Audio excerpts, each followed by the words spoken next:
number 3 of the year on the Carvana PPA Tour. This is the Arizona Grand Slam presented by Hyundai, the first Grand Slam of the year. And today we're starting off with men's and women's pro singles action beginning this morning through the chilled air and, of course, the sunshine out here in the desert.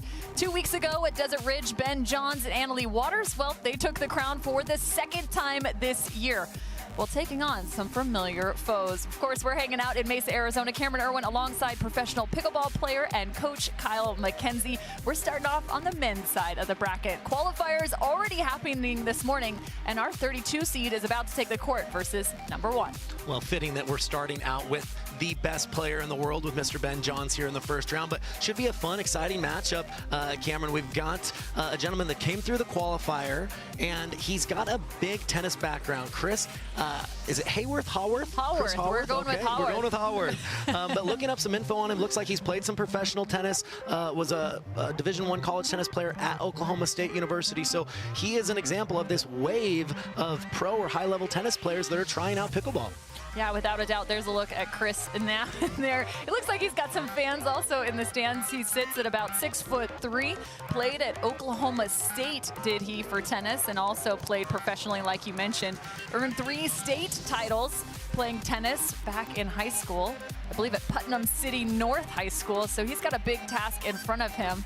Now facing off against Ben Johns, who won a second straight Triple Crown this year at Desert Ridge. What impressed you the most about what you saw from Ben Johns just 2 weeks ago? You know, I think it's just his poise. You know, when he competes, obviously with his level of dominance, he's got a target on his back. He's having to play multiple people that present different challenges. He was pushed in both the semis and the finals, dropping a game to Julian Arnold and Federico Staksrud. But again, when it comes to crunch time, he knows how to step it up and play those big points tremendously well. Well, now he's got to figure out exactly how to get warmed up against this number 32 seed. Men's and women's pro singles happening on this Thursday. Then on to tomorrow, it will be mixed pro doubles. And Saturday, we'll again have pro doubles action, both men's and women's. And Sunday, you're not going to want to miss all the action, as it will be our 3rd championship Sunday of the season. Fantastic championship court here at Bell Bank Park on the Carvana PPA Tour. You can see a few, we'll say, blankets in the crowd because it's a little chilly this morning. It's definitely been one of the aspects here, playing in the desert these earlier morning hours. First serve for Chris Haworth.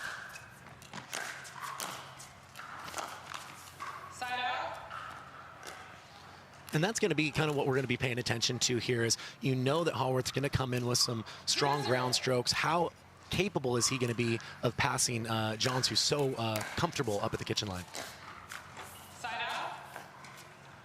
Just figuring out exactly how to play against Ben Johns. I think that's been the equation for everybody that's had to face off against him.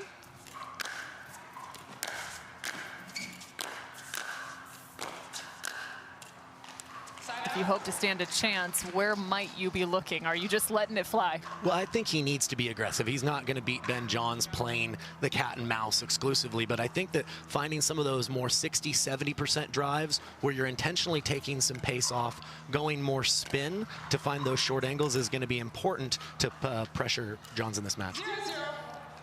So far, no points on the board for these two. And make it the first for Johns. Yeah, great depth on the serve there from Johns. Really pressures the return of serve, and you can get good depth on that.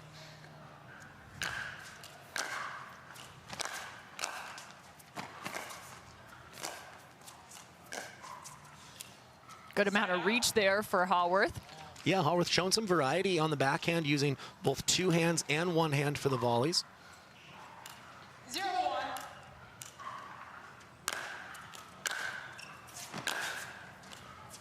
That's a pretty passing shot from Haworth. Yeah, always like to get on the board early. If he can apply some, scoreboard pressure to Ben Johns here, anything can happen.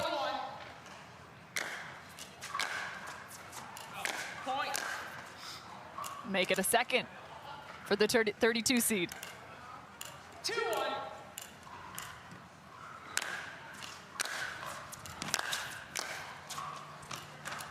3-1 now.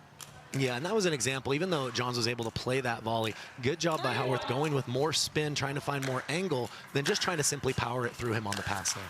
Side out.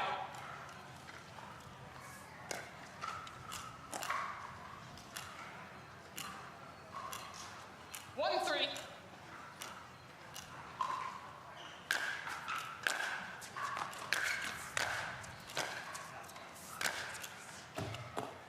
He called that Ben out. Johns calling the ball I long didn't of see, the I was watching court. your feet on the volley. Did you see that? It's a point.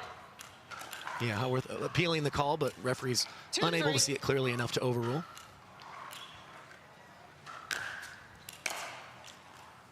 Side Great out. angle of the depth of the serve from Ben Johns. 3-2.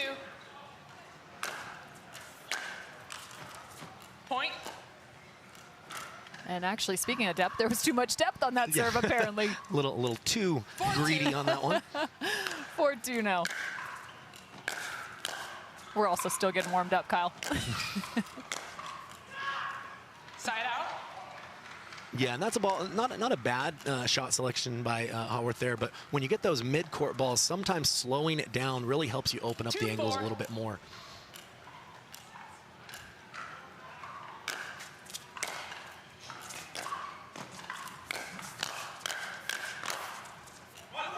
Getting the better Side out. is Howarth.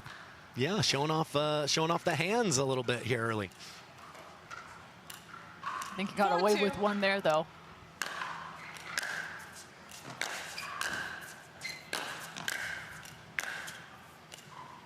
Side out.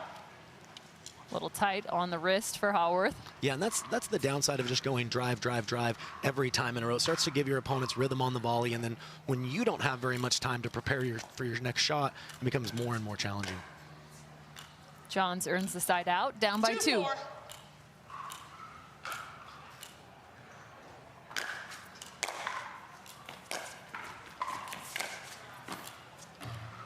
Point. Had the right idea, but a little too much length to the sideline. Yeah, and you see a conscious effort the last few 3-4. points from Johns, recognizing how strong of a ball striker his opponent is and trying to get into more of that cat and mouse, dropping and working his way to the kitchen line. Side Clean out. put away for Howarth. That being said, the quality of the drops have to be there. If you do leave it up, Howarth has clearly enough power to 4-3. put that ball away without any problems. Point. Some spin, like you mentioned, maybe not as much power, but a nice passing shot again for the 32. Yeah, the ability to get extra spin, even if your 5-3. opponents can volley it, forces them to volley it from lower, which makes them less offensive with the volley.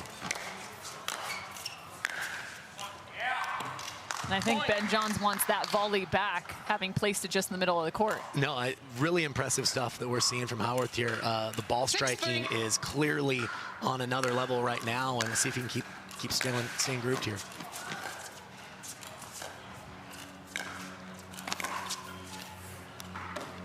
Just wide. He had the one he wanted. Well, and also important to note, 3-6. Howarth's had a few matches to get into this, having played through the qualifier. So feeling awfully warm coming into this matchup versus number 1. Woo, that was beautiful, Ben Johns. Yeah, John's going with the drive there. He's really shown some variety, still feeling out his opponent here, in my opinion. 4-6.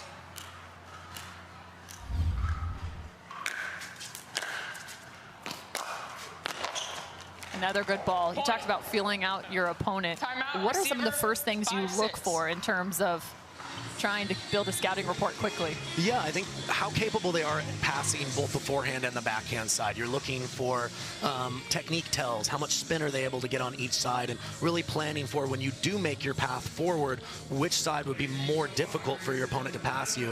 If both sides look pretty good, maybe you go for the middle and just look to take that angle away.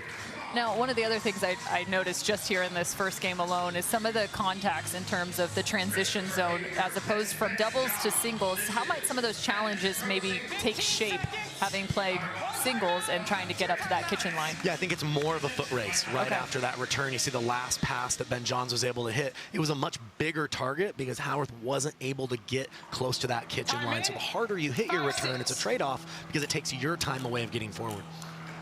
Let's see how hard Haworth hits this return, gives him plenty of time. Side out. To your point. Timeout had been called by Haworth. 6-5. Point. Yeah, John's not quite finding his rhythm so far with the return, but some of that could be the aggressive 7-5. serve by Haworth is giving him some fits here. Point. Another great cross-court passing shot. My goodness. 8-5.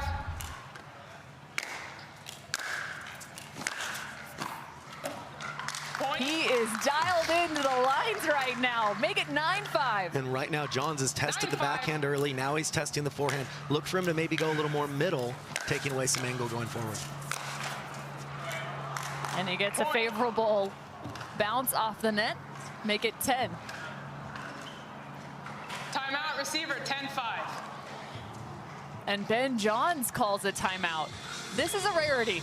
Yeah, he's really struggling with the offense of Haworth right now. He's not getting the opportunity to really feel his way into this match because he's getting passed so often on that third shot from Haworth right now. So 5-10, Ben Johns has to assess. And you know, it's interesting, we so often talk about this game being such a one of adjustments, and there's nobody that's better at making adjustments than that guy right there, Ben Johns. So you talked about how he's testing both sides, but this could really take shape more so in games 2 and potentially if he pushes this to a Yeah, third. he's got a hole here, so he's really going to look to find his optimal strategy for the entire match. Whether he wins game 1 or not, he's really looking to find that best location. To me, he started testing the backhand. The last few points he's tested the forehand. Neither has worked all that well, so I look for him to focus on depth, go more middle, really look to dictate with that first volley and go from there. All right, so Timing. looking for the middle with a little bit more depth 10-5. for Ben Johns. Yes, Now I'll recall the faces score. a game point. 10-5. Point game, 11-5. Misses it long, so Haworth has got to be feeling awfully good about himself as he takes game number 1 against the number 1 seed. Yeah, this is just what the doctor ordered. Coming through the qualifier, playing the dominant number 1 player in the world, coming out lights out, passing on both forehand and backhand. We'll see if he can carry this on and pull off the upset here.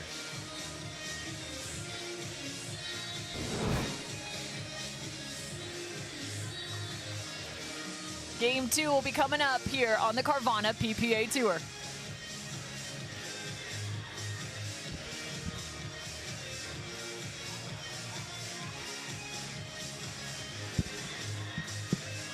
Waters, and I'm a professional pickleball player. My daughter, Anna Lee, is my doubles partner, and her 16th birthday is coming up. Be great to get her a car, and Carvana has helped us make that dream come true. They have thousands of options, and I'm a mom, so of course I want Anna Lee to have something safe. Anna Lee has absolutely no idea about this car, so I told her we're going to Carvana's vending machine for a photo shoot.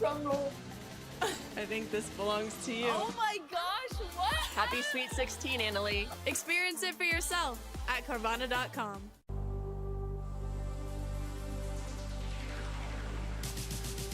Gearbox introduces the all-new CX-14 Ultimate Power with SST Core. All-new power band technology, delivering controlled, effortless power. All technology, every shot.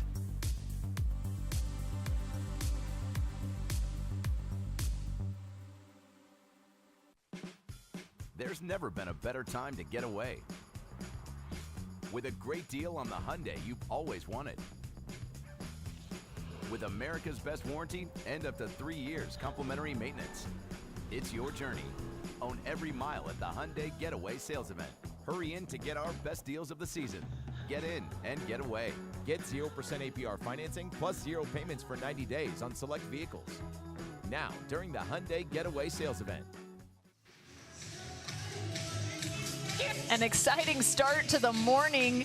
Ben Johns just dropped game number 1 to the 32 seed, but fully expect that man to make the adjustment here into game 2. Cameron Irwin alongside Kyle McKenzie on the Carvana PPA Tour.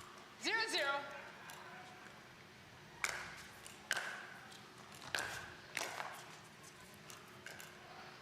And first point to Ben Johns. Point. Yeah, and this is where Ben has the choice of, does he start by working that cat and mouse, playing a little slower, or looking to play more aggressive early? I think because he lost that first game, he's going to feel the pressure of coming out and being aggressive enough now that his back's up against the wall here. Ben Johns facing off against Chris Haworth. 2-0. Ben currently up 2-0 in game 2. Make it 3. And this is a man on a mission right here. This is what you fully expected into game 2. Yeah, he's going to be dialed in. He knows it's now or never, not wanting to give Haworth the early upset here.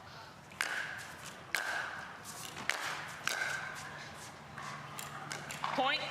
And it's only taken about 2 or 3 balls off his paddle each time for Ben Johns with a 4-0 advantage. Make it 5. Yeah, nice adjustment there with the serve. Going into the body there, you saw how what it did is it forced Haworth to move laterally. Even if he makes that return, it's going to make him a little bit late coming in. There's some length from Haworth. Yeah, nice to have that 6'3" frame covering those passing shots. 0-5.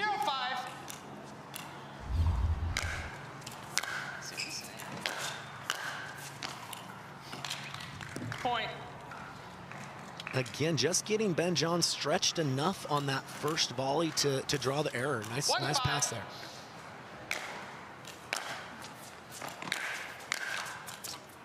Point. And the second for Haworth.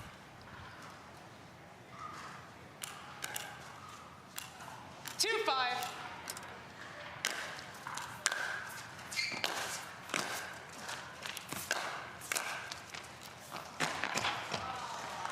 Tried to find the wheels, but can't find the ball. Yeah, and it was a great pass again. Great volley by Johns, using the backspin and just kind of dropping that one a little bit intentionally short. 5-2.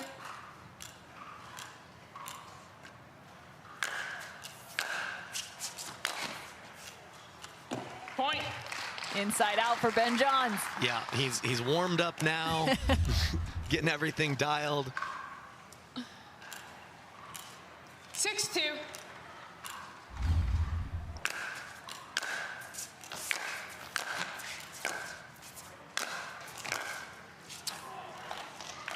Plenty of depth on that from Haworth.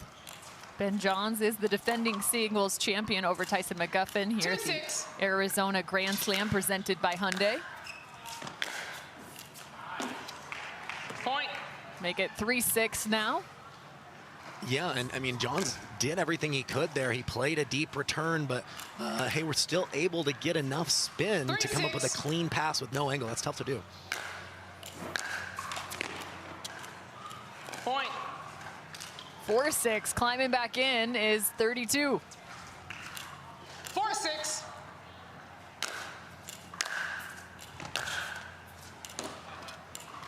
Side out. 6-4.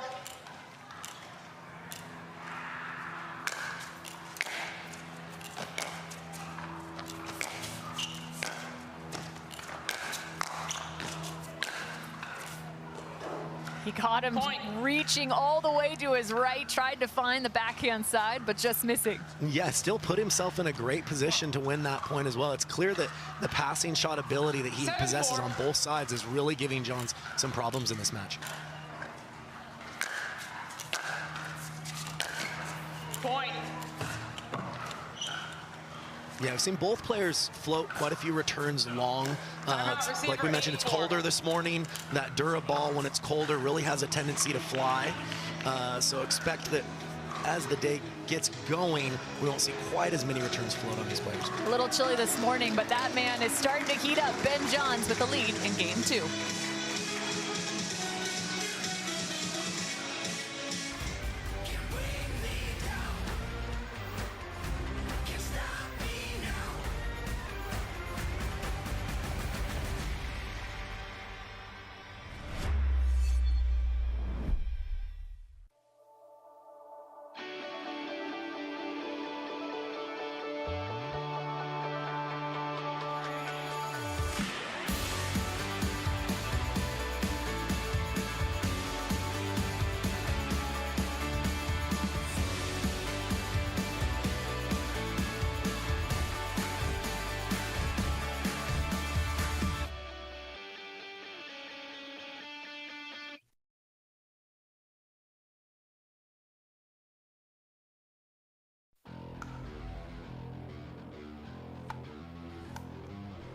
future of pickleball is here. Welcome to Top Court.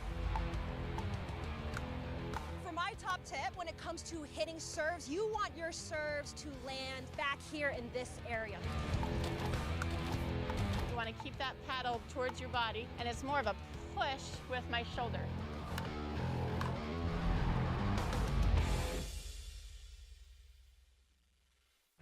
Carefully crafted with Valencia orange peel, Blue Moon is one of a kind. Something this unique could hang in a gallery, but it looks best in our signature glass. Blue Moon, one of a kind, every time.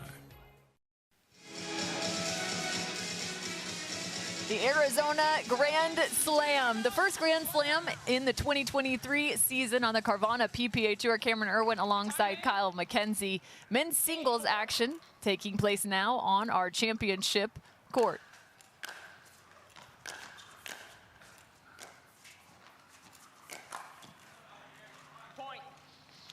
Yeah, this is some of the variety that Johns possesses there. Went for the pass on the first one, but had the discipline to drop the next one. It just changes the available shots for his opponent as the point progresses. Side out. Just wide there with the backhand down the line from Johns. 4-9.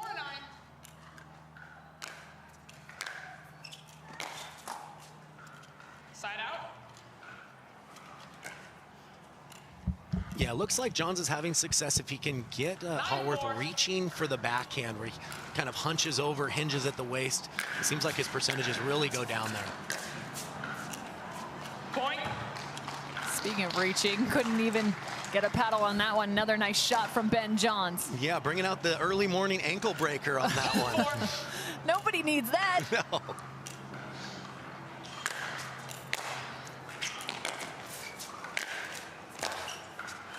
Wow, that was fluid. You see the easy power. I mean, he's so relaxed through contact. Doesn't look like he's swinging very hard, but the ball is just flying off his paddle. 4-10.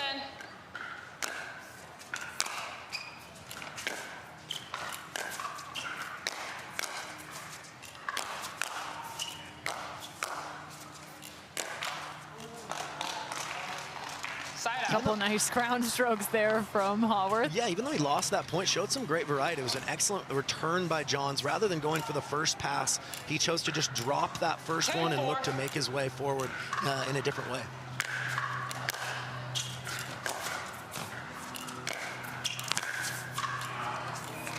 Side out.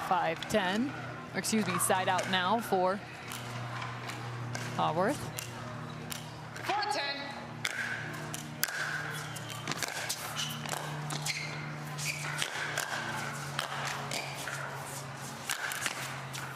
Relentless. Yeah, we talked about the pace that Hallworth has off the paddle, and even though Johns was in a good position here, just a little too much offense from his opponent.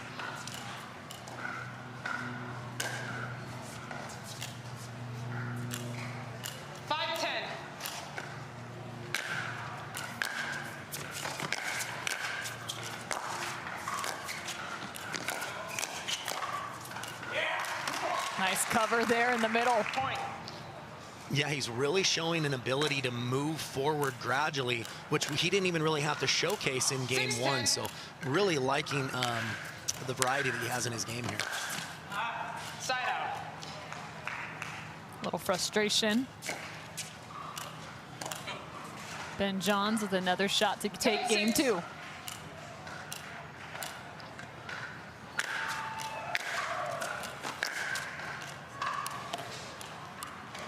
Side out. 6-10.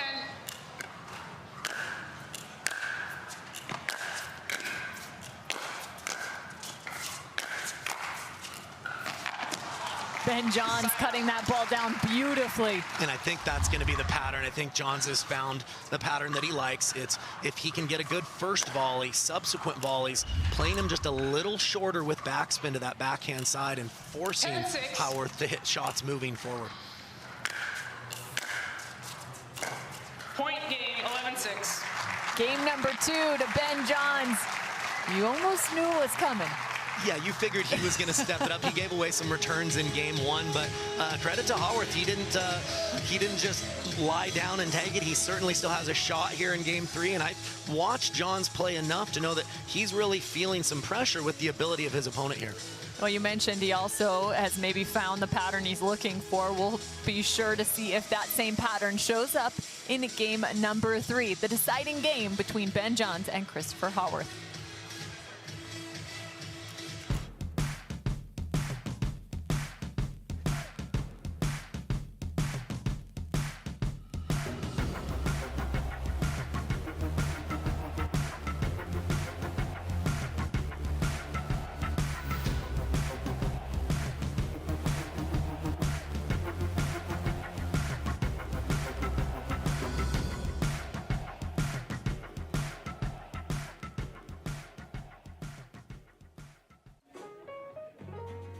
On Holland America Line, we'll make it the time of your life. Time and time again. Visit hollandamerica.com or call your travel advisor. Introducing Skechers Pickleball, the official footwear of the Carvana PPA Tour. They're ultra lightweight and responsive for incredible speed. They have Goodyear rubber outsoles with a specialized pickleball design for increased side-to-side stability and agility.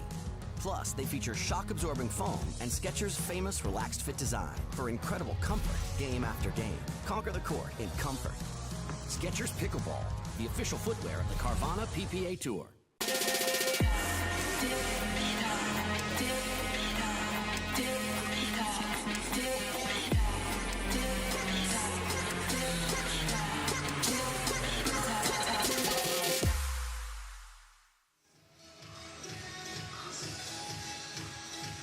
A third and deciding game between 32 and number 1, Chris Haworth versus Ben Johns in first round action for men's pro singles on the Carvana PPA Tour, the Arizona Grand Slam, presented by Hyundai. Side out. Good depth there just on the first rally alone from Ben Johns. Yeah, with being a taller guy, it seems like really when he has to get down low for those lower backhands, that seems to be the most difficult paths so far for Haworth. Side out. Serve just long, side out. 0-0.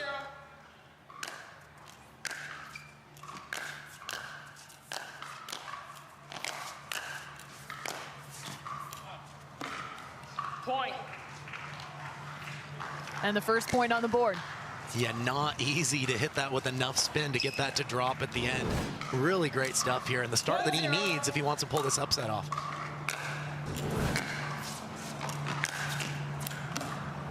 Side out. Frustrated with himself a little bit. He had a clean look there. See if he can bounce back. 0-1.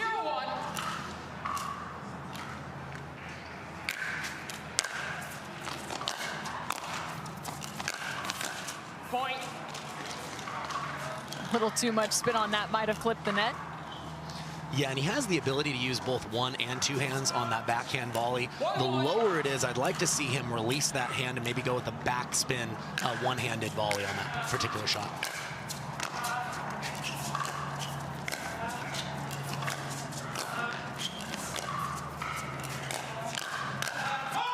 Well, he released the other hand. He went full southpaw on one of those. Well, if it's not enough of a challenge to pass him with being 6'3", when he has the ability to use the left hand as well, that's quite a point there. And let's see if he can get a lead here in game 3.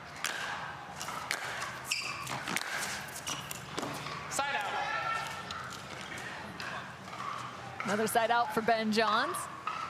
You mentioned the pattern of potentially chopping that ball down after some depth on the backhand side. Still looking for that here in game 3.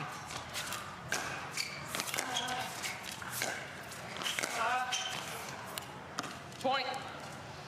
Yeah, it looks like just a little bit wide. You see Johns slowing things down, really trying to get Haworth reaching for that backhand and play more touch shots there.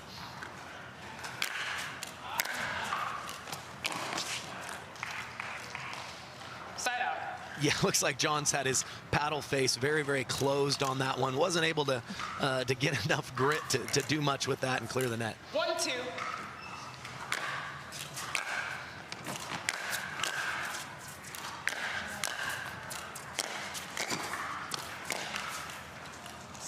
Howarth had a nice look in transition. Very calculated, but just missing once he got to the kitchen line. Yeah, hit some good shots to get himself there, but I think as he plays more and gets used to slowing those balls down as he's coming forward, it'll create bigger angles that he can come up with.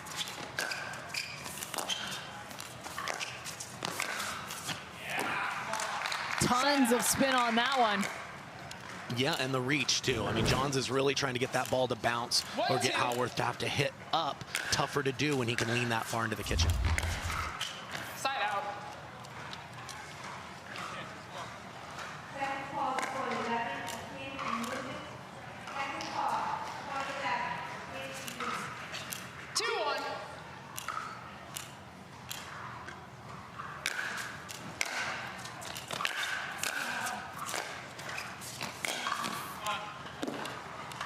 Wow, again, another great shot, but it was set up by that nice shot to the backhand side right at the feet of Johns. Yeah, absolutely, and he made that look easy, but he did not have a lot of time to prepare for that backhand up the line. Almost like a half volley in that situation. Very, very great timing on his part. Side out. Nice expansion of the court there for Ben Johns. Yeah, you see how tough Johns is to pass in his own right. Might not be as tall as Howarth, but he has so much experience covering those angles. 2-1.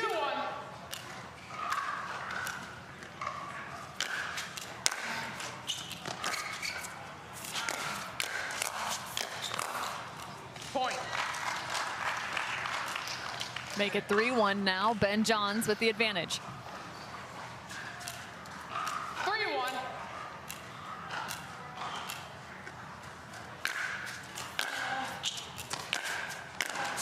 Point. Yeah, Howarth was there for the volley, but it's always a little bit tougher rather than just make the volley to bring it back across your body. That's where the opening was, but just makes that volley just tough enough to miss there.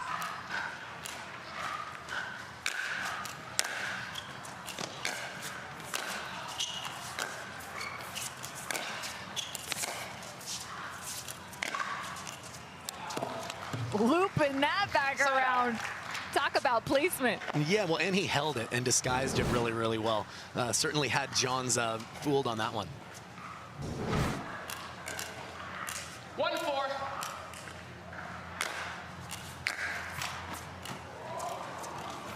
Side out. Always a little tougher to beat the #1 player in the world when fortune is on their side as well.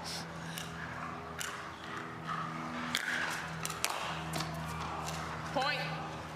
You can see the amount of pressure that serve of Ben Johns brings to the table. 5-1.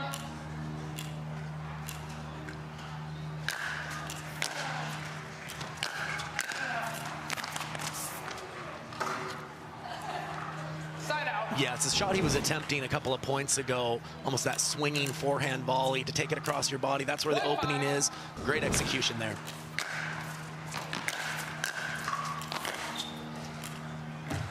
Side out. Trying to carve that back again cross court. Yeah, I like the idea by taking the pace off and letting the angle open up. Did not miss that one by much.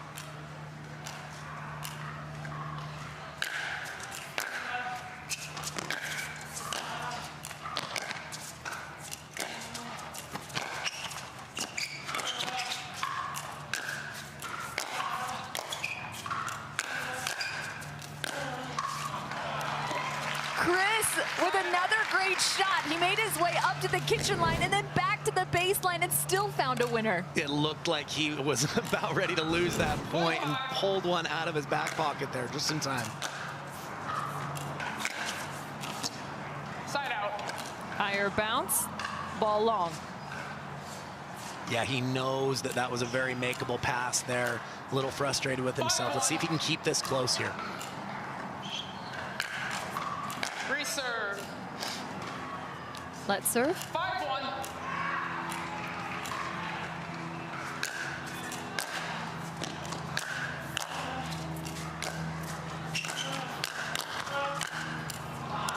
Ben says, thank you very much. Oh my. Howarth got one back that I don't think Ben was expecting, but still stayed in that point for the easy put away on the next one. Ben Johns finds the 6-point and the change of ends. He's already wearing that championship red. That's what I'm saying. There was a lot of conversation about that on Championship Sunday out at Desert Ridge. Well, you know, maybe he's putting it out there in the universe that he's approaching another Championship Sunday. Still has some work to do here. I think Johns has done a really good job of kind of feeling out his opponent early on, but realizing, hey, I better play aggressive enough and sharp enough to make sure that I'm dictating and in control here. Ben Johns will have a bit of a trek to Championship Sunday. Christian Alshon also on the same side of his bracket. They may face each other in quarterfinals action if they both continue to win. Christian Alshon has a first-round match versus Nico Montoya. See how that shaped up.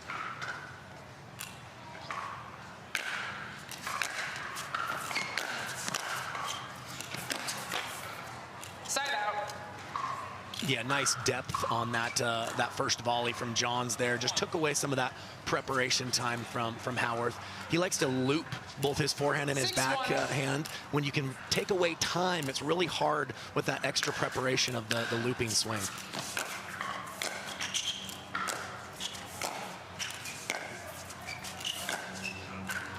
Saw some special sauce there from Ben Johns, starting to get really fluid with some of those contacts. Yeah, he's making his opponent hit a variety of different types of shots, but Howarth was up to the task on that one. 1-6.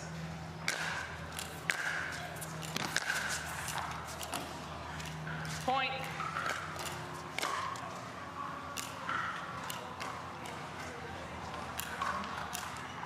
Two, 6. Fortune was on his side previously. Now on the side of Haworth. They all even out in the long run, right? Is that true? I'm sticking with it. I feel like I'm always on the other side of that one.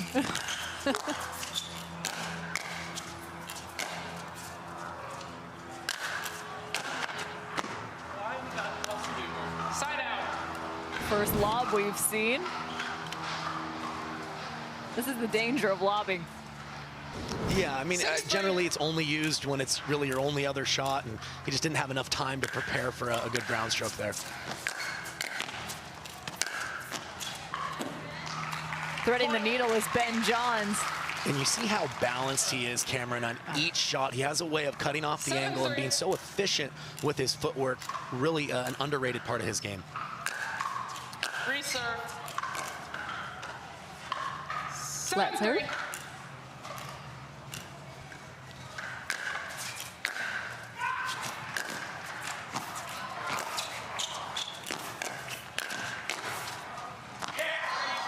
And just lofting that, the pursuit from Chris on display. And able to put just enough on that. Johns had the entire court open, but he was surprised with how big this ball came back. Side out.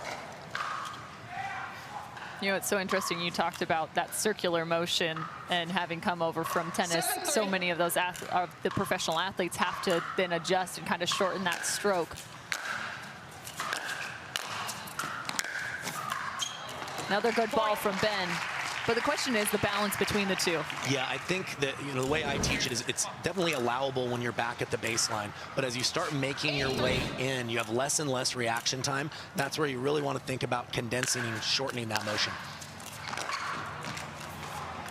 Side out. Looking for the drop is Johns.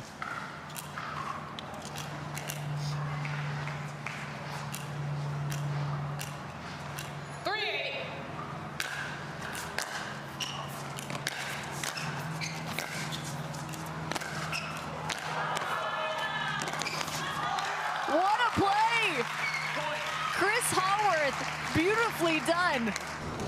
Yeah, both players had their own little highlight reel shot in that. He did. Great defense on the Johns ATP there.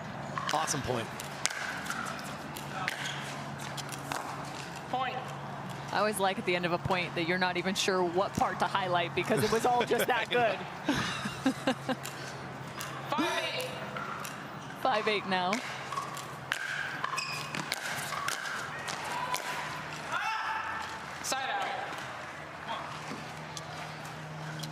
Yeah, John's, like we mentioned before, doing a great job of using that backspin on that backhand volley to really keep that ball low. It makes it so much tougher for the next pass from Howarth on that backhand side.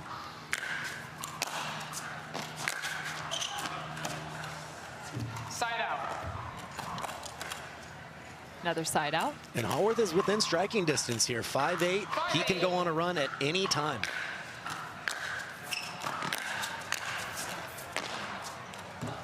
Taking the pace off. You could see him trying to reach well in front. I was just about to ask you, what's the strategy, maybe game plan for Ben Johns to close out game 3?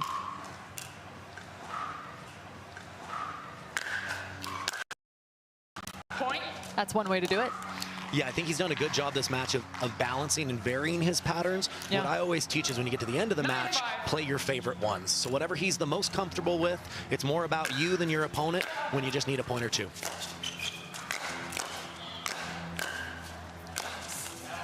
Wow, Ben Johns doing a really nice job in the transition zone right there, trying to keep himself in that point. Yeah, it came up with a little mid-court half volley reset to stay alive there. Really, really tough to cover the whole court, though, in singles.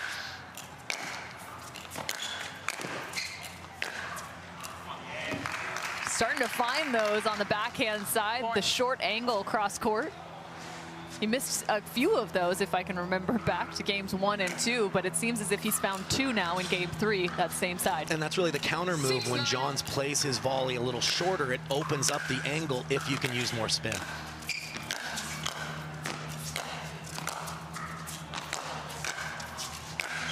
Side out.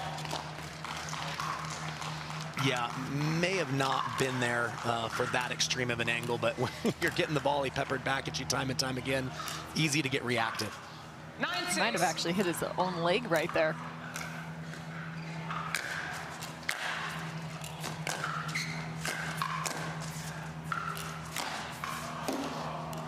What a touch from Ben Johns in the transition zone. Yeah, he does it better than anyone, and I feel for Howarth on that last one. He really thought that ball was going to bounce up a lot higher to overhead, but one of the big changes from tennis to pickleball.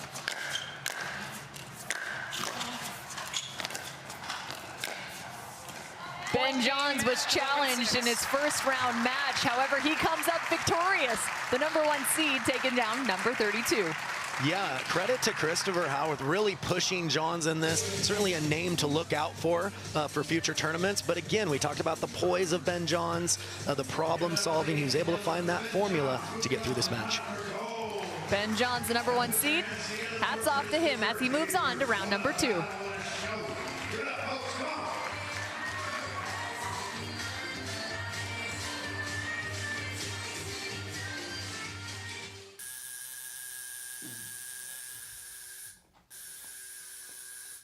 What are you guys doing? We're getting our duper tattoos. You know it changes every match, right? Oh, Duper, keeping tattoo removers in business by updating after every match. Download the app and claim your free profile today. Can you change that 6 to an 8? I sure can try.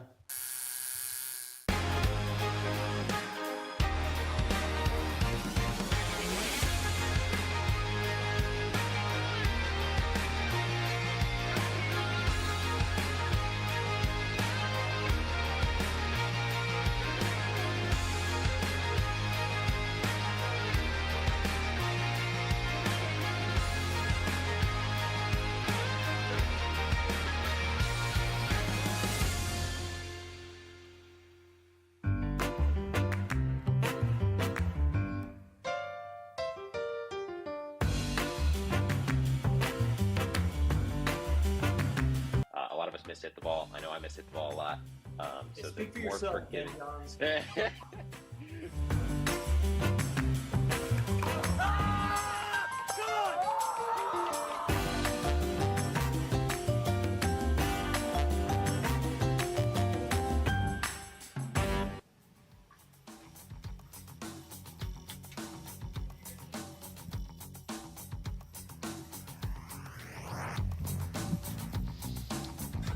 It's Grand Slam time in 2023. This is all about men's pro singles to start off our day here on the Carvana PPA Tour, the Arizona Grand Slam presented by Hyundai. Cameron Irwin alongside Kyle McKenzie, and we just saw the #1 seed face off versus number 32. Ben Johns has earned 2 triple crowns in this year alone. Could this be the weekend for a 3rd straight?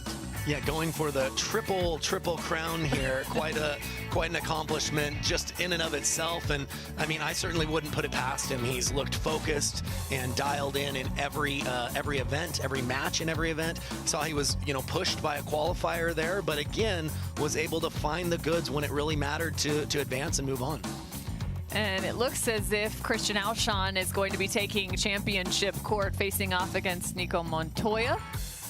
So we will give you a full rundown of these two athletes facing off against one another coming up here on Championship Court. This is first round action.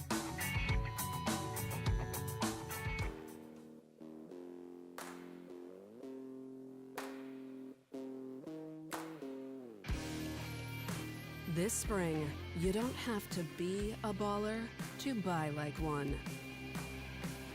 With a power bid approval from Guaranteed Rate, you can go head-to-head with cash offers and win.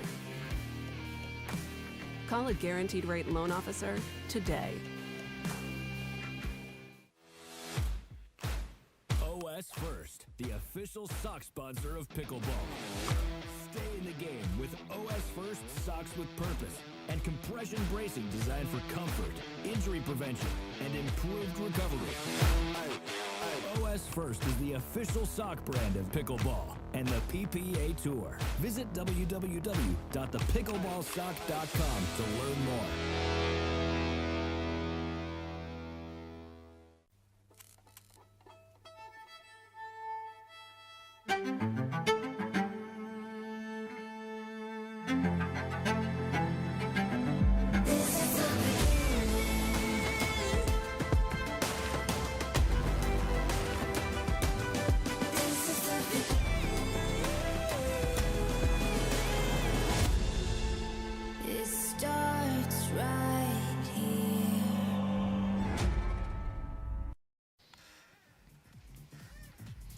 Tennis now becoming pickleball's favorite friend for these two guys for the Carvana Arizona Grand Slam presented by Hyundai. Christian Alshon and Nico Montoya. Yes, Nico Montoya. I know all of you at home are saying lots of movie quotes at this point. It's hard for us not to here in the booth as well. Cameron Irwin alongside Kyle McKenzie. There's a look at Christian Alshon out of the University of Chicago, a very formidable singles player. Yeah, if you haven't had a chance to watch him play singles, he really is just a human highlight reel. I think the over-under on how many tweeners he hits on this match is probably at least 2 or 3, but great mover, great ball striker, has a lot of charisma on court. Like we mentioned, just a very entertaining player to watch. Very entertaining for sure. We saw him take down Tyson McGuffin back at the Masters. Seemed like he kind of put some players on notice in terms of his singles performance.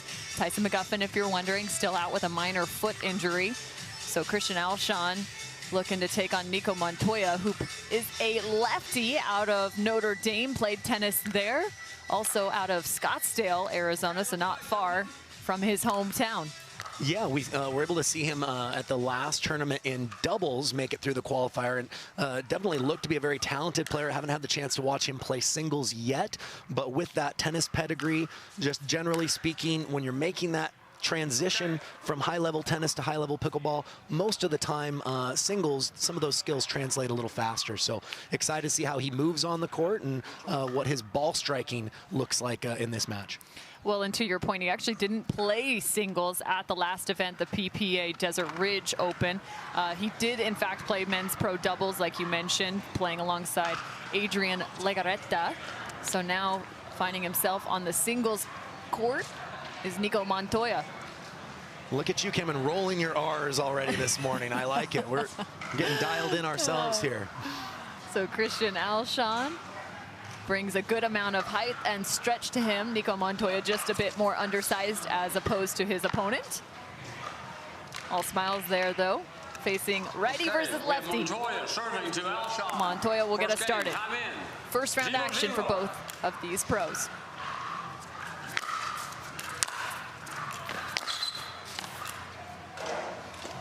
Side out.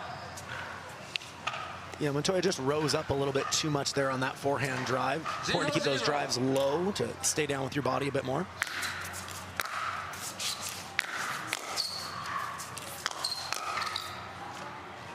And you can already see the amount of power, placement, speed, spin that comes off the paddle of Christian Alshon. Yeah, and he does it so effortlessly on the move, and I think that's really what separates himself from a lot of the other good players.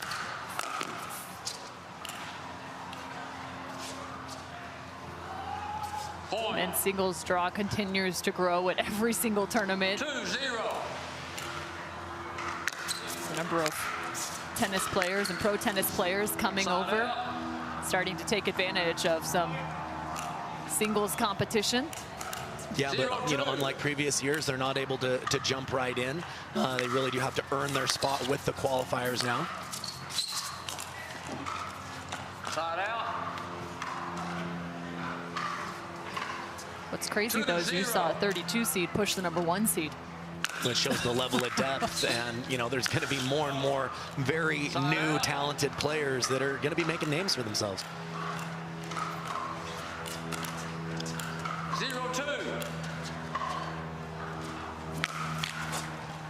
Side out. Montoya has an interesting service motion. He stands way behind the line and kind of crow hops into it, really trying to get as much power he can from that lower body. Point. 3-0.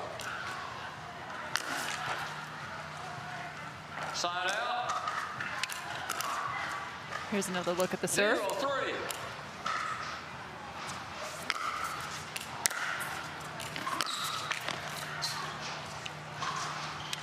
So what might be an advantage to doing that?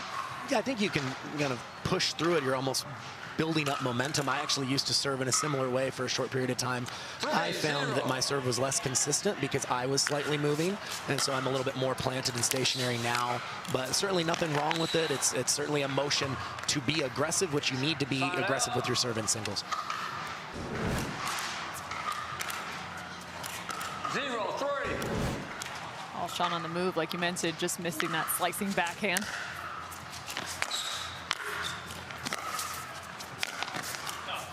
Hopping the corner is Alshon. Yeah, we talked about he really separates himself among a lot of the other players with his athleticism, putting it on display there with Ernie.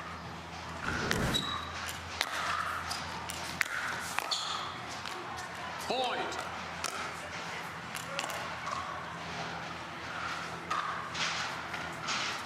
4-0.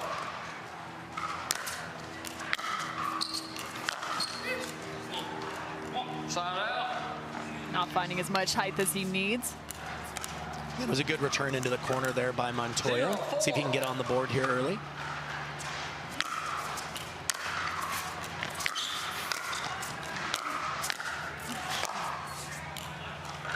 Side out. It's important in these first round matchups to be able to build that momentum. Some of the athletes who have done that in first round, Julian Arnold picking up a first round win, as well as Travis Rettenmeyer. He faced off against Gabriel Tardio in his first round. Jay Devilliers also picking a first round win. 0-4. Rafa Hewitt against Kyle Lewis. Point. As well as Connor Garnett. 1-4.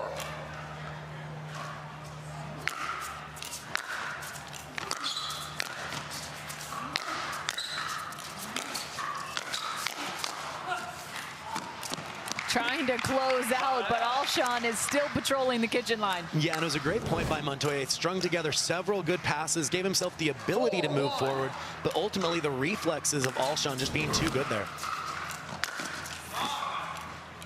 Side out. So when you're playing singles, you always want to look for patterns in your own game. Alshon's missed several balls in the net. He's a big guy. Might just need to bend his knees a little bit more to kind of change that pattern up. Everyone always talks about height in terms of tennis, and especially in pickleball too, the same thing. Well, maybe they can reach so far into the kitchen, and how can that become an advantage? But there's also something to be said about that 6-foot range when you're looking at pro tennis and pro pickleball players. Yeah, absolutely. You know, I think even, drawing a tennis comparison, I think, with Wimbledon, with the ability for the grass and the ball to stay so low, some of the tall players really struggle with the slice. Pickleball is much more like that, where height can be an advantage in some ways, but the low bounce can be very problematic in certain matchups. Point. 5-2. Side out. And there's a different look for a serve. You can see the amount of pace that Alshon will try and put on his feet, actually go from closed stance to open stance on his finish. Yeah, drives his hips through the motion there.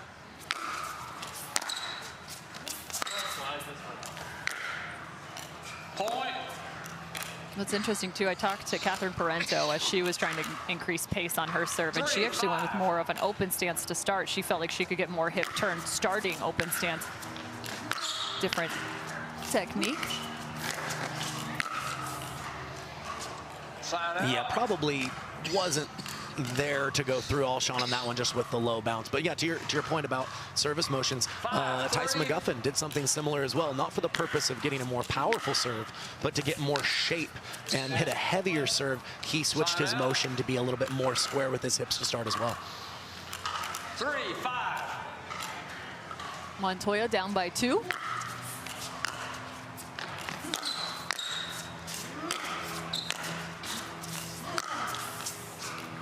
You saw 2 different footwork patterns there for Montoya as he went up the line. Yeah, I didn't think anything was wrong with that, but you saw how he was able with 2 subsequent passes to force Alshon to hit up, but he never really gained any real estate. At some point, when you get your opponent stretching, driving and closing in immediately might be the ticket to put more pressure on your opponents. 6-3.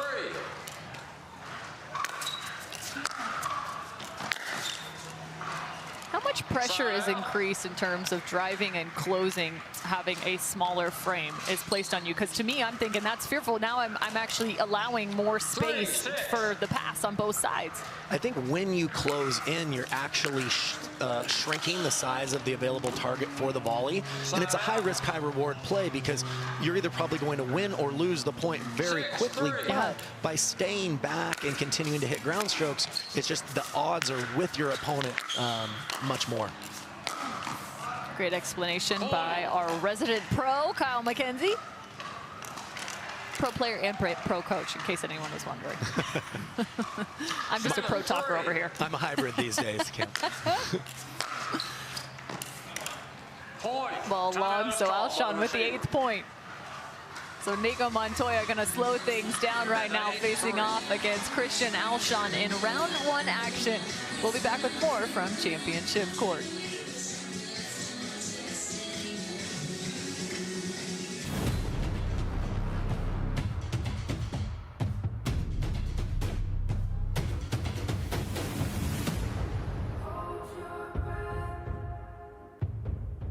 We're not turning back.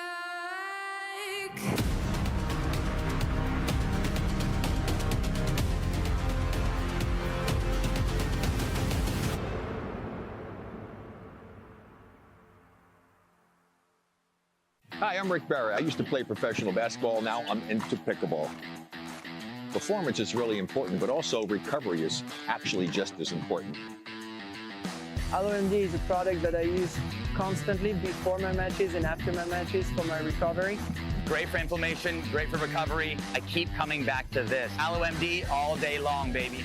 I use it. I use it. I use it. I use it. I use it. AlloMD Acute Relief Cream.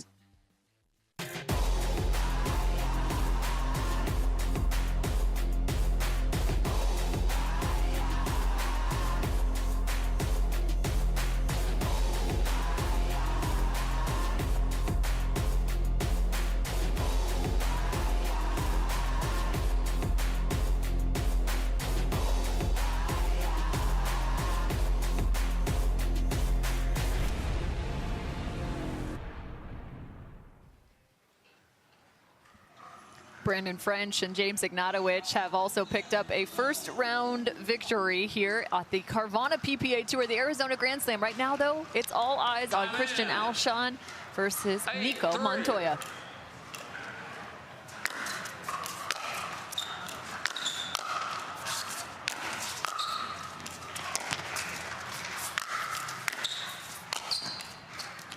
Tweener king, but questioning whether that ball's in or out. Yeah, really, really close. He obviously doesn't want to call it out if he didn't see it that way, but appealing to the referee to see if maybe they had a better view. Tweener count at 1. There needs to be a third mark on the scoreboard for him. Leigh Waters also sitting on the box for Christian Alshon. There's been a lot of conversation about Leigh Waters and the expertise she brings being in the box of some of these athletes this year as she's dealing with an ACL injury. Yeah, certainly with the level of experience that she has, somebody that you want in your corner if you can, absolutely. Yeah, talked about her positive energy and the amount of kind of information that she'll give. Point. Yeah, and I know she's never really wanted to call herself her daughter's coach, you know, because they were teammates and partners, but you've got to think that she brings a level of tactical understanding that'd be very, very helpful.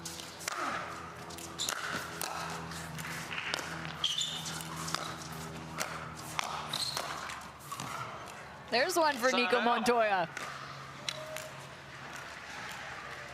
Faces multiple game points now, looking to out of 4th.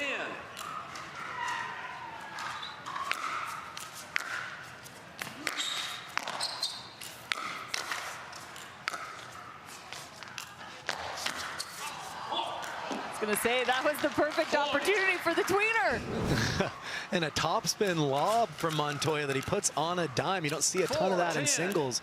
Well done.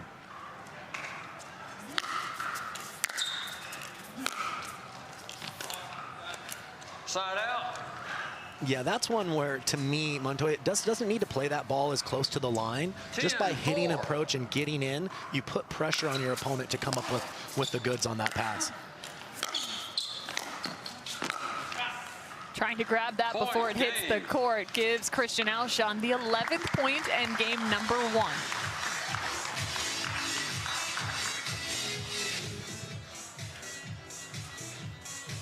So Christian Alshon looking to push on into round 2 and then potentially the quarters.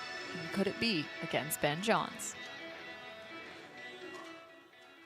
My name is Leigh Waters, and I'm a professional pickleball player. My daughter, Anna Lee, is my doubles partner, and her 16th birthday is coming up. It'd be great to get her a car, and Carvana has helped us make that dream come true. They have thousands of options, and I'm a mom, so of course I want Anna Lee to have something safe. Anna Lee has absolutely no idea about this car, so I told her we're going to Carvana's vending machine for a photo shoot. Drum roll.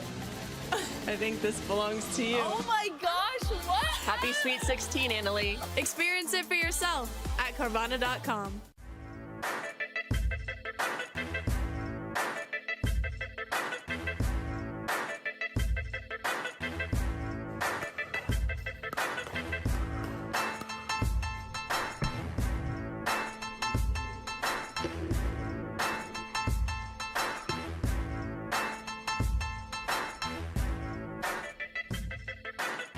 New People Pickleball.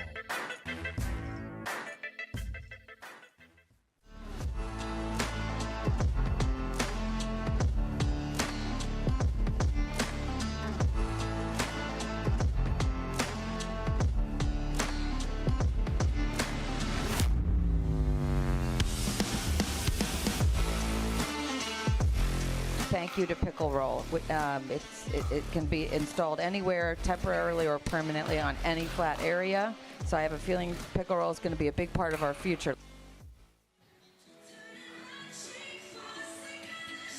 Christian Alshon picking up game number 1 versus Nico Montoya in first round action here on the Carvana PPA Tour.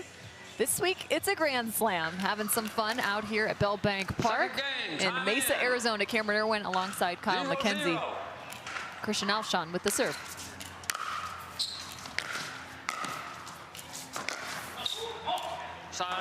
So what did you see in game number 1 that went the direction of Christian Alshon?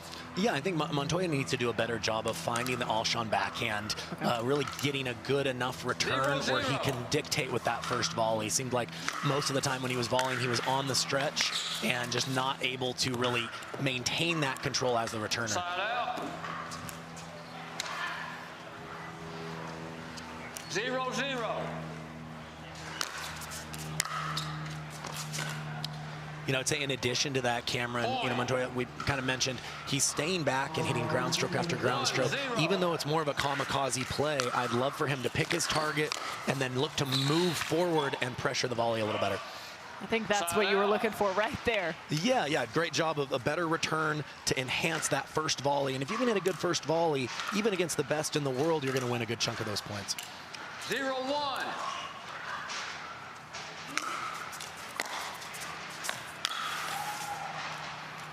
You can see now the amount of preparation from Nico Montoya on each of those strokes. His feet working awfully quick. Yeah, but again, he was well behind the baseline. I'd rather see him try to take some of these balls more on the rise to take some time away from Alshon, just with the timing of when you hit the ball. So explain that to maybe those still learning in the game of pickleball, taking the ball on the rise. Well, yeah, there's a couple different ways to take time away. One is to hit the ball harder, but the other is to hit the ball shortly after it bounces, as opposed to bounce, wait for the apex or the height of the bounce. It's a little easier to hit it then, but you're giving your opponent more time to take away some of those passing shot angles. Great explanation as a point is on the board for Nico Montoya.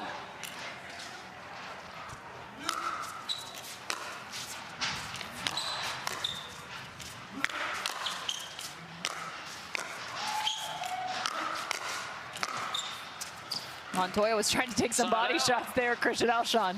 Yeah, I mean, not a bad play every now and then to try to go through your opponent when you're that close to them, but the reflexes have been there from Alshon so far.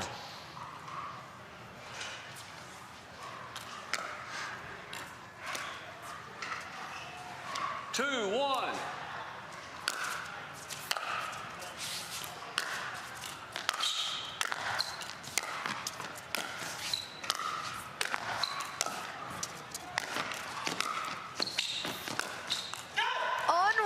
From Nico Montoya. Talk about a full stretch. Yeah, he really had to earn that one. He was scrambling the whole point, but that's why you don't give up. You play every ball and good things happen.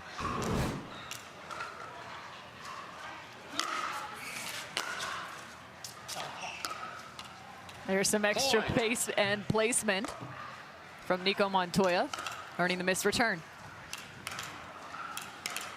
2-2.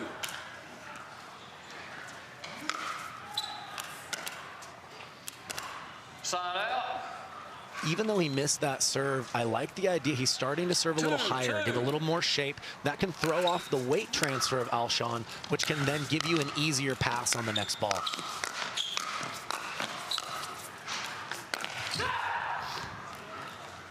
Nico Montoya again, starting to assert himself at the kitchen line. And I love that you mentioned the height of the serve, because sometimes as those balls come up and further to the baseline, it's creating some major problems trying to get to the kitchen. Yeah, it can change the strike zone of when you hit it and the weight transfer, and makes you do something different.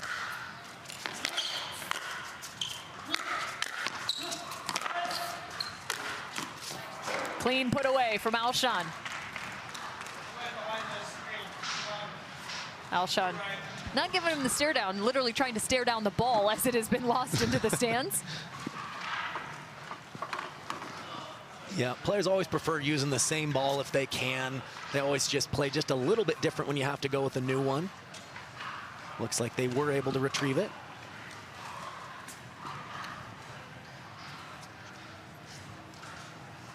Side out. Slow walk for Christian Alshon. 2-2. Back to the baseline.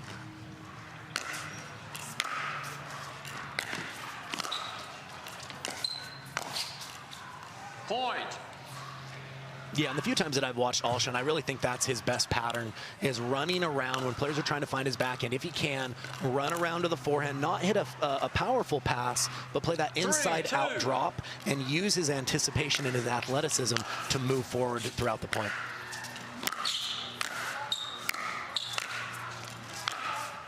Makes me think of Ben Johns in that regard. playing that inside out, working around, and then trying to crash in. Yep, it's certainly one that is very much in Mr. John's repertoire as well. I mean, what isn't, right? Exactly. Point.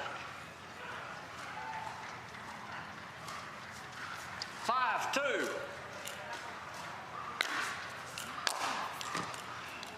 Point. Timeout is called by the receiver. 4-point advantage on the side of Alshon. So Nico Montoya trying to slow things down here, decides to take a timeout here on championship court.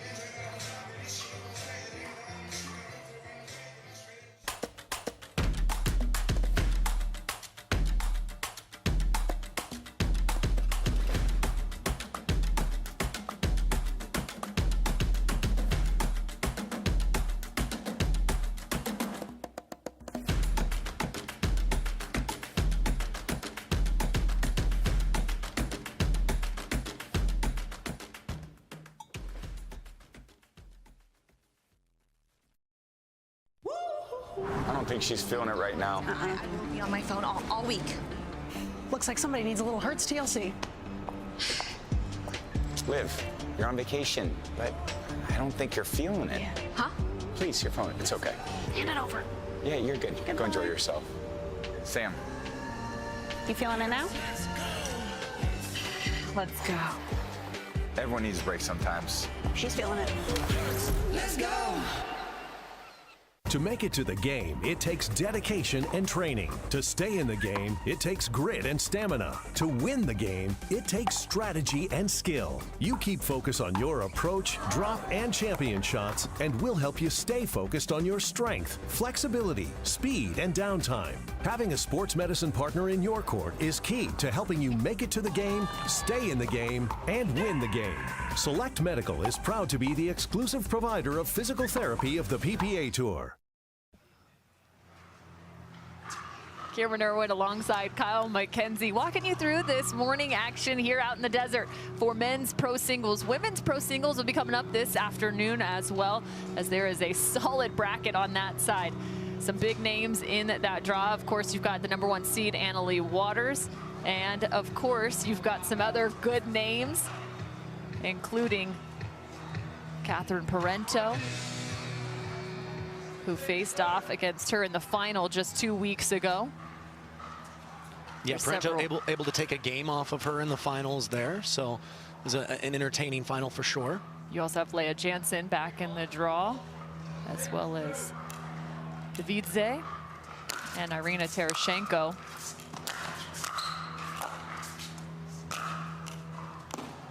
Nice hold there from Montoya. Yeah, it was a really nice assertive point. He did a better job, in my opinion, with his weight transfer on the return, of really pushing through with his lower body as he's hitting it, and got him to the kitchen line in time. You've talked about previously hitting on the move and more so that your feet are still stopped, but there is a weight transfer that's taking place on those returns. I call it the bounding return, because you don't want your feet to be pitter-pattering through contact, because obviously that's a no-no. But if you hit, wait, and then run at this level, you're often just going to be too late to get forward with any real significance. A few missed returns there for Christian Alshon, so just 2 points separation now. Catches it moving the opposite direction.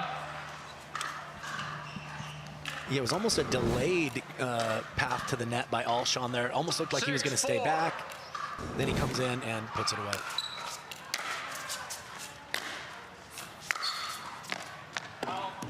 He had room. And I think that lack of confidence in that weight transfer is why Montoya chose to return and stay back there. You don't see that being super effective in the men's game just yet.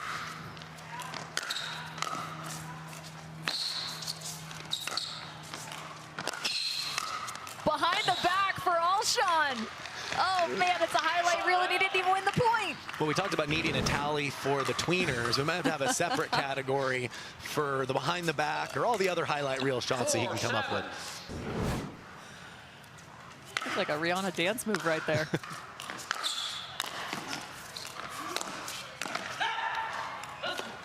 Watching too much Super Bowl. Yeah, I was going to say, fresh on the mind. Timeout is called by the receiver. at 5-7. So 5-7, just 2 points again of separation. That earlier timeout was called at 6-2 for Nico Montoya as he trailed by 4. Came back, a couple missed returns on the side of Alshon, and then all of a sudden we're still at a 2-point game at 7-5. Go ahead. Yeah, I was just going to say, and you know, this is where you can call a timeout for a couple of different reasons. You know, maybe it's an adjustment that you have to make. Maybe your opponent is finding a pattern that's problematic for you. But maybe if you've just missed a couple of returns, maybe it's just for the purpose of controlling the momentum and stopping your opponent's momentum, making him think about it a little bit more. He's clearly having a conversation with Leigh Waters, getting some coaching on the side. But unless your opponent has really found that special sauce, sometimes not making a whole lot of changes is the right choice. Well, that's interesting too. I mean, we're playing an outdoor sport here, right? So the number of variables significantly increases. So whether it's the temperature now increasing and the contact point, the margins are so thin that those variables become that much more impactful at this level in terms of the margin of error. Yeah, absolutely. And that's why having a coach courtside can be nice, because sometimes you don't have to reinvent the wheel. You just need that voice of reminding you what the game plan is, reminding you patterns that you've prepared for in your own game, and just focusing sometimes more on yourself and your own execution. Having the voice on the shoulder or in the ear so critical now as this game continues to progress at the professional ranks. Nico Montoya, 5-7.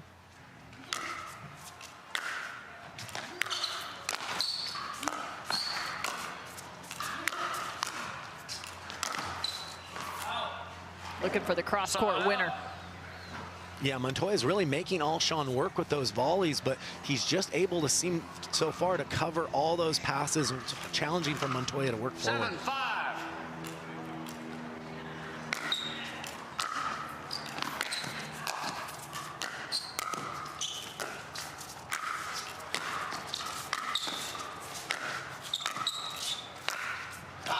Just having to put that ball back in play as Montoya for 2 straight, and Alshon takes advantage. Yeah, Alshon had him on the stretch, it seemed like, for every one of those volleys, and eventually he found some space. 8-5.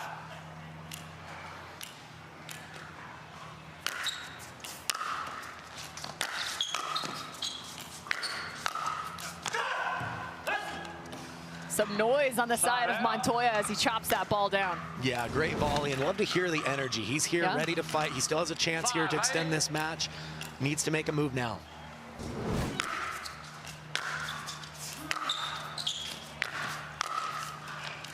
Side out. Just not enough height. As much spin is coming from Alshon there. Yeah, to me, Montoya just tried to hit that ball too hard. It was lower than the net. All he needed to do was just roll that and maintain his positioning.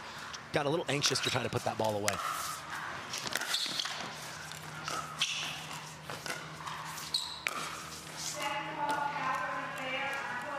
Point.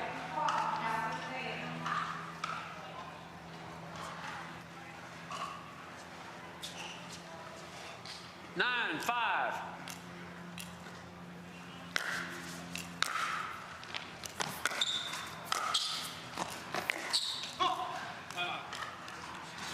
So tough for Christian Alshon as he's fully stretched forward. Not giving you as much leverage as you're hoping for, so Christian Alshon immediately takes a timeout here. Yeah, it was great depth on the initial return from Montoya. He's still in this, down 5 now, 5-9 though.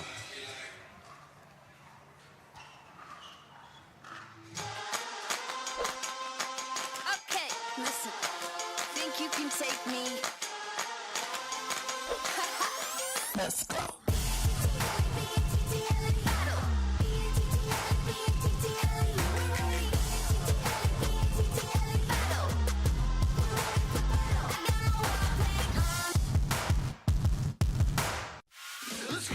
It's your journey. Own every mile in an available H-Track all-wheel drive Hyundai SUV. Get 0% APR on the 2023 Tucson or Santa Fe, or $750 bonus cash. Hurry in. You don't get the moments everyone talks about without the moments no one sees. Early morning practice, late night drills, running it over and over. You don't get the crowd without the quiet. Everyone sees the glory, the medal, the podium, but every winning shot starts right here. Paddle Tech. Let's go again. Nico Montoya facing a 4-point deficit here against Christian Alshon in game number 2. He also dropped game number 1, so Alshon took a timeout even with the advantage. Try and close out in just 2 games played. Cameron Irwin alongside Kyle McKenzie. Thanks for joining us on this Thursday morning.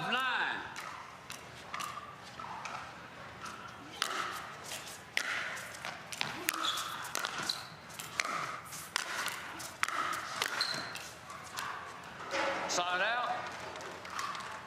Yeah, you see Alshon kind of running around to play a forehand on the return. It looks like he's got too much court to cover, but he's able to still get to that forehand volley time and time again. So if I'm Montoya, I might think about going back behind him because he seems to be leaning that way pretty regularly.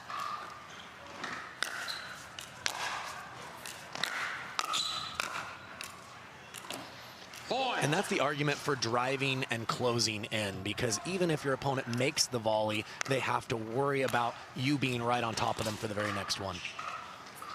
Game point for Christian Alshon. 10-5.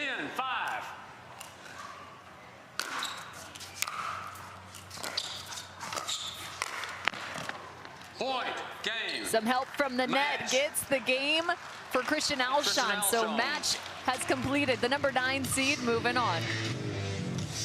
Yeah, we saw a little bit of everything from Alshon. I wouldn't say it was the best match I've seen him play, but we had the tweeners, we had a behind the back shot, and love just his general patterns that I'm seeing in the evolution of his singles game. He seems to be improving every tournament. Improving every single tournament. 25 total tournaments in 2023. Christian Alshon could become that much more of a force in each and every one of them. We'll be back with more from Championship Court. For many of us, we just charge ahead because planning for your future takes time. And right now, thinking about your financial future takes on new meaning. At Baird, our financial advisors have guided individuals and families to achieve their goals through every crisis evolution and groundbreaking idea for over 100 years. That's the difference between thinking you're ready for what lies ahead and knowing you've planned for it. Now that's different. Discover the Baird difference.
Championship Court is a beautiful thing, but currently getting warmed up out there is Ryan Sherry. He will face off against Gabriel Joseph on Championship Court, but I believe we're going to head out to our auxiliary streaming as Travis Rettenmeyer is facing off against Julian Arnold on one of our exterior courts.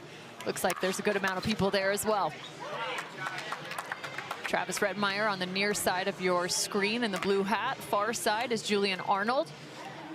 He should be feeling awfully comfortable at this location. Yeah, going to be a very confident player on court right now, coming off his MLP success just a couple of weeks ago. As well as Desert Ridge success. Had a pretty significant tournament there as well. Yeah, he's been one of the hottest players, you know, on tour, period, across all the events over the last few months. But Rettenmeyer should be a fun matchup for him. I mean, a former professional tennis player, very gifted in all the events as well, and a very solid ball striker.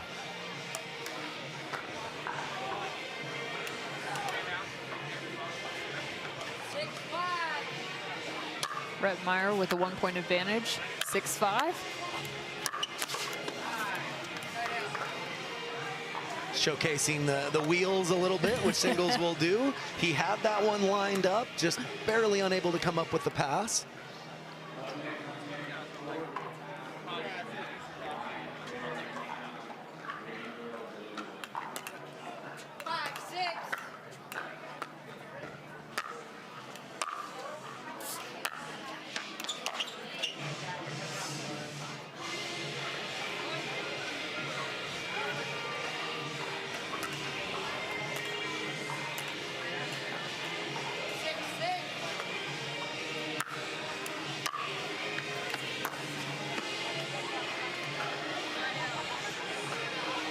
Yeah, good deep return there by Rettenmaier. And usually depth is a trade-off, right? You want good depth on the serve and you want good depth on the return. Usually if you get good depth on your serve, it makes it that much tougher for the return. Looked like that serve from Arnold was just a little on the shorter side.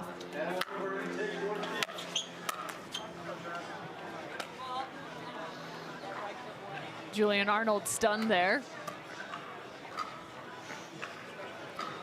Rettenmaier, one of the few singles players that we have that actually uses that one-handed backhand, has that down very nicely.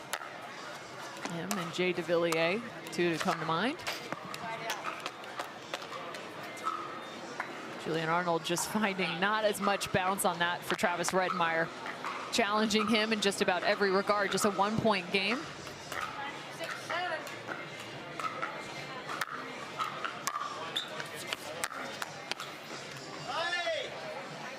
You can see the amount of spin, side spin that ball had from Travis Rettenmaier, turning into the body of Julian Arnold. Yeah, did a good job of keeping that very, very low. It was challenging for Arnold to hit it that hard and clear the net.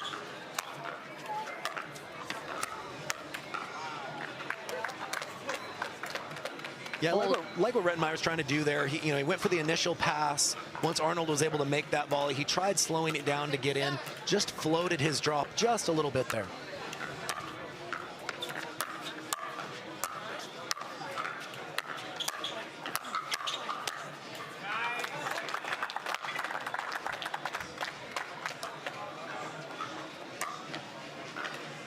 Say the noise meter is still below average for a Julian Arnold match, though. Expect that to increase as the match gets a little tighter.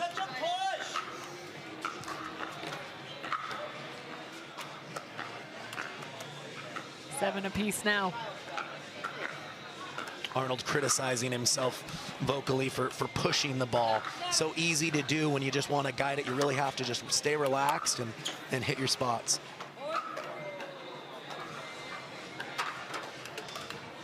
Travis Rettenmaier.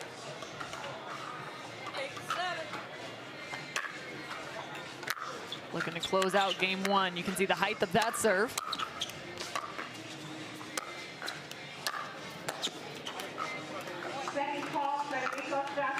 Make it 9-7 now.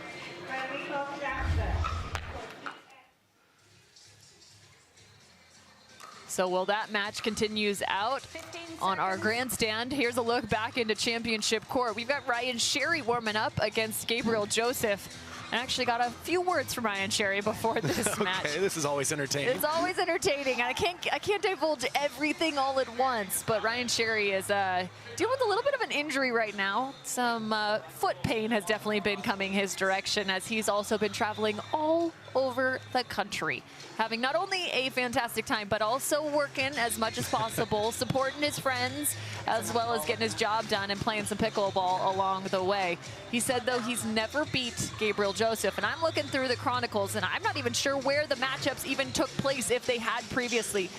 But this is a very formidable opponent in Gabriel Joseph. Yeah, on paper, to me, it's really kind of a pick-em. Both guys are, I would classify as really elite ball strikers. They're both normally very good movers as well, and two of the best two-handed backhands for each player here. So it's really going to come down to which player just comes out and executes. Obviously, with Ryan Sherry mentioning that he's got an issue going on with his foot, we'll have to see how much that limits his ability to come up with the goods on the move. Well, he came up with the goods in round one against Ryan Eveloff. It was a 3-game match. Ryan Sherry taking the first 11-4, then losing the second 6-11, and then closing out the third 11-6. Gabriel Joseph had a little bit more of a quicker trek through round one, facing off against Ben Newell, who is very good, but it was 11-6, 11-4, so just second round for these two. They are on the same side of the bracket as James Ignatowicz and Brandon French, so looks as if James Ignatowicz has also taken the second round victory against French, 11-5, 11-0. So the winner of this will face Ignatowicz in the quarters. Yeah, and Ignatowicz definitely one of the better singles players that we have in our sport. But if you're in Ryan Sherry's position or Gabriel Joseph's position, you've got to feel like it's an opportunity, if you can get through this one, to continue your day and not have to get through a Ben Johns or a name that, you know, is on paper a much tougher person to beat. Yeah, the number 2 seed is sitting on that same side of the bracket. Connor Garnett has also booked his ticket into the corners, or the quarters. The corners, hopefully not the corners. He'll be aiming for the corners. He'll be aiming for the corners.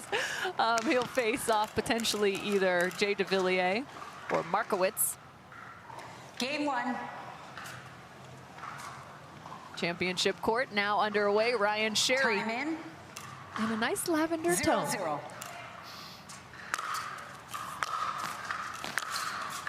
Side out. First miss, Gabriel Joseph had taken some time away from the pickleball court, but he has been very dominant. Call him Baby Curios because he moves very quickly and has, I would say, very similar style. 0-0. Yeah, they have some physical similarities. He can also be a, you know, louder player for sure, and you know, take it for what it's worth. I love that. I love the players that wear their heart on their sleeve and always competing out there. Stature's a little different, but chase is on for Joseph. Right on cue with the great effort there by Joseph. Obviously challenging to bring that ball back into the court. 2-0.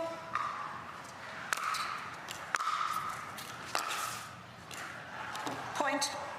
Dialed is Ryan Sherry. Make it 3-0. Yeah, really looked like he had some side spin on that ball. I'm not sure when it cleared the net that it was straightened out enough, but he bent it right back in perfectly.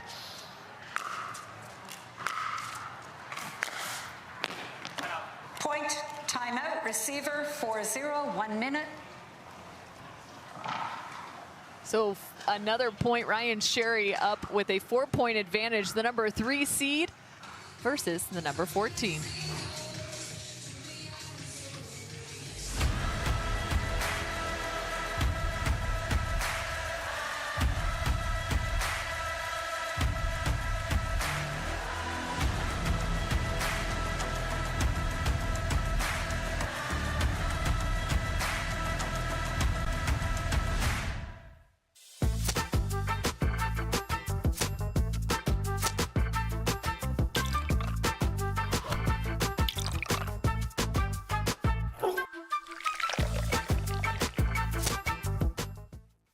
Don't let discomfort slow you down. Try Penetrex. Penetrex is different than other products with no greasiness, irritation, or unpleasant odors. Made with unique ingredients, it's 100% satisfaction guaranteed. Penetrex, the #1 online rated joint and muscle cream.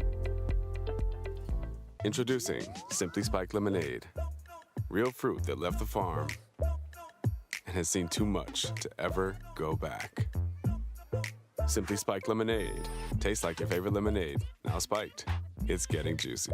Want to maximize your game performance to always stay in bounds? Look no further. Thorlo pickleball socks are specifically engineered with our innovative padding to help you perform your best. Pickleball socks that keep you on the ball. Find your sock at thorlo.com. The Florida Gator with a 4-point advantage here in their round matchup versus Gabriel Joseph. Ryan Sherry has come out to a hot start. 4-0. Fantastic former tennis player. Played for the Florida Gators from 2001 to 2006.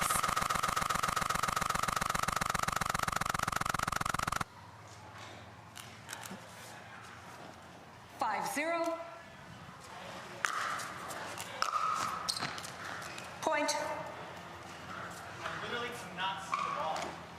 Yeah, and to me, I think Joseph just going for a little too small a target on the return there, especially when you're down.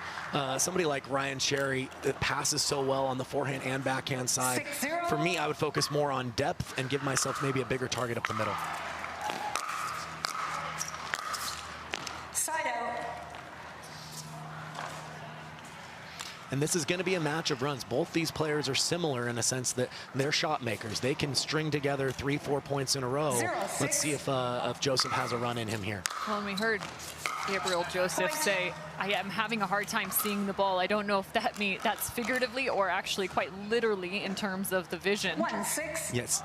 Seems like he's making a complaint about the conditions. So I don't know if there's a little bit of glare that he's dealing with, but just certainly not comfortable yet. Maybe that last forehand will help.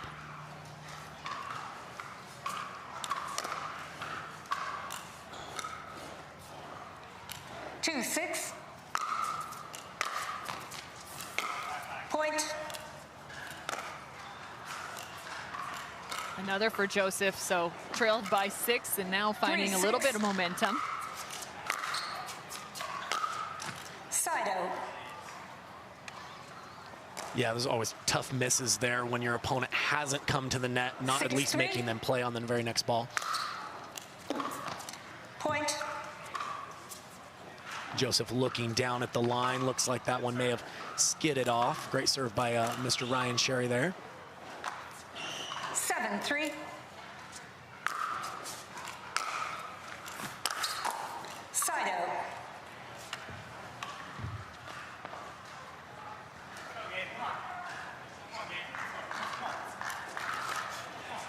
Gabriel Joseph having 3-7. further conversation with himself, spurring himself along.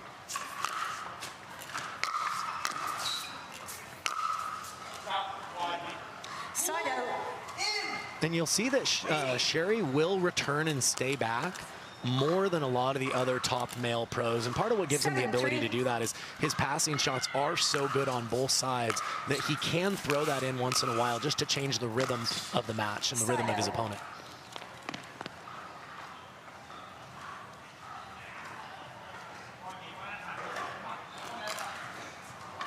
Three, 7.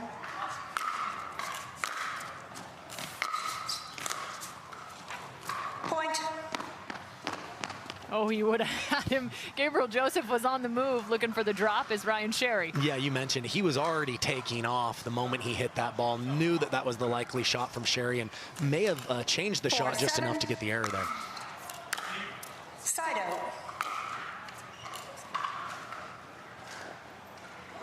7-4.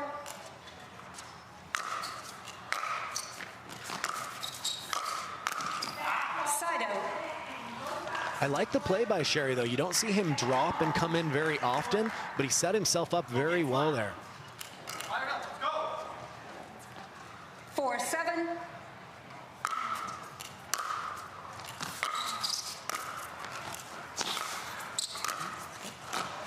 Wanted to call the foot fault on Ryan Sherry, but instead the play continues, and it goes his direction.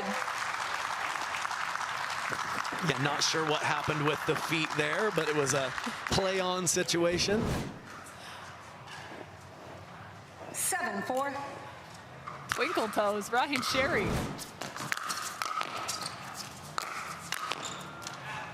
A nice read from Gabriel Joseph.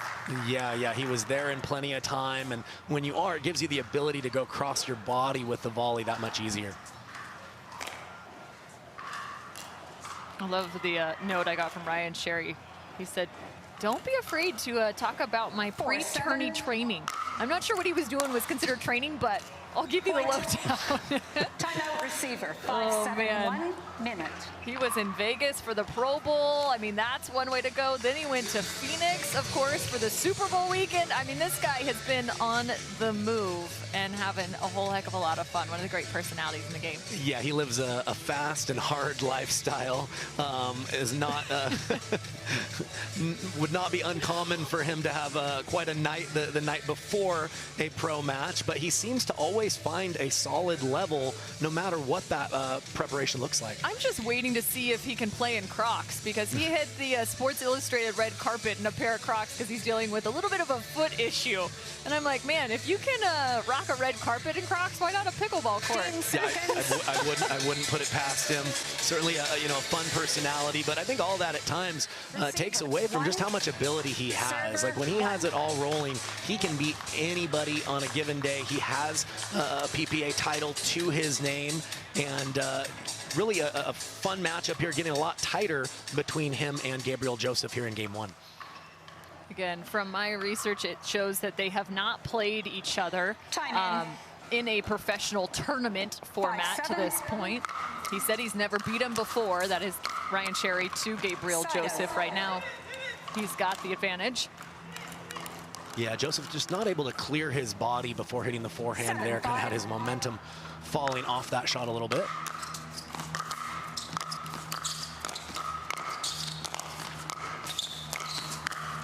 Ryan Sherry on his knee, and unfortunately also in the kitchen. Yeah, the momentum of the dive there took him into the kitchen, so instant point right there for Joseph with the side out. 5-7.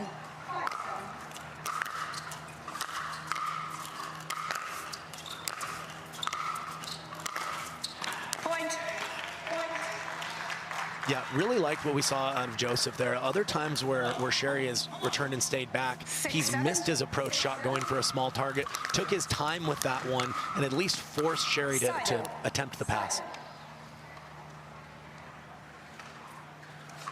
Score was 6-0 with Gabriel Joseph down. Now he's found a decent amount of rhythm. Got himself back into this.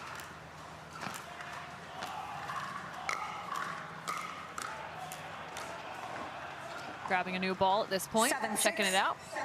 Ryan Sherry with the serve.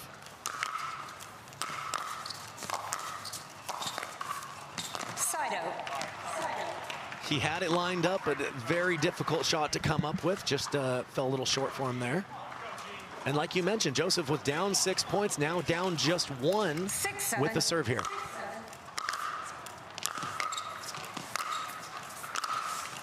Side out. Trying to loop that all the way back around 3 feet from the baseline. Yeah, the quality of the return by Sherry forced Joseph to go for a drop, wasn't able to get it down enough, and just never able to sink his teeth into that point.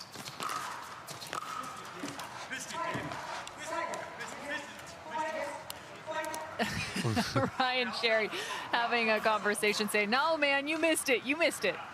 Pulling a little French Open move there. I think he pointed to the mark as well.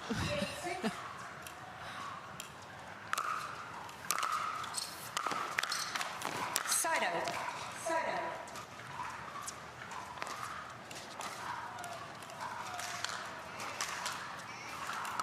Yeah, I like the return there from Joseph, going deep, but to the middle. You saw that it drew the error as Sherry's trying to create angle when there's not really a whole lot given to him.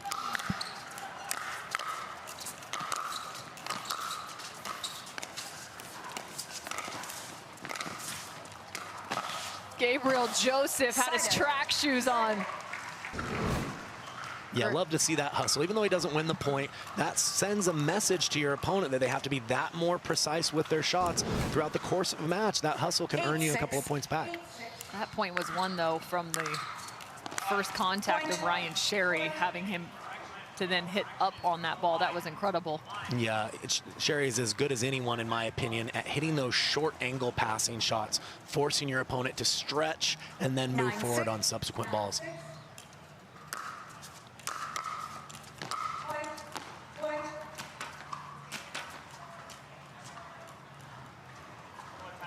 Timeout, receiver, 10-6. That's enough for Gabriel Joseph to say, I'm going to take a timeout right there. Tried to kick the ball to the other side, and that didn't even go his direction. Yeah, I think he was trying to use a savvy move of slowly getting the ball. About halfway through, he said, you know what? I still have a timeout. Why don't we just make it official? So 6-10, Ryan Sherry with the advantage. Again, Ryan Sherry, you mentioned that he's got a PPA title, a singles title. That was an indoor event just a year ago. And he knows how to challenge the best of the best as he's getting reset. Yeah, and it's tough to know, how much is he hindered with his mobility, with the foot problem we mentioned. But again, his game, in a way, won't be as affected by that as others, because when he's serving, he really is looking to hit those small, tight windows with his passing shots. And if he can execute those, he's going to be set up to make his opponent move throughout the point as it continues. So it's really going to come down to his precision on that initial pass. As much as we talk about strategy, right, in these matchups, I asked him what the strategy was to face off against Gabriel Joseph, and all he said is one word: compete. And I was like, if that's not the epitome of Ryan Sherry, I don't know what else is. No, absolutely. Well, it shows, too, that as much as we talk about the X's and O's, it comes down to execution. And these players know their own games so well, it's about finding the patterns that you love. Point game. Well, he's going to love that pattern there in the miss from Gabriel Joseph. So game 1 to the number 3 seed. 11-6, but Gabriel Joseph did have a significant run, actually a 6-point run, to try and get himself back into game number 1. So we'll see what type of game Gabriel Joseph can bring in game number 2.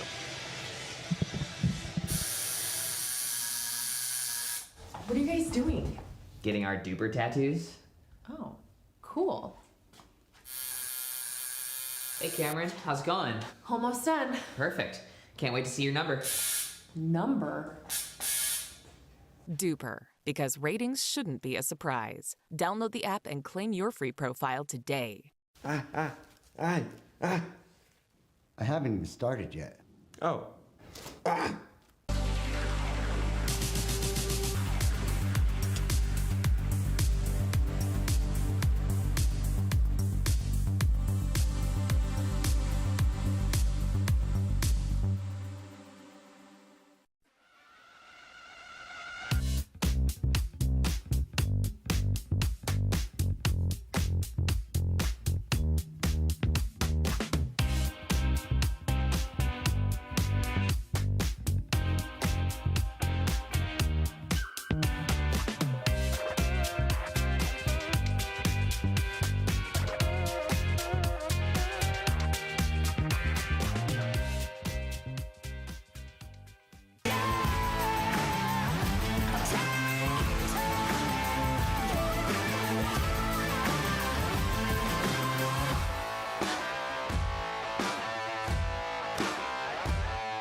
Gabriel Joseph having plenty of conversation with himself, getting himself pumped up and ready for game number 2 against Ryan Sherry in this matchup on championship court. Fantastic play all around this venue. Jay Devilliers also getting ready on an outer court to get into the action yet again. The number 2 seed here at the Carvana PPA Tour Arizona Grand Slam, presented by Hyundai. Little cat and mouse to get us started in game 2. Joseph can't believe it didn't go his direction.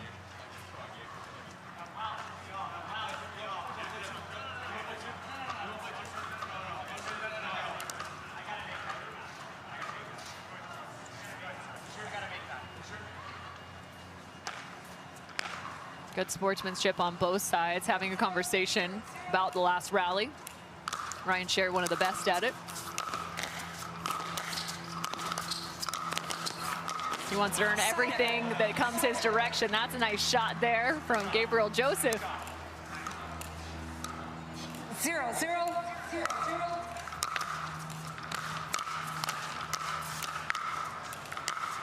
And another fist pump for Joseph.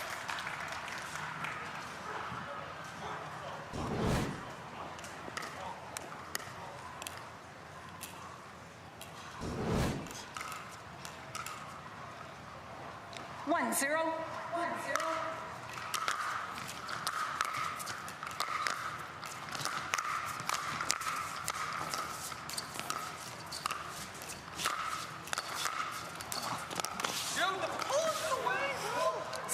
Tried to go around the post, but got a little too big.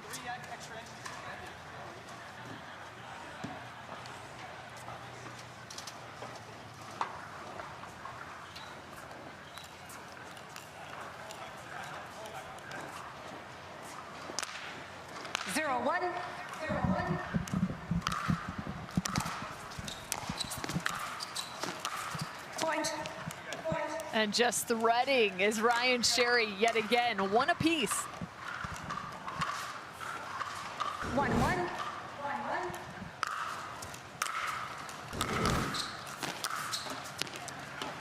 Been really impressed with Ryan Sherry on that backhand side, working up the line, having found some success there in game number 1.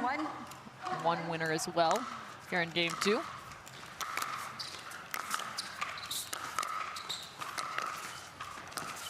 Tries to keep the ball middle, but just enough of an angle for Sherry to work with. Yeah, and that's the fine line, and it's why Sherry can get away with returning and staying back on occasion, because you see Joseph just kind of played more of a mid-court ball on his approach there, and for Sherry's passing ability, probably isn't good enough to expect to win the point there. Nice close from Gabriel Joseph.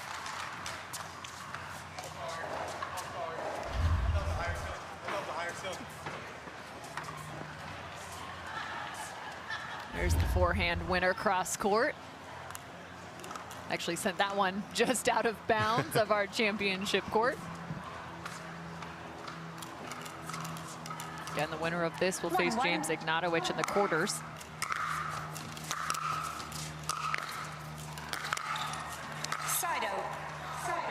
The women's draw also just about to begin here on Thursday. 1-1.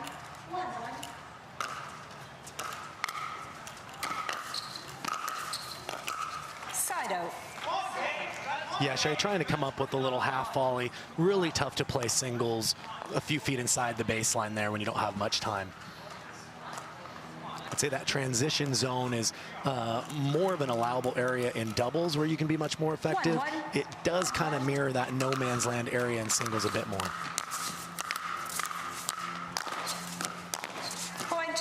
Looking for a wildly sharp angle as Sherry forced into it, though. Certainly would have been his highlight reel shot, but yeah, to your point, he didn't have a lot of other available openings.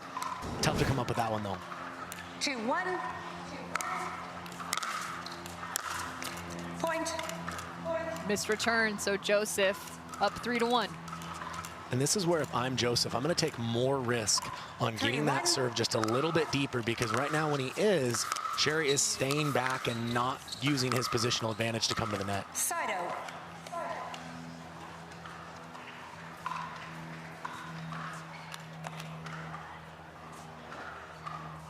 One, 3.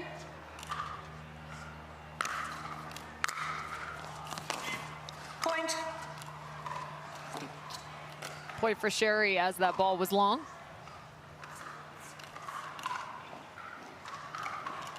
Two, 3.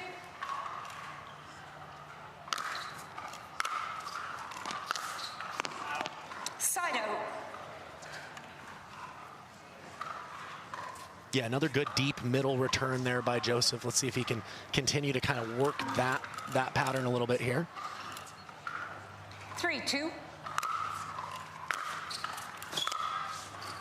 Side out. It's not quite on that. Yeah, the last, I think, 4 or 5 points in a row, we've seen Ryan Sherry return and stay back. And to me, that's a combination of maybe there's something with his movement that's hindering him, but also he's been winning these points. So maybe it's like, you know what? If this is working, I'm going to make my opponent adjust to me until they can prove that they're more comfortable getting the better of me in these baseline exchanges. Baseline exchanges are on full display. 3-2, Joseph on top. Gooder, $25 active sunglasses for anyone. That includes you, Wildcat. We see you out there bringing the fun to the starting line. You're the life of the party, whether there's a party or not. We see you making sure everyone matches. That's important. No, go back. Hooligan, Yahoo, troublemaker. You just want fun sunglasses. Find your fun at Gooder.com.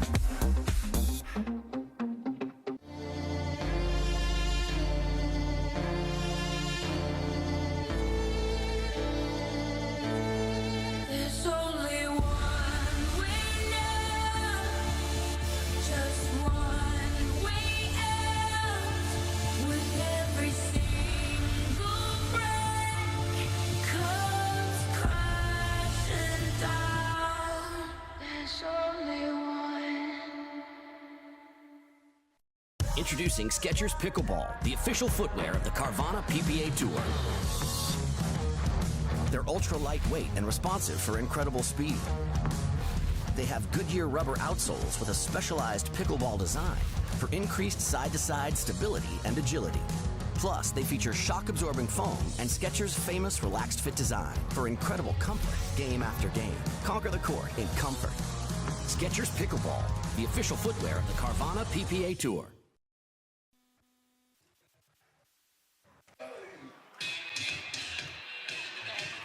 Seconds. Receiver, 2 timeouts. Server, 1 timeout. Time in. 2-3.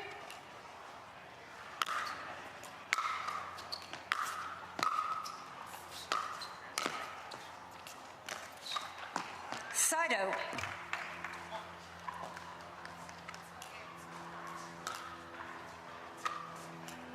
Lower gets you reaching, and that often will set up the opening for the second one.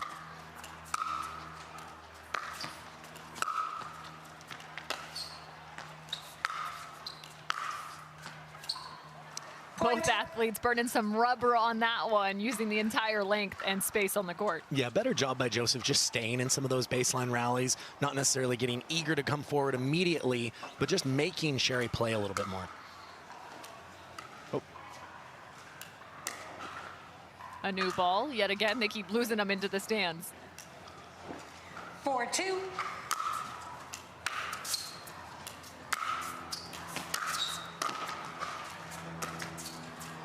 Point. Tried to work with a little bit of a trick shot there. The cut up the line. Look.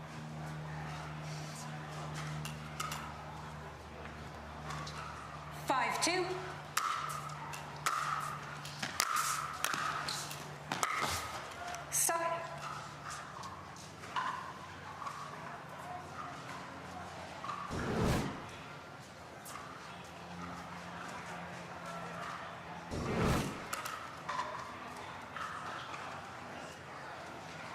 Two, 5.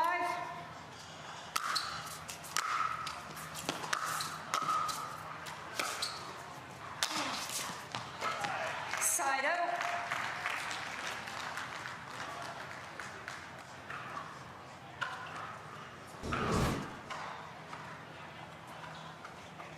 To put that overhead away.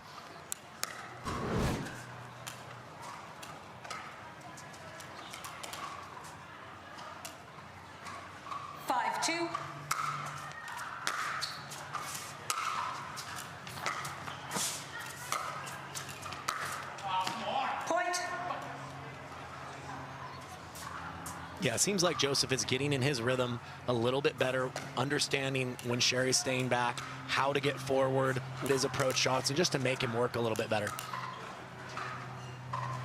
6-2. Point. Make it 7-2. Everything going the direction of Joseph at this point. 7-2.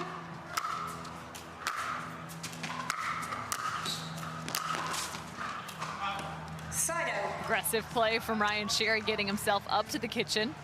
Yeah, his momentum on the volley took him off the court, where Joseph had the whole court to work with, but was able to do just enough with that volley to get the error from Joseph on the stretch.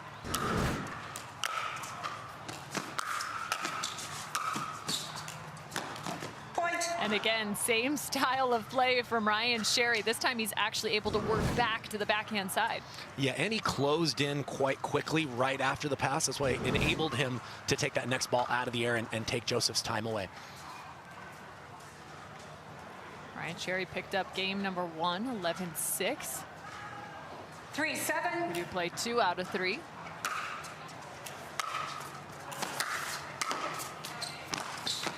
Side out. Yeah, Joseph's had 3 or 4 of those volleys to the forehand side where he's on the full stretch, but able to hit a clean volley back cross court. Not easy to do. 7-3.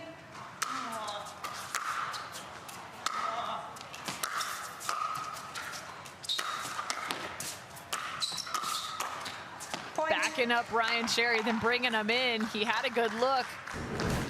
Yeah, Joseph was in desperation there, but again, that ball just got on Sherry just a little quicker maybe than he expected, was unable to come up with the volley. Gabriel Joseph first found pickleball back in 2016. However, only really committed to the game in 2019. Started to compete in tournaments. Also took some time away. Has spent a lot of that time in terms of playing singles competition. Yeah, it's always been his best event. Like I mentioned, he's got elite ground strokes, also moves very effortlessly out there. Both of those really can help the singles game. Works with Team Electrum. 9-3. Point.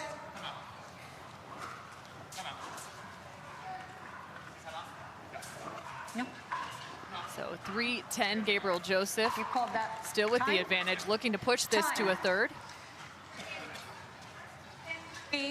1 minute. Yeah, tough to know right now with Ryan Sherry. I mentioned, you know, he's not coming to the net as often off of the return. I don't know how much of that is where he just feels like that's his advantage, or how much of that is the foot injury that we'd mentioned.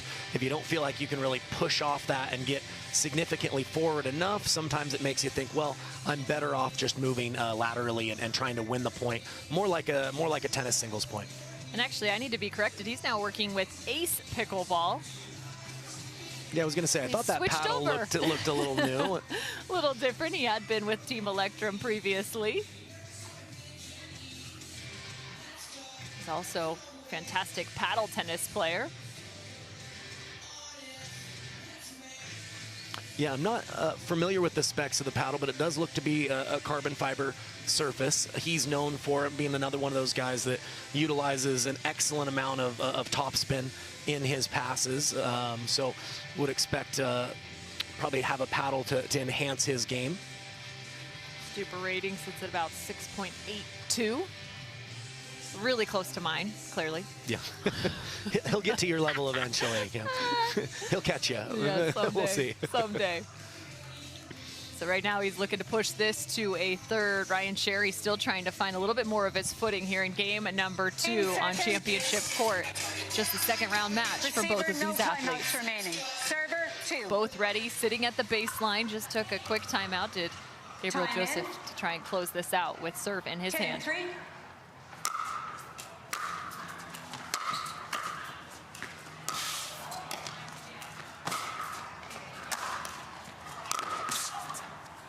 Gabriel Joseph's looking to earn it, and he does. Game number 2 with a wild fist pump. Well, Sherry brought him forward. He pushed him to each corner, but ultimately the movement and the shot making of Joseph just too much on that point. You know what that means, Kyle? We're going to a third. A spot in the quarterfinals up for grabs for both of these athletes, Gabriel Joseph and Ryan Sherry. Here's a look at that point one more time. It was a good one. Yeah, Sherry going with the drop volley here, which he hits very well.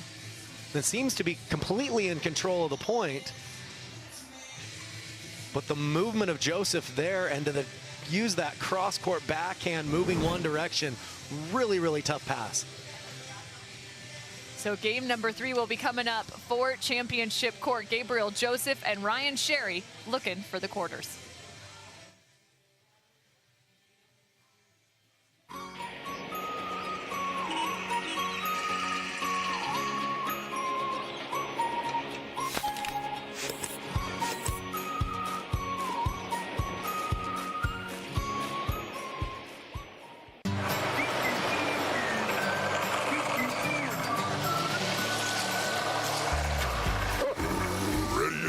Not yet, buddy.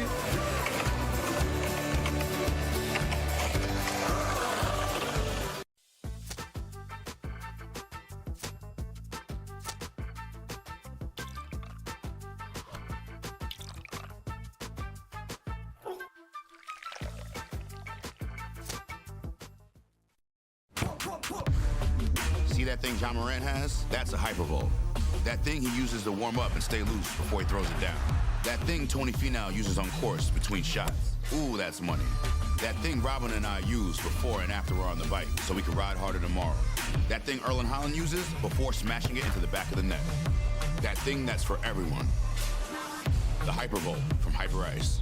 Give your body the daily relief it's been asking for. Don't let discomfort slow you down. Try Penetrex. Penetrex is different than other products with no greasiness, irritation, or unpleasant odors. Made with unique ingredients, it's 100% satisfaction guaranteed. Penetrex, the #1 online rated joint and muscle cream. Ryan Sherry told us his strategy, compete. Right now, he's going to have to dig awfully deep against Gabriel Joseph. Game 3 about to get started. He had the first, dropped the second, and now faces 11 points to get to the quarters. Yeah, and we're going to pay attention to how well is Sherry able to move forward, potentially hindered by that foot injury. Mentioned he has a foot injury. He said it's really been bugging him right now. We've only seen it at times, maybe on some of those more extended rallies. Coming off just a little bit gingerly. Cameron Irwin alongside Kyle McKenzie. Men's pro singles action happening all across Bellbank Park here on the Carvana PPA Tour. Sliding in, cross court. Yeah, an amazing shot by Joseph. I will say Sherry is pretty consistently on his first volley looking to bring Joseph forward. Yeah. He seems to be anticipating that better, so might just want to vary occasionally punching a volley deep just to keep Joseph honest. Football, right toe, point. Foot fault on Ryan Sherry. He's making sure that is the correct call. Yeah, as a player, you never feel like you're in the kitchen, but obviously you have no idea, as you pretty tough to watch the ball and your feet at the same time. Our second official, Maxine 2-1. Bierman, our lead official, Leslie Shaughnessy.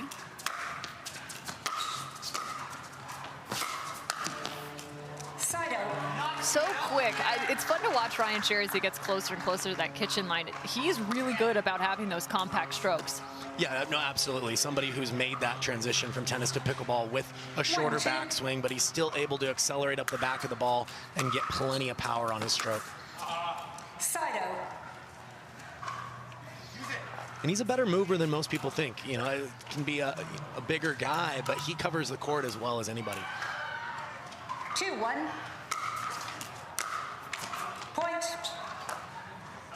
Looking back at a spot, maybe took an odd bounce for Ryan Sherry. 3-1 now for Gabriel Joseph. 3-1.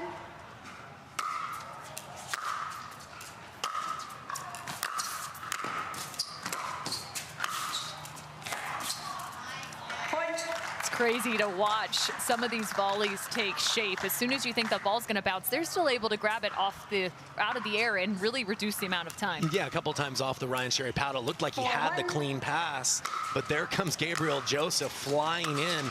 Very tough to pass these athletic pros. Foot fault. Point. Right toe. And another foot fault on Ryan Sherry. They're starting to add up. It is now 5-1. Timeout receiver. 5-1, 1 minute. So a timeout called on the side of Ryan Sherry. He trails by 4. We'll talk about maybe some strategy coming back out of this break. My name is Leigh Waters, and I'm a professional pickleball player. My daughter, Anna Lee, is my doubles partner, and her 16th birthday is coming up. It'd be great to get her a car, and Carvana has helped us make that dream come true. They have thousands of options, and I'm a mom, so of course I want Anna Lee to have something safe. Anna Lee has absolutely no idea about this car, so I told her we're going to Carvana's vending machine for a photo shoot. Drum roll. I think this belongs to you. Oh my gosh, what? Happy Sweet 16, Anna Lee. Experience it for yourself at Carvana.com.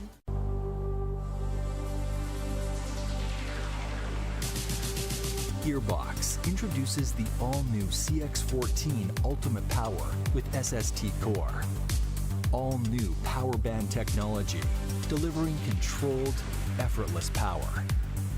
All technology, every shot.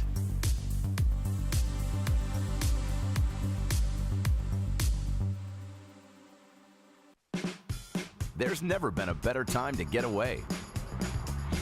with a great deal on the Hyundai you've always wanted. With America's best warranty and up to 3 years complimentary maintenance. It's your journey. Own every mile at the Hyundai Getaway Sales Event. Hurry in to get our best deals of the season. Get in and get away. Get 0% APR financing plus 0 payments for 90 days on select vehicles. Now, during the Hyundai Getaway Sales Event. 15 seconds. Welcome back to the Arizona Grand Slam presented by Hyundai. Game 3 action underway here on championship court. Gabriel Joseph with a significant lead, facing off against Ryan Sherry. Point. Timeout. End change. 1 minute.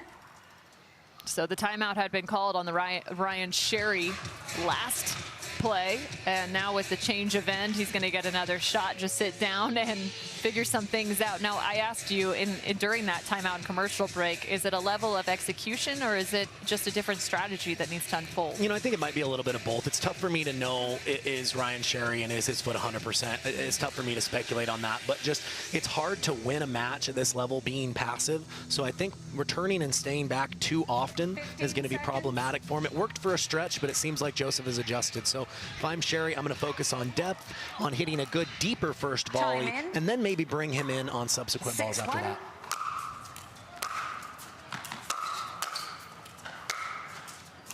Side out. You know, and Sherry may have got away with another shorter volley. It seems like Joseph is wanting to hit and come in immediately. I think he needs to keep him honest by getting a little more depth on the volley. Side out. Looks like Sherry's trying to get in on his own right.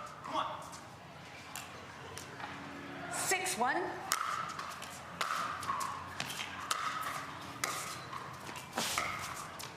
Same thing goes. Gabriel Joseph comes in off the drop of Ryan Sherry, and he takes advantage.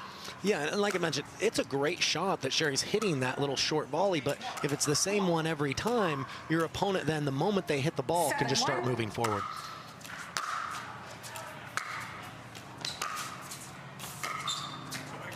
Side out. Ryan Sherry also trying to encourage himself. There's something to be said, too, about both of these players living and playing for the amount of energy around them. Right now, they're having to create their own.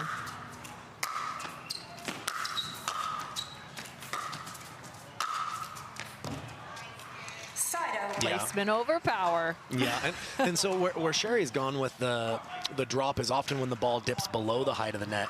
But Joseph did a good job of showing, hey, even though that ball dipped below the net, I can still choose to push that volley deep. So you do have a couple of options when you're playing those volleys. 7-1. Side out. Miss serve. Those always hurt. Yeah, it just seemed a little maybe too casual there with the score line. But Ryan Sherry can go on big runs. So definitely a dangerous opponent. Point. He has a gold medal to his name. Cincinnati. 2-7.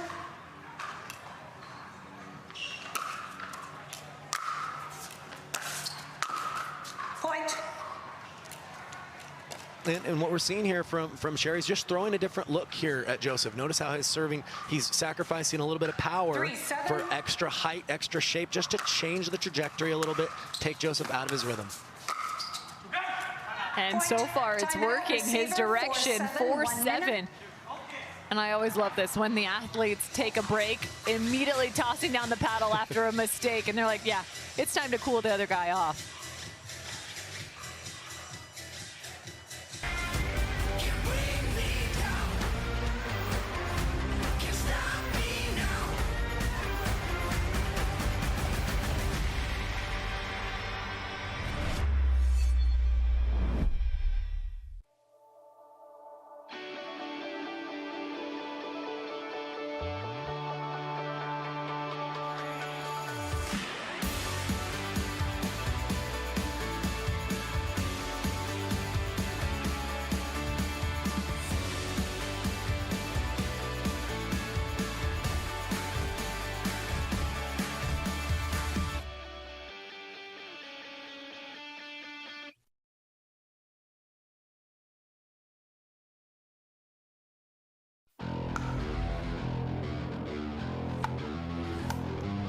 The future of pickleball is here.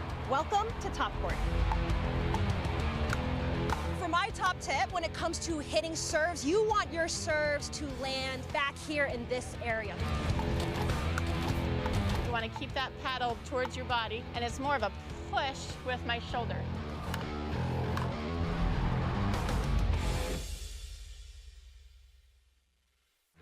Carefully crafted with Valencia orange peel, Blue Moon is one of a kind. Something this unique could hang in a gallery, but it looks best in our signature glass. Blue Moon, one of a kind, every time. Ryan Sherry needed to be cooled off for Gabriel Joseph, who has found a few extra points here in game number 3. Cameron Irwin alongside Kyle McKenzie. Game 3 action and a spot for the quarterfinals.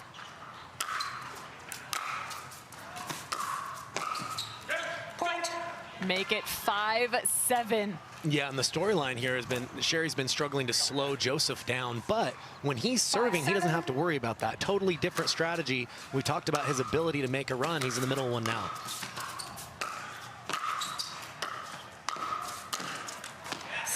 Oh, and he's thinking that ball may have been out of bounds. So finally the run stops. Score was 1-7. He trailed by 6. So Gabriel Joseph will serve. 7-5.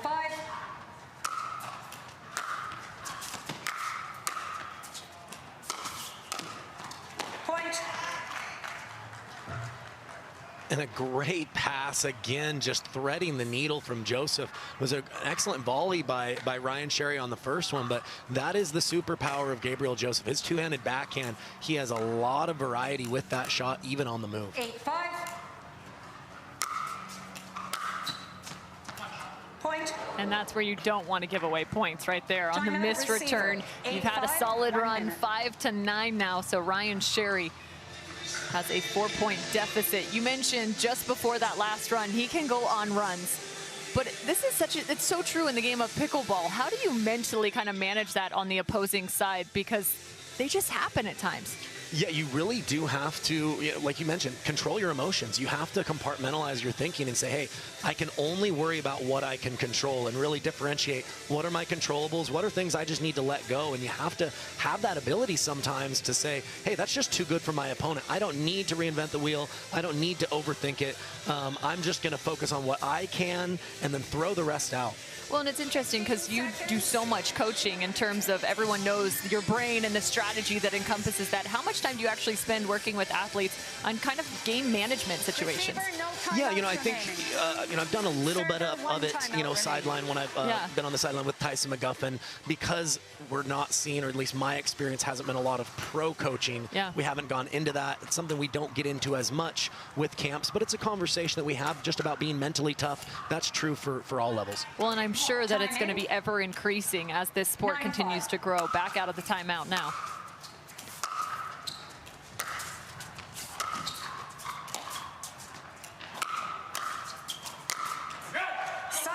And a much needed side out for Ryan Sherry. And an adjustment there by Ryan Sherry. He had the ability to bring Joseph in short like he's been doing, decided to just push and keep him back, and it worked out for him. A nice strike by Gabriel Joseph. He's calling that ball out of bounds for Ryan Sherry.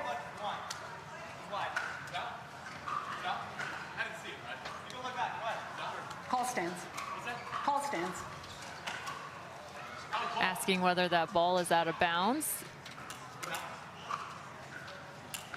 Gabriel Joseph feeling very confident that it was. 9-5. Here's the look.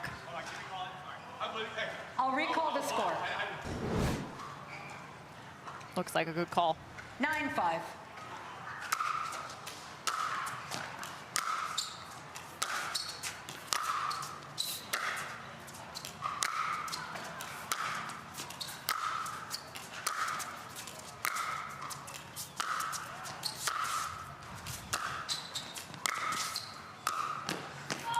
We went full Curios mode right there, playing some tennis out here on championship court. And I actually like what I saw from both guys. Even though they weren't coming forward, they weren't getting passive with their shots. They were going for a big target. They were still hitting the ball hard and waiting for a slightly shorter ball to move forward in on.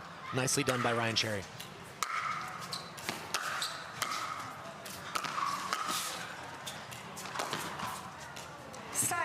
Wow, Gabriel Joseph just hit that facing the opposite direction. Yeah, Sherry had him on the full stretch a couple of times, but able to just do enough with those volleys to stay in control. On that backhand side, when you're at full stretch, your back ends up being to the net. Gabriel Joseph displaying just that. Perfect placement on the sideline. Yeah, the finishing shot was actually quite easy. Like you mentioned, Cameron, the approach shot played very close to the line, set himself up nicely. And he has earned his first match point here. 10-5.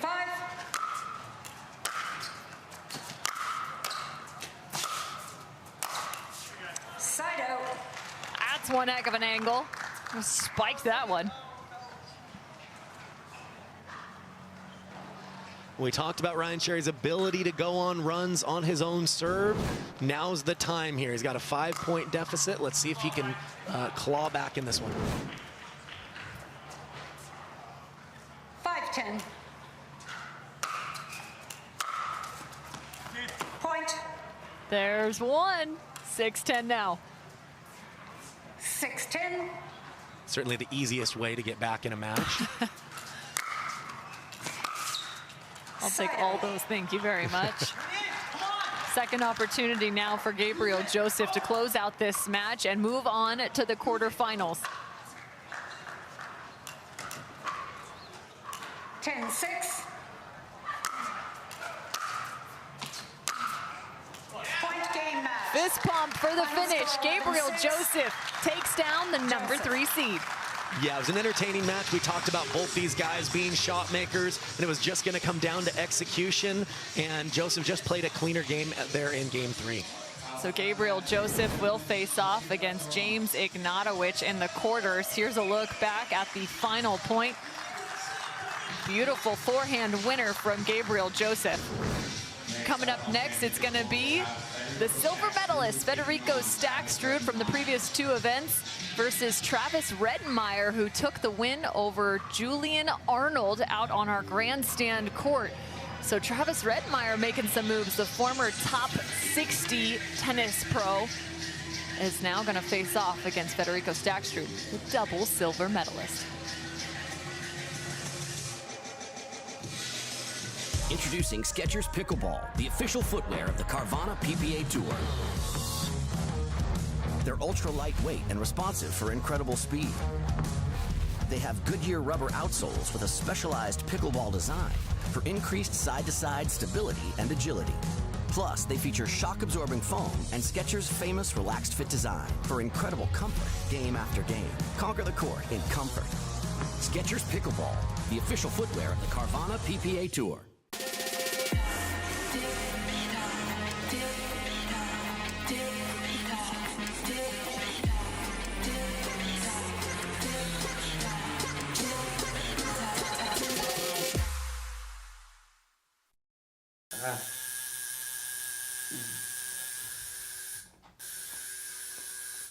What are you guys doing? We're getting our duper tattoos. You know it changes every match, right? Oh, Duper, keeping tattoo removers in business by updating after every match. Download the app and claim your free profile today. Can you change that 6 to an 8? I sure can try.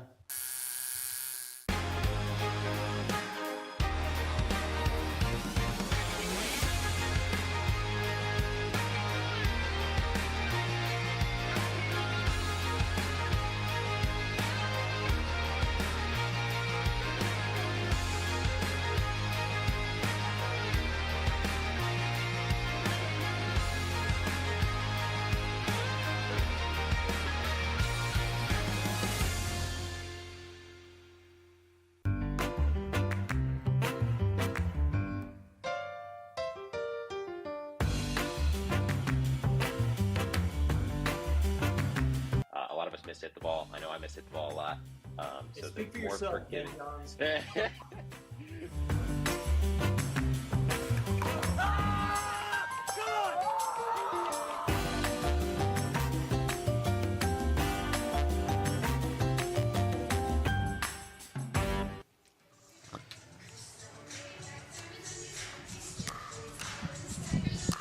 Last time these two faced off was not long ago, but it did go the direction of Federico Staksrud. It was in the back draw, but Travis Rettenmaier pushed him to the limit. So Travis Rettenmaier, you can see him in the blue hat. Actually, they're both wearing it. Why not? On the near side of your screen at the Carvana, Arizona Grand Slam presented by Hyundai. Far side of the court will be none other than Federico Staksrud, who's picked up 2 silver medals as well as officially 1 game off of Ben Johns at Desert Ridge. Not long ago, Cameron Irwin alongside Kyle McKenzie. Give me some scouting reports on both these two. Yeah, so Staksrud is, right there with Ben Johns, has been, as in form as anybody to start this year on the singles side, back-to-back silver medalists. Rettenmaier is as confident as ever in all the events, in my opinion. So I really think that it's been a couple years now that he's done the pro pickleball thing, and I really feel like his game is coming together. He's really understanding what he does well. Staksrud, I would say, is known for the tempo, the pace of play being as fast as anyone between points as well as during the point. So look for that to be kind of the biggest thing for Rettenmaier is, does he have the fitness, the explosiveness to get up, to shorten those passing angles for Staksrud enough to slow him down?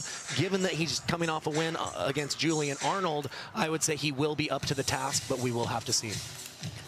Both of these athletes continue to grow in their game as they have come over to the pickleball world just within the past few years. And you've seen it across the board, especially in men's singles. The growth of the game, the paddle technology, I mean, the number of nuances that come to shape now with this men's pro singles, it is slim margins of difference. And all of a sudden, it could be anybody's game, it feels like, on any given weekend. Absolutely. First serve now underway. Travis Rettenmaier with the one-hand backhand. Looks like he had that up the line pass lined up, but just pulls that one just a little bit wide. Got as high as number 57 as a professional tennis player, world ranking. That was in doubles. And he steals that one away. And another thing to look for is how well does he do in some of these cat and mouse type of exchanges as Staksrud is moving forward. Certainly unconventional lob there, but he made it work. Side out. So a side out now for Federico Staksrud. How have you seen his game really expand? He's always been considered one of the top singles players, but I know there's been conversation in regards to his doubles performance as well. Yeah, no, he's certainly improved his doubles game, and that's the normal progression for a high-level tennis player. They're usually a little stronger in singles at first, and then the doubles nuanced, skills start to come. In his singles game, though, he's always been an elite passer, but I'm really noticing his ability to find some kind of medium pace, shorter angles as well in his game. So really understanding the geometry of the court really, really well these days. Side out. Just catching Travis off the let. 0-1.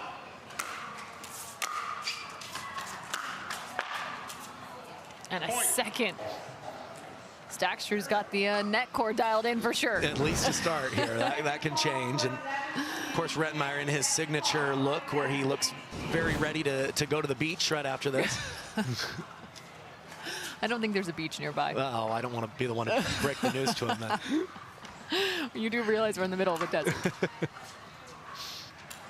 Time in. 1-1.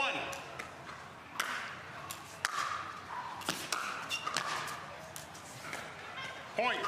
And missed there. Travis Rettenmaier having switched from professional tennis back in 2012. Finished his career in that regard. Started coaching a significant amount. Then decided to find pickleball. A friend introduced him to it. And it has forever changed his life.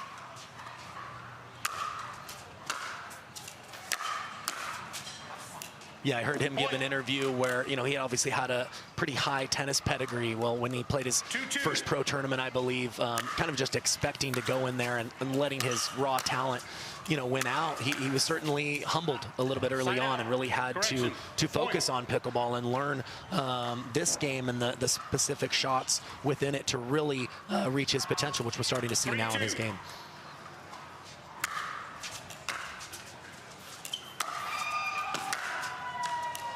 Point.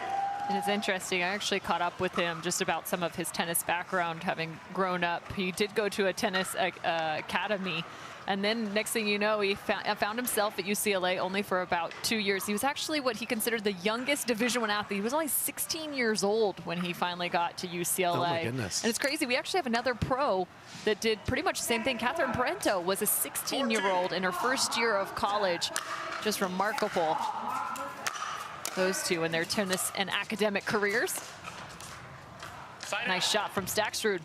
Yeah, he really held that a long time. Very tough for Rettenmeier to read where that was coming off the paddle. 2-4.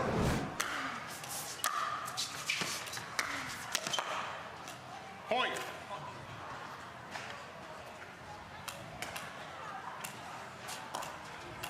Three, 4. Side out.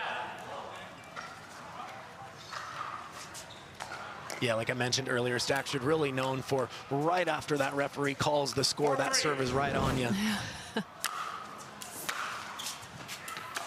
Well, and pushing pace of play is one form of control, right? It's another way to take your opponent out of their rhythm and to play on your own terms. If you're more used to it than they are, it's just another way to have an advantage. Side out. I like the footwork there, even though Rettenmeier missed that shot. I like that he wasn't just settling for the backhand, ran around, almost was able to get away with that inside-in forehand. Point. Ooh, talk about 3 inches of margin. Federico Staksrud with a beautiful winner. And he's won 3 points now, driving to the forehand side of Rettenmeier. Doesn't seem like he's wanting to lean that way as comfortably.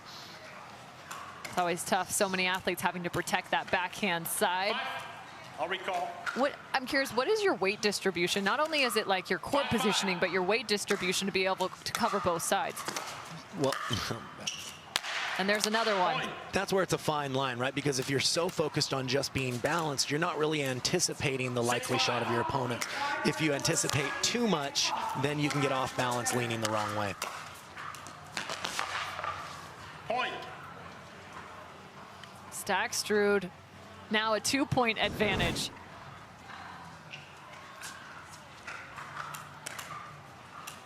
Seven, 5.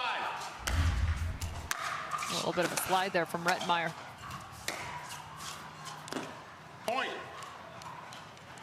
A different type of backhand. Yeah, but again, he's finding success, ultimately winning the point, taking that ball to the forehand side of Rettenmeier. Seems like he's just leaving a little bit more space on that side. Side out. So is the adjustment simply court positioning? You know, at times, sometimes it can be following the ball. If you head to the backhand just one step over to be disciplined, forcing your opponent in the tougher shot.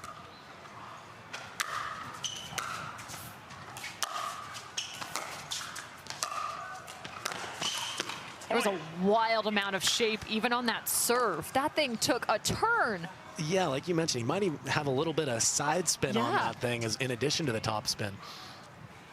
6-8. Still very tight here in game 1. Side out. 8-6. Side out. Not as much bounce on that. Sometimes hitting it flat works in your advantage. Yeah, it looked like he actually undercut her backspin that return, but he kept it very, very low throughout the flight path of the ball. Inside in for Travis Rettenmeier. Little taste of Staksrud's own medicine. Yeah, He's been having success there. Yeah. 7-8.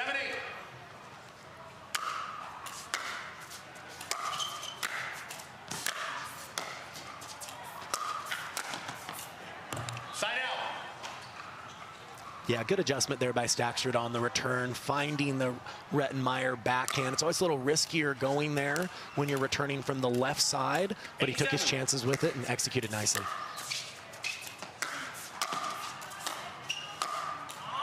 Side out. Goes cross court, holds, goes down the line.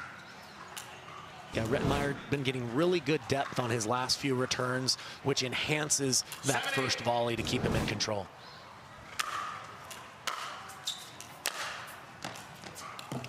Side out. Late call from Federico Staksrud. I don't mean that badly either. Yeah, I think it was the right call, but Rettenmeier didn't miss it by much.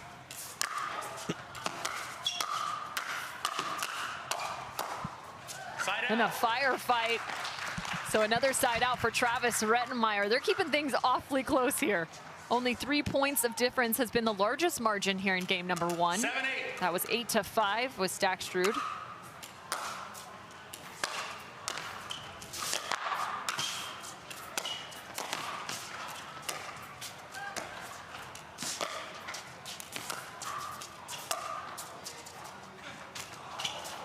He misses it and goes full spin. Side out. And now they're questioning the line call. Side out. Here's a look. Just a circus of a point here with the missed overhead. Realizes he can still play it. Timeout. Timeout, server. And then that was the second Scores ball. 87. Just long. And Rettenmaier did the right thing by closing in. I think he was a little surprised. Might have been why he missed the routine volley there. You look like the Tasmanian devil. That was Federico Staksrud. That was crazy. Misses the overhead, goes full spin cycle, and still finds the ball. Staksrud on top by 1.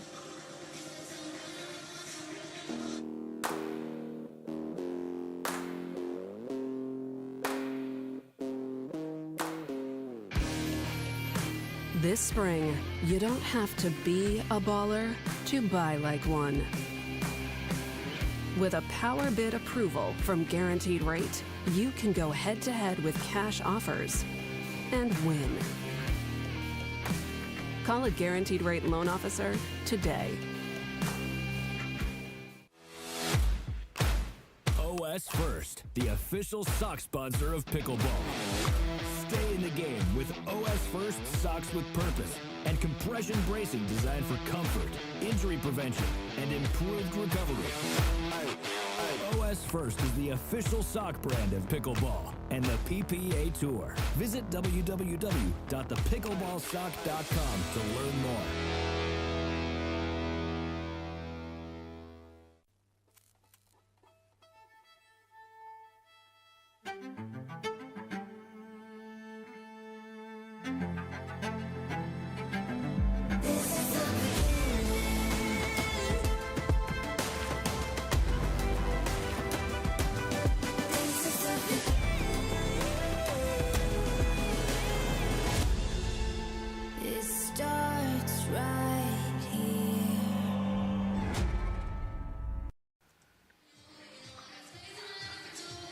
Travis Rettenmaier versus Federico Staksrud here at the Carvana PPA Tour. This is the Arizona Grand Slam presented by Hyundai.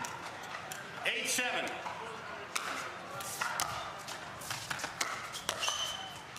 Point. And again, going with that inside-in pass. The turn was just a little shorter than Rettenmaier had hoped, but Staksrud there to take advantage. Side out.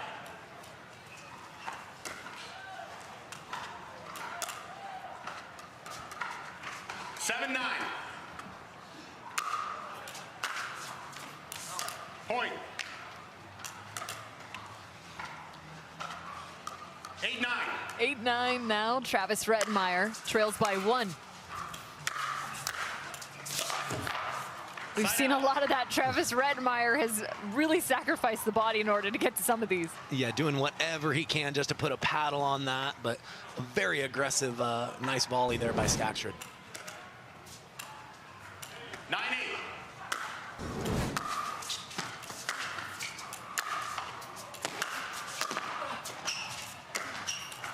Point.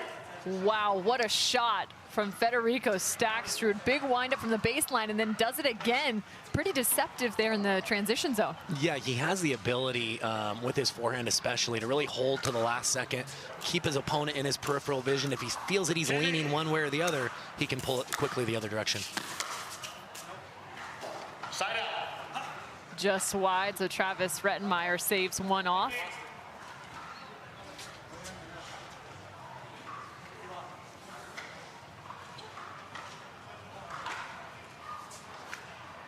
This has become routine at this point. The number of balls we've gone through here on championship court. Yeah, Rettenmaier putting the ball up in the air, showing Staksrud that it's gonna be a little different than what they've been used to. Time in. There's probably a decent amount of cash laying underneath those bleachers.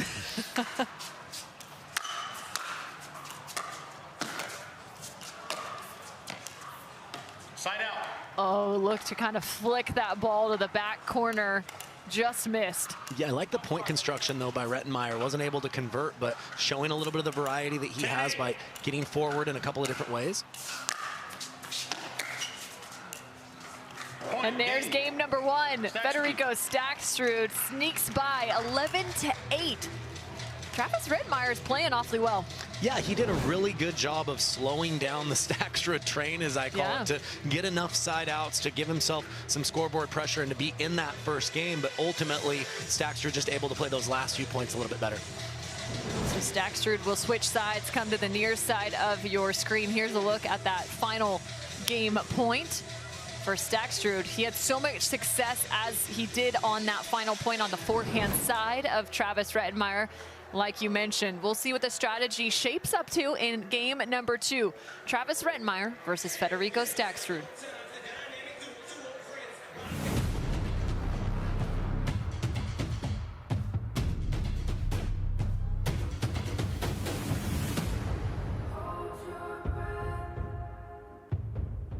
We're not turning back.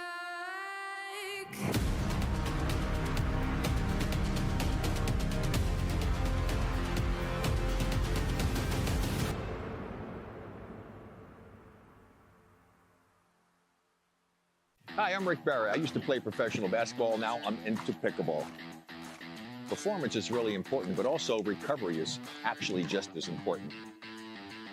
LMD is a product that I use constantly before my matches and after my matches for my recovery.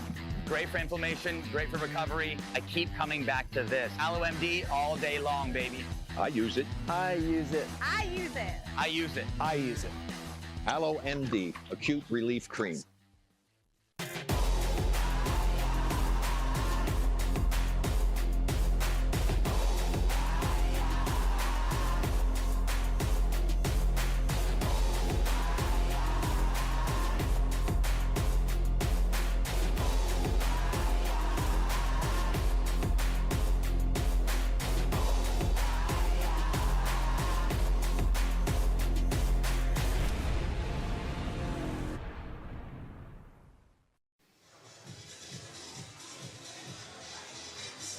The Argentinian takes game number one. That's Federico Staksrud, former collegiate tennis standout. Played at not only Tennessee Wesleyan, but also University of New Orleans. Usually in the top 10 in Argentina, ranked under 18. Point. That ball is good. Yeah, and that's one of the things that Staksrud has really perfected. Similar to a Ben Johns, he's able to take the outside edge of that ball with that one-handed backhand and go either direction. Side out. Staksrud will predominantly use two hands on the backhand when he's back towards the baseline. But once he starts working forward or closer to that kitchen line, he usually starts using the one-handed backhand. Is that so he can maintain a specific grip? I think it's more for reach. Okay. It allows him to do more things on the stretch, which as you start working your way forward, there's the opportunity for more angle there. 1-0. So how much more reach do you think there is from two-handed backhand to a one-handed backhand? Because depending on the play, it could be significant. Yeah, it kind of depends on the shot, and that's what's kind of funky. In doubles, a lot of times, if you don't have a two-handed backhand and they hit it in that quadrant to make you reach, you can reach with your one-handed backhand, but you can't get much on it. For the volley, sometimes you can do more with two, but I think once that ball bounces, you're really trying to maximize your reach. The one-hander allows you to come up with more angle. 1-1.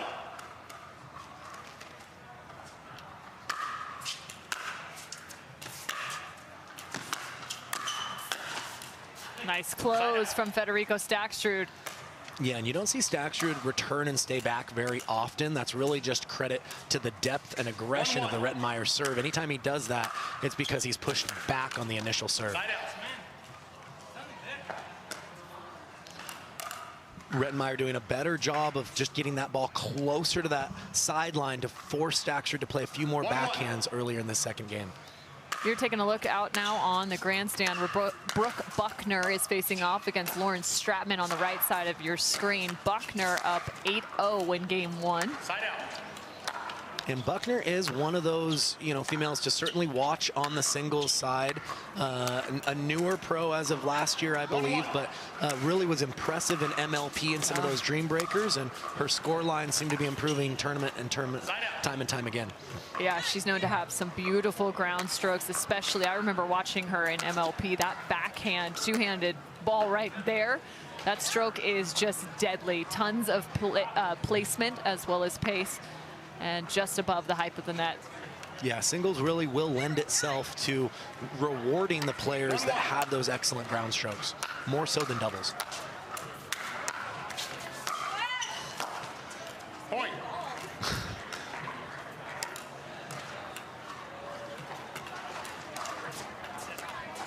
Two-one.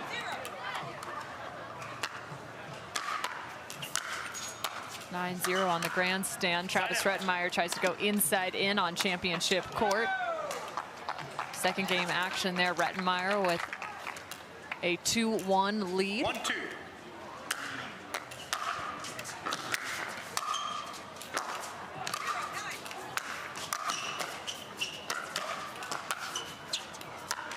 Rettenmeier doing a much better job covering that forehand side here early in game 2. Yeah, looks like he's maybe made the adjustment. Staksrud hasn't been able to beat him there. A lot of that has to do with the quality of the return of Rettenmeier, getting it close enough to that line to still force Staksrud to play backhands.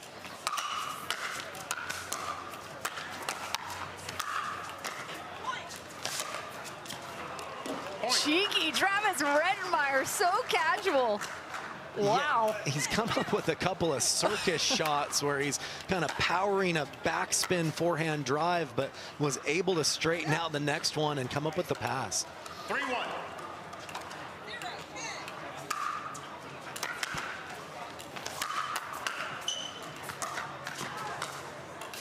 Side out. Yeah, just a little too high from Rettenmeier on that last drop attempt, but doing a good job here of pressuring Staksrud early in the second game. 1-3.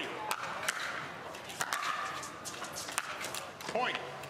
Missed return, so Federico Staksrud finds his second. 2-3. Still game point out on grandstand for Brooke Buckner. She needs to earn the ball back though first. Side out. And Stratman's found 3 straight.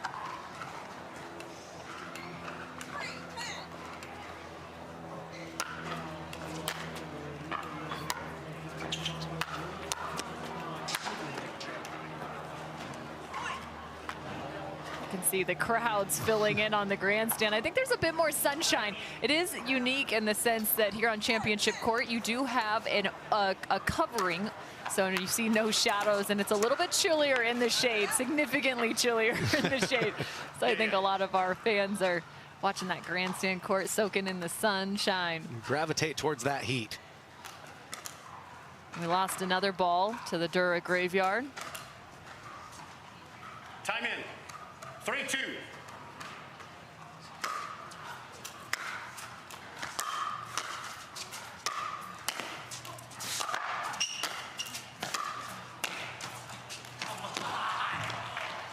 Getting a nice little bounce off the net is Federico Staksrud. Travis Rettenmeier's just, taking a few laps. Looking up to the pickleball gods saying, why? Why I put out such a good effort? But honestly, in all seriousness, really impressed with his court coverage, his lateral movement. He seems to be using that longer frame to really cut off angles and force Staksrud to hit several good volleys. Point. One heck of an inside in from Federico Staksrud.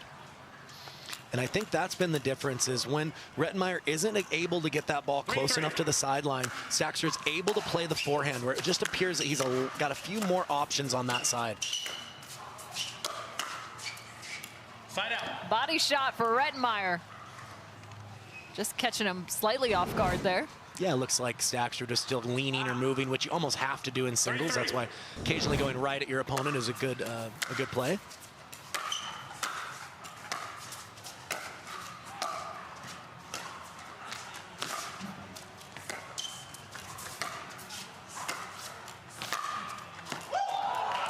Again, another shot that's pure magic from Travis Rettenmeier. I don't know how he's doing that. Yeah, I'm so impressed with his ability to extend points here. You know, it doesn't appear to be the fastest guy around, but he's really efficient with taking those long, big steps and keeping the ball in front of him, waiting for the right moment to have that opening.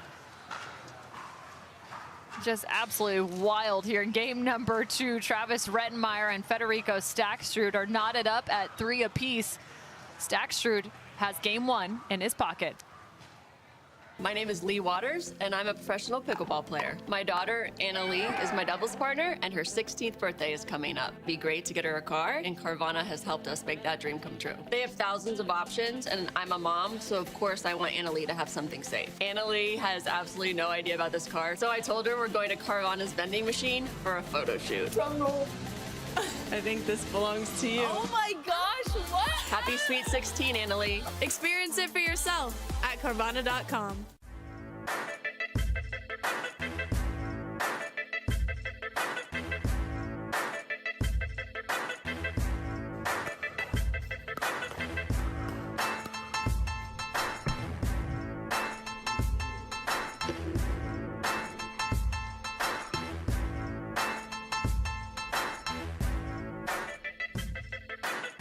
New People Pickleball.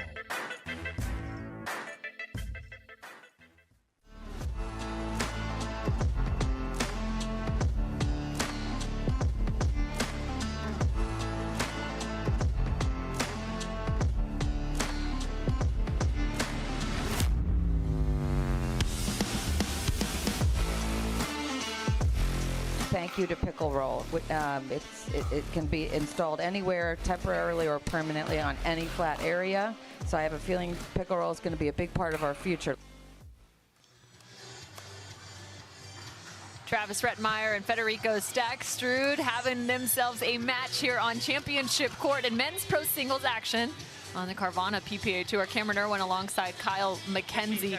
These two have faced off 3 total times. Just in 2022 to 2023 alone, Federico Staksrud getting the better of 2 of those 3. Side out. A little too much on that pop from Travis Rettenmeier. I still like the point construction, though. He got Staksrud stretched. He closed in, got the volley he was looking for, just wasn't able to straighten that out. But he's done a really good job of not pressing in this match, playing within himself, but throwing some different looks at Staksrud here.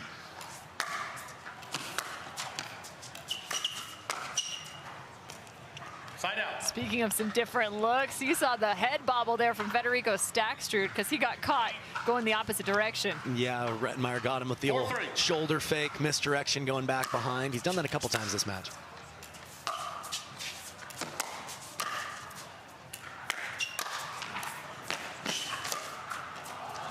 Side out. And what a ball by Staksrud on the run. Rettenmeier did everything he could. He was in a good position, but just such great dip on this final forehand from Staksrud. 3-4.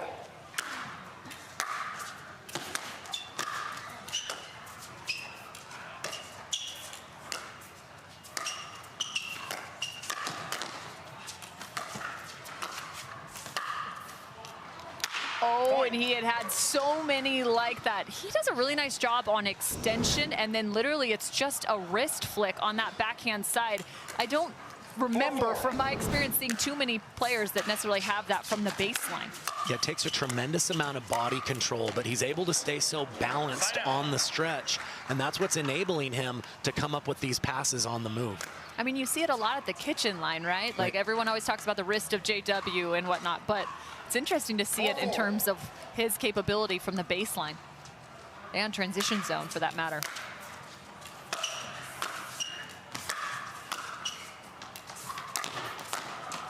ATP defended, and Rettenmeier's all over it. Just making him play every single inch is Federico Staksrud. Yeah, after an amazing point, Staksrud's able to almost make this last one look too easy with a perfect little dump backhand volley to finish. For that, both athletes taking a little extra time here and a few extra steps trying to catch their breath.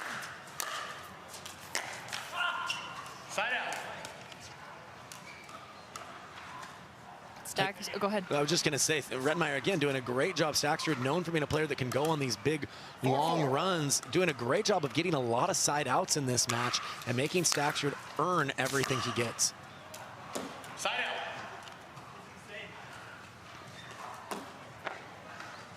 I think it's fun to watch Staksrud through the transition zone. It, to me, looks as if he's really good about lowering his body in some of those moments. So oftentimes as you get to that kitchen, it's a little tough, right? Like you start to stand up a bit more. Point. But on some of those transition shots, he seems like he's getting his body low and trying to find as much spin as possible. You know, absolutely. His posture, I think, is the foundation, you know, of his game, especially as he's moving forward. Point. He's showing a full range of shot selection, really working the inside in, and then right here, excuse me, the backhand up the line, and then the inside out from that same court position. Federico Staksrud has a 2-point lead here in game number 2, as well as game number 1, his side.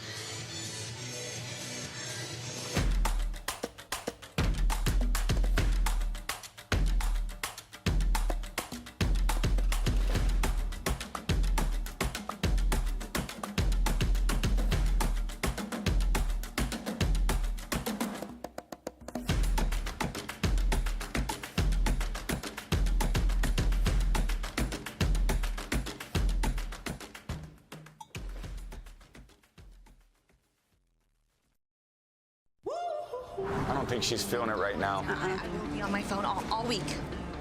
Looks like somebody needs a little Hertz TLC. Liv, you're on vacation, but I don't think you're feeling it. Huh? Please, your phone. It's okay. Hand it over. Yeah, you're good. Go enjoy yourself. Sam. You feeling it now? Let's go. Everyone needs a break sometimes. She's feeling it. Let's go.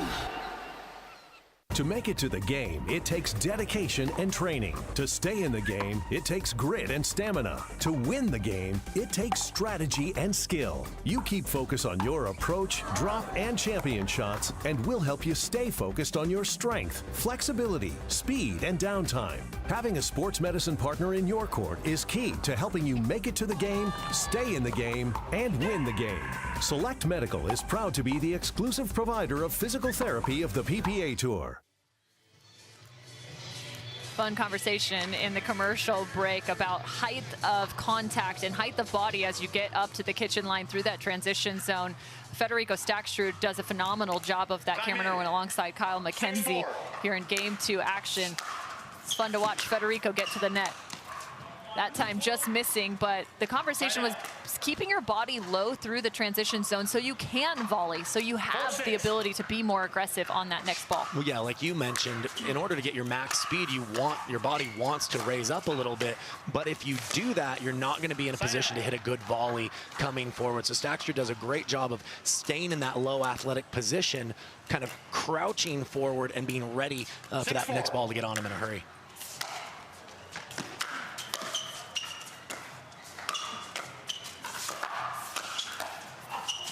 What a save from Travis Rettenmeier, but again, it's the continuance of these top pros that's just remarkable. Yeah, the level just keeps getting better and better. It's no longer one good volley, one good pass. It's stringing multiple good shots together in order to hang at this high-end pro level. Man, it's just got to be so frustrating. As soon as you think you've hit a winner, you haven't. Like that, that's a great example. Again, both those athletes just being so low, so agile to be able to take that ball out of the air versus off the bounce. Excellent anticipation there from Staksrud too. He drove his backhand up the line, but instantly cut off that angle middle, knowing that that was the likely location for the volley from Rettenmeier. All things going in the direction of Staksrud right now. 9-4. Side out. Yeah, Rettenmeier doing a good job of adding some variety in the type of return. Sometimes he's been using that forehand slice. That one chose to hit out on, and the pace threw off the rhythm of Staksrud there. Side out.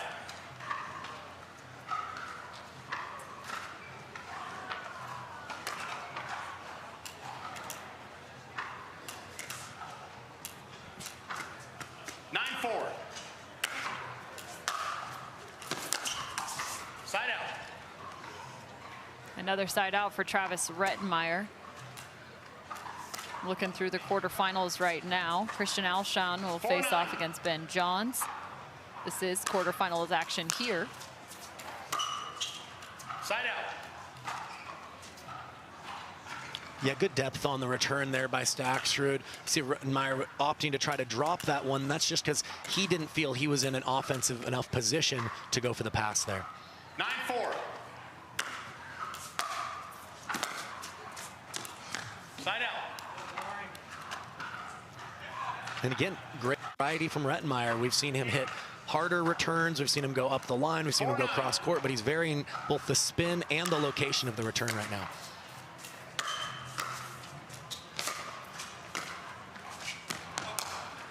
Point. Ball out of bounds, so Rettenmeier earns the 5th. 5-9. Staksrud making him play just about every inch, like I mentioned, as he misses that serve. But it's not just left to right, it's the depth from the kitchen line, then forcing him back to the baseline. Travis Rettenmeier looks as if he's played, or excuse me, run a marathon at this point.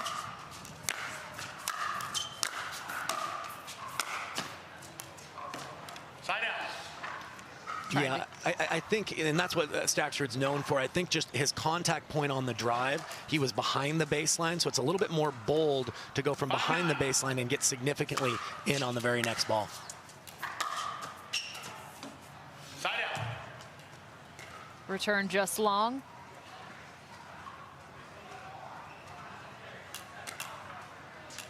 Oh, excuse me, serve just long. It was actually the approach from Rettenmeier was just missed that one. Point. I may have jinxed him. No, you can see the future. I had a premonition. It's game point now for Federico Staksrud. Point. And the match goes his direction. 11-8, 11-5 for the number 4 seed, our first person into the semifinals. Yeah, Rettenmeier did a really good job most of the match on his return of serve, slowing Staksrud down, but just unfortunately had a slew of return errors to finish that match there. So the number 4 seed moving on to the semifinals. We'll have more from Championship Court.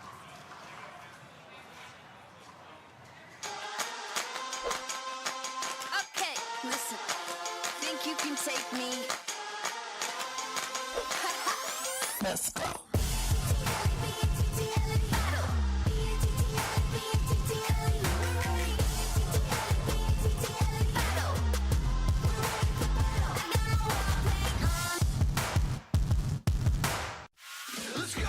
It's your journey. Own every mile in an available H-Track all-wheel drive Hyundai SUV.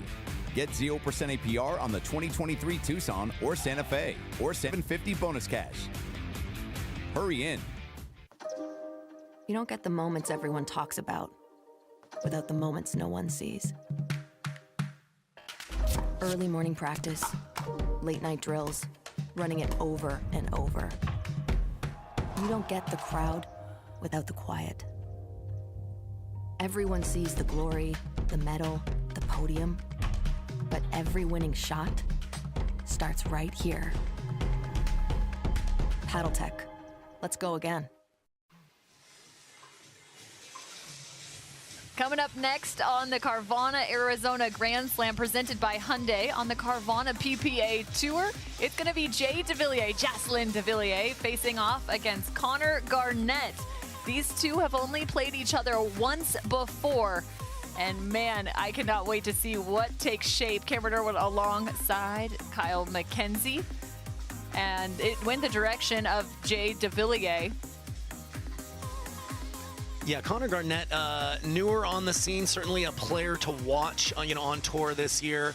And he's like a little Energizer bunny out there. Has beautiful passing shots on both sides. His signature shot is that big two-handed backhand. On the other side, Jay Devilliers, one of the top players in the game, has been for a while, and look for his one-handed backhand to be his highlight reel shot. So we'll get to that as those two warm up on Championship Court. For now, we'll take you to the grandstand where Brooke Buckner and Lauren Stratman are in Game 3 action. And Lauren Stratman dropped the first 4-11, then came back with a vengeance, 11-2 in game number 2. So Brooke Buckner again 4-1 here in game 3 as a timeout has taken shape, or maybe a change of end. So we'll check on that score out there. So there's a look at Connor Garnett. You called him the Energizer Bunny. He never stops moving when he's playing pickleball, and honestly, just in life in general. The man is one of the happiest to just be out there. Talk about maybe how that can be frustrating on the other side of the net when you have somebody that just won't quit.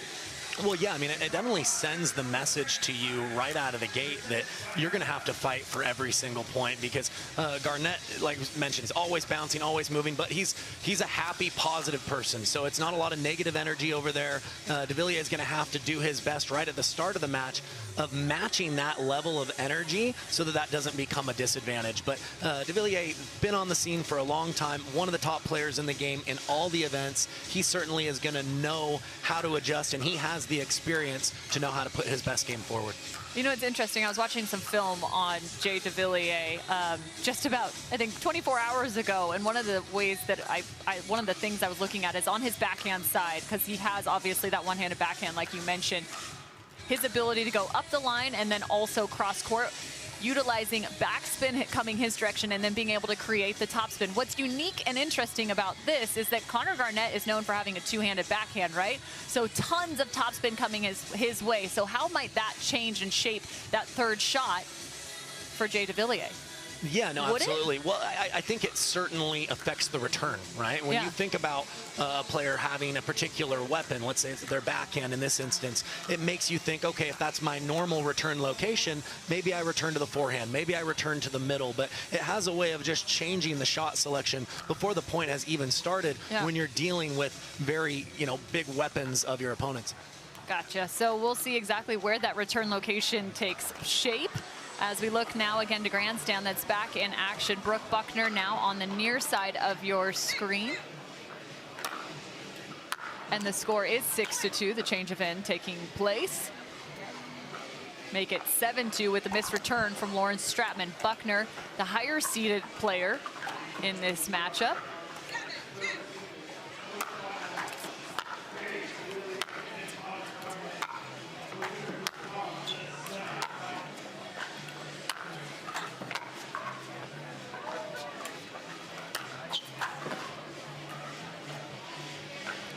Great rhythm and fluidity on those strokes from Buckner.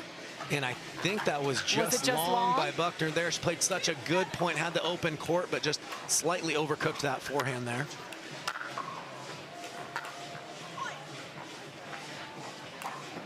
Another forehand miss by Buckner here.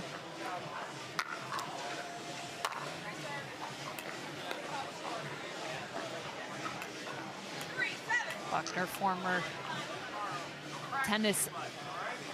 fantastic tennis player. Played at Division I ranks. Originally out of North Carolina. She also was the assistant women's tennis coach at UNC. Yeah, nice choice there by Stratman, just slicing the approach shot, forcing Buckner into a tough pass. Point. And right on cue, Devilliers with the backhand pass. 1-0.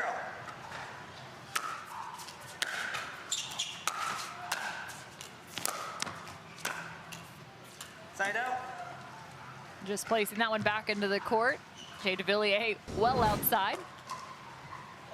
So Connor Garnett and Jay Devilliers. This is quarterfinals action, so looking for a semifinal. Federico Staksrud has already booked his ticket to a semifinal.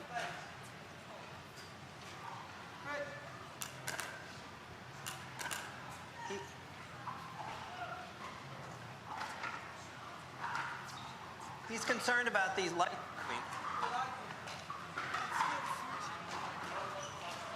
Okay, got it? Jay Devilliers having a conversation about the backdrop, making it tough with the lights coming back on and off our video board. Looks like they've got it figured out for him, though. Side out. 1-0.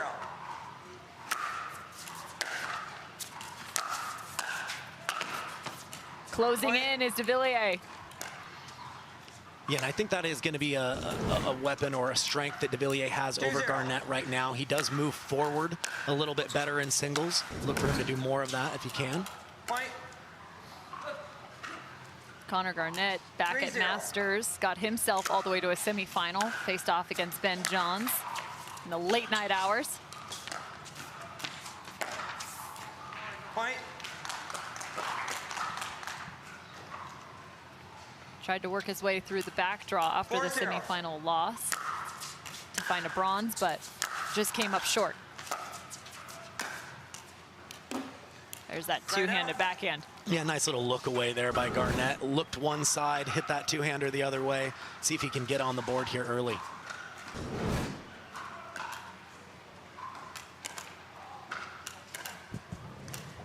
Zero four.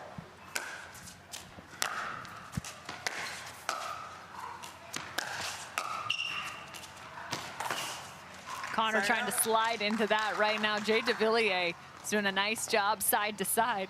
Yeah, Devilliers, you know, big guy. I think he's about 6'3", very tough to pass on the, cleanly on that first one. Garnett may need to take a little power off his passing shots in order to find a little more angle. Point. Another missed return. 5-0.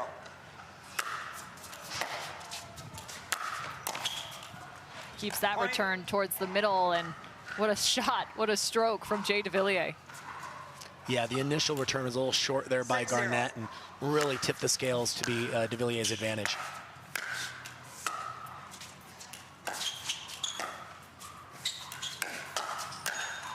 Oh, that was a nice adjustment there from Jay in the middle of that. And that's where sometimes the aggression of Garnett can have a level of predictability there. Devilliers was already geared up for him to have that ball try to go right through him. Point. Connor Garnett having a hard time right now up at the kitchen. He trails 0-8.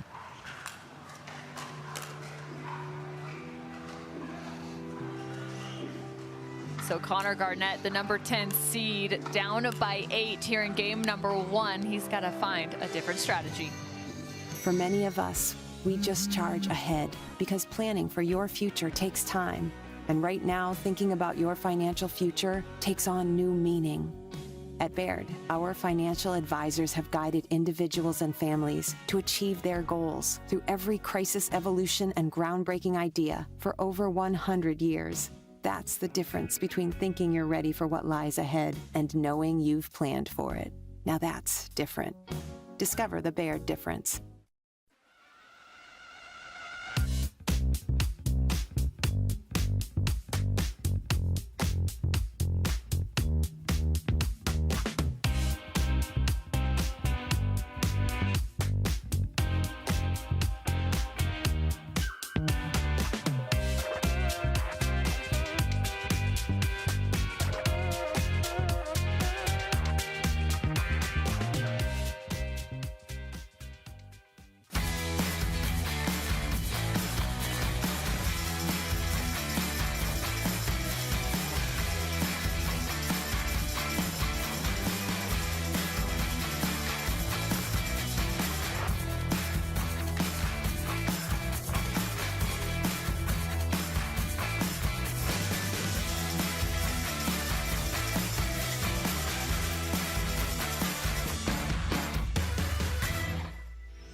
Connor Garnett has not stopped moving his feet coming out of this timeout.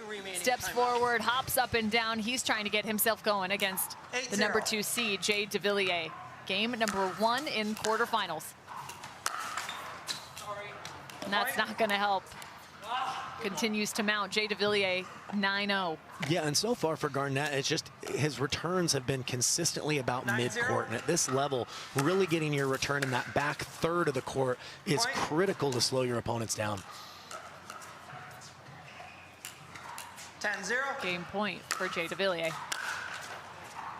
And there it is. So game number 1, all Devilliers all day long. The number 2 seed picks up the first.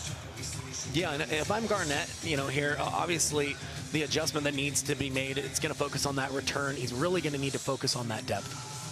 Focusing on depth of return for Connor Garnett. We'll see what he can bring in game 2. For many of us, we just charge ahead because planning for your future takes time. And right now, thinking about your financial future takes on new meaning. At Baird, our financial advisors have guided individuals and families to achieve their goals through every crisis evolution and groundbreaking idea for over 100 years. That's the difference between thinking you're ready for what lies ahead and knowing you've planned for it. Now that's different.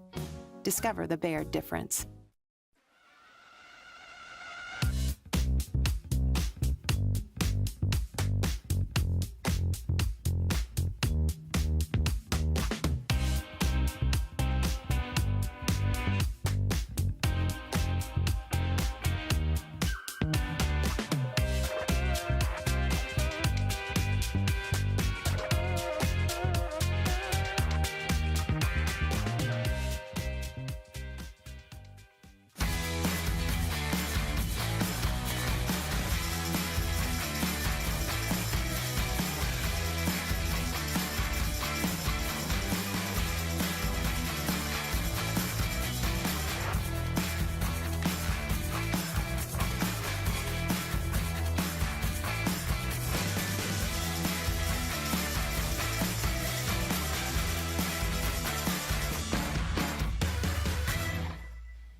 You called it an aberration in the commercial break. Not necessarily a normal score for Connor Garnett versus Jay Devilliers. He dropped the first game in a pickle 0-11. So Connor Garnett needs to find himself in a little bit more of these extended points, potentially with some better returns.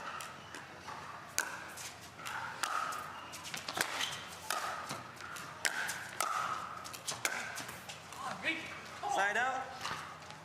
Yeah, and right now Devilliers is just a wall up there, and Garnett's struggling to really pressure the volley as well and really get Devilliers stretched for those volleys. 0-0.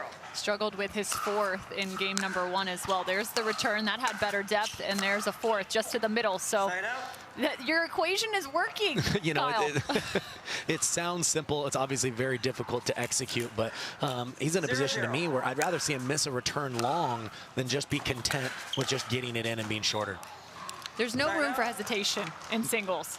No, not at all. There's a lot of thinking prior to the point, but you want to have a good idea about what you're trying to do to where you can be very reactive in singles and set yourself up for success. And also, to Devilliers' credit, he's taking advantage. He's all gas pedal, no brakes right now. Yeah, he's giving very little away, which makes it feel that much more difficult to climb that mountain if you're Connor Garnett.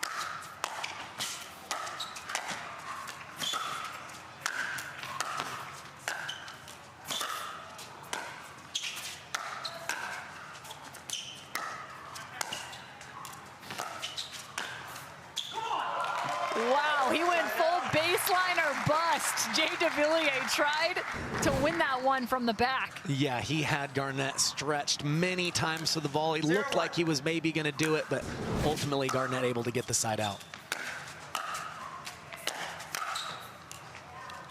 Side out. Working to that backhand side. Devilliers is really covering the forehand, his own forehand. Yeah, right now I think Garnett's going to need to change the pace of some of his passing shots. Devilliers looks to be in pretty good rhythm with that that powerful pass from Garnett. Again, by taking some pace off, it'll open up some more angle and get Devilliers stretched more.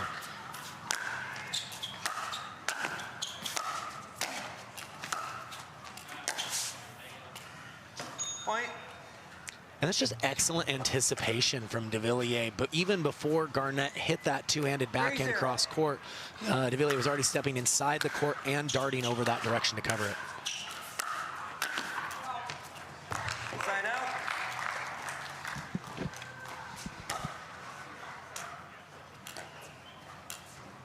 Zero three.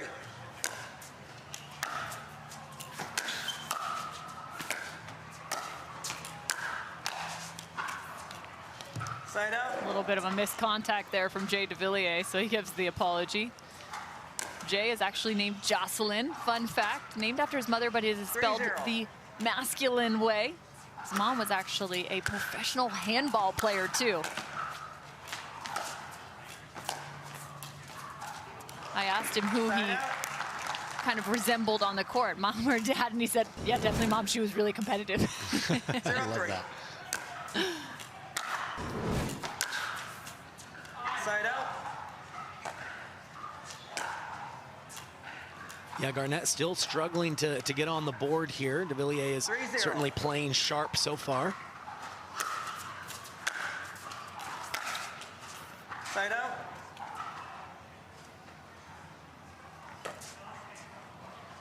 Both athletes, former Division I tennis players. Jay Devilliers 0-3. played at Wichita State.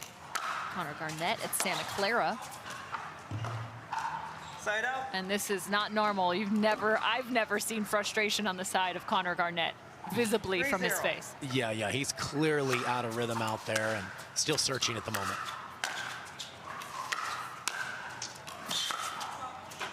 Side up. You got to take every small victory your direction. Starting to build upon it. He's still looking for his first point scored in this match. 0-3. Yeah, one of the things that's the progression in his game is the serve in singles. He still is much more comfortable just spinning it in there. But in singles, you know, a lot of the best players really do take a little bit more risk to set themselves up for an easier pass. Yeah, and it's no longer just 3-0. risk in terms of depth and pace, but it's the variance, right? Giving different looks. Yeah.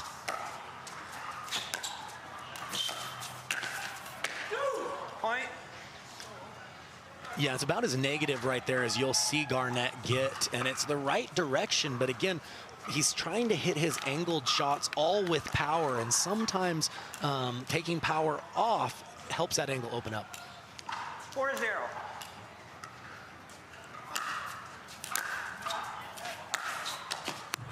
Devilliers, the backhand wonder right there. Yeah, it's very challenging with a one-handed backhand to be able to get that top spin to play it cross court consistently. Devilliers does it as well as anyone.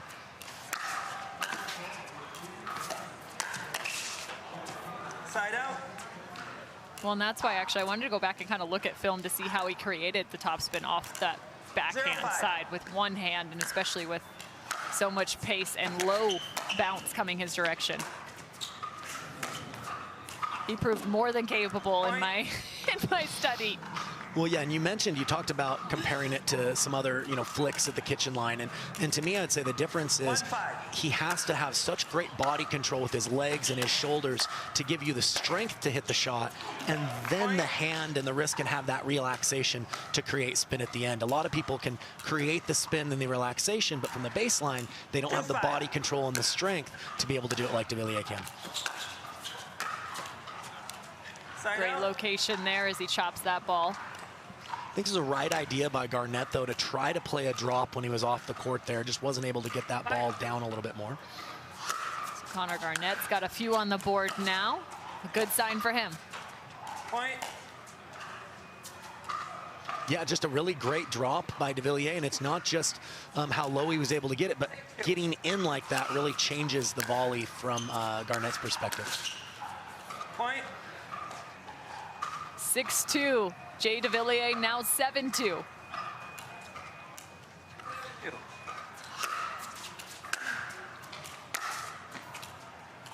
Side out. Jay Devilliers sits on the same side of the bracket as Gabriel Joseph and James Ignatowicz, who will face off in quarterfinal action. Point. Another point now for Devilliers. Hold it. Called that one out. Oh, excuse me. Side out.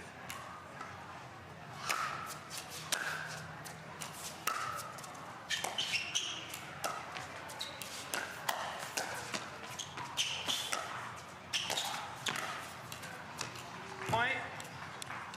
It looks as if Connor Garnett, and when he has a look, he's liking to speed up the line, whether it's on the forehand side or the backhand side, and Devilliers is just sitting there. Yeah, right now Devilliers is really reading all of Garnett's shots well, especially when he's up at the kitchen line. So it's like you mentioned, it's just time for Garnett to try his best to find some variety. But with the score line, he's just really got to find some rhythm, period.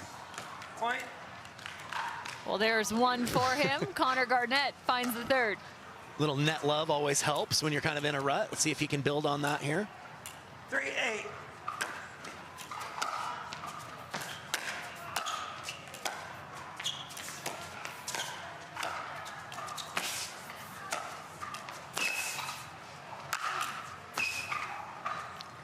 Tries to chase that overhead down, but can't get there. Yeah, great coverage by Garnett, but Devilliers looking very in control of the majority of these points.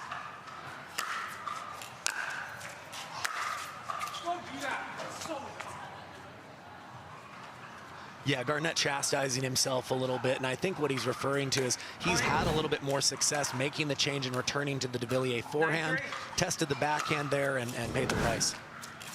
To your point, he goes to the forehand.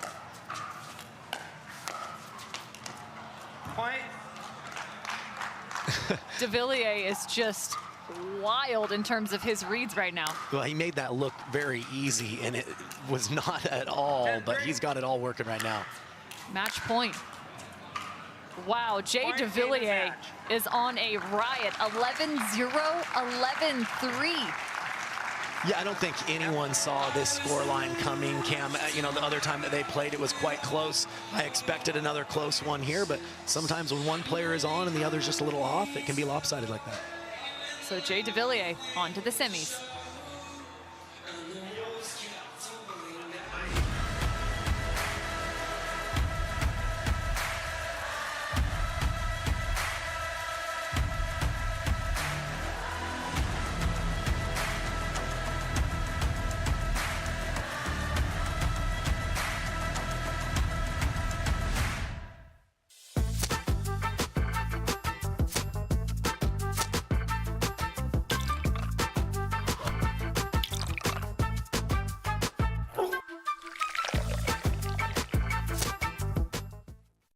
Don't let discomfort slow you down. Try Penetrex. Penetrex is different than other products with no greasiness, irritation, or unpleasant odors. Made with unique ingredients, it's 100% satisfaction guaranteed. Penetrex, the #1 online rated joint and muscle cream. Introducing Simply Spiked Lemonade. Real fruit that left the farm and has seen too much to ever go back. Simply Spiked Lemonade. Tastes like your favorite lemonade. Now spiked. It's getting juicy. Want to maximize your game performance to always stay in bounds? Look no further. Thorlo pickleball socks are specifically engineered with our innovative padding to help you perform your best. Pickleball socks that keep you on the ball. Find your sock at thorlo.com.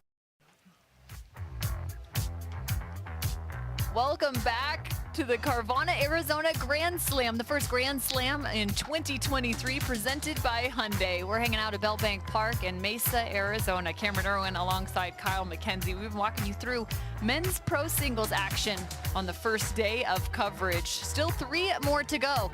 And also, we've got women's singles starting to take place this afternoon. You can see our full run-up show for the next 4 days. Today, it's all singles all day. And then we head to doubles action. Mixed pro doubles will be on Friday. Saturday, it's back to gender doubles, men's and women's. And of course, Championship Sunday is only a few short days away. Just the third stop, and we've seen incredible play and some top names, of course, reigning true. You think of Ben Johns and Leigh Waters, who have picked up 2 triple crowns just in the first 2 events.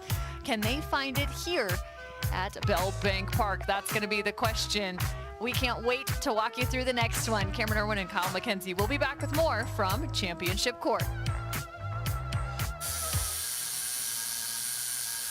What are you guys doing? Getting our duper tattoos. Oh, cool. Hey Cameron, how's it going? Almost done. Perfect. Can't wait to see your number. Number? Duper, because ratings shouldn't be a surprise. Download the app and claim your free profile today. I haven't even started yet. Oh.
points are getting stuck, so there's so many injuries. We see you out there bringing the fun to the starting line. You're the life of the party, whether there's a party or not. We see you making sure everyone matches. That's important. No, go back. Hooligan, Yahoo, troublemaker. You just want fun sunglasses. Find your fun at gooder.com.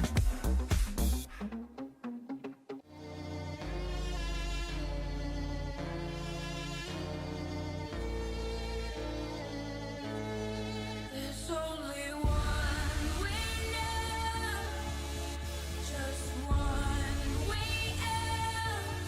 With every single break comes crashing down. There's only one. Introducing Skechers Pickleball, the official footwear of the Carvana PPA Tour. They're ultra lightweight and responsive for incredible speed. They have Goodyear rubber outsoles with a specialized pickleball design for increased side-to-side stability and agility. Plus, they feature shock-absorbing foam and Skechers' famous relaxed fit design for incredible comfort game after game. Conquer the court in comfort. Skechers Pickleball, the official footwear of the Carvana PPA Tour.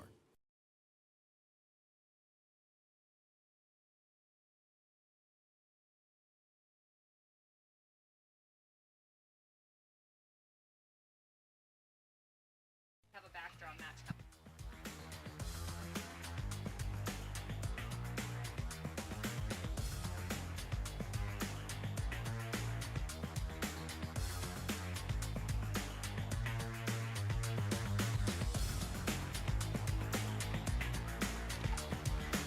Coming up next on Championship Court, it's Jaume Martinez-Vich versus Pablo Tellez. This is going to be a backdraw match, so just 1 game to 15 here on the Carvana PPA Tour Men's Pro Singles action. So will they get set on Championship Court? We're going to take a look out on to the grandstand, where it's James Ignatowicz facing off against Gabriel Joseph. This is quarterfinals action. The winner of this will face off against Jay Devilliers, if I'm remembering correctly. Yes, that's correct, in the semifinals. Yeah, we just saw Joseph a bit ago take down Ryan Sherry in 3 games on center court here. He's got an early lead here.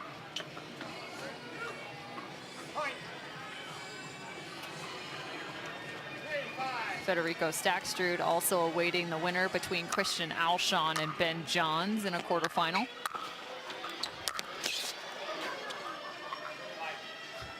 Just wide on the ATP. Yeah, you don't see ATPs from at the baseline very often. No. And Ignatowicz almost straightened that one out. That would have been the highlight reel for sure.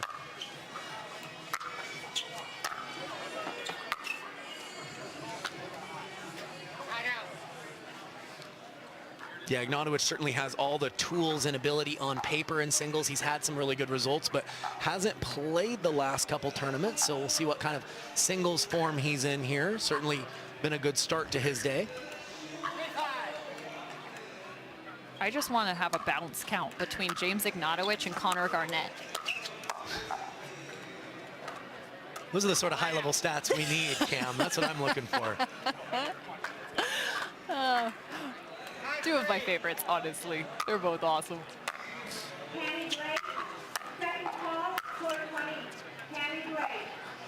Yes, just watching Ignatowicz compete makes me feel out of shape with as many steps as he's able to take before the points even started. There's a few of those, right?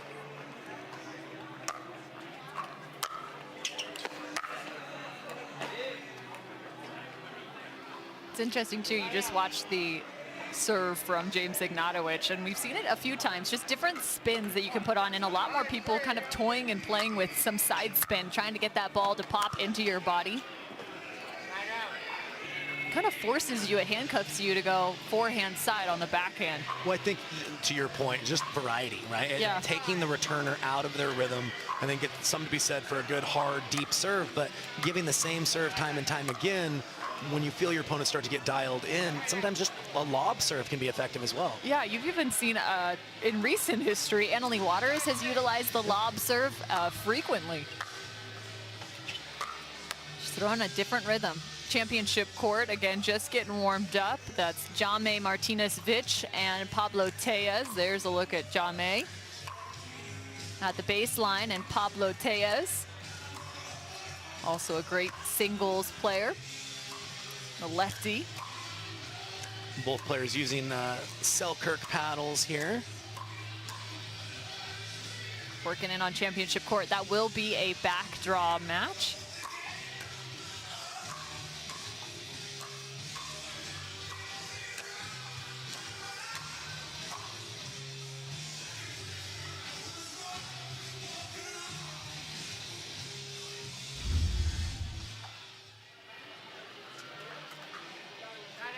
And again, while they get set on championship court, we'll check back in on the grandstand.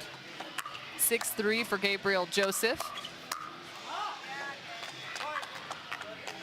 And one more, make it 7-3, the 14 seed. Yeah, Joseph's looking really decisive to me with his shot selection. The moment that he's getting Ignatowicz stretched, he's really moving forward effectively so far.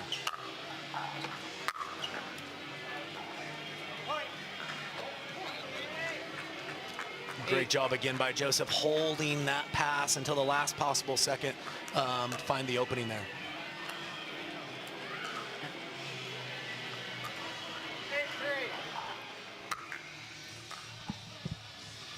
First serve about to get underway here on championship court. Cameron Irwin and Kyle McKenzie. Just an outstanding morning. Just to give you a full wraparound as we've now hit just about the halfway point in our day. We are looking at the bracket right now. Men's pro singles action. Christian Alshon will face off against Ben Johns in quarterfinal action, but a few other names have already booked their ticket. Federico Staksrud being one. Jay Devilliers just picked up the win over Connor Garnett. And of course, that other quarterfinal action happening out on the grandstand now between Ignatowicz and Joseph. Meanwhile, we set our eyes and our attention to championship court. Pablo Tellez, 1-15 versus Jaume Martinez-Vich.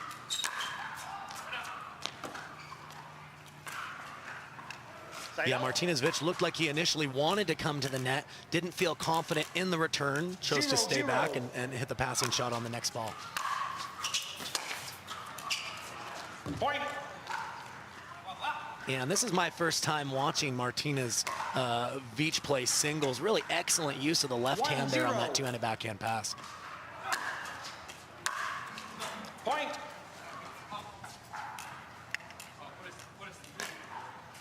Another point for Jaume. 2-0. Honestly, I think he's got the coolest name on tour. Yeah, I wouldn't argue with that. I'd take it. And one of the coolest forehands. Look at that one. Another point for the 25 seed. Yeah, and just watching the first few points here, it really appears that he's getting a lot of shape, a lot of spin on each side, and that can certainly be to his advantage in singles with those passing shots. Originally out of Spain is Martinez-Vich. Played some professional tennis as well. 3-0.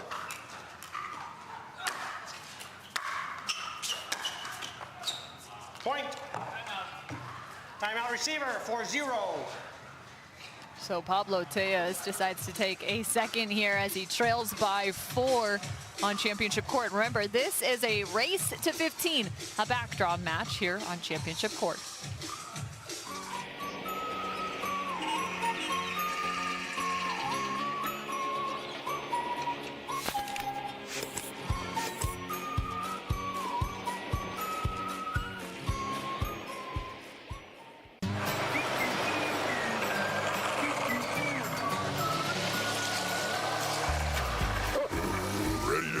Not yet, buddy.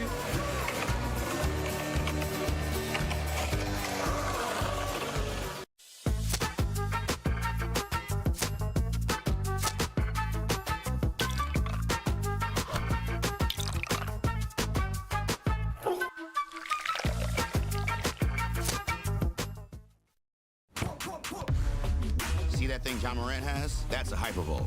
That thing he uses to warm up and stay loose before he throws it down. That thing Tony Finau uses on course between shots. Ooh, that's money. That thing Robin and I use before and after we're on the bike so we can ride harder tomorrow. That thing Erling Haaland uses before smashing it into the back of the net. That thing that's for everyone. The Hypervolt from Hyper Ice. Give your body the daily relief it's been asking for. Don't let discomfort slow you down. Try Penetrex. Penetrex is different than other products with no greasiness, irritation, or unpleasant odors. Made with unique ingredients, it's 100% satisfaction guaranteed. Penetrex, the #1 online rated joint and muscle cream.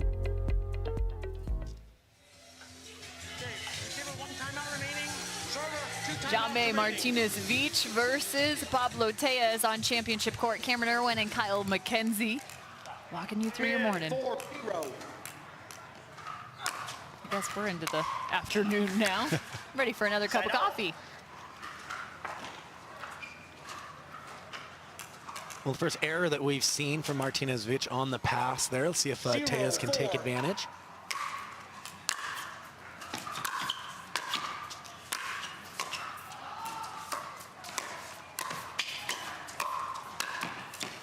Side out. Nice close from Martinez-Veach. Both him and Tellez picked up a win already in the back draw.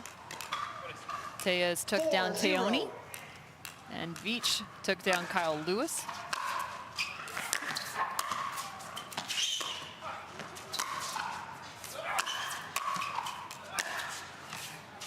Point. Yeah, and right now Veach is just stretching Tellez consistently side to side, and so far it's paying dividends with the precision of his passing shots. 5-0.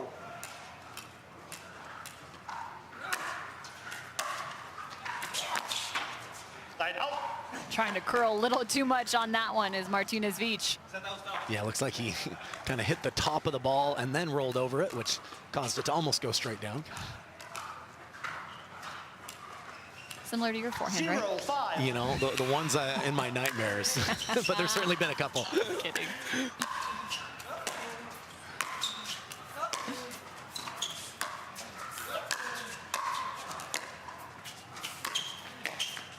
Longest rally to this point goes the direction of Tellez. Yeah, good point by both players. Nice job by Tellez, feeling Veach closing in and putting that ball right at his feet. 1-5.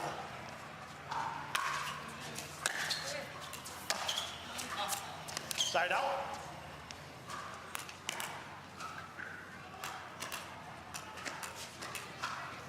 Five, 1.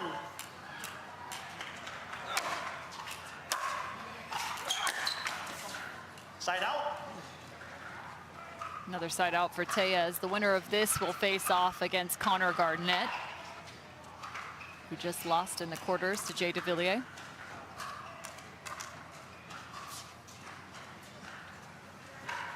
One, 5.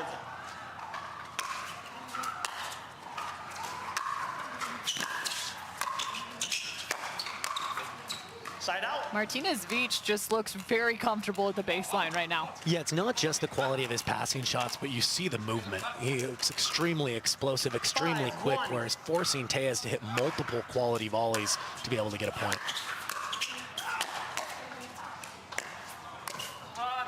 And to your point, again, Tellez having to hit multiple volleys, one after another, just trying to fend off the pressure. Yeah, the shape from Veach is consistent, and he's doing what he needs to do out here. Point.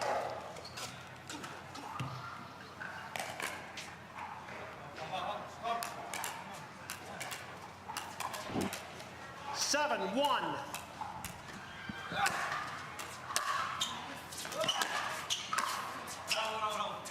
Side out. Nice touch from Pablo Tellez. I wasn't sure if there was a foot fault as he was looking down at his own feet.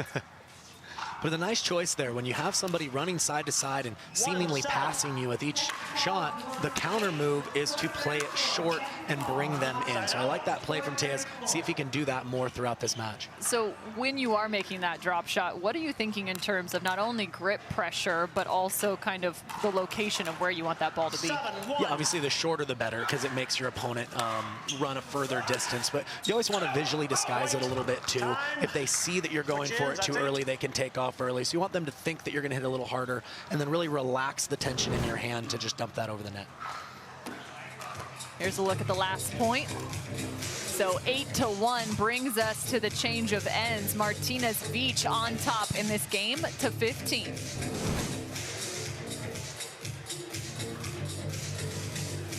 My name is Leigh Waters, and I'm a professional pickleball player. My daughter, Anna Lee, is my doubles partner, and her 16th birthday is coming up. Be great to get her a car, and Carvana has helped us make that dream come true. They have thousands of options, and I'm a mom, so of course I want Anna Lee to have something safe. Anna Lee has absolutely no idea about this car, so I told her we're going to Carvana's vending machine for a photo shoot. Drum roll. I think this belongs to you. Oh my gosh, what? Happy Sweet 16, Anna Lee. Experience it for yourself at Carvana.com.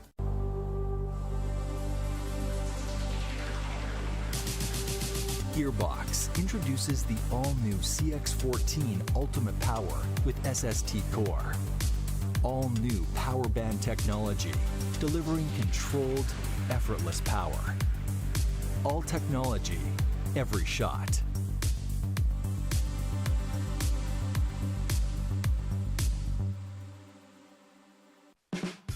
There's never been a better time to get away. With a great deal on the Hyundai you've always wanted. With America's best warranty and up to 3 years complimentary maintenance. It's your journey. Own every mile at the Hyundai Getaway Sales Event. Hurry in to get our best deals of the season. Get in and get away. Get 0% APR financing plus 0 payments for 90 days on select vehicles. Now, during the Hyundai Getaway Sales Event. Championship Court has been a fun place to be on this Thursday. Men's pro singles action still underway. Martinez-Veach versus Pablo Tejas. Veach has a significant margin in this backdraw matchup. Side out. Well, and you said it beautifully and executed beautifully. Pablo Tejas right there with the drop shot. Yeah, it's easy to point out that it's an option, a whole nother thing to execute it like Tejas did there. But you can see he's figuring out that that might be the play going forward.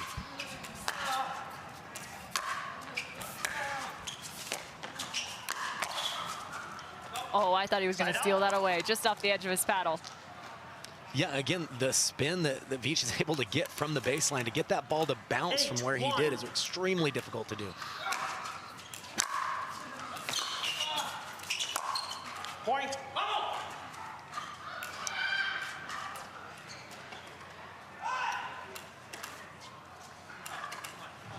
9-1.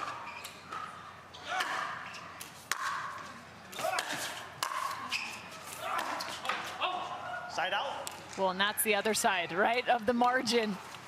Yeah, great stretch volley there by Tejas to stay alive in that point. Let's see if he can build off that and make a run of his own here. He's certainly capable of it. 1-9. Point. Make it 2-9, Pablo Tejas. 2-9.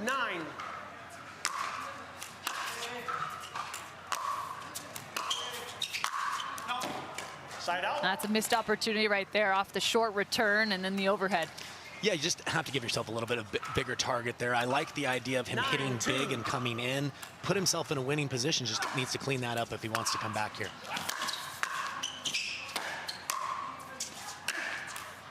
Talk about shape. What an approach from Martinez-Veach. You know, and it's so tough right now for Tejas to get a read on where the ball's going, because Veach has proven that he can go both sides, whether it's forehand or backhand here.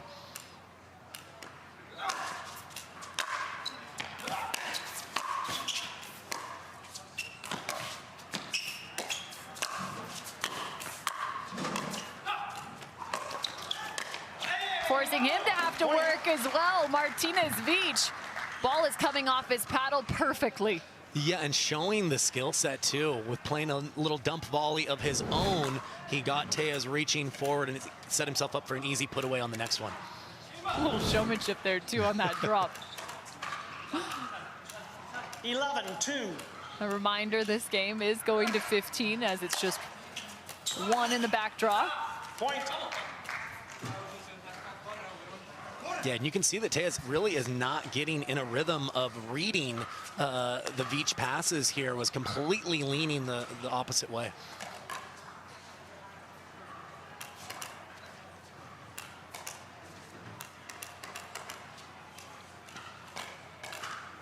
12-2.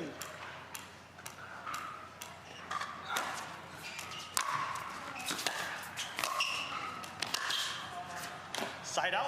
Seen that just a handful of times, the occasional one flying off the paddle of Martinez Beach, but more often than not, it's been going his direction. Yeah, certainly has thus far.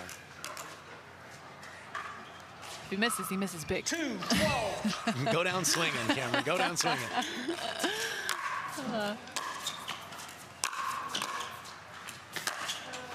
Side out. Controlling the pace of play. Working with that slicing forehand at the kitchen line. 12-2.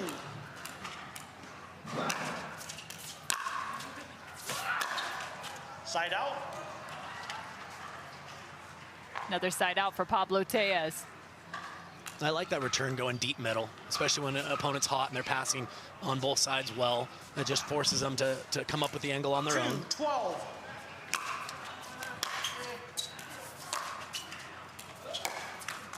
Wow, you could see how much of a bounce that ball took. It jumped about a foot to our right. 3-12.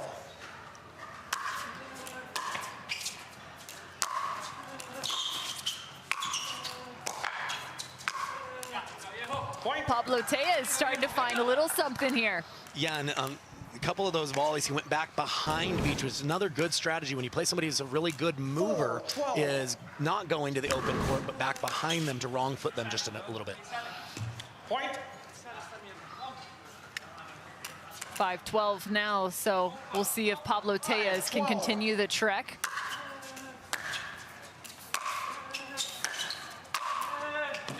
Says enough with that ball. Timeout receiver, 6-12. 1 minute. So 6-12, a few points on the side of Tellez. Just one game to 15 being played on this backdraw match.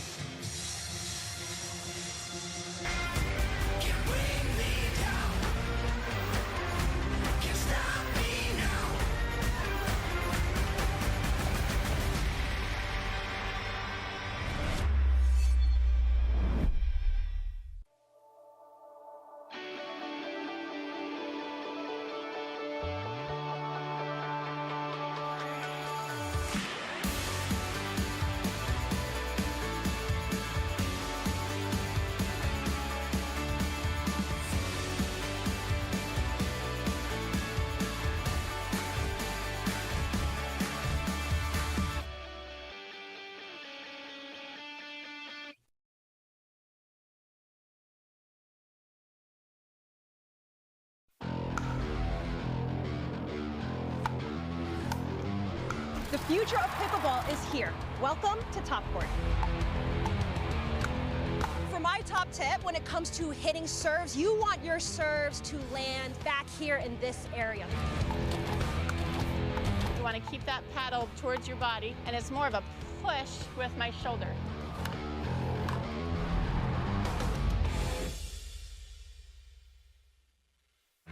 Carefully crafted with Valencia orange peel, Blue Moon is one of a kind. Something this unique could hang in a gallery, but it looks best in our signature glass. Blue Moon, one of a kind, every time. Pablo Tellez finding some rhythm here in a backdraw match versus Jaume Martinez Beach. It was a significant margin and still remains such, but now only 6 points of difference.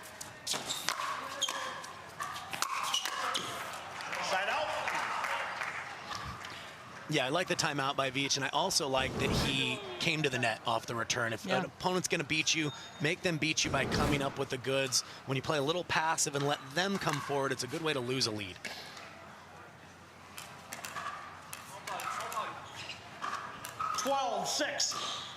I didn't know there was a good way to lose a lead. Subjective, very subjective.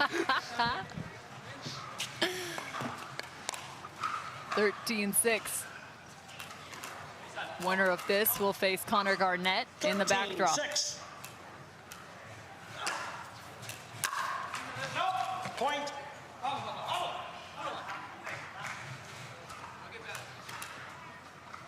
Match point now for Jamé. 14-6.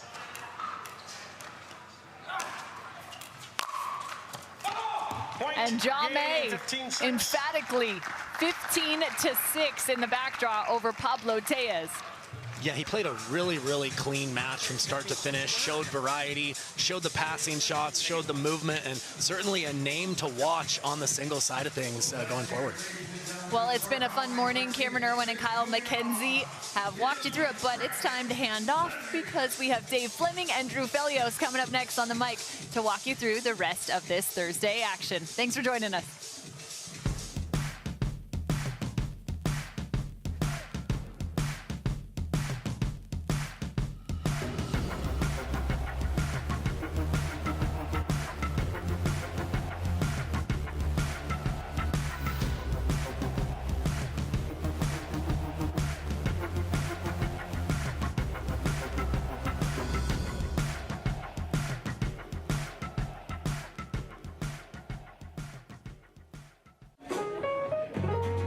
On Holland America Line, we'll make it the time of your life. Time and time again. Visit hollandamerica.com or call your travel advisor. Introducing Skechers Pickleball, the official footwear of the Carvana PPA Tour. They're ultra lightweight and responsive for incredible speed. They have Goodyear rubber outsoles with a specialized pickleball design for increased side-to-side stability and agility. Plus, they feature shock-absorbing foam and Skechers' famous relaxed fit design for incredible comfort game after game. Conquer the court in comfort. Skechers Pickleball, the official footwear of the Carvana PPA Tour.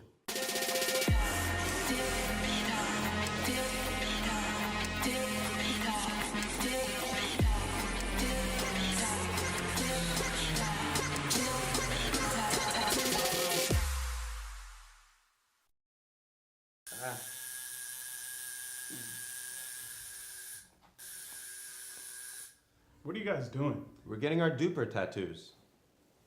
You know it changes every match, right? Oh, Duper, keeping tattoo removers in business by updating after every match. Download the app and claim your free profile today. Can you change that 6 to an 8? I sure can try.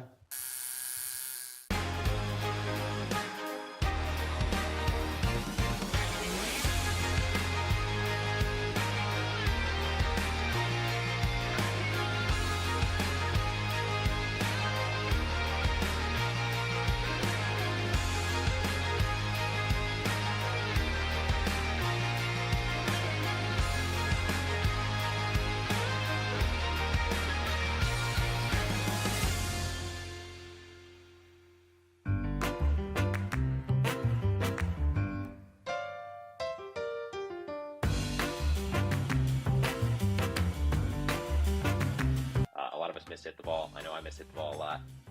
So speak for more yourself, forgiving.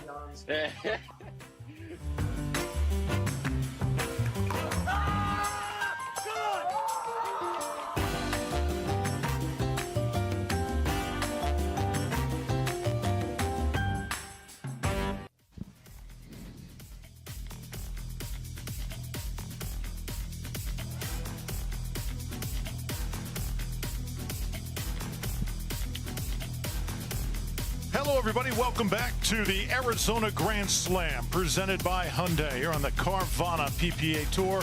Drew Felios alongside Dave Fleming. Now in for Cam and Kyle. And Dave, it's been an awesome first day of competition here in the desert, Mesa, Arizona. As we get ready for women's singles action, we cannot believe what we just saw on one of the side courts here next to the grandstand. Leigh Waters and Yu Sheng Shui, someone we've never heard of, who is here from Taiwan, and she just nearly took Leigh to the limit. Yeah, this was a big day for Leigh Waters. Announced she's continuing on with Paddle Tech. Big signing, a lot of excitement around that as well. There should be. And then we roll up to the court, and we heard the referee call the score 9-8, and it was, I was like, what? And she was down 9-8 in game one and then was really pushed. This is a woman that played on the Pro Tennis Tour. We've talked about this before, Drew. Players of that caliber are coming. And I saw it with my own 2 eyes. This was one of the best two-handed backhands I've seen for a new player.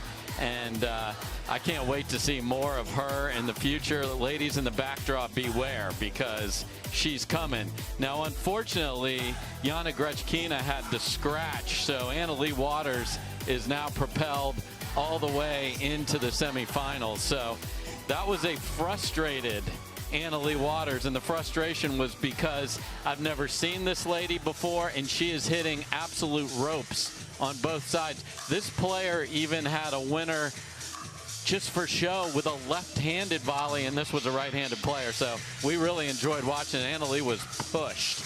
Leigh, though, finds a way to get it done. That's what champions do. Even when they don't have their best stuff, they find a way to advance. All right, so now we have Catherine Parenteau here on Championship Court.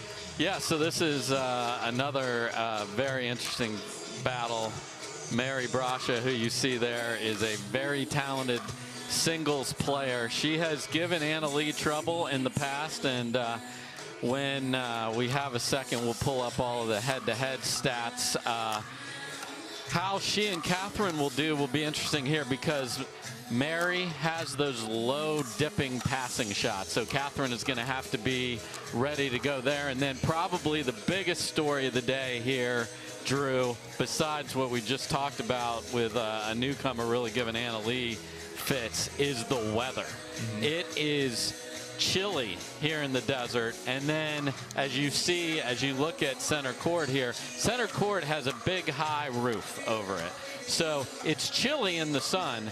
So it's 15 degrees cooler inside. You can see the referees on the left side of the court all bundled up over there. And so what does that mean?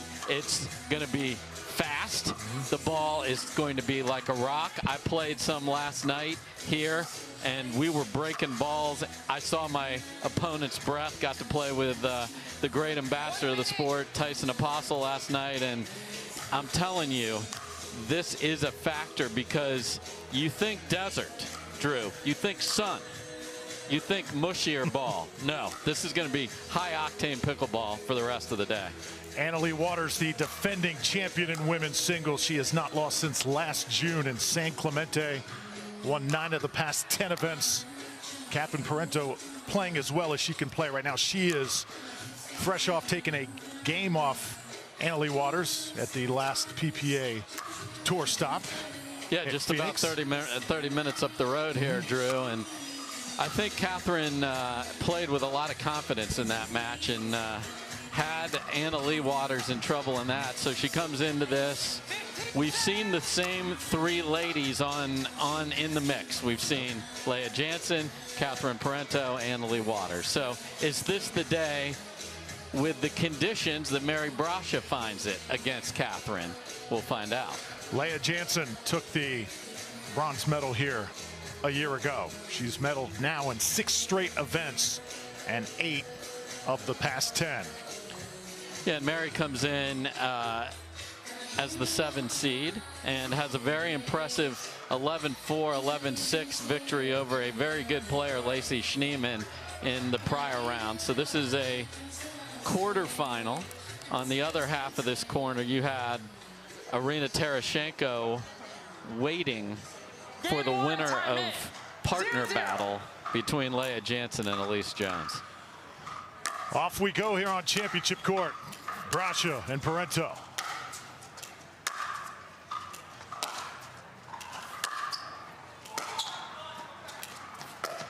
And Brascia can't get to it.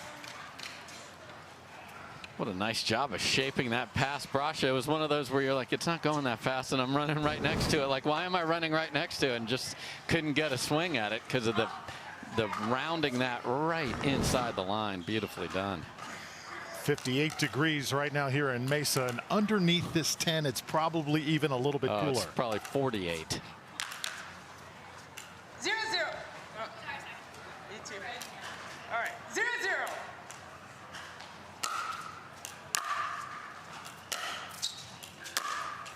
And Parenteau on the board.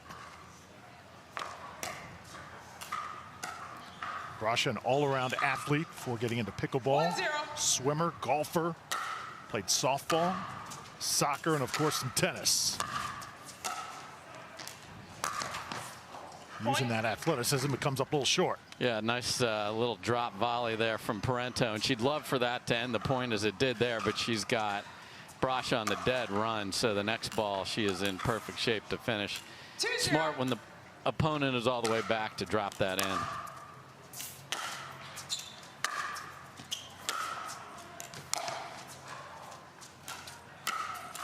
And Parenteau able to measure it up. Yeah, the ball before that was a beautiful backhand down the line, just staying down. You want to stay down on that and hit through. It's hard to hit a ball down the line. You usually drag that into the middle. That was outstanding from Parenteau. Parenteau a little tied up that time. Side out now to Brasha, who committed to pro pickleball in May of 2022. Had to finish up her studies at Biola University. 0-3.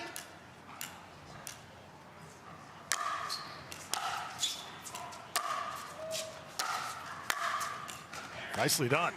Yeah, approach was down the middle, which takes angles away. It was a little short, but Parenteau wasn't able to get it by her. And it's a family affair for the Brashas, as Maggie Brasha, another very talented pro player as well. So it's nice to have a hitting partner with the same last name. Catherine attacking. What a drop shot. And if you watch the execution of that, the paddle is just laid out in front of her, and she just lets the paddle no swing. Just let the ball reflect off that paddle. It's perfectly executed.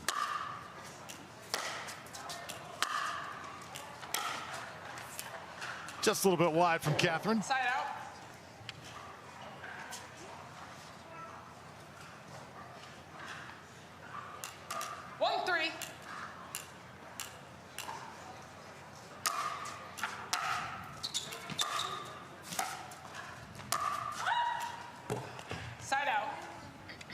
So a perfect third by Mary Brasha right there, but didn't chase it right away. So when you're a step behind, you then want to let that ball bounce because you're still in ahead on that point, but she rushed it, really put herself in good position and didn't take advantage of it.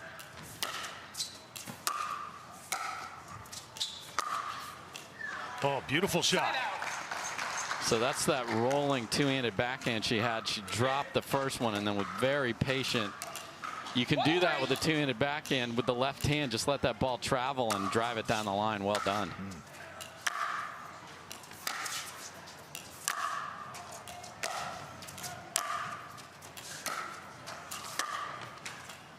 Up against the net for Brasha. Also competing today, Dave, Lea Jansen and Elise Jones going head-to-head. They're right now probably one of the hottest teams in the sport. Yeah, I talked to both of them. They're like, of all things, you know, they have this great dynamic between the two of them playing together, and then here they come having to battle in singles. But that's the way tournament of life works. Point. Timeout, receiver 4-1. So Parenteau starting to pull away 4-1 here in game one. Mary Brasha signals for a timeout here on Championship Court. So once again, Drew Felios, Dave Fleming here on the call. Day one of this third stop of the PPA Tour.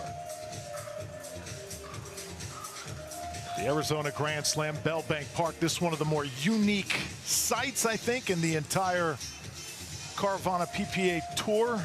Dave, as far as the overall layout of everything, right, where spring training is hot and heavy. Yeah, obviously Arizona's just been bombarded with big sporting events, and two different pickleball events. MLP started its season in this very spot. You have all of the great sports represented here at Bell Bank Park. You got volleyball inside, you got so much softball and baseball going on, and that season's going. And on this court, I saw Matthias Johansson. He was warming up with Mary earlier, coaching. He's one of the best senior pro men, so that's a great place for guidance for Mary.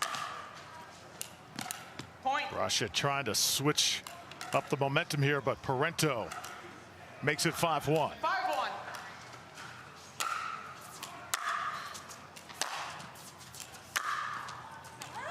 Wide once again.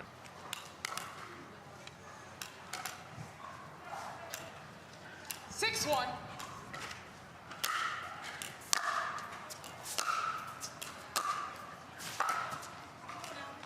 Side out. Yeah, that's going to be the key for Mary, to get that ball to drop and then chase it. That time she did put the pressure, and Parenteau missed wide.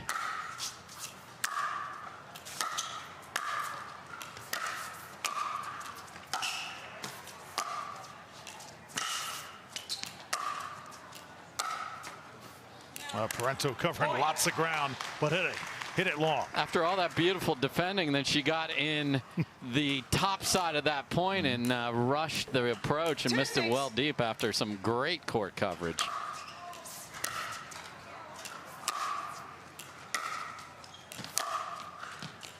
Brasha, does it get line? Yes, it does. And those are those passing shots that she has that look like they might sail a bit wide, but the topspin, she's able to get on it with that paddle, and she is the poster child for Selkirk with the new paddle, the Ava Lee clothing line.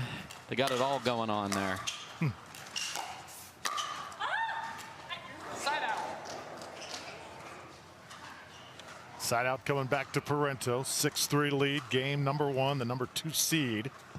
Catherine Parenteau did team with Leigh Waters at the last tour stop, but now that's Anna Bright's tour. Yes, she'll be with the youngster Lea Jansen on Saturday, so that'll be an interesting pair with Parenteau and Jansen.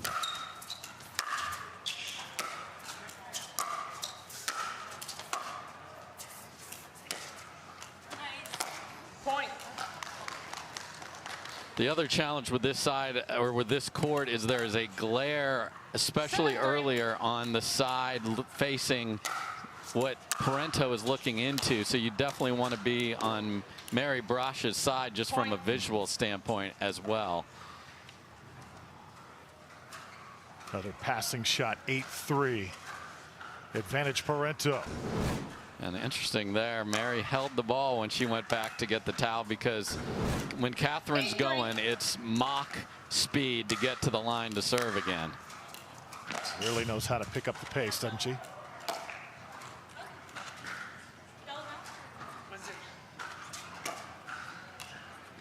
Brasha can't believe that Parenteau got there. Yeah. 9-3. I think the ball was called out, though, Drew, because yeah, Mary's asking about whether we had a double bounce over there or not, and she could challenge it. We have challenges quarters and on now, Drew, so up in the ante on center court with that. Couldn't quite see if that ball, the term we use is, did that get up or not? Did she get that in time? Couldn't tell from, let's see, from this angle.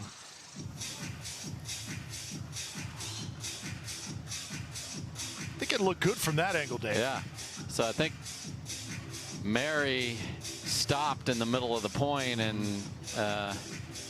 Onisha Smith, our referee, said no. That's all good there.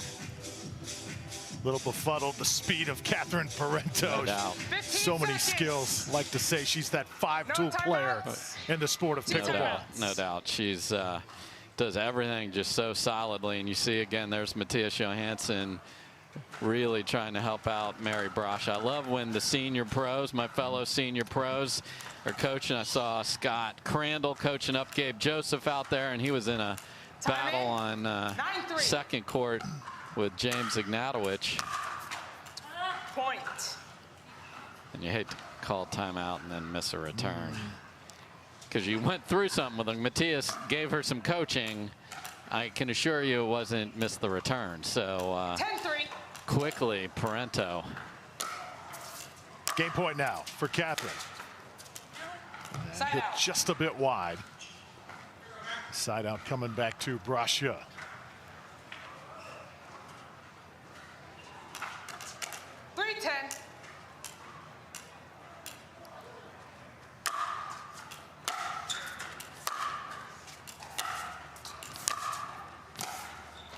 Once again, that drop shot is lethal. Yeah, there's a lot of people that are like, ooh, that ball's up, I want to hit it hard, but they're deep. So, you know, as a real, in singles especially. There's some folks that use it in doubles. The problem obviously is there's a second player that can come track that down.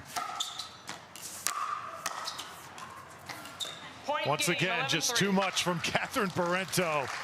Impressive 11-3 in game one. She looks very comfortable out there on the court. We'll see if side matters at all here, Drew, but really never any stress in her game here against a very talented player.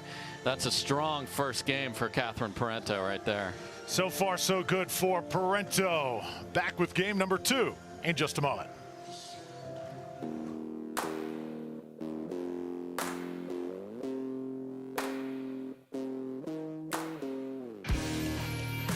This spring, you don't have to be a baller to buy like one. With a power bid approval from Guaranteed Rate, you can go head-to-head with cash offers and win. Call a Guaranteed Rate loan officer today. OS First, the official sock sponsor of pickleball.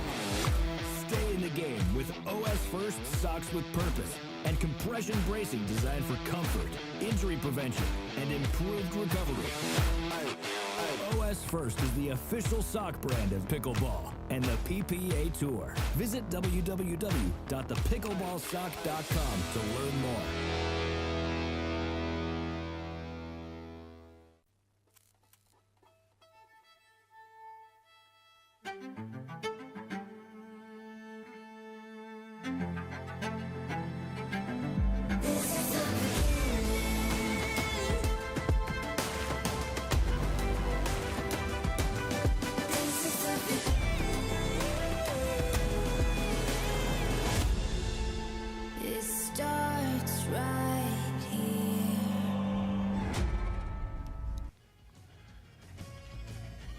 Welcome back to the Arizona Grand Slam presented by Hyundai. Drew Felios, Dave Fleming watching Catherine Parenteau basically do what she wants in game one. Yeah, use the whole court for her attacks. Really neutralize the 0-0. passing power and finesse of Mary Brasha and Point. gets a misreturn right off the jump here, and sometimes it starts to snowball and you got to get it stopped with your best stuff. So that's what Mary's now choosing to stay back. Point. Looked like it was just a little wide that time. 2-0.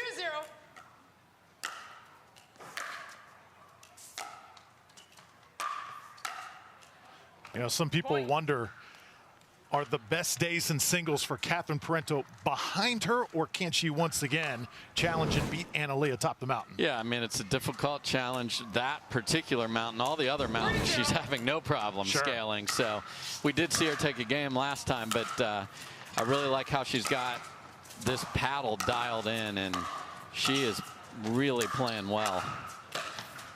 Point.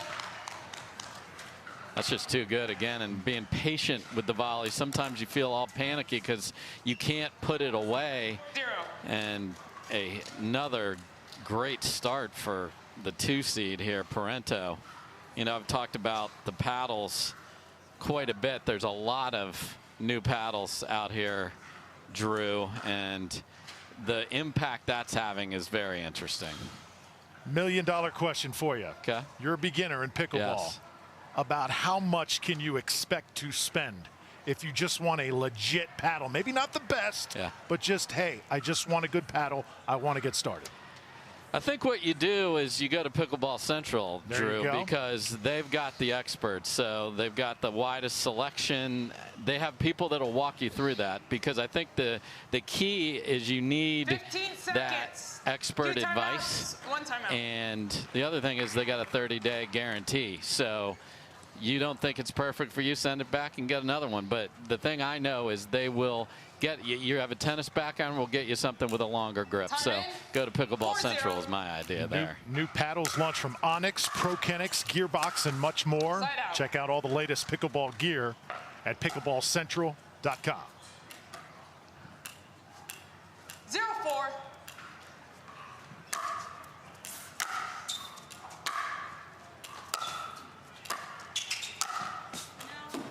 just a little bit deep. First mistake Parenteau's made literally in this match. Again, we saw one from Brasha earlier where she got the ball down and the ball was popped up and just a little late and came flying in, and your momentum helps push the ball deep, and especially on a cold day you get no margin for error. Another passing shot by Parenteau. As we watch this match, we're kind of keeping that other eye on some of the brackets going on, especially on the men's side where Christian Alshon and Ben Johns are set to collide here. Yeah, that's going to be a fun one coming up next. Catherine on the defensive. Good job by Brasha. Yeah, Catherine actually overran that one. Couldn't get her body contorted the right way.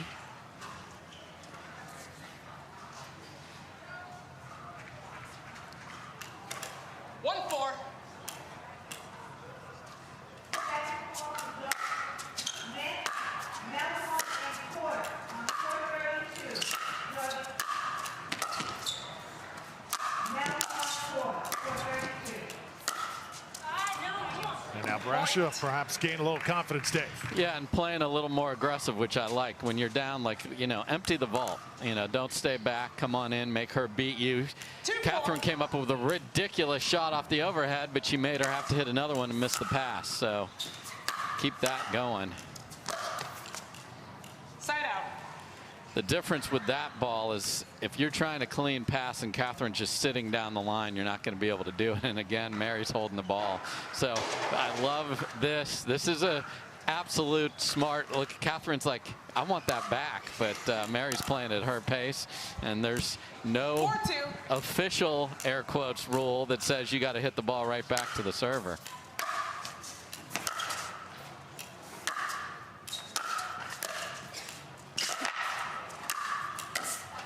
Brasha now dictating, and yes, sometimes time spent between points just as important as time spent actually playing. No doubt about it, because obviously she's been under siege a little bit, but here lost the first 4, got 2.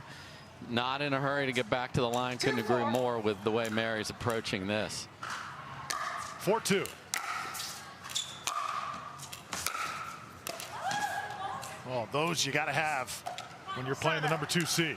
Yeah, played a beautiful point to get in position there, just didn't make it. 4-2.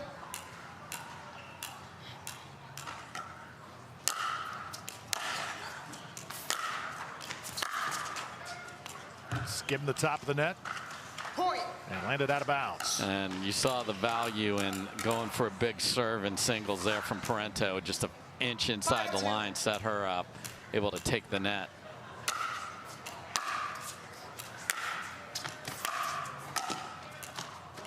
Just too good from Parenteau once again. Especially as I mentioned, with it being cold, that ball is going to be fast. So if you can drive through that serve, get it deep, it's going to be really hard to get a deep return back. And then Parenteau is just so smart in using the front half of the court for her winners. We usually think winners are hitting the back half of the court, but in singles, with your opponent deep, use that front half of the court. No need to do anything special. Now 7-2. Side out. And a missed serve that time from Parenteau. 2-7.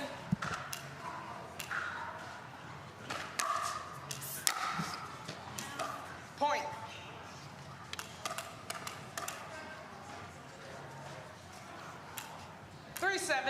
So Parenteau trying to get a berth here in the semifinals. Nicely done. Backhand once again working from Catherine. 7-3.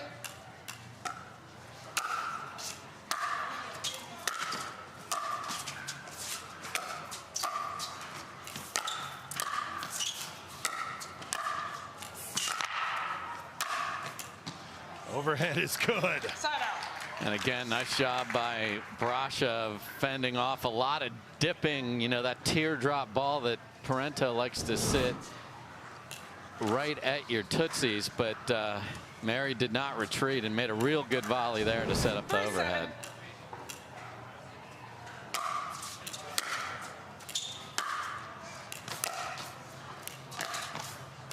Oh, did she get that? Wow. Parenteau thinks she hit a winner past her. And not only did she not hit a winner, she set up her opponent for a winner. Shut up, Mary Brasha. This is fantastic. Pulled that one out of the hat. Best shot in this match for Mary Brasha. Make a little bit of noise here in game 2. Yeah, and the key to that shot is, number one, running with your paddle ready so it's back. And then secondly, if you are used to brushing the ball like she is, that isn't an uncommon swing. Now, doing that on the run and making that short angle is an uncommon shot, but just so well done there from Mary. I mean, look at that. And all you can do sometimes, despite what you want to do as Catherine Parenteau, is clap your paddle, and that's what she did there. A couple of Selkirk players battling it out here. One timeout. One timeout.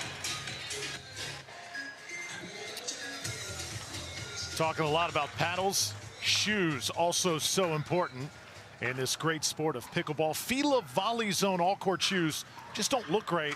They feel great on your feet even after many long hours of play. Most colors are on sale for only $88 at pickleballcentral.com.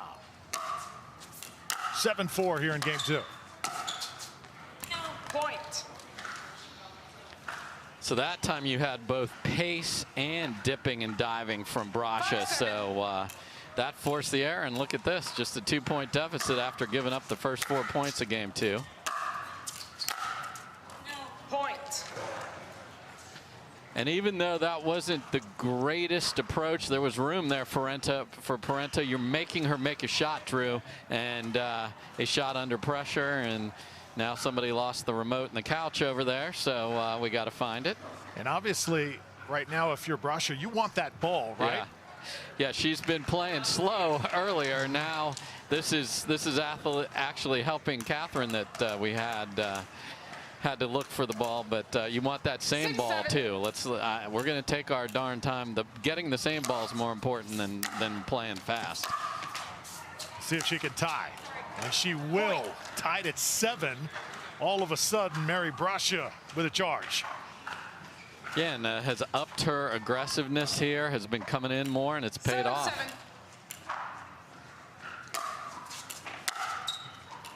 Point. And all of a sudden, too, Catherine Parenteau with a variety of errors, and that causes a timeout here. 8-7. Who would have thought this? Yeah, down a game, 11-3. So 15 of the first 18 points go to Parenteau. And now Maggie is on the prowl, and Athena and Connor, the two people in Catherine's box, are trying to give ideas. We'll be right back.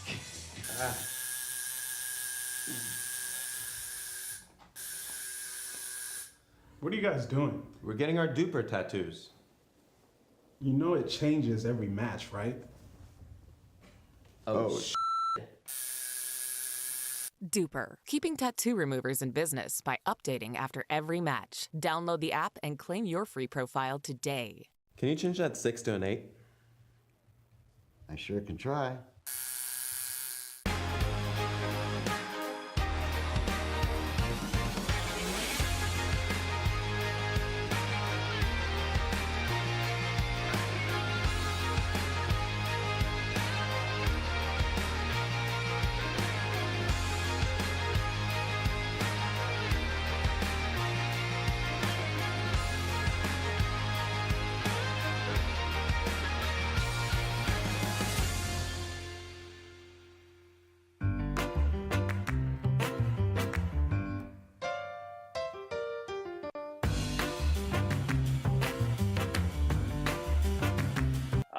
Hit the ball. I know I hit the ball a lot.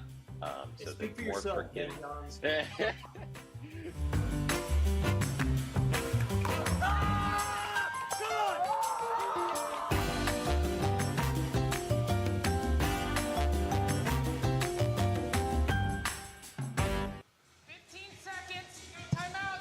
Arizona Grand Slam presented by Hyundai. Right now it's Brasha and Parenteau going at it. Dave, they've seen each other before. Just one time, and it was Catherine winning 11-6, 11-7 at the Takea Showcase out in California. So a little familiarity here, but certainly know each other's games, and I'm impressed with Mary here. Timeout successful as Catherine halts the run and gets a point back here. Yeah, and Mary, you know, we talked about how flawlessly Catherine played in the first half of this game and all of game 1. Now Mary had a hot streak there of about 10 minutes of no mistakes and throws a return in the net. Side out. But follows it up with a beautiful deep return right on that baseline. So here we go. Dave, the way that ball sounds against the paddle, it is clearly cold weather here in the desert that we're dealing with, and players clearly adjusting to here on singles day. Yeah, it's like a rock, and and hello players, it's only going to get colder and harder as the day and into the early evening as we get to the semifinals, which we haven't even played one yet. And that is wide. And is that possibly what is kind of haunting Catherine right now? I don't think so. I mean, I do wonder if side of the court matters for visibility. And I love this right here. So Mary just called timeout on her own. She was down. Now she's got a game point. Let's be perfection for where do I want to serve it, what kind of ball do I want to hit, especially in singles. You can see how loose she is, and again, Mathias Johansson there is just, you know, a few ideas. What have I seen? Someone that plays as much singles as he does can point out little things that he likes and doesn't like about what she's done, and there you see Athena Truo with a very pointed message. So in situations like this, when you're playing a Catherine Parenteau, how nice is it to have a coach? It's huge, and we've talked about this a lot, and I think the more people that watch the stream and see what's going on, when you are the only one sitting in your PPA player chair and you look across and there's 2 or 3 people helping out, you feel even more lonely and isolated. So this is huge. Smart timeout from Mary. Can she finish off game 2? Big moment for Brascia. Yes, she can. Mary Brascia will take this to a game number 3. Obviously a big moment in her PPA career right there. That's huge. You know, and I thought she mishit the serve, but it was so short it caught Parenteau. So we're on our way to game 3. Don't you dare miss it. My name is Leigh Waters, and I'm a professional pickleball player. My daughter, Anna Lee, is my doubles partner, and her 16th birthday is coming up. It'd be great to get her a car, and Carvana has helped us make that dream come true. They have thousands of options, and I'm a mom, so of course I want Anna Lee to have something safe. Anna Lee has absolutely no idea about this car, so I told her we're going to Carvana's vending machine for a photo shoot. Drum roll. I think this belongs to you. Oh my gosh, what? Happy Sweet 16, Anna Lee. Experience it for yourself at Carvana.com.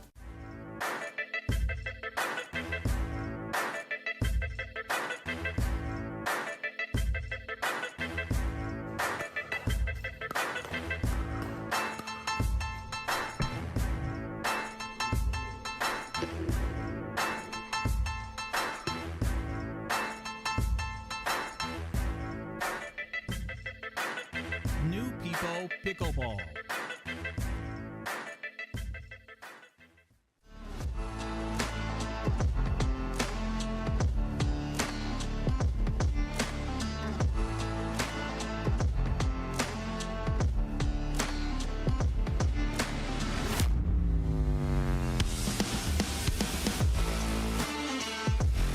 Thank you to Pickle Roll. It can be installed anywhere, temporarily or permanently on any flat area. So I have a feeling Pickle Roll is going to be a big part of our future. Just when you thought Catherine Parenteau was just going to breeze along here on day 1, Dave, think again. Think again, and kudos to Mary Brascia. So now you have a very talented athlete. Catherine Parenteau is used to the fight, the singles fight. Let's see what she's got and how she can change her game. And Mary Brascia just picks up right where she left off. Again, it's a deceiving stroke because she kind of swings up and through, but it has a little shape on it, and it stays inside that sideline.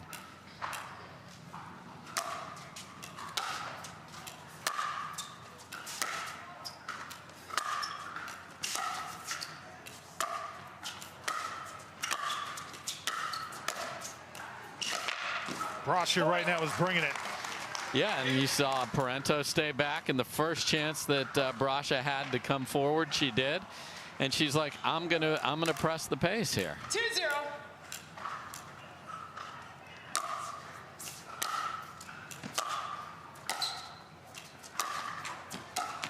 Comes off the net. Parenteau can't return it. Also keep in mind, when you win as much as Parenteau, you play more matches than some of these players who are trying to make their mark. So when you're young and undiscovered a bit, you tend to be fresh as well. Yeah, and you know, Mary is really looking very confident now as opposed to early in game one.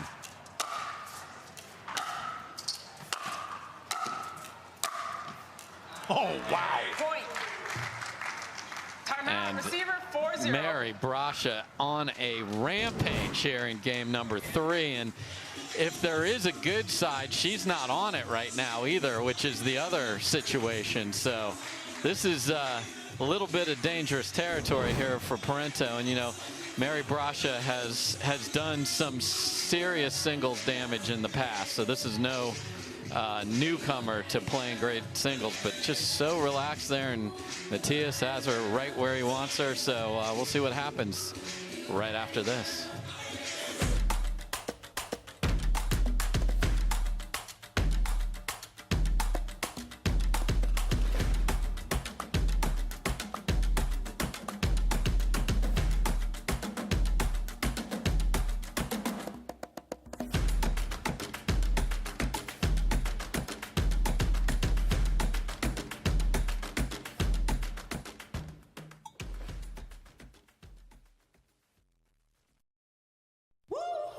I don't think she's feeling it right now. I won't be on my phone all week. Looks like somebody needs a little Hertz TLC. Liv, you're on vacation, but I don't think you're feeling it. Huh? Please, your phone. It's okay. Hand it over. Yeah, you're good. Go enjoy yourself. Sam. You feeling it now? Let's go. Everyone needs a break sometimes. She's feeling it. Let's go. To make it to the game, it takes dedication and training. To stay in the game, it takes grit and stamina. To win the game, it takes strategy and skill. You keep focus on your approach, drop, and champion shots, and we'll help you stay focused on your strength, flexibility, speed, and downtime. Having a sports medicine partner in your court is key to helping you make it to the game, stay in the game, and win the game. Select Medical is proud to be the exclusive provider of physical therapy of the PPA Tour. Got the makings of a huge upset here, folks. Mary Brascia 4-0, the lead in game number 3 against Catherine Parenteau. 4-0.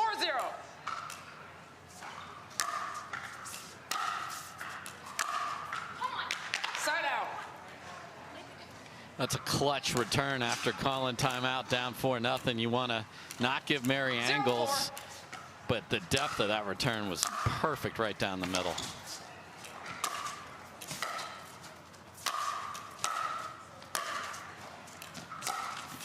Little help from the net. Parenteau doesn't get it on the other side. Yeah, and I think the pace of play again, Mary's not in a huge hurry. I think that was a huge part of her comeback in game number 2. Don't feed into the pace of your opponent if you don't like it.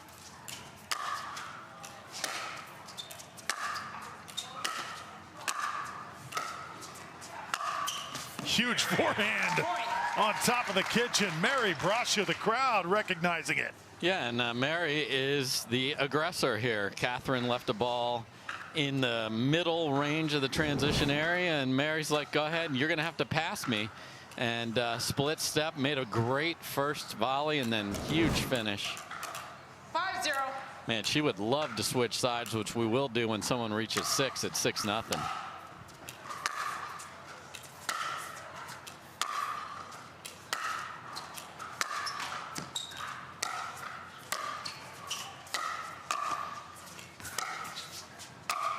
Brascia once again applying the pressure. Switch ends.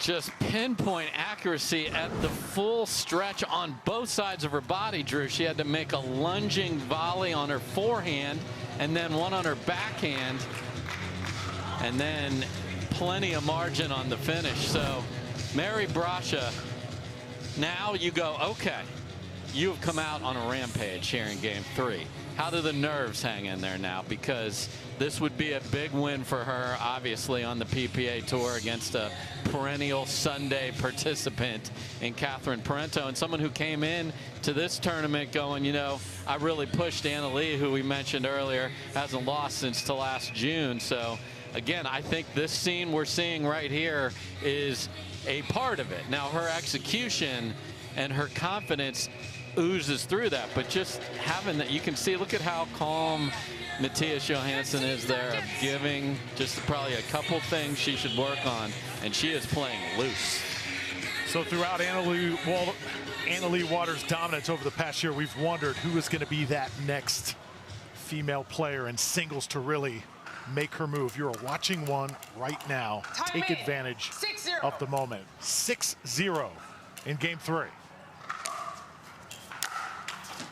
Catherine cannot return the serve. Are you shocked, Dave? That's 7-0 for sure, for sure.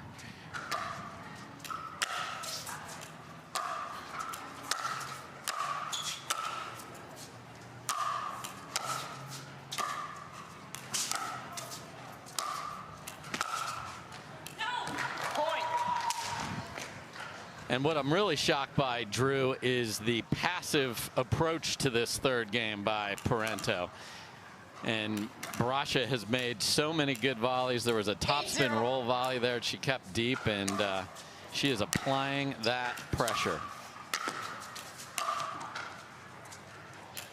Side out. Saw last week, big upset in women's doubles with Ansberry and Ashiro taking down Callie Smith and Lucy Kovalova. Did not expect what we're watching right here.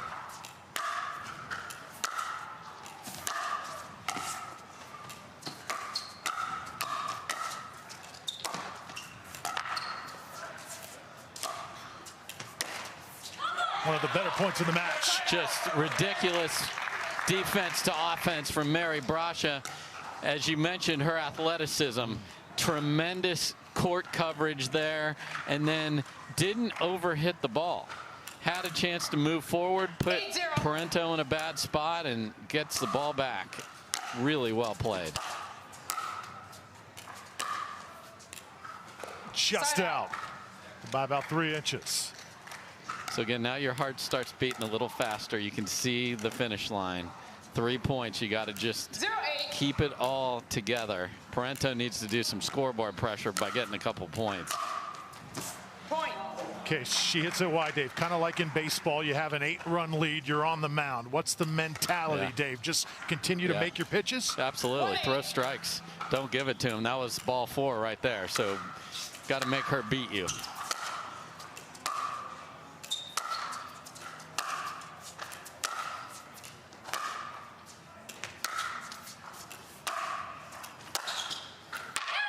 And just past the paddle, so Parenteau now makes it 8-2. Yeah, so I've praised Brasha for coming forward. That was a ball that she hit way too hard to be able to get all the way and set at the kitchen. You can see where her split step took place in the midcourt, and that's asking for trouble. 2-8.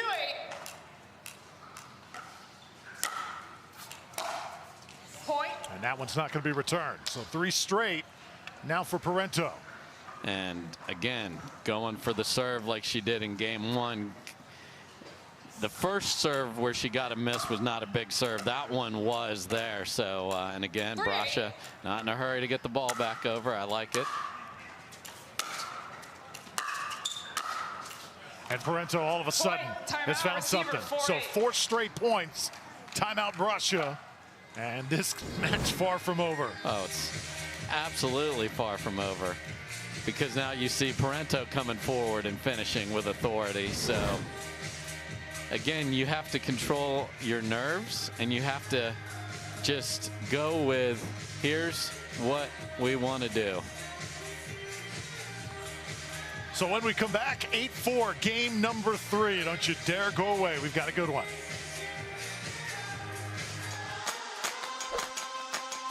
Okay, listen. Think you can take me? Let's go.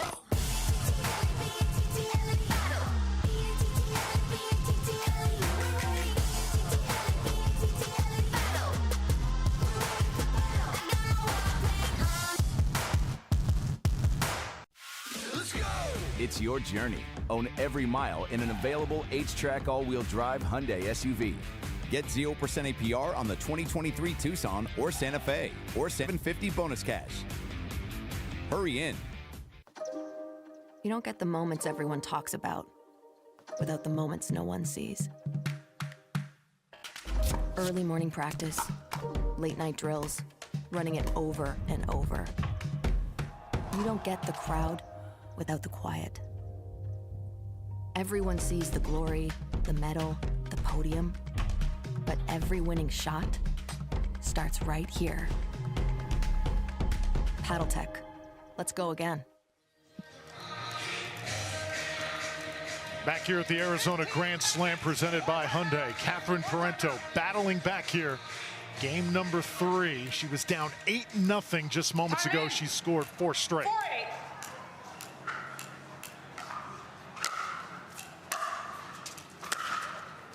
That one's going to go long, so successful timeout by Brascia. Yeah, and went with aggressive, and it wasn't a great return, but again, you're putting the pressure on your opponent to make it, and Catherine was unable to. And she mishits that one right on top of the kitchen, so it's 9-4. Yeah, that turn of events right there is huge. Catherine had a makeable pass to make it 8-5, and then a bunny that she missed right there.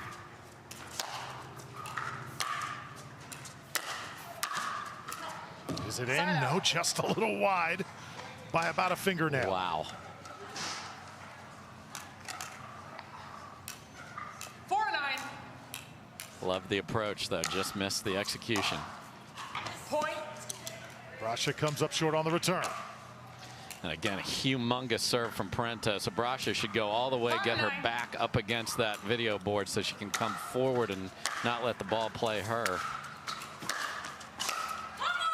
Catherine slipped just a bit that time. She slid because of the quality of the two-handed backhand there. It was low, difficult spot. That's a clutch shot in a key moment for Brascia. 2 points away for Brascia. Oh, what a beauty. Match point coming up for the Mission Viejo native. Dead sprint to the forehand, gets a ball in a great spot, and then absolutely out of the starter's blocks, Drew, to get over to the other side. And again, watch her run with paddle ready. That's the key to making that. Has the two-way ready and rips it down the line and fist pump, and she's got Upset City on her paddle coming up here. You know, one thing comes to mind, Dave, when I watch this match. If you're a player playing in the PPA, you're never out of it. Catherine Parenteau was absolutely dominant as one could be in that first game. Couple points, some good coaching mixed in, and now you're on the brink of one of the biggest upsets of 2023. Yeah, she lost 15 of the first 18 points. Just let that settle in. And now she has match points as Mary Brascia. So again, here we go with what do you want to do? She called timeout actually before her game point in game 2 and got a missed return from Parenteau. Same thing, whatever you want to do. I think she badly mishit that serve actually, and it was so short she got a mistake. So where do you want to put this, and then what type of a shot do you want to do, because you want to dictate like you have the whole way. Kudos to Mary Brascia, but can she get that 11th point? Time in. 10-5. This for the match. And there it is, Mary Brascia. What a performance on championship court, taking care of Catherine Parenteau, one of the best players in women's pro pickleball. A tremendous upset, 3-11, 11-8, 11-5. Just so much fortitude, and ends it with an inside-out clean winner. You saw the frustration from Catherine Parenteau, took it out on herself on the leg, took a big hack at herself there. I'm sure she's fine, but I don't think anybody thought that that score could be 180 that badly, and the ability to just be in complete command, because Drew, when you have a little buffer, you can still play loose like she did, and she just never, Catherine got to 8-4, and then she shut it down again, and she is a deserving winner of that match. Just incredible, and our coverage continues on the men's side. Coming up next, Ben Johns, Christian Alshon. What a day it has been here on day number 1. We'll be right back. For many of us, we just charge ahead because planning for your future takes time. And right now, thinking about your financial future takes on new meaning. At Baird, our financial advisors have guided individuals and families to achieve their goals through every crisis evolution and groundbreaking idea for over 100 years. That's the difference between thinking you're ready for what lies ahead and knowing you've planned for it. Now that's different. Discover the Baird difference.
Oh, what an incredible moment we just witnessed here on the Carvana PPA Tour at the Carvana Arizona Grand Slam presented by Hyundai. Drew Felios, Dave Fleming, and Dave, it's moments like that that make this tour so special.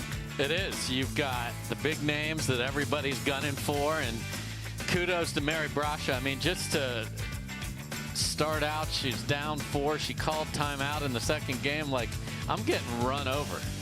And Catherine Parenteau is playing incredibly well, and then just settled in, slowed the pace down a little bit, and then played her absolute best and really took care of business there, and will face the winner of Lea Jansen and Arina Tereshchenko. Well, today it's all about singles on the men's and women's side, and then tomorrow we've got mixed pro doubles. Can't wait for mixed day. Saturday it's men's and women's pro doubles, followed by championship Sunday here in Mesa. This is the 3rd event of the year here on the Carvana PPA Tour. And now we get set for singles match on the men's side. Christian Alshon, another former tremendous tennis player, University of Chicago represented, just exploding on the scene here in the PPA, taking on the best player in the world, Ben Johns. Yeah, and Ben, I talked to him earlier today, came out on the court and lost the first game he played, and Chris Haworth played brilliantly and had the benefit, Drew. We now have the qualifier in the morning singles. We have so many guys that want to get involved in this.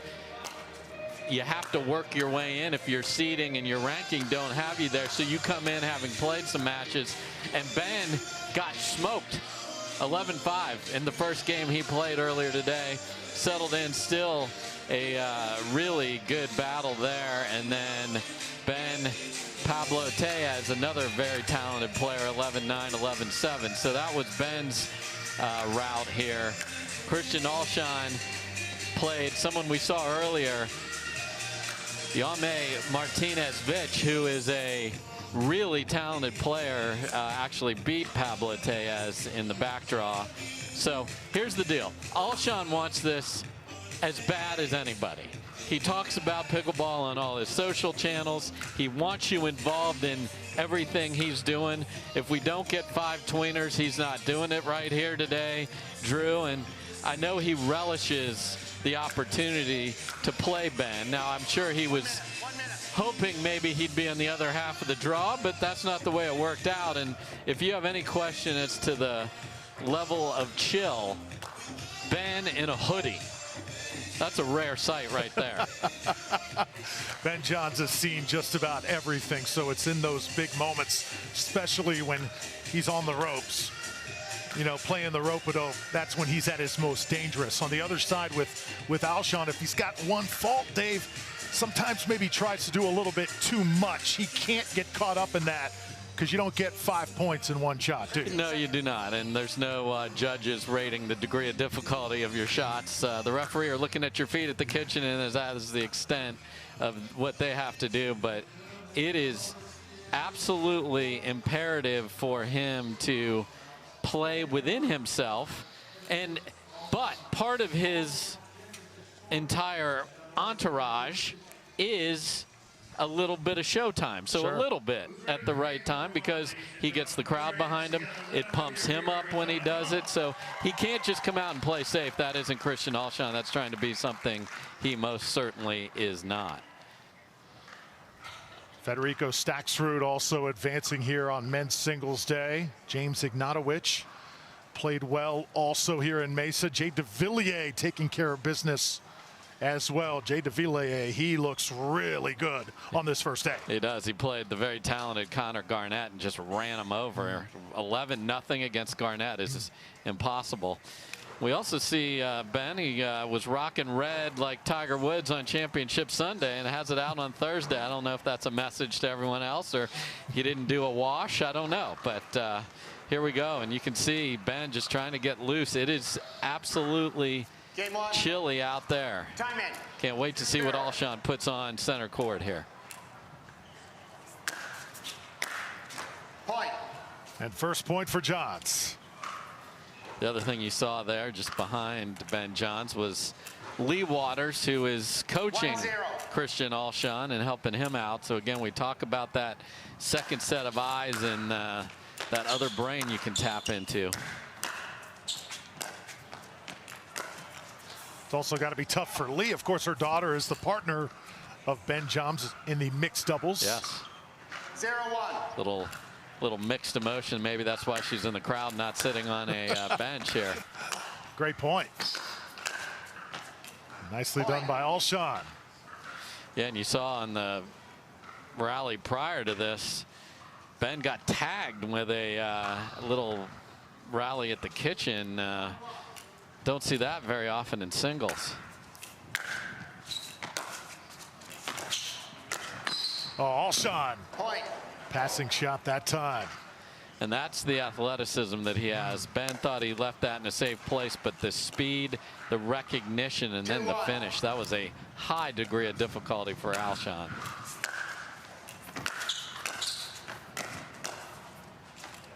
Alshon, another newbie in the sport. As soon as he entered the game of pickleball, took down Jay Devilliers, took down Rafa Hewitt as well. This would be his biggest catch if he could somehow find a way to knock down the GOAT.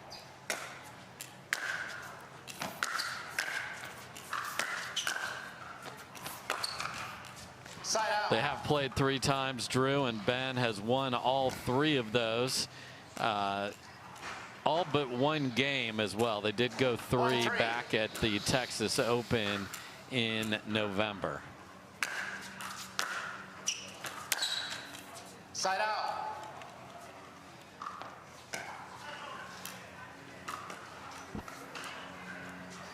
Three, 1.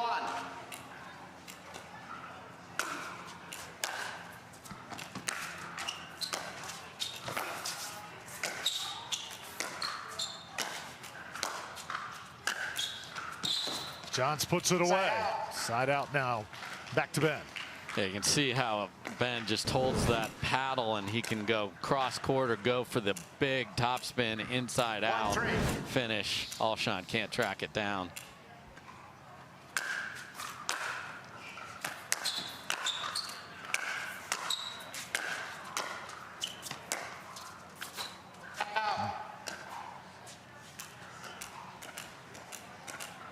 Much harder to get in those cat and mouse points at the kitchen line when the ball is this heavy. It's harder to drop that, and Alshon's reach certainly play a role in that as well.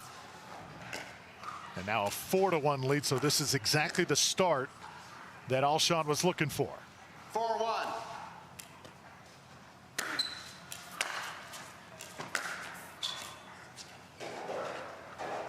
Is this the time of year? Seen a lot of pickleball over the past month, with MLP also included in there. Third event, pro event here in Arizona. Maybe some of these pros, maybe this is the time if you're going to get an upset in, Dave. Perfect time to do it.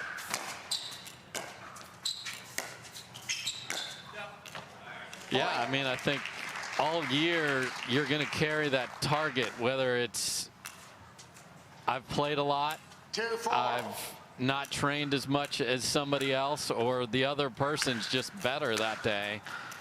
That's what the top 4 or 5 players on both sides, everyone's gunning for him. And you saw Mary Brasha take down number 2, Catherine Parenteau.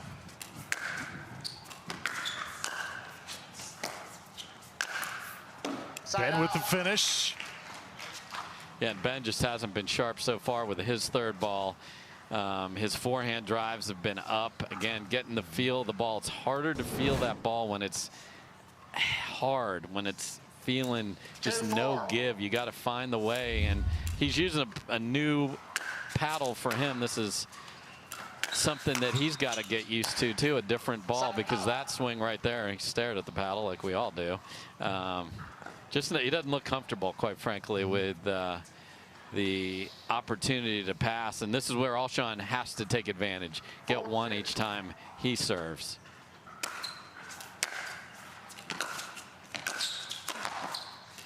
Alshon hits it long.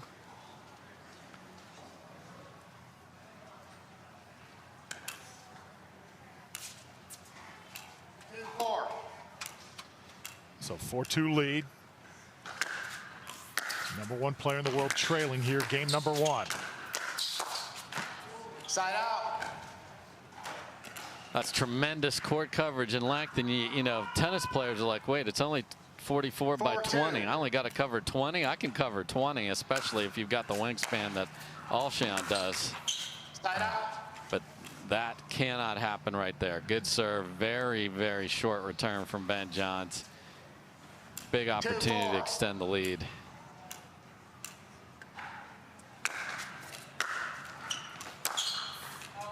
Just a little bit wide. Ben Johns wants that one back. Yeah, it feels like he's down a lot more than 2 here just because of the lack of precision on his third shots. Alshon dials up a beauty. Point. And to create an angle from that position is really difficult. You'll see this ball is in the midcourt, low. And Alshon just catches the inside. Really well done. Ben will hit that return long. So nothing going right now for the GOAT. 6-2.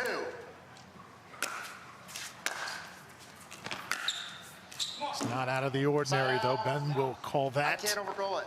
just a little wide. Looked like it was very, very close. Call stands. Yep, and Alshon, you know, we have the crew here to look at that if you want it. Point.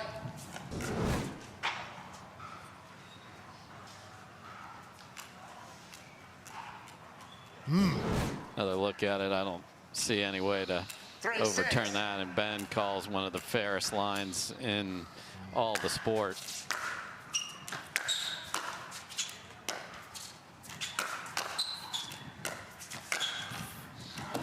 Slips one past Christian that time. Yeah, so Alshon let a ball bounce earlier in that rally, and then you are now at the mercy of Ben Johns coming forward. Needed to use his reach and keep Ben back.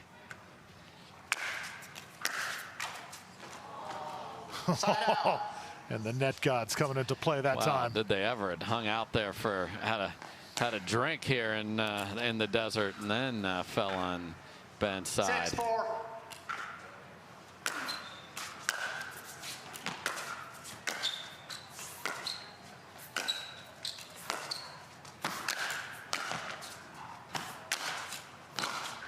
Alshon hanging in. Can't return that backhand. Yeah, just decided to stay put, and Johns kept hitting it back there instead of in the open court, because oftentimes your opponent will sprint to that other side. Still nice patience from Johns. Point. Back-to-back triple crowns for Ben Johns. The first 2 stops on the PPA Tour for 2023. As Christian Alshon will call timeout. Johns getting closer, 6-5. Here, game number 1. Good start for Alshon, but Johns starting to kick it in to high gear.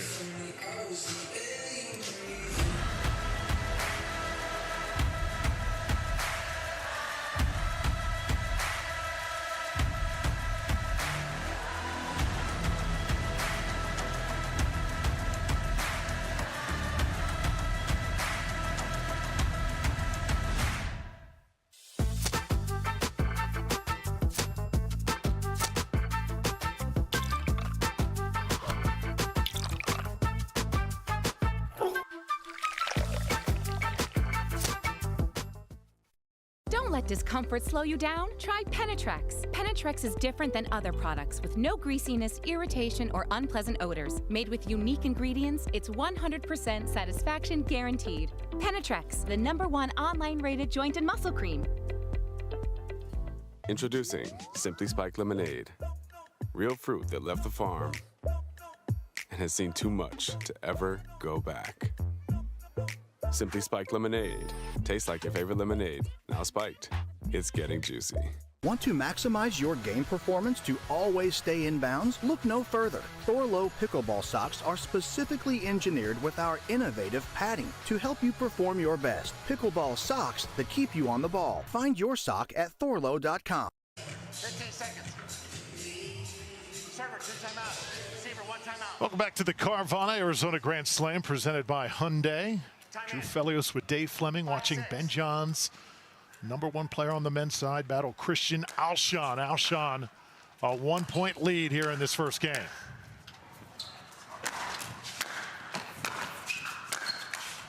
Side out, won by Alshon. Our officials here, Howard Hepworth, our lead official. Dave Johnson, our second official. Elaine Guest and Cassandra Smith also on the crew.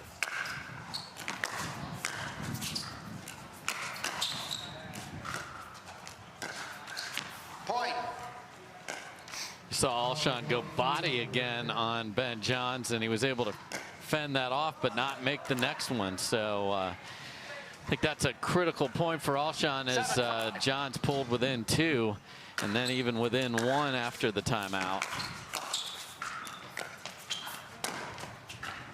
Point.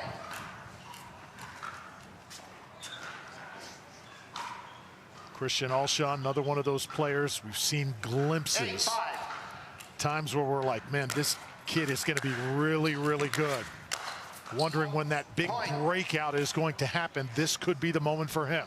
Yeah, he certainly has to seize that. You don't see Ben miss a sitter forehand by a foot like he just did there.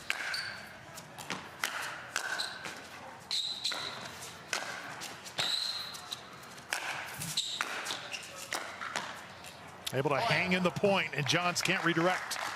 And we are at game point, and Ben, you can see frustrated with the way the ball is so slick out there and cold coming off the paddle, not the way he expects it. Comes off the net, Johns hangs in. Alshon goes through the legs. Side out. And I think he realized, wait, this is game point. If I win this point, I haven't hit a tweener yet. Wait a minute. So again, he had held the showtime together here, threw it in there. Will it cost him? And that just gets over thanks to the net gods. 1 each way.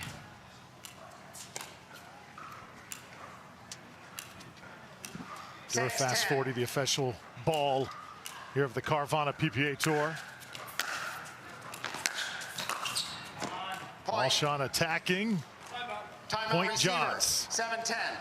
And another timeout going to be called by Christian Alshon. Wants to take this game. He's led throughout, got a 10-7 lead here. And when you have an opportunity against the #1 player in the land, you've got to take advantage of it. Yeah, had a game point. Threw in the Alshon tweener in the middle of that from the baseline. That didn't work out. You know, now it's again, we talked about it before. find your best return here. Take advantage of it. You see Christian sort of hanging out there. It's interesting. He was looking at like a piece of paper off camera there. So he may have some notes, or I don't know what he's got, an inspirational message. But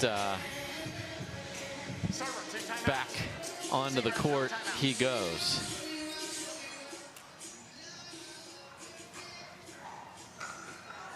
And we were a ways away. That may have just been even a Kleenex. So, you know, there's the message. Ben John's got some work to do.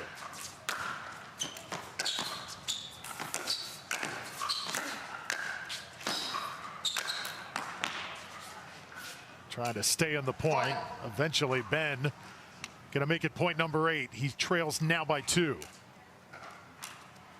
8-10.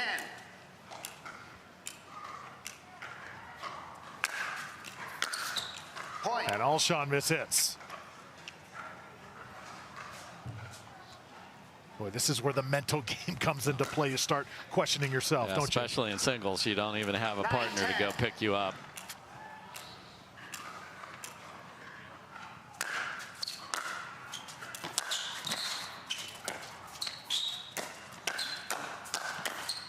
Two great players going at it.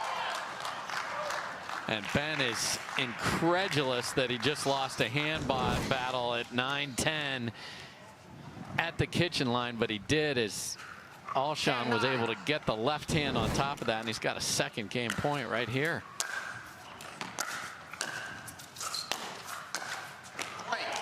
Into the net from Ben Johns. Christian Alshon now knocking on the door of what would be our second major upset of the day. 11-9 in game 1 over the Go. 3 games in a row the underdog has won. 2 from Mary Brasha in the prior match in games 2 and 3.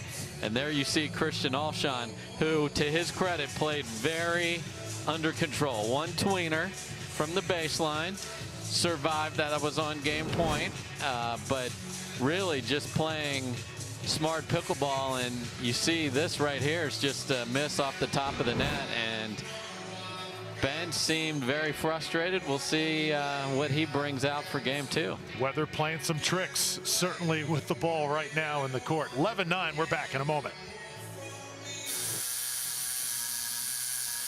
What are you guys doing? Getting our duper tattoos. Oh, cool. Hey Cameron, how's it going? Almost done. Perfect. Can't wait to see your number. Number? Duper, because ratings shouldn't be a surprise. Download the app and claim your free profile today. I haven't even started yet. Oh.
Back here on championship court, Drew Felios with Dave Fleming. Once dominant at the University of Chicago, Christian Alshon. The great pickleball opportunity here against the #1 player in the world, Ben Johns. Ben comes out firing. Yeah, and the beginning of this second game will tell me a lot about how comfortable is Ben. He was rubbing the paddle quite a bit. What happens when it's cold is not only is the ball harder, but it slides off the face of your paddle too, so you don't get the shape and you don't get that precision that you want, because it, quite frankly, is like a skating rink in and of itself. It gets so hard and so slick. So Johns has to find that. This Perseus paddle from Yola isn't even in the market yet. So how many matches has he played? MLP was certainly chilly, but that was played with a different ball. So that isn't even an experience he can draw on. Because that was with the Franklin X40 ball, which is a ball that plays slower. This is the Onyx Dura Fast 40. So a lot of interesting things from the gear going on here, Drew. It just long. First point for Alshon here in game 2. Keep in mind, Ben Johns has not lost a singles match or any matches on the PPA Tour here in 2023. The one thing we can guarantee is that he will not play Federico Staksrud in the final if they were both lucky enough to get that far, as Staksrud has the winner of this match in a semifinal.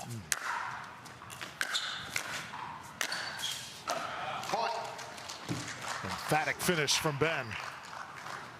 Yeah, Staksrud, a couple silver medals in the first 2 PPA Tour events.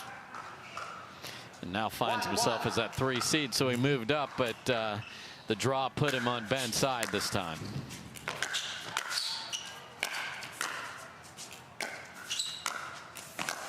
Tell you what, you watch Alshon right now. He's just got great feel on the court, looking very comfortable. He is. He's moving well and not trying to do too much, and sees that, okay, maybe this is my day.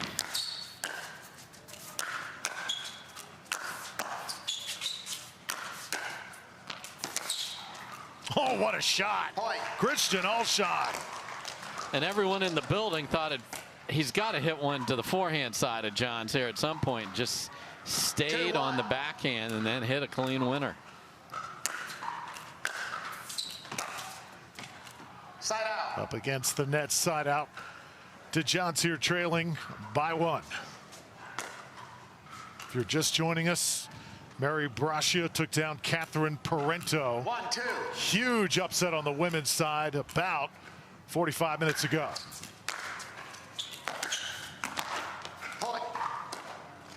Big time forehand there from Ben. Yeah, we haven't seen much from a pass or the precision that we're used to seeing from him as he's starting to find the range. That's bad news for Alshon. This is sort of a much different scene here on Championship Court, Dave, because it's a lot colder. A lot of the fans are out on the outdoor courts without the coverage, soaking in the sun. So it's kind of a different atmosphere here. Yeah, the bleachers are cold. You see everybody's bundled, and you have to find the energy from your own game, especially in singles.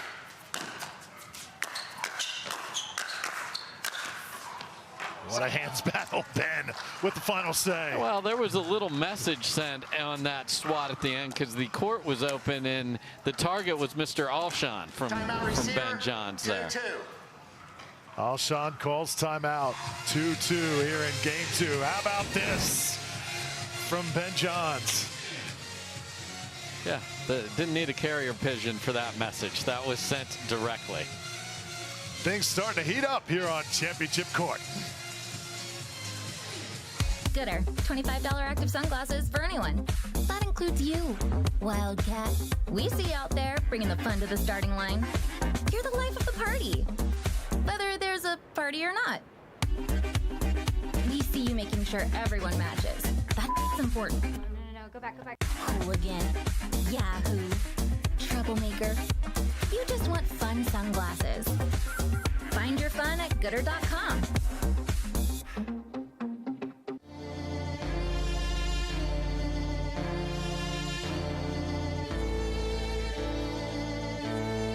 There's only one way now, just one way out. With every single break comes crashing down. There's only one. Introducing Skechers Pickleball, the official footwear of the Carvana PPA Tour. They're ultra lightweight and responsive for incredible speed. They have Goodyear rubber outsoles with a specialized pickleball design for increased side-to-side stability and agility. Plus, they feature shock-absorbing foam and Skechers' famous Relaxed Fit design for incredible comfort game after game. Conquer the court in comfort. Skechers Pickleball, the official footwear of the Carvana PPA Tour.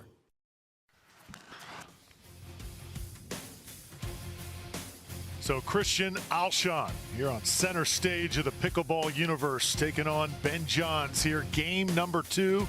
We're tied at 2. Alshon won game 1. Drew Felios alongside the great Dave Fleming. Dave, thrilled to be along with you. Thrilled to be here, and I love the timeout there from Alshon because Ben Johns swatted an overhead directly at Alshon with a message, and Alshon's like, okay, we're going to go sit and think about it for a minute.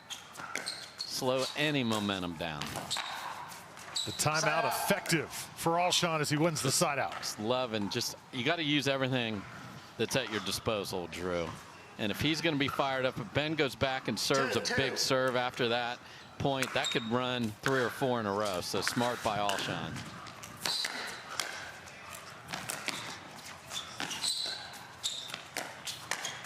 Oh, little flick of the wrist.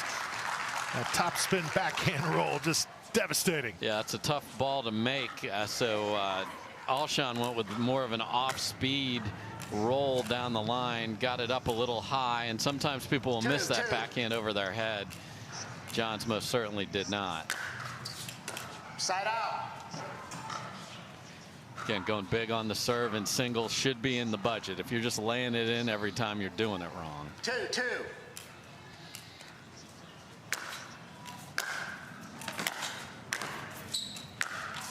Side out. Alshon can't return it. Missed opportunity there. But just look, just settling him. No big outburst after missing a ball he knows he should make. Just very, very smooth from point to point here. Side out. Motion's well in check. John's a little frustrated. 2-2.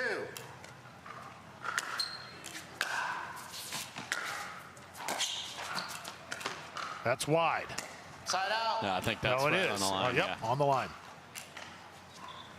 It's one of those where you're like, I know, I see that it's in, and I have zero swing at this, and I'm 2 feet from it.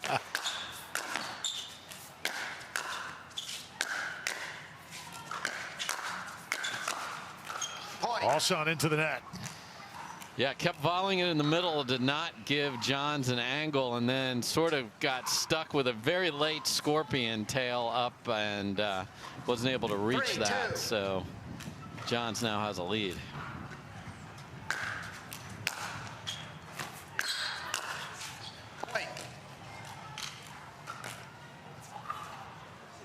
And possibly another busted ball here. And this is going to be a scene that will be likely throughout the rest of the day.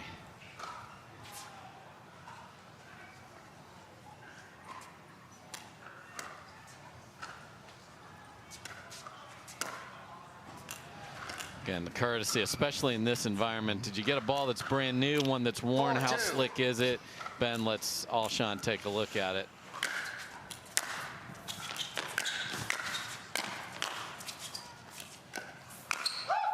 Alshon into the net again. So Ben Johns starting to pull away here. 5-2 game 2. Yeah, a little off-speed pitch from Johns there, and Alshon was ready for the fastball. It's one of those when a batter's frozen in baseball, you make a mistake. Point.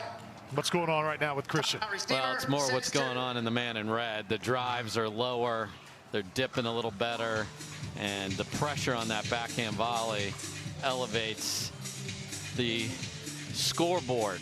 Also is the issue. That's an easy volley to make when you're up 6-2, but now down 6-2, there's more pressure on making that better. Now this is interesting. Texting here, everything's in play here, but what is going on there is interesting here. So we'll have to find out. We've seen sort of Lea Jansen. Lea Jansen often goes to the computer to get her levels, type 1 diabetic, so that's what she's looking at. He's texting somebody, and get some insight from somewhere. When are we at the level, Dave, when maybe we do a couple selfies during the timeout, or maybe a quick vlog, right, during the timeout? The social media minds of some of these players are just off the charts. Yeah, and he is certainly someone that is making an effort and appealing to the pickleball world to get on the Alshon train. And there you see our second court. We've got the ladies out there. Lea Jansen had to fend off her new BFF, Elise Jones, who had a great run in women's doubles at the last tourney. I talked to both of them. They absolutely hated that they had to play each other in the draw, because you want to have sort of that little competitive fire, and they have really gelled as a partnership. But Jansen was the one able to take that. Side out. Ben Johns, top of the kitchen, wins side out, and it's 6-2 here in game 2. Irina Tereshchenko, she loves this venue. Another Major League Pickleball champion. She has won countless number of those, right? Since she's the GOAT beginning. Of MLP. 4 out of 5 with all these great players. Are you kidding me, Drew? Now 7-2. 7-2. That speaks to Tereshchenko's ability to rise at big moments, because all those Major League Pickleball matches are so close, and she's a great teammate. So that together, that's why she's got 4 titles. Tied at 4 over there, and women's singles action.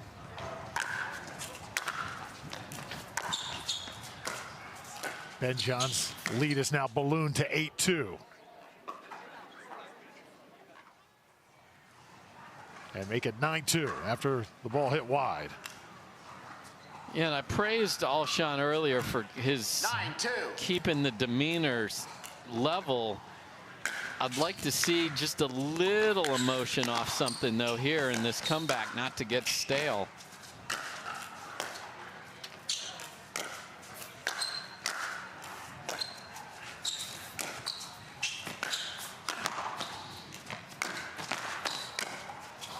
Oh, big time. And I think the athleticism of Ben Johns is often overlooked because he makes everything look so easy, but that was a lot of court coverage to get him to a quick game point here in game number 2. Absolutely no wasted movements. That one off the end of his paddle, side out to Alshon. Game 2 likely, though, going to go to Ben Johns here. So if you are Christian, 2-10. Big hill to climb, probably not going to get this game. Love points like that to give you a little momentum going into game 3. I mean, that point is over on the Ben Johns backhand volley, and Alshon says, oh, no, it's not. It's over now.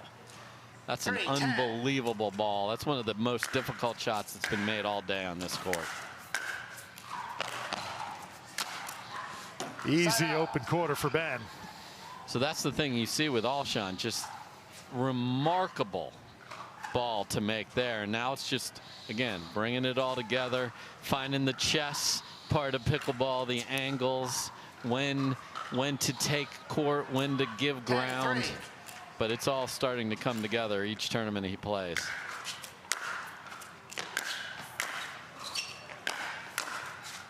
Game point here for Ben. That's going to be wide. So 11-3 in game 2. We are tied at 1 apiece. Going to a game 3 here on championship court for the right to advance. Christian Alshon was dazzling in game 1. We saw vintage Ben Johns in game 2. Yeah, and going to the wrap there, and if we let this play all the way through, we can see Mr. Alshon clearly enjoyed the World Cup with the header. So, you know, I think Alshon's just got to regroup. There he is, going through some motions. Just come out and play confident. Game 3 just around the corner. Stay tuned.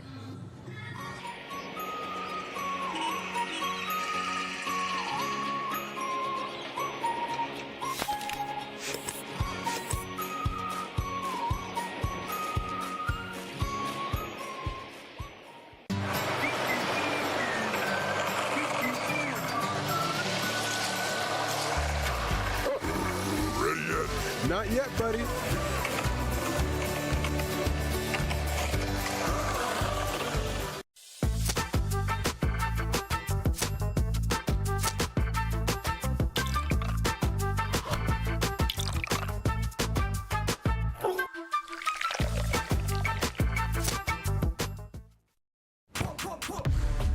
See that thing John Morant has? That's a hypervolt. That thing he uses to warm up and stay loose before he throws it down. That thing Tony Finau uses on course between shots. Ooh, that's money. That thing Robin and I use before and after we're on the bike so we can ride harder tomorrow. That thing Erlen Haaland uses before smashing it into the back of the net. That thing that's for everyone. The Hypervolt from Hyper Ice. Give your body the daily relief it's been asking for. Don't let discomfort slow you down. Try Penetrex. Penetrex is different than other products with no greasiness, irritation, or unpleasant odors. Made with unique ingredients, it's 100% satisfaction guaranteed. Penetrex, the #1 online rated joint and muscle cream.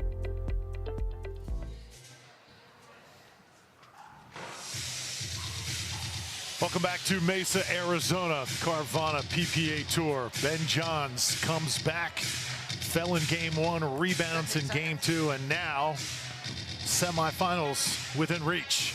Yeah, we've got one already set, Drew. Jay Devilliers, the 2 seed, will play James Ignatowicz. That's going to be beautiful. Tall, athletic match. And Staksrud, who's got 2 silvers to start the year, awaits the winner of this one. And I would be remiss if I didn't mention that the most electrifying player in all of sports, Mr. Tyson McGuffin, who you'd usually see right here in the mix in singles, is nursing just a very minor foot injury, so had to scratch out of this, but he will be back. That is in from Alshon. So side out going to Christian. What a shot from Alshon, just to sneak that into the corner. You have to be able to roll this. Goes roll that way and back behind Johns. That's impressive. Another beauty. So really focusing on the backhand side of Johns. Has Alshon throughout most of this match. Side out. Went there again, just didn't make it. And that's the thing. You want to talk about how you pull off an upset. We saw Mary Brasha just make ball after ball after ball and make Parenteau work, and was able to maintain a lead. That's a ball that has to be made to upset the best player.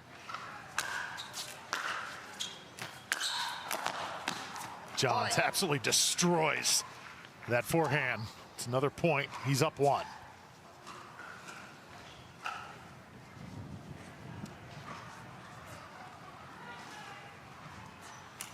Two, 1.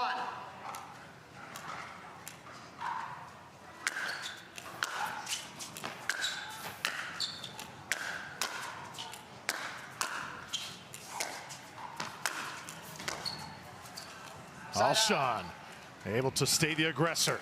Yeah, and both players are making their opponent beat them with backhand volleys. Side out. There you heard Alshon say stay focused, and then brought the soccer game back out with a awkward right-footed kick there. I liked his header a lot better, Drew. 2-1.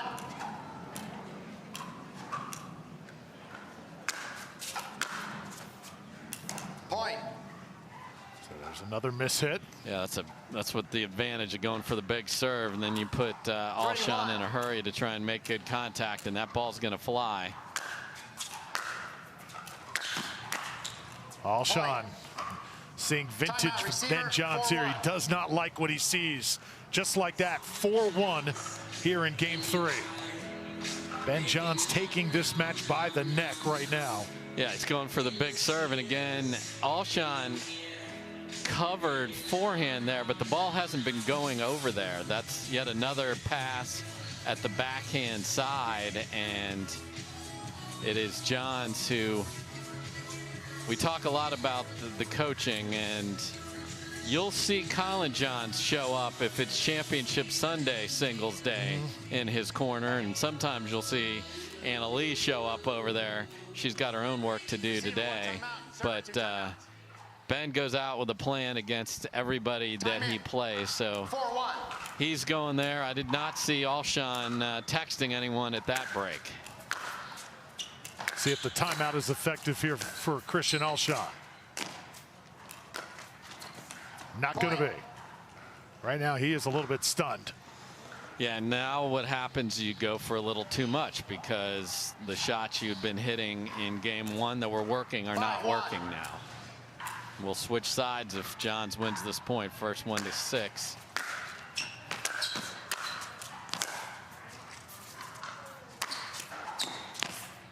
Johns can't get to it. Side out. So side out coming up here, and this is a side out where I think you've got to make some progress here for Christian Alshon. Yeah, you'd love to at least switch at 6-3 down, if not even closer.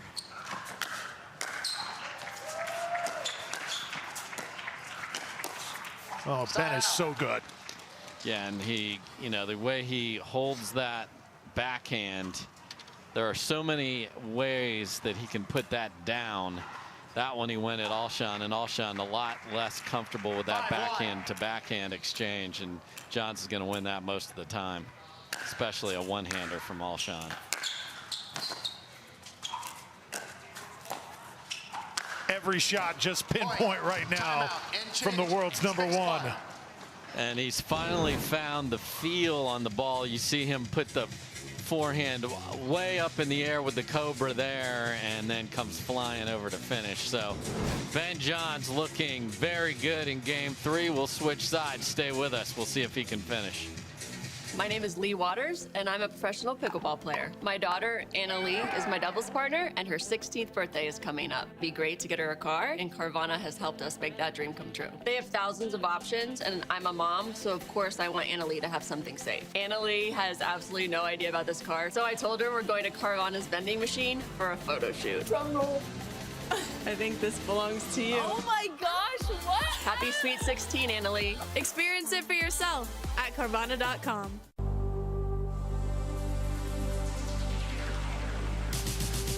Gearbox introduces the all-new CX-14 Ultimate Power with SST Core. All-new power band technology, delivering controlled, effortless power. All technology, every shot.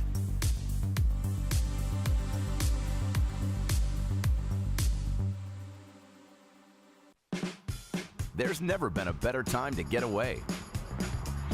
With a great deal on the Hyundai you've always wanted. With America's best warranty and up to 3 years complimentary maintenance. It's your journey. Own every mile at the Hyundai Getaway Sales Event. Hurry in to get our best deals of the season. Get in and get away. Get 0% APR financing plus 0 payments for 90 days on select vehicles. Now, during the Hyundai Getaway Sales Event.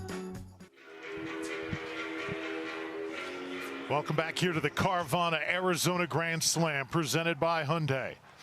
Ben Johns applying major pressure here to Christian Alshon. Alshon at one point was in the driver's seat, but that was in game 1. Now much different story, and another beauty by Ben here to start us out of the timeout. Yeah, just saw none of that. There's a tweener ball retrieval there, which went flying, and Ben will go pick it up. But yeah, just the forehand precision not there in game 1, and good for Alshon. He took advantage of that, but it's been a problem ever since. 18 of the last 22 points going to the top seed.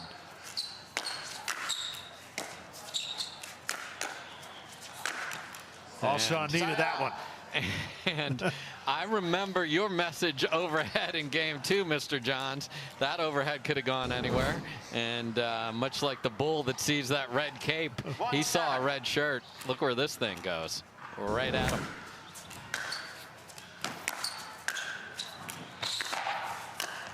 Open court again. An easy one for Ben. Yeah, and it's that carving that backhand volley that's so effective, because it's shorter, so the player has to go both forward and to the side, and then you're just off the court.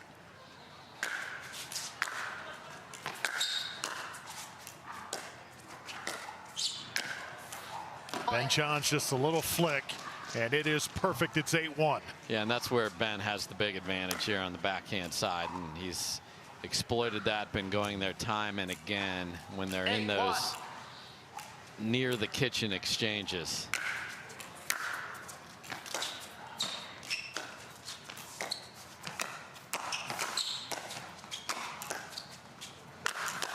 Alshon with another put away. He'll give him side out and perhaps one last gasp here to make some noise. Yeah, again, a lot of open court. That was not where he chose to hit the ball, however, but still wins the rally.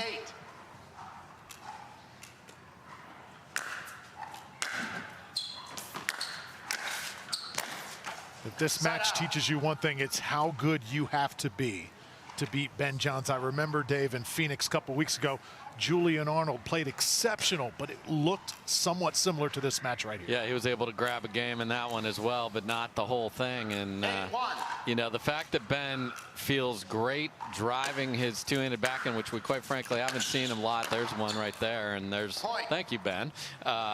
With that new paddle, that's a big difference here, because now he can hurt you off the bounce near the baseline. So, and here's Ben just going to take a slow stroll, get a drink of water. He doesn't need to think about anything. Just go finish it. Alshon has been very focused. I'll give him credit here, and I think, you know, what he's got to figure out is just every experience builds to how he can play his best in the next one. Plenty of pickleball. Going to want to stay with us throughout the night.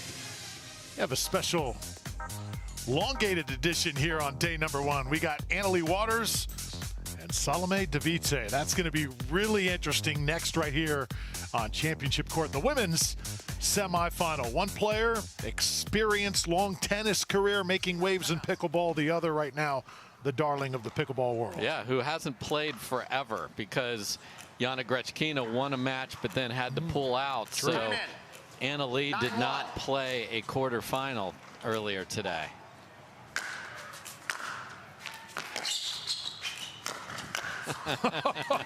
Oh, man. He has got some guts, doesn't he? He does, and he ate it, and he deserved to eat it on that one. But this is the entertainment business.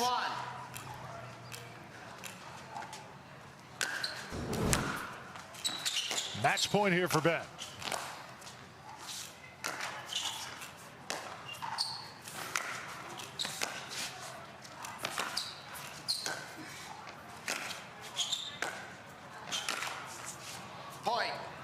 And that's not going over. Ben Johns took him a little bit of time.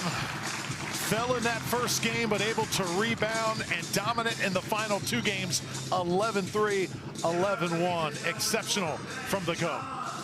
Yeah, the scoreboard second game was 3 there, just to reiterate what you said there, Drew. And I think, you know, the big difference is singles experience. And, you know, Alshon, to his credit, takes away things and learns from these. So, you know, you don't want to run into Ben Johns in your half of the draw, but you then learn on your terms what it's like to play against the best and what do you need to get better at. So you can take a look at the first game and then see what didn't go as well his way in the second. All right, let's have some ladies come out here, Drew. Cannot wait. Our next match on deck just moments away. Ben Johns moving on here in Mesa.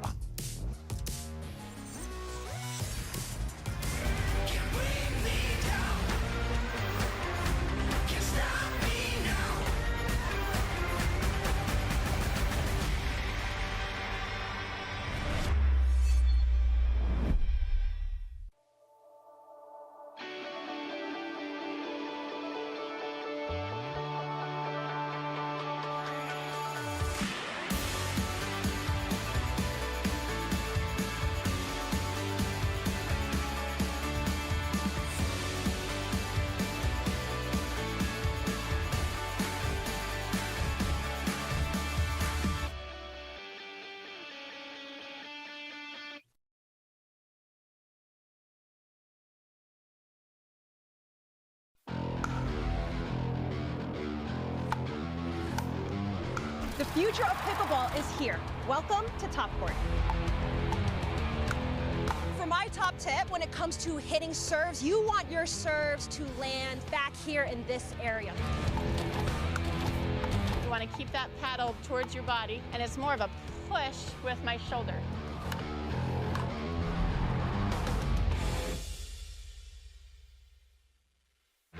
Carefully crafted with Valencia orange peel, Blue Moon is one of a kind. Something this unique could hang in a gallery, but it looks best in our signature glass. Blue Moon, one of a kind, every time.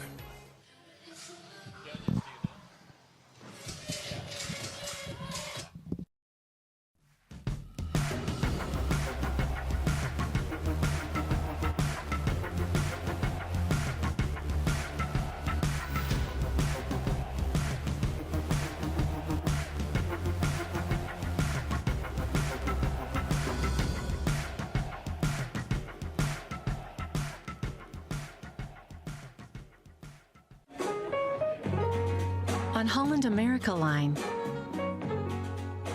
we'll make it the time of your life. Time and time again. Visit hollandamerica.com or call your travel advisor. Introducing Skechers Pickleball, the official footwear of the Carvana PPA Tour. They're ultra lightweight and responsive for incredible speed. They have Goodyear rubber outsoles with a specialized pickleball design for increased side-to-side stability and agility.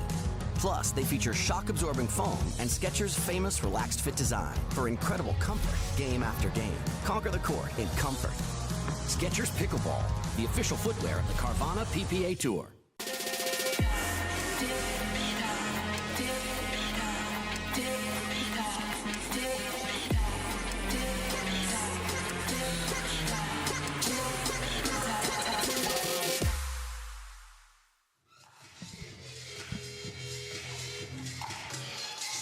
Great to have you with us. Welcome back, everybody, here on the Carvana PPA Tour, the Carvana Arizona Grand Slam, presented by Hyundai. Leigh Waters gets set to take on Salome Devilliers. Should be a very interesting match. If you're just joining us, Leigh Waters also got challenged big time earlier today by a little-known player by the name of Yu Shui out of Taiwan. Happened outside. It was not on championship court. Very few onlookers, Dave, and it was one of those matches that just made you say, who is that right there? That's exactly what I said, Drew. I rolled up to that court on the way to the booth. That was about 45 minutes till we were set to take the airwaves, and I heard the score called 9-8, and I was like, maybe a mispronunciation of the number 1 was said, but no. Leigh was facing a 9-8. She was down, was able to rally, but that lady is going to be what I believe will be one of many, Drew. A woman that played pro tennis. She's from Taiwan. Her two-handed backhand was absolute filth. She was dictating points against Leigh Waters and had Leigh very, very frustrated.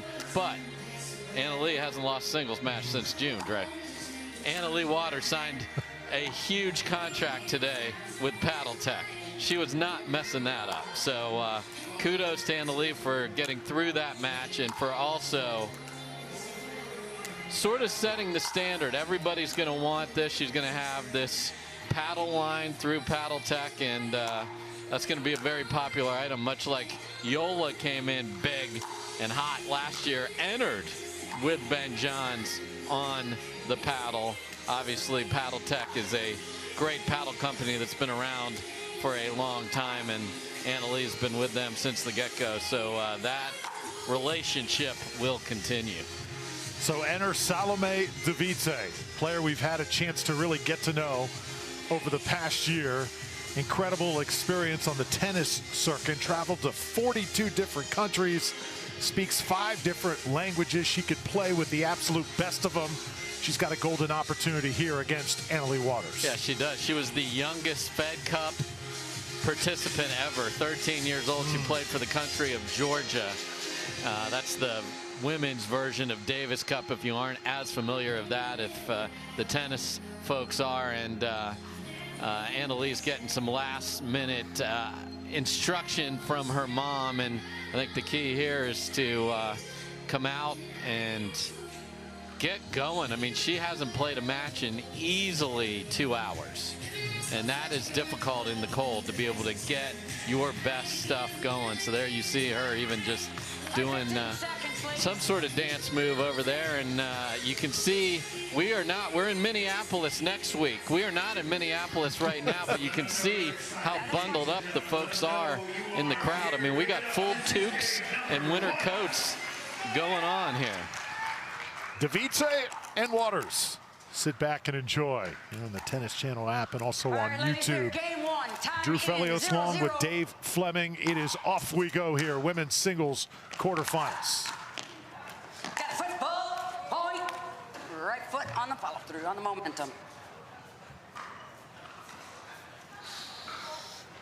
Okay, so Devilliers made what I thought was an unbelievable stab volley there, but her momentum brought her into the kitchen.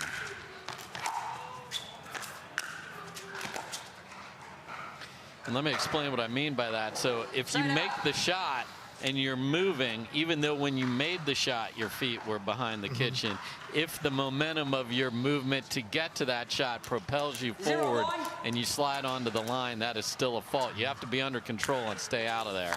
She was unable to do that. Anna Leigh plays it perfectly and wins the side out. These two have played 3 times. Anna Leigh has won all 3 matches and won 6 of the 7 games. The most recent was a gold medal match in Orlando. And it was 11-4, 11-4 convincingly for Anna Leigh Waters. 0-1. Devilliers likes to target, so you will see her counter punching. I called that match, Drew, in Orlando, and what we saw a lot of from Anna Leigh was she brought Devilliers forward. She was challenging her forward explosion movement and getting a lot of opportunities from that. So it'll be interesting to see if that similar strategy is utilized here against Devilliers. 37 years old, playing someone on the opposite side who is only 16.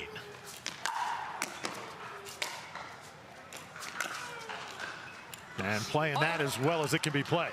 Yeah, that's a beautiful ball. I mean, she can hit that two-handed backhand in every corner of the court. 1-1.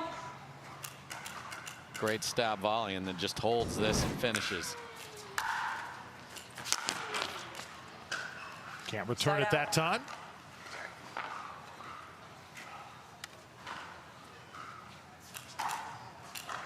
One.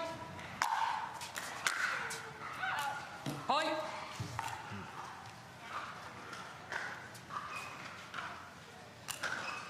Two, 1. Side out.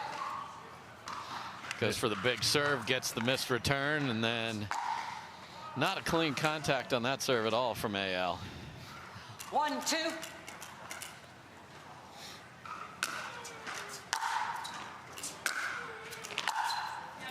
Oh, Anna Leigh.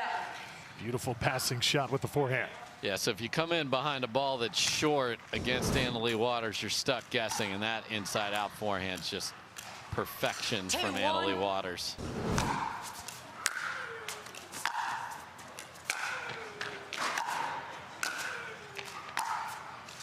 Side out. Couple triple crowns for Anna Leigh Waters here in 2023, and a brand new Land Rover, Range Rover, as you're seeing in the commercials. Yeah, look out, South Florida. Anna Leigh is not just loose on your pickleball courts, but she's loose on your streets.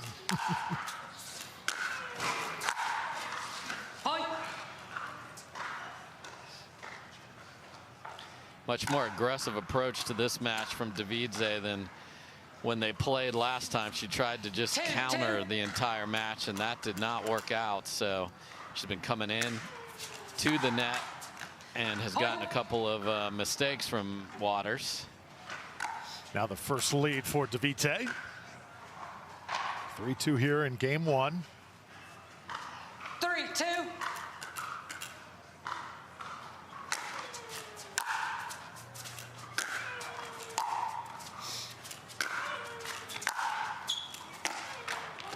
Into the net that time, if you're just joining us. Just a monster upset earlier today. Mary Brascia, just out of nowhere, takes down Catherine Parenteau, the #2 seed. Yeah, Brascia certainly is a talented singles player, but that is a difficult opponent on the other side.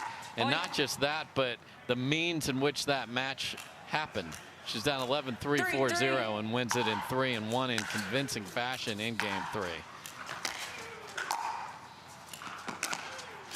Hit it wide. So there's that moving Devilliers forward drop volley. She challenges her to come get it. Against some players that would not be the right choice because they'd be able to get to that ball so quickly and have so many options. Right now doing a good job making Anna-Leigh stay active. Got to ask you this, Dave. We know it's cold. You're not in the sun. If you're Anna-Leigh, does that get to you just a little bit wearing the tank top? You know, she's got to find what she's comfortable in, and you know, only she could answer that question officially, Drew. But if you're not, you got to find the fit that works for you if you can't play your best. So most of these players can warm up and be pretty comfortable in what they're used to playing, because you really don't want extra layers. And it's everything. It's just feeling fabric on your arms that's not usually there. It's just a lot of the players, myself included, are very particular about things like that. Seen Anna-Leigh also very vocal on this day one. Yeah, and it's a weird day for her. Played an upstart from Taiwan, which really pushed her, then didn't get to play another match to dial it in, and now runs into a very talented Devilliers. 6-4 lead here.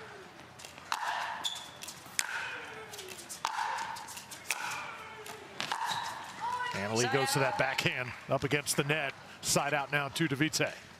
Yeah, the last time we saw Anna-Leigh playing singles on this point was at MLP when she had Tyson McGuffin on the other side in a dream breaker, which was tons of fun.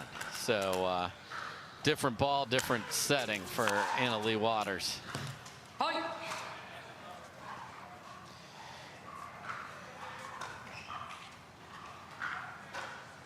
Devilliers trailing by 1 and serving.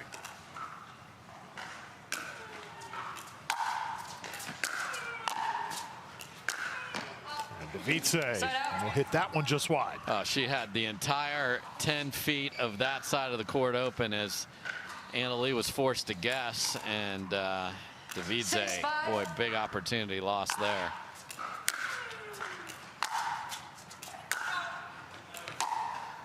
There's a line call calling it out. Looked very close. Again, we do have instant replay here in women's singles here on this first day. Yeah, men's, women's, and all weekend from the quarters on, we will have it, Drew.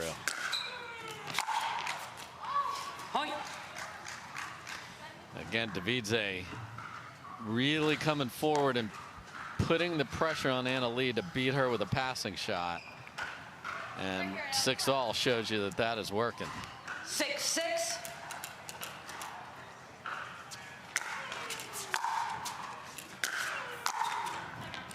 Anna-Leigh hits it into the net. So momentum right now on Devilliers' side. She's got a 7-6 lead here. Game number 1 here on the Carvana PPA Tour.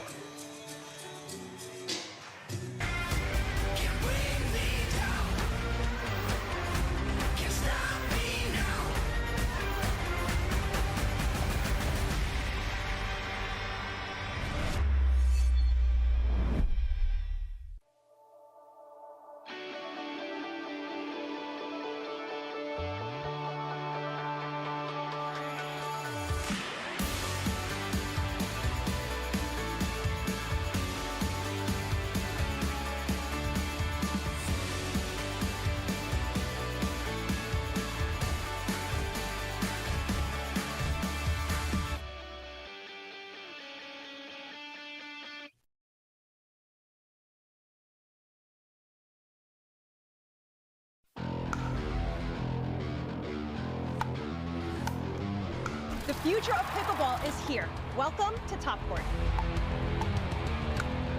for my top tip when it comes to hitting serves, you want your serves to land back here in this area. You want to keep that paddle towards your body, and it's more of a push with my shoulder.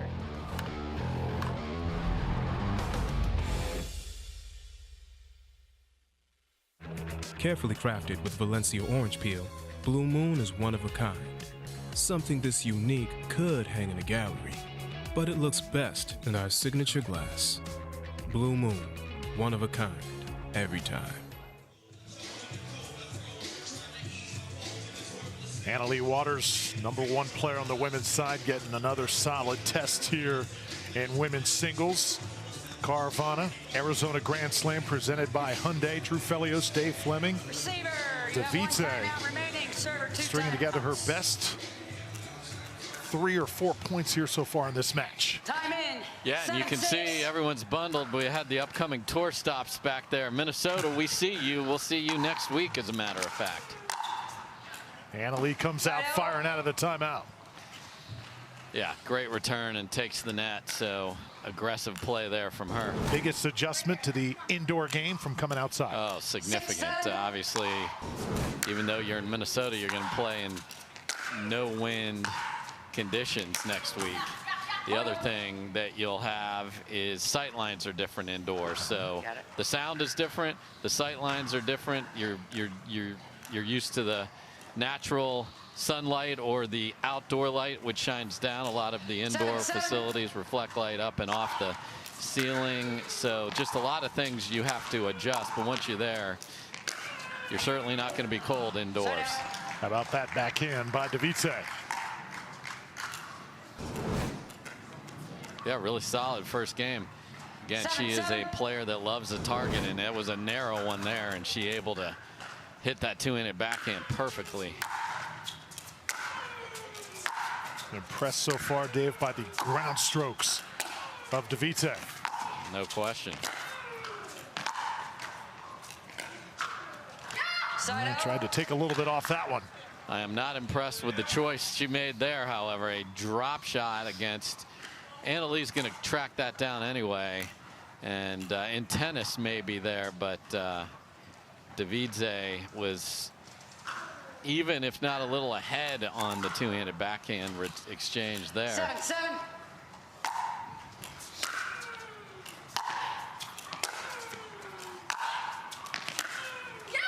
Point.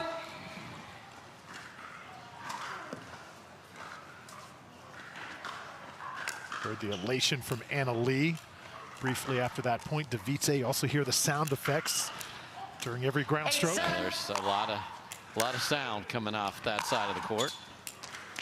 I think of sound effects, Dave, in the game of tennis back in the day. The great Monica Seles, how vocal she was on the court. Sharapova, another one. Yes.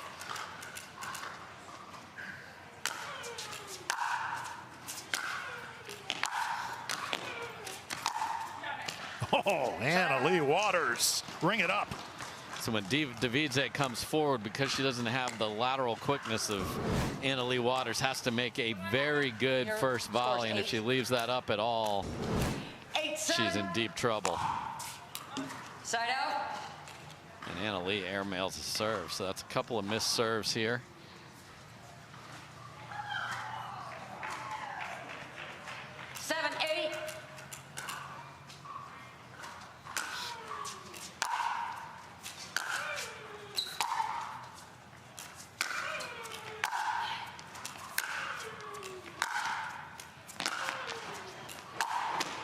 Leigh Waters turned her inside out that time. Yeah, that was amazing. That was a rolled gold pretzel right there, and Devilliers could do nothing more than clap her paddle after that. Just gorgeous execution as Devilliers ran to the other side. 8-7. Nothing she could do. 8-7. Side out. And this is the difference. Usually when Leigh has a highlight reel point, you see those stacked on top of each other, and she's been tapping paddles. Hasn't been able to do that here, to Devilliers' credit. And Leigh short on the return. So Devilliers hanging in here in game one.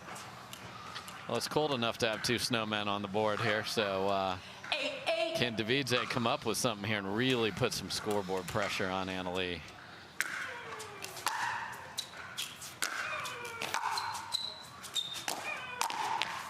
Anna Leigh Waters, a little bit long that time.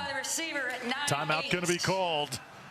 So Devilliers winning back that momentum. Look for a moment Waters was going to run away with game 1, not the case. Yeah, I thought the 8-7 shot was one of those where you're like, okay, she's going to build on this and go. And to Devilliers' credit, hung in there with the next point. Got a couple mistakes from Anna Leigh Waters. And again, there you see Leigh Waters trying to settle down. We saw Matthias Johansson, the great senior pro singles player in the year of Mary Brasha, when she pulled off her comeback. This is just the beginning of the coaching in pickleball, and it's going to make the players better in the moment, Drew. Anna Leigh Waters also with a mental coach as well, not just a coach in strategy in Leigh Waters. No, and physically last year saw her play most of the year with not knee braces, but just a little support on the knees. Nothing this year. She has never been in better physical shape as she takes the court, and obviously triple crowns have followed. Devilliers by 1, serving here in game 1. And the 37-year-old, very flight of foot that time, nearly pulled it out. Yeah, that's the place where Anna Leigh is like, I dare you to have to track that down. Boy, she got a good look at that one, though, Drew, that would have given her a game point.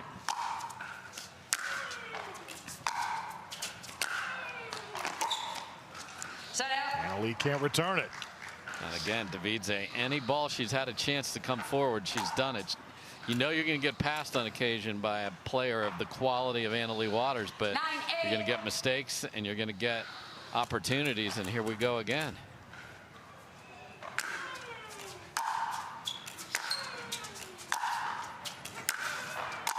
Waters attacking and avoiding that kitchen line. Yeah, and that time Devilliers took one step forward on the forehand and realized it's this ball right here. I didn't do quite enough, so she had to retreat, and then everything went bonkers for her from there. Anna Leigh again looks like she's going to build on that, then comes up a little bit short. Let's see if Devilliers goes for a serve a little bit to give herself a ball in a little better part of the court.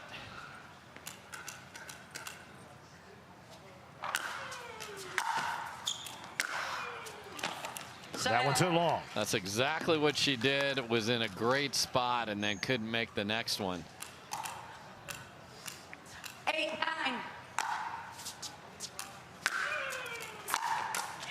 Anna Leigh right now frustrated as can be.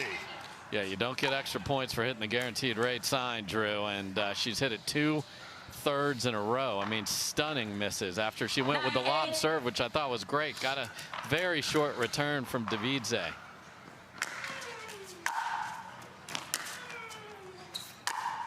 Anna Leigh with the winner again. She'll have another side out here, trailing by 1. And the degree of difficulty on a high two-handed backhand over your head. That was a perfectly placed ball from Devilliers. That's just a great shot from Anna Leigh. Devilliers can't redirect it, and we're tied at 9. And Devilliers upset herself, knowing that she's got a big opportunity against the world's #1.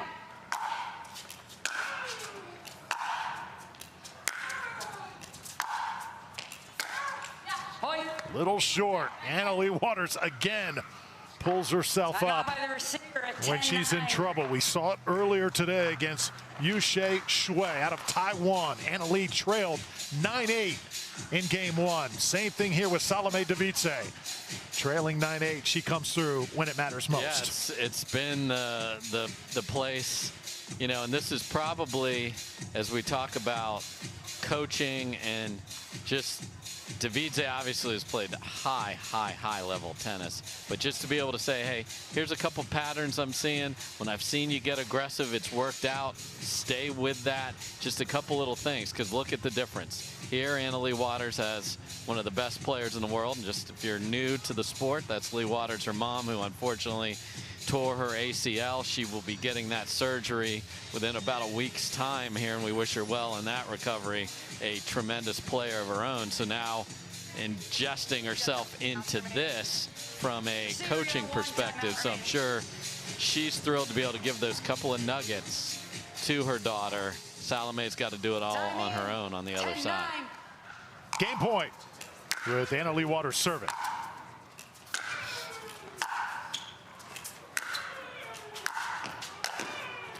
That's just out. Leigh Waters hustles up to the net.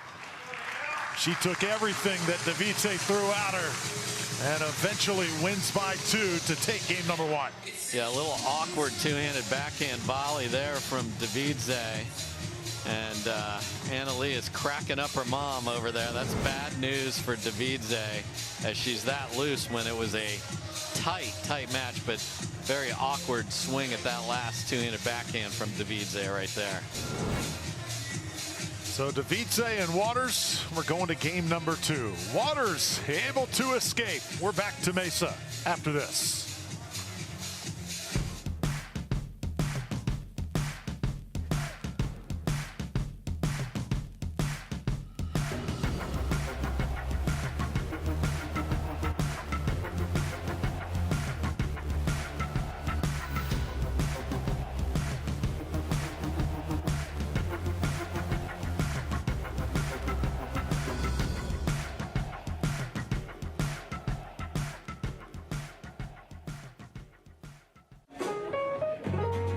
On Holland America Line, we'll make it the time of your life. Time and time again. Visit hollandamerica.com or call your travel advisor. Introducing Skechers Pickleball, the official footwear of the Carvana PPA Tour. They're ultra lightweight and responsive for incredible speed. They have Goodyear rubber outsoles with a specialized pickleball design for increased side-to-side stability and agility. Plus, they feature shock-absorbing foam and Skechers' famous relaxed fit design for incredible comfort game after game. Conquer the court in comfort. Skechers Pickleball, the official footwear of the Carvana PPA Tour.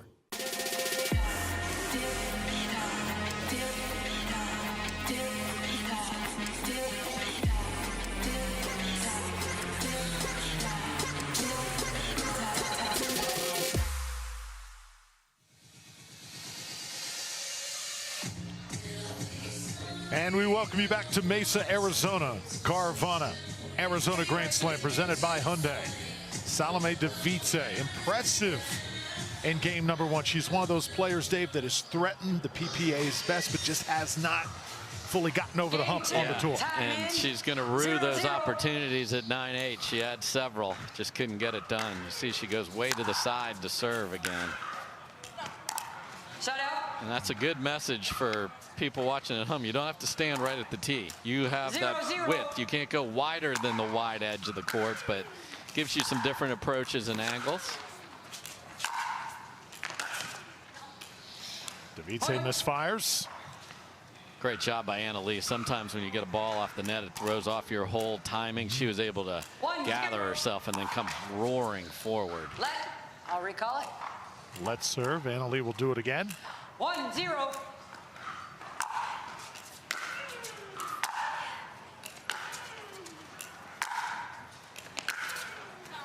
So many great storylines we're following here on the Carvana PPA Tour. Ben and Leigh, perfect thus far in 2023. Tomorrow, once again, the defense starts of their mixed doubles crown. Both have won triple crowns. Basically unbeatable as a team. 0-2.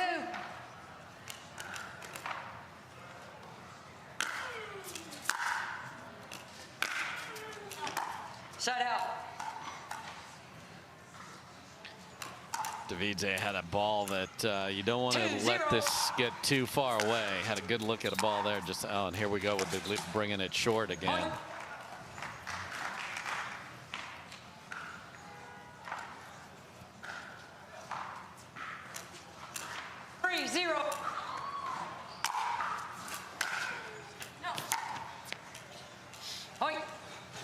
Little frustration from Devilliers there, but she's going to play on. No timeout. Leigh will happily serve fast. 4-0.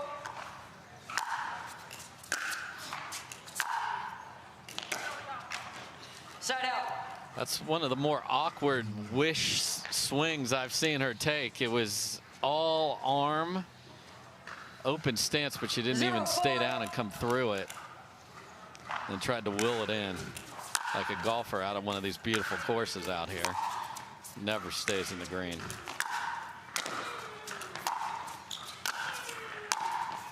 Oh, big time point there.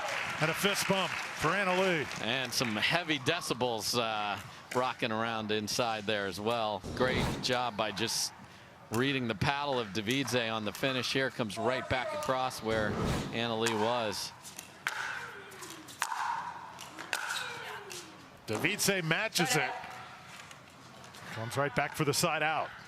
Yeah, so if you are going to come in against Devilliers, you know you're going to get passed on occasion. So you just got to keep, you can't let that deter you.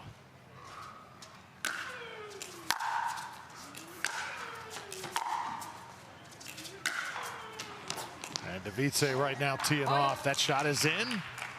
Yes, it is. So she stands way wide for the serve to move Leigh as far to the right as she can. Goes in the backhand corner on the third, and then winning shot in the corner on the fifth. So the serve set that whole thing up. Great job by Devilliers. Side out. That ball was wide. Well, that ball was not even within the realm of the line there.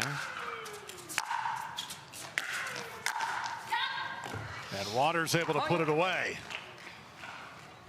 Just caught the line on the far sideline. And Devilliers really needs to play a good return here. And did just that.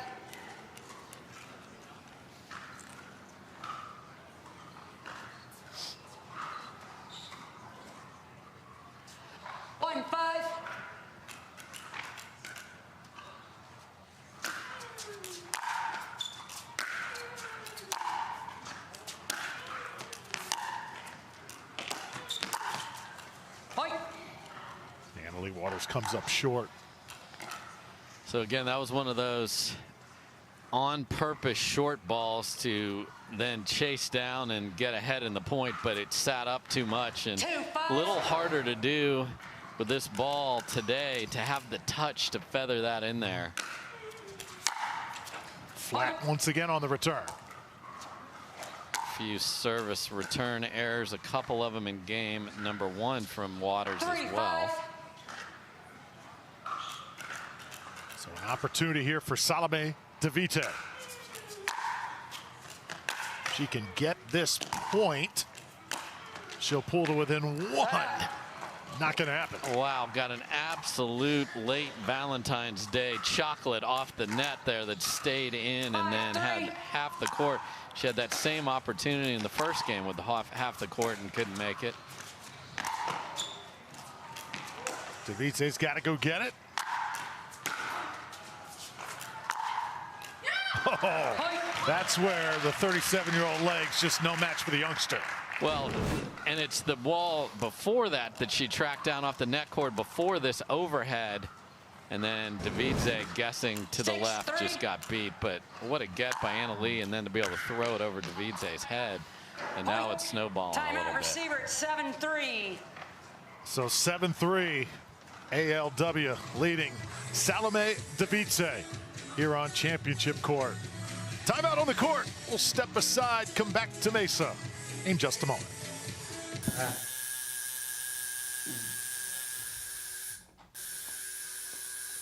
What are you guys doing? We're getting our duper tattoos.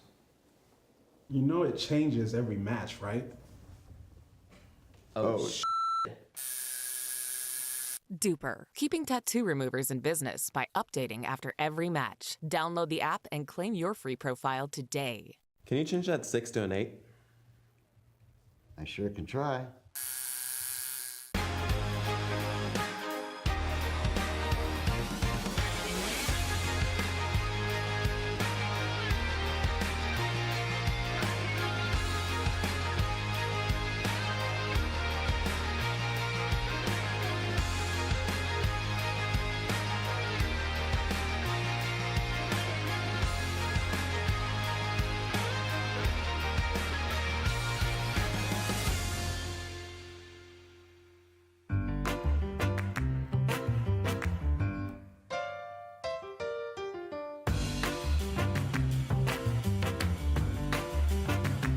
A lot of us miss hit the ball. I know I miss hit the ball a lot. So Speak for more yourself, forgiving. Jay.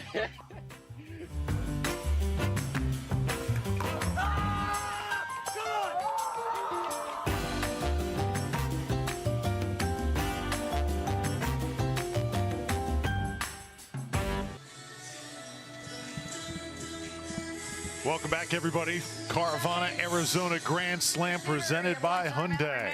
Take a look at championship court. Drew Felios alongside the great Dave Fleming. It's been a day of a few upsets. The biggest one, Mary Brascia taking down Catherine Parenteau. Salome DeVite trying to become the latest.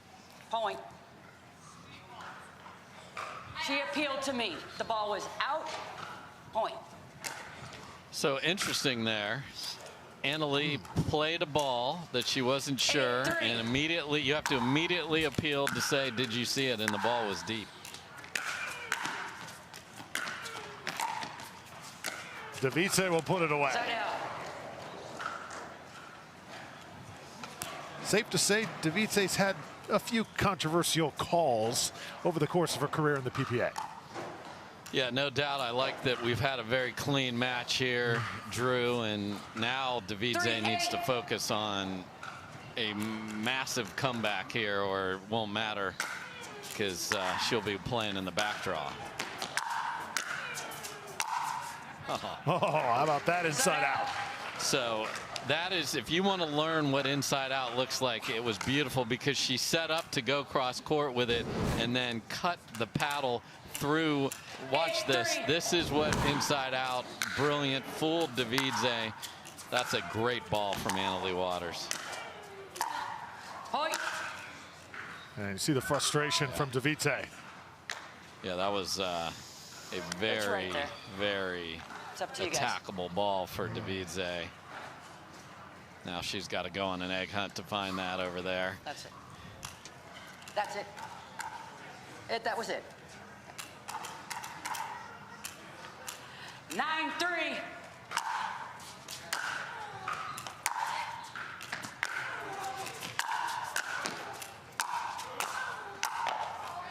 Side out. Side out to DeVite.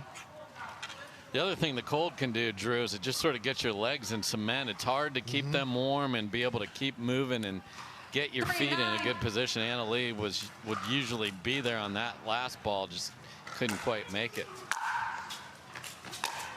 Oh, what a forehand. It's one of the best shots of the match for Salome. Yeah. Return that was up, so you want to go deep, but you also not want it to sit up and give them a good look. And DeVite wrecked that. Let's see if she goes with that same pattern, wide serve, and then try to go to the backhand.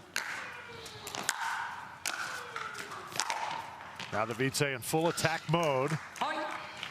Probably wishes she had this a little bit earlier in this game. She let so many get away. And Anna Leigh will now try and halt the momentum of Salome DeVite, clearly the underdog here in this match. So 11-9, 9-5. Anna Leigh Waters 2 points away. But a late charge from DeVite. Let's see if she can hold it off when we return.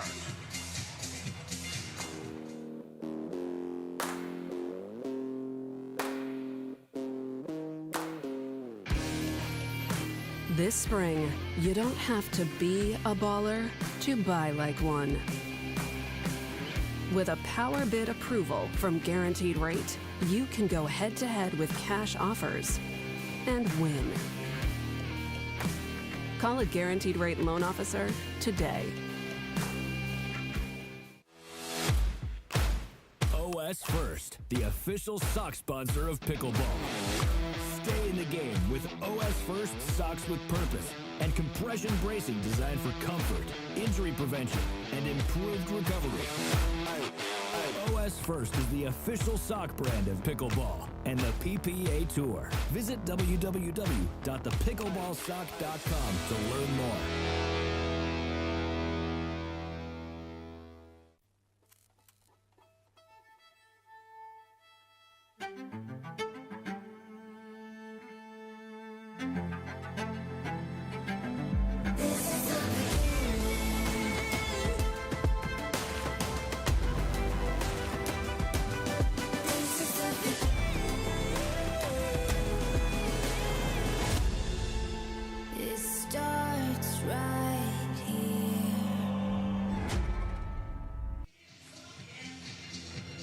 I think fitting the Brushes have their own commercial after what Mary Braschi was able to do earlier today with Captain Parenteau. No doubt. She's like, hey, Drew Devilliers, I got a commercial if you haven't seen it. That's the new Ava Lee line of women's gear for the ladies that she was wearing and will be wearing in the next women's semifinal against Lea Jansen. Yeah, brought to you by Selkirk. Devilliers trying to work on Anna Leigh. And Anna Leigh Waters here will have a side out.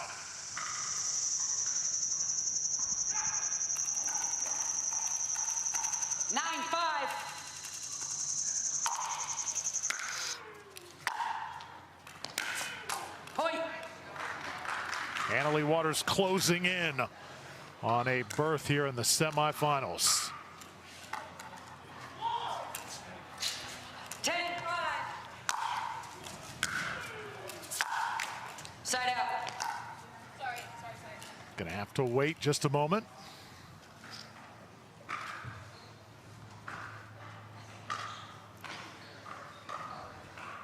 Yeah, she would love to be done for the day right here. Yep. Both on Championship Sunday. Point.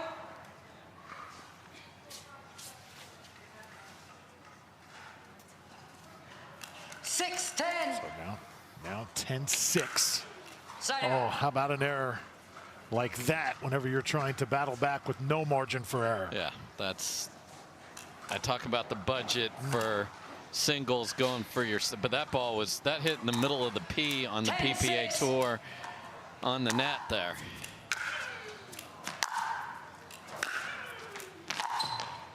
Oh, Anna Leigh Waters. What a point to finish it off and head to Championship Sunday. I mean, Devilliers stepped into that two-handed backhand and absolutely blistered it cross court, and Anna Leigh Waters said, I see you, and that's a great ball, but this one's going to be way better. Just an absolute dime from Anna Leigh. You know, it wasn't an easy day for Anna Leigh Waters. She took some big-time shots from some emerging players on the tour. 11-9, 11-6. Anna Leigh, will see her on Sunday in women's singles.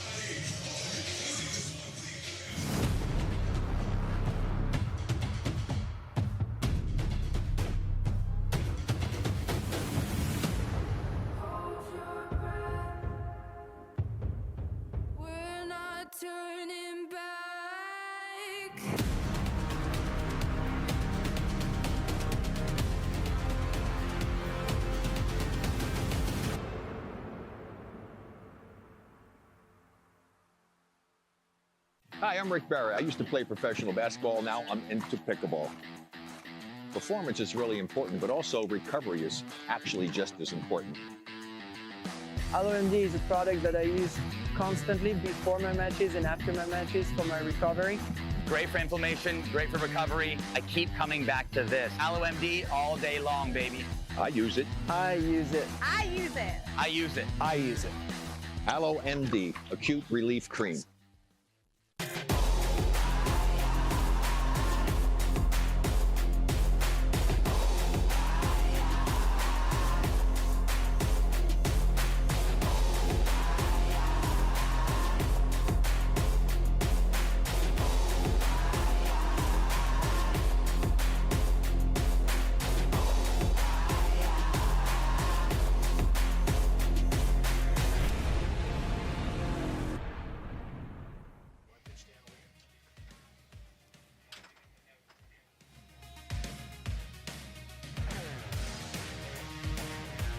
Welcome back here, the Carvana Arizona Grand Slam presented by Hyundai. Another magical moment for the #1 player on the women's side, Leigh Waters. She's headed to Championship Sunday in women's singles, and she is standing by with Hannah Johns. Welcome back, guys, to Championship Court. Leigh Waters has clinched her spot in Championship Sunday. Congratulations. And that's a tough one. You know Salome is always going to come out absolutely battling. How did you prepare for this matchup? Yeah, well, I haven't played her in a while, so I think, the first game came out, it's a little cold, just trying to, figure out the strategy again. I think the second game I was on the side that I prefer, so I could come out and rip it. Definitely wasn't my best day, but I grinded through, but she played really well. Well, Salome's style is to stay back at the baseline and crank those balls. Do you change your style based on what your opponent is doing, or are you sticking to your same game plans? I usually stick to my same game plan. I alter it depending on who I play, but she kind of plays similarly to I do, so I'm just like, all right, let's go. Let's, play the same game plan and have fun, but definitely did. I think I came to the net more than she did, which is unusual for me. Usually I'm the one who stays back more. Well, conditions are a little tough out here. It's cold. It's a little bit windy. How do you combat that? You just got to remember which side you're on. Honestly, on this side, you're really with the wind. On that side, you're against it, so the whole time you just have to remind yourself. All right, well, good luck on Sunday. Go up and rest up. Guys, take it away. All right, Hannah, thank you so much. Leigh Waters, just amazing how the kid continues to make adjustments and win time after time here on the Carvana PPA Tour. We're back with more in a moment. My name is Leigh Waters, and I'm a professional pickleball player. My daughter, Anna Lee, is my doubles partner, and her 16th birthday is coming up. It'd be great to get her a car, and Carvana has helped us make that dream come true. They have thousands of options, and I'm a mom, so of course I want Anna Lee to have something safe. Anna Lee has absolutely no idea about this car, so I told her we're going to Carvana's vending machine for a photo shoot. Drum roll. I think this belongs to you. Oh my gosh, what? Happy Sweet 16, Anna Lee. Experience it for yourself at Carvana.com.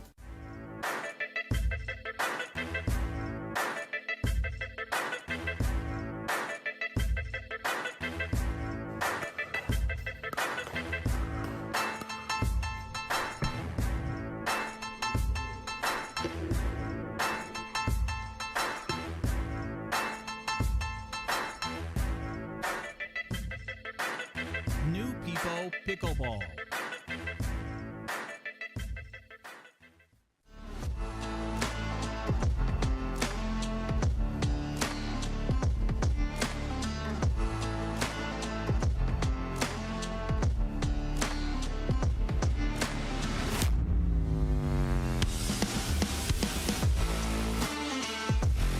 Thank you to Pickle Roll. It can be installed anywhere, temporarily or permanently, on any flat area. So I have a feeling Pickle Roll is going to be a big part of our future.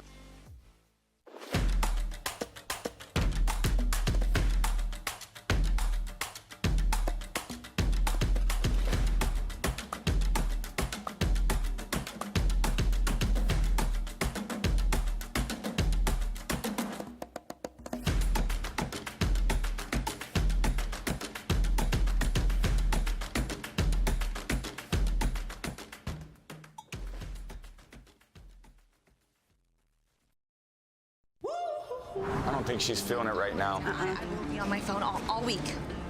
Looks like somebody needs a little Hertz TLC. Liv, you're on vacation, but I don't think you're feeling it. Yeah. Huh? Please, your phone. It's okay. Hand it over. Yeah, you're good. Go enjoy yourself. Sam. You feeling it now? Let's go. Everyone needs a break sometimes. She's feeling it. Let's go.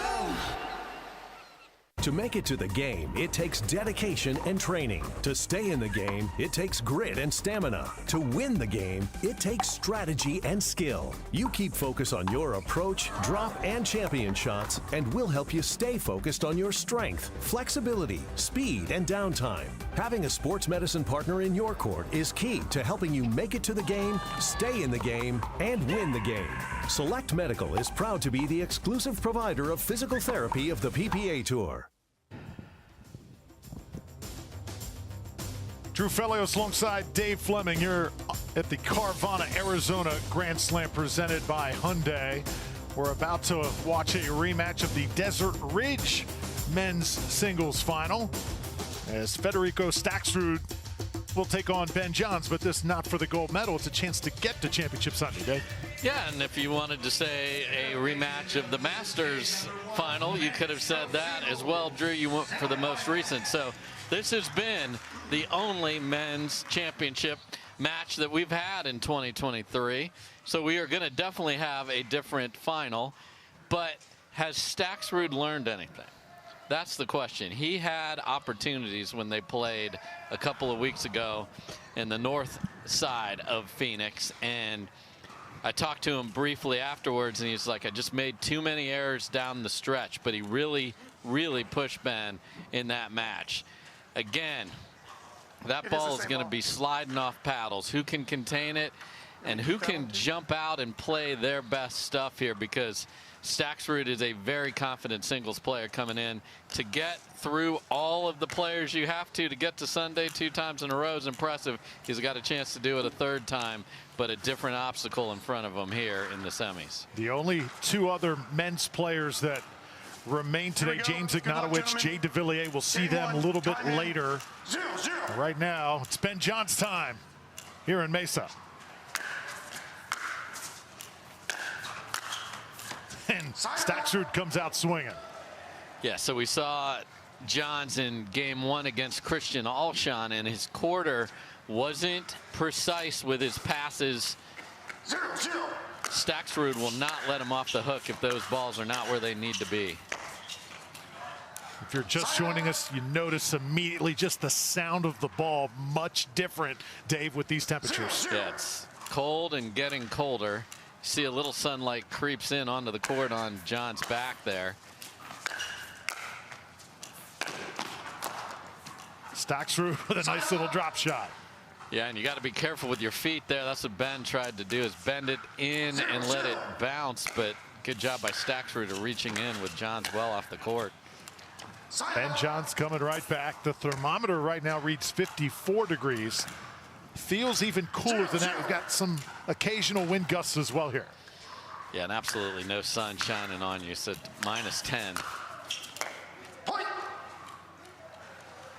Pickleball, though, kind of like football in January or December, right? You got to play when the conditions aren't ideal. Absolutely. You go to Arizona, you think you're going to have conditions like we'll have Sunday, where it'll be in the 70s. Oh, did it graze the line? It sure did. So that is literally the entire diagonal length of the court that ball was struck from Johns.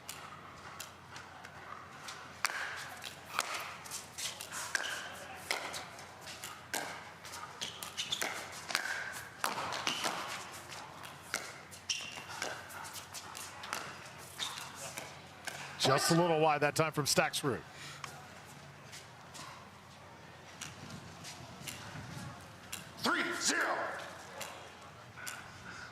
Johns out to the 3-0 lead. Staksrud off the edge of his paddle.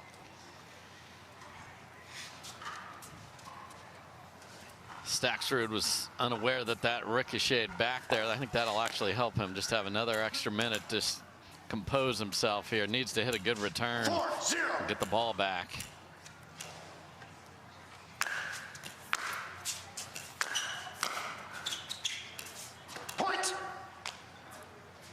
Ben Johns now on a roll, 5 straight. 5-0.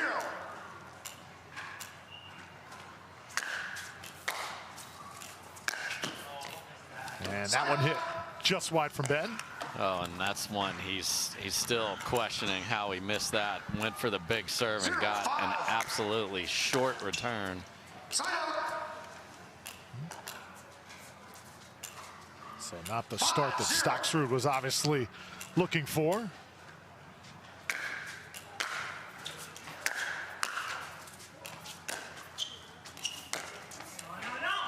That one not even close. Yeah, what happened there, Drew, is the dreaded HTP had hit the post over there, so that's what ricocheted it well wide, and 6 straight for Ben Johns.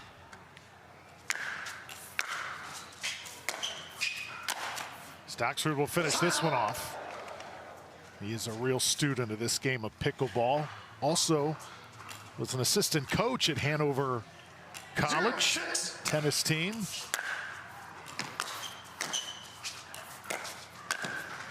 Oh, how about that from Ben? Yeah, that's just great court coverage, but those that can hit a very good fourth ball volley after your return just really sets everything up. That's a great singles point from Ben Johns. What's your call? Sign up. You didn't need to ask Federico. You could ask Ben, grimacing about missing that. Point. Ben can't return it. That's the first point for Staksrud here in this match. 1-6. Point. Now a couple back to back. So both players again targeting that backhand. You can see that sun coming in from the side is bothering Ben Johns. That's a high roof here, but it comes in and you get sun in the side of your eyes, and you can see it just right into his face there, clearly affecting Johns. Points coming in bunches here. 6 for Ben, 3 for Federico. And the run continues. That was just weird there. I don't know if he lost sight of the ball or thought it was going to go deep and get the paddle out of the way, but this is a discombobulated Ben Johns because of the rays of the sun.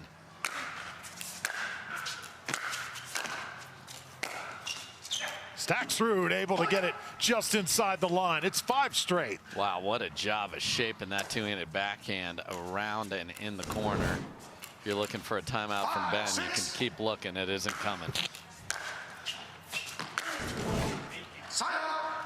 Finally halting the run with a side out. I heard Staksrud say, make it. 6-5.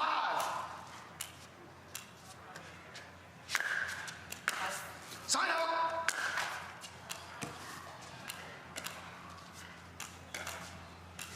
Five, 6. Dave Johnson with the best growl in pickleball as the referee there. And we are tied at 6, Dave. Ben Johns just minutes ago leading 6-0. Just like that, the match completely changed. And now he concedes his first lead. And now the frustration. But that, okay, Ben putting the paddle on the ground, that is a unicorn. That is a rare sighting. He is frustrated with a lot of things, especially Mr. Sunshine. We'll be right back.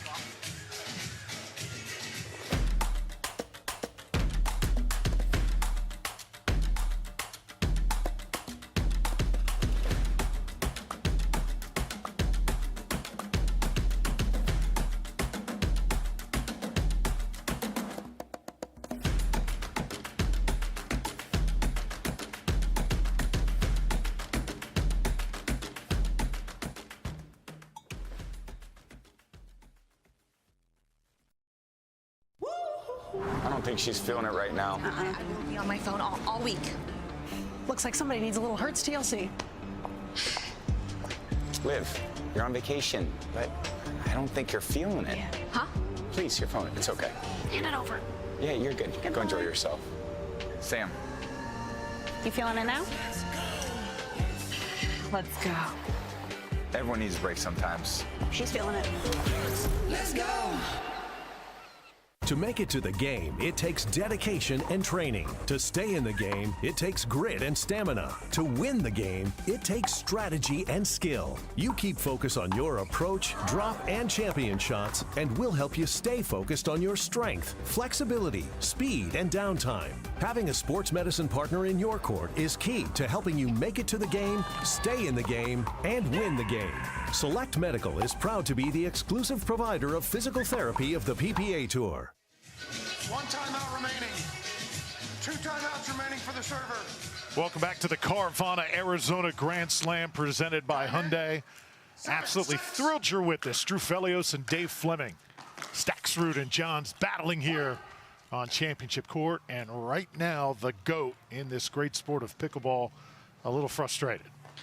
Yeah, all this talk about how cold it is, and it's actually sunlight that has been affecting Ben. Now as the sun moves, that spot will go away, and that is big opportunity that Staksrud, you want him to keep playing when he's just a little bit off his moorings here. Sign out.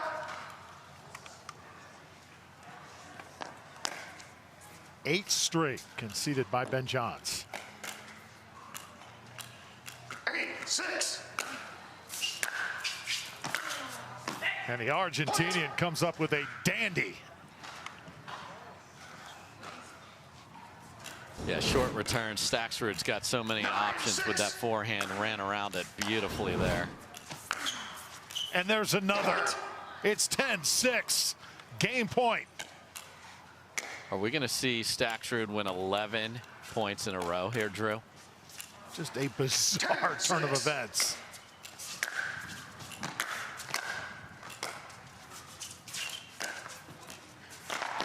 Oh, Ben with a tremendous shot. Took a little off it. Goes for the big windup, leaves that Cobra spitting everywhere. Like, where's this going to go? And then inside out dropper. Beautiful shot. Staksrud comes right back. He'll get side out one more time for a second game point. Great job of just sticking that volley, Drew. Just there's no way Johns could run it down.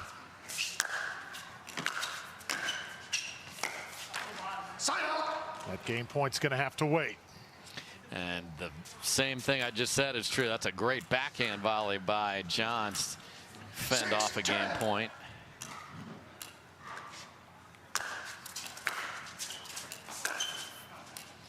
Just wide on the return from Ben. Yeah, that you can see him swiping at the Perseus paddle, just not comfortable with how that's coming off there. And a third chance for Staksrud. So Ben calls, this is a rare sighting. Ben calls a second timeout there. Colin Johns is sitting there all bundled up. Didn't hang out long enough to get much coaching from his brother there. Not good body language we're seeing from Ben Johns right now. He has overcome so much, just seems to do it time after time. The challenges that he faces when you have a target on your back, game in, game out, event in, event out. It's just incredible what he overcomes. It is, and now he's having to overcome just really not comfortable just with where the rays of sun are coming in from the side of the court. Point. Set long by Staksrud, so 10-7 now. 7-10. Ben Johns trying to get back in this. Wide that time. And wide by 1.5 foot. I mean, that is for Ben Johns, that's a wild miss at 7-10.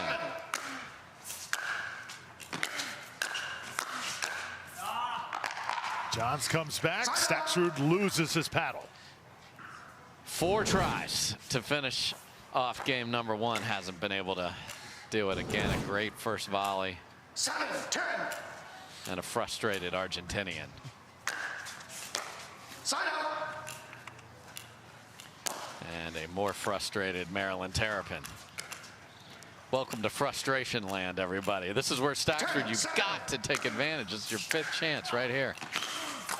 Sign out. You know, pickleball is probably the most enjoyable game there is, but we don't see that here. The looks of the faces of Ben Johns and Federico Staksrud. And singles really pulls all that out of you because there's nowhere else to look. You have got to push through yourself. It's been a grind so far.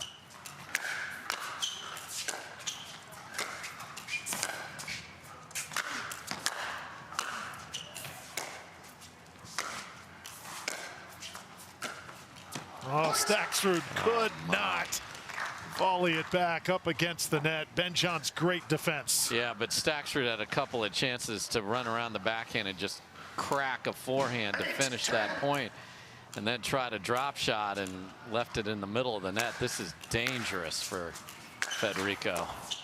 Oh, and that one off the net and off the paddle of Staksrud. So Ben Johns finds a way to get back in it. 9-10. Huge point.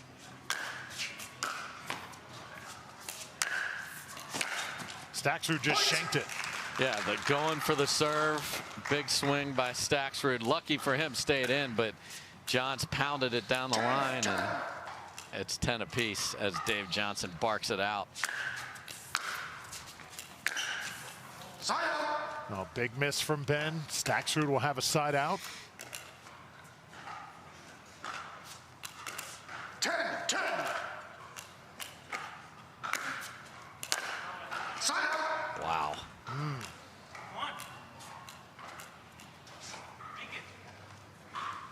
10.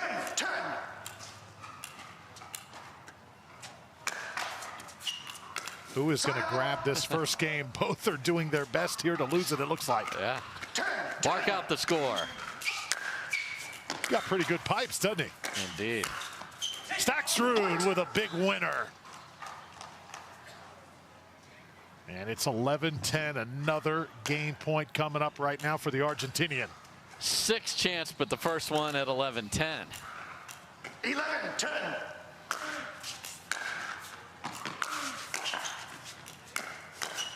Staksrud wants it, and he gets it. Game 1 to Federico Staksrud. And he's got Ben Johns looking at, well, you can't see the heavens because there's a roof in there, trust me, but shaking his head, frustrated. You see him mouth the words so bad there, and can he find his best stuff? And usually we see 5 game points lost, and then the best player in the world comes up and matches you at 10, that you disintegrate. To Staksrud's credit, he did not.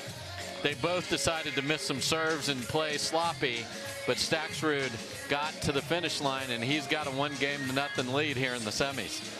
Oh, we've seen some drama here on this day 1 of the Carvana Arizona Grand Slam presented by Hyundai. Much more to come from Mesa. We're back in just a moment. Okay, listen. Think you can take me? Let's go.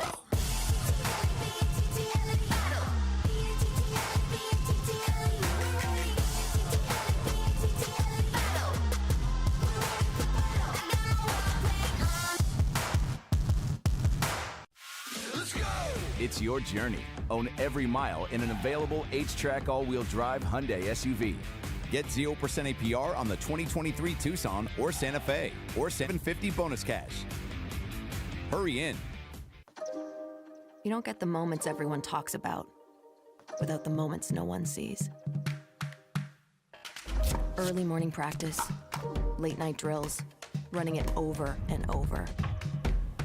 You don't get the crowd without the quiet. Everyone sees the glory, the medal, the podium, but every winning shot starts right here. Paddle Tech. Let's go again.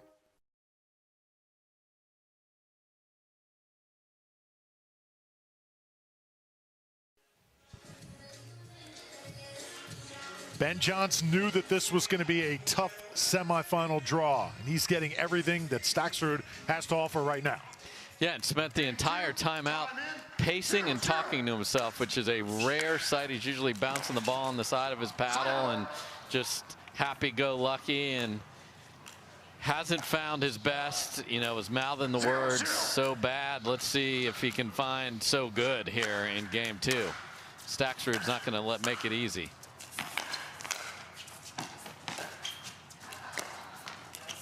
Staksrud making him cover the entire court. That one just wide. We've seen Ben Johns play some of his best pickleball, Dave, after losing game number 1. Yeah, had to do that earlier today in the first round, as a matter of fact. He's on the other side of the court, so that pesky ray of sun will be out of his eyes. 0-0.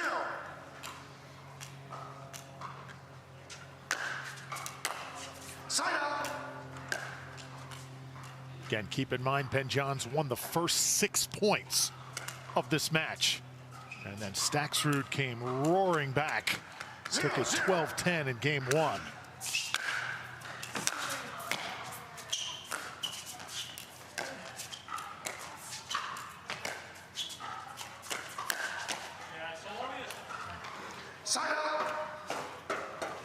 Yeah, Staksrud went to the backhand one too many times there as Ben was waiting. He actually had two hands on the paddle there after he had Johns in trouble. So Staksrud's looked good up at the kitchen the last few times they've been up there.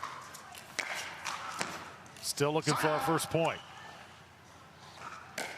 Another side out coming back to Federico.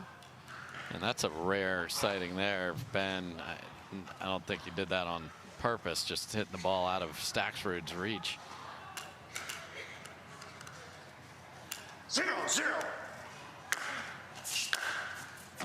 And there's the first point. Staksrud leads 1-0. This is the game to beat him in right here. It's, you know, that was missed by 4 feet. He's got his hands on his hip, leaning up against the wall. This is the time. 1-0.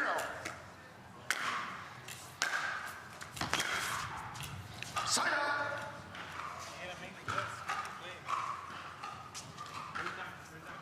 Side out back to Ben Johns here. 0-1.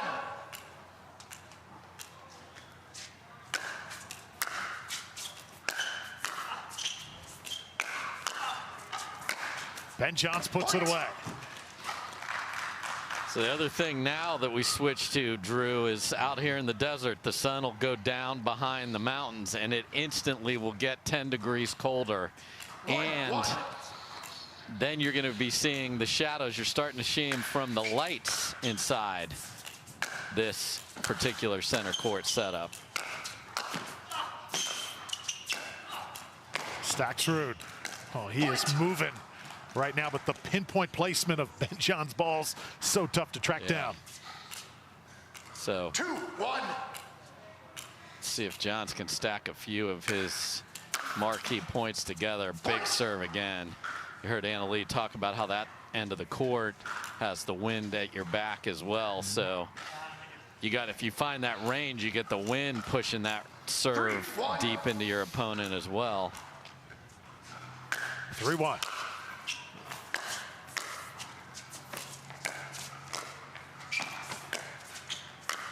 Staksrud. Ben can't return it. Places it perfectly on that left side. The winner gets the winner of Ignatowicz and Devilliers coming up a little bit later here on championship court.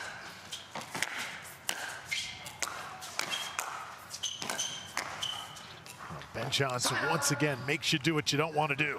And a little bit later means a little bit colder and a little bit faster and a little bit slicker. So those guys are likely in off courts, just gonna want to hit a few balls during the women's semifinal that comes up here next. Given those conditions, do you think it benefits Ignatowicz or Devilliers, or is it even Steven across the board? I just think both of it. Someone's gonna feel more comfortable. So that's why I strongly encourage, if I was one of them or coaching one of them, to hit some balls during the women's semifinal that will come up next, and then they'll play just to see what is it like. Obviously you're going to be on an outside court, but just how does the ball come off the paddle in that weather? Staksrud right now struggling just a bit, trailing 4-1. 4-1.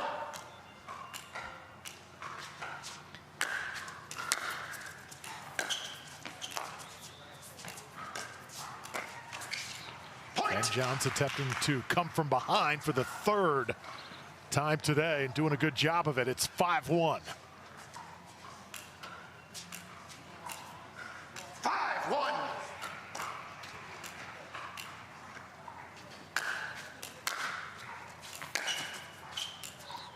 Johns hits it long. We did see during that run of Staksrud in that first game, Colin Johns over there on the bench. How much does that help Ben in a situation like this? It's huge. And even if it has zero to do with strategy, just, hey, little brother, oh my. Oh, man. Could read the Onyx logo on that one. Hey, you're going to be just fine. Here's maybe one or two things he's seeing. You know, I know you're mad about the sunlight. Look at that, great shot from the truck. 2-5. Just get through it. Be the best player.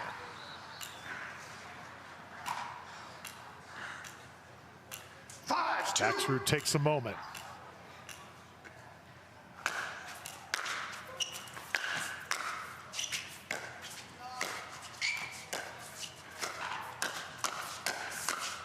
Hand battle won by Federico.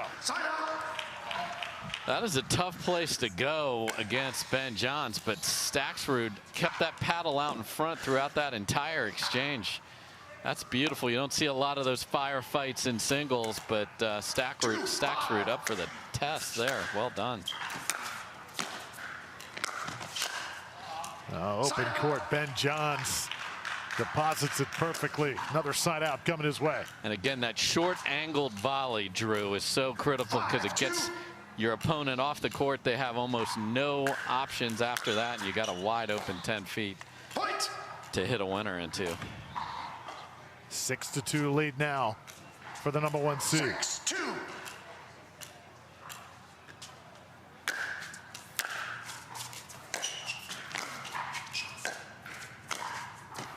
Saw this happen to Christian Alshon as well. It just didn't look or feel the same in game 2 and 3.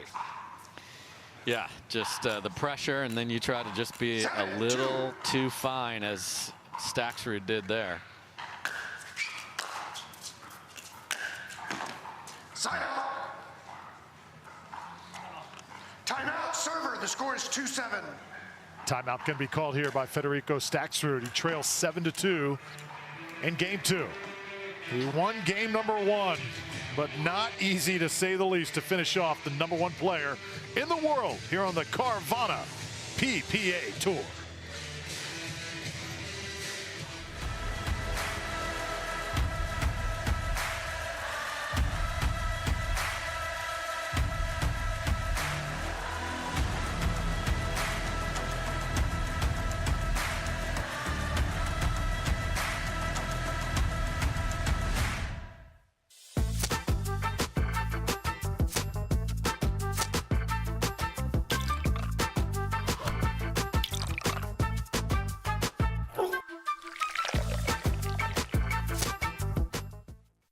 Don't let discomfort slow you down. Try Penetrex. Penetrex is different than other products with no greasiness, irritation, or unpleasant odors. Made with unique ingredients, it's 100% satisfaction guaranteed. Penetrex, the #1 online rated joint and muscle cream.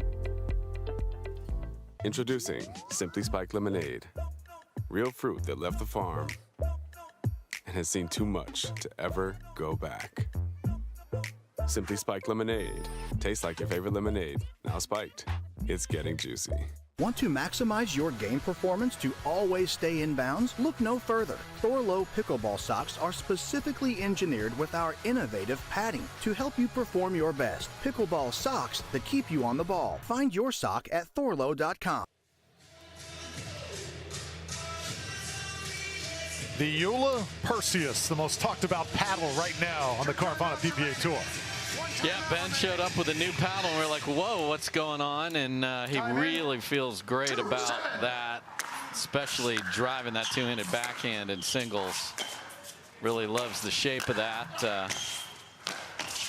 And there's a beautiful shaped winner.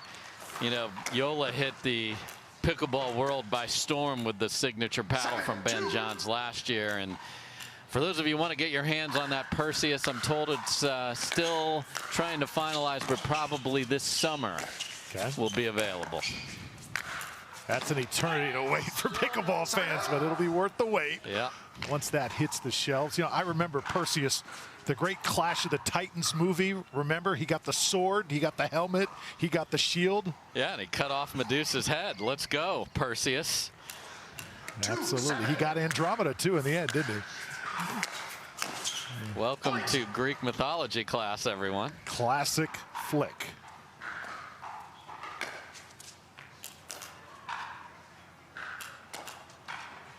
And just to be clear, been through the approvals, approved paddle and all that. That happens a lot as the pro players use the paddle and then the manufacturing comes, but it has to go through the same USA Pickleball testing.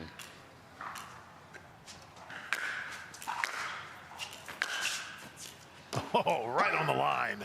Beautiful.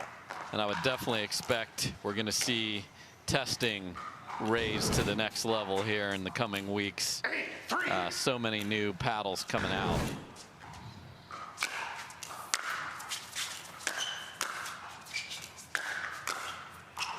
Beautiful drop shot that time from Staksrud.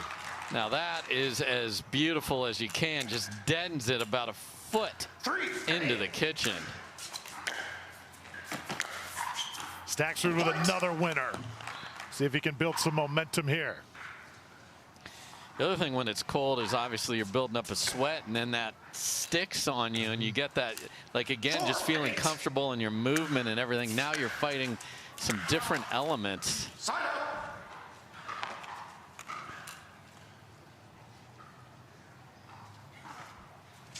See the glow of the sunset there in the background here of the desert. It's a good shot.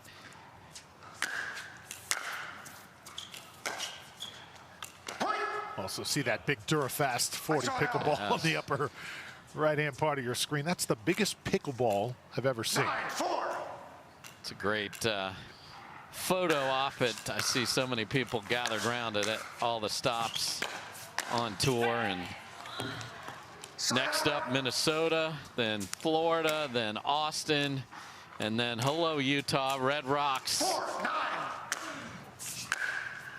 Such a great site. Yep.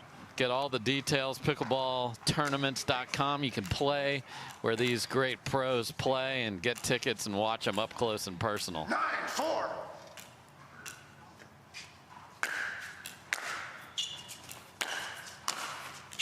Oh, how about that shot? So as Ben goes for the pass down the line, if that's up at all, and Staksrud has the paddle out front, you can find that angle quickly. Great job by him. And then same problem the other way. We've seen so many spectacular shots hit against Ben Johns, but the consistency of the GOAT always seems to win out. Yeah, he was definitely as frustrated as I've ever seen him after a game. Usually so composed, not that he wasn't composed, but just really, he had a lengthy discussion with Ben Johns, which you just don't see very often. And now here he is at game point.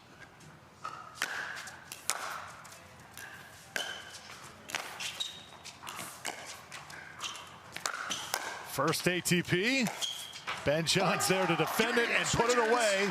So 11-4 in game number 2. Ben Johns comes roaring back, and we are going to a pivotal game 3.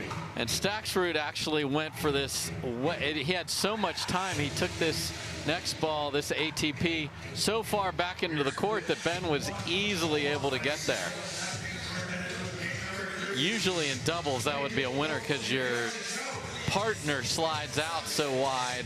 In this case, Ben is able to go, oh, good, it's right in front of me because of the angle that Staksrud took it back. So is it side, or has Ben righted the ship? We'll find out right here.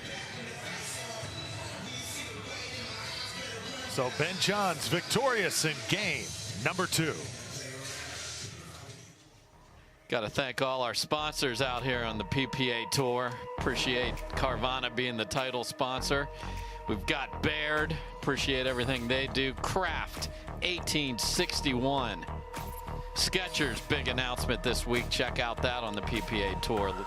Gearbox, pickleball. So many new paddles coming out from them. Vizzy, Hard Seltzer, and Jesse Irvin, their spokesperson. Selkirk, we are pickleball, and we are Mary Brasha coming up next. Fitvine. And we are in Carvana's backyard here in Phoenix. We appreciate all they do and those super cool vending machines. And Drew, my daughter, got a car out of one of those just this week. What'd you get? Come on. Got the Elantra, so she's good to go. Yes, so so cool, such a great experience, and we love having Carvana be a part of this great tour. Back to work. Ben Johns starts with the serve. It'll be a side out to Staksrud to start game number 3. Awesome return from Staksrud there. He's got to go full on here. Okay, so this is a great start for him for confidence. Staksrud erratic a bit in game number 2. See if he can straighten that out. points just like that, where he probably shoulda, woulda, coulda had.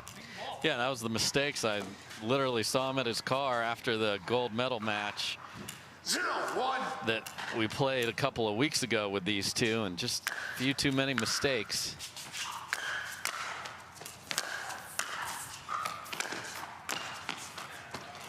Ben Johns covering lots of ground. And there's that two-handed backhand that he just feels more comfortable with this paddle. 1-1.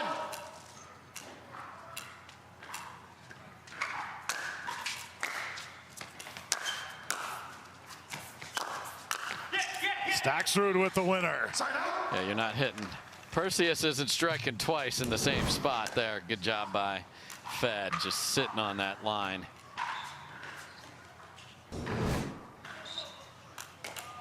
I have a feeling we're going to be in for quite a game here. Ben Johns redirects once again. And Ben's movement and his fourth ball, the volley, again right there, just really Staksrud's third have got to get lower or bounce, or it's going to be a tough game 3 for him.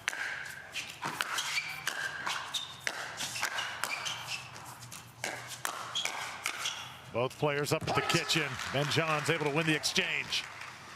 A little fist pump there from Ben. Ever so subtle. 2-1. That was unbelievable hands from Staksrud on that first drive from Ben.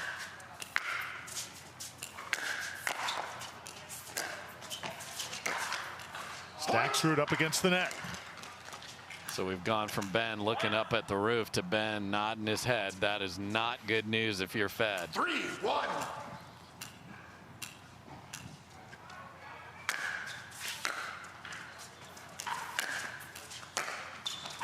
Oh, Ben chasing it down, going the other way. Yeah, again, a humongous serve right off the back line, and Staksrud was barely able to muscle that in, but had a look at that one. And again, the movement of John's terrific. Staksrud needed that one big time. He'll get side out here, trailing 4-1. And that's where, when the ball's this cold and slick, Ben likes to hit that big topspin inside out. Just can't get it down and get the right amount of spin that he wants.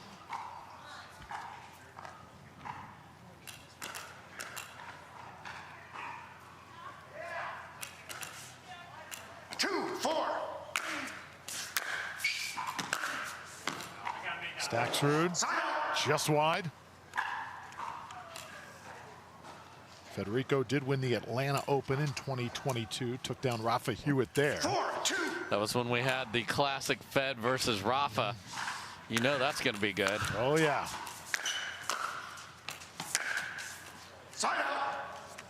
Side out back to Federico. Also another signature win for him, a win over Tyson McGuffin at the U.S. Open at one point. Got to have that shot right there.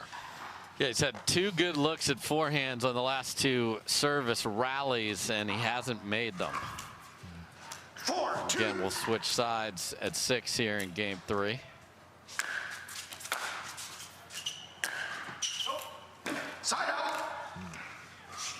An absolute BB of a serve. Staksrud barely got it to the kitchen and then got a gift back from Ben.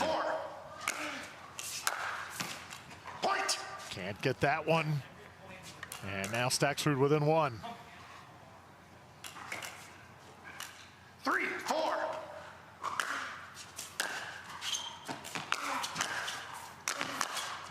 Oh, Ben comes back and gets it. What great hand speed. I mean, such a smart ball. Staksrud's attacking that backhand as he has consistently.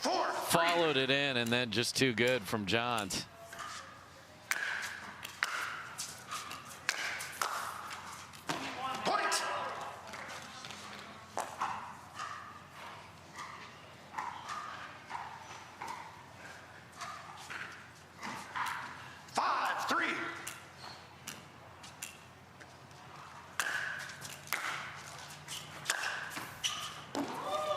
These are the moments that Ben Johns was made for.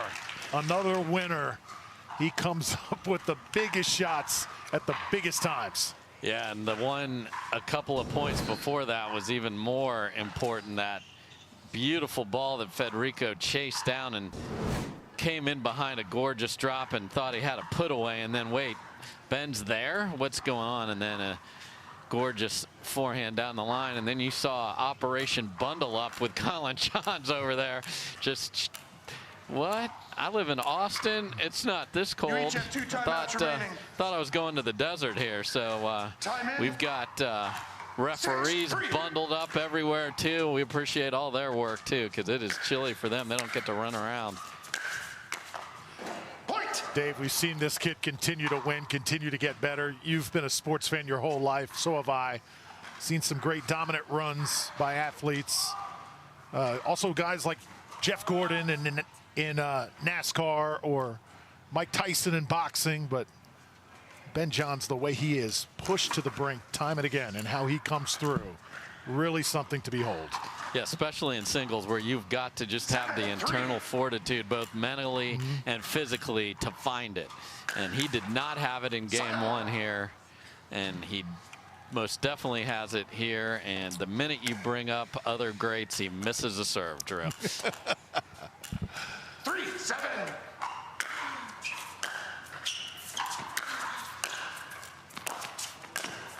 I mean, just perfect. Can't play it better than that. And I've talked about this a few times, but this is the point for those of you that like to play singles. Carve that volley. This one you see right here, and then it is almost impossible to get beat with the next ball if you just anticipate where the next one's going, because so much court is available. Such a smart job, and now a miss that just can't happen. Starting to open it up. 5-point lead. Staksrud desperately needing a side out.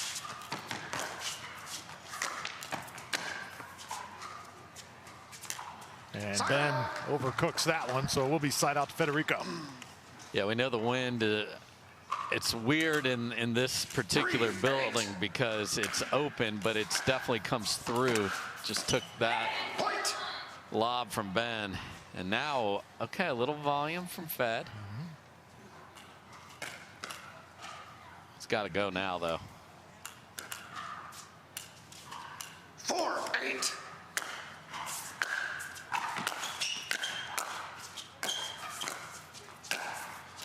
Little flick, a little bit long, and all of a sudden, as they say, the Fed is coming for you. Yeah. 5-8. Yikes. Wow. Can't serve it fast enough if you're Staksrud right here. Really picking up the pace. Maybe worked a little bit too quick that time, as he couldn't redirect it. I love the point that he played. He's great at that. Chase your drop and get it. Just didn't find the court.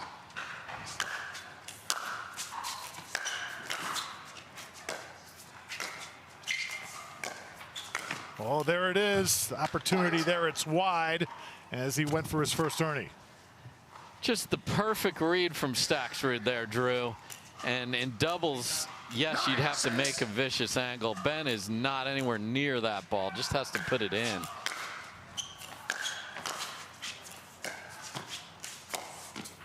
Federico, he has come up with some big shots in this match. He still has hope.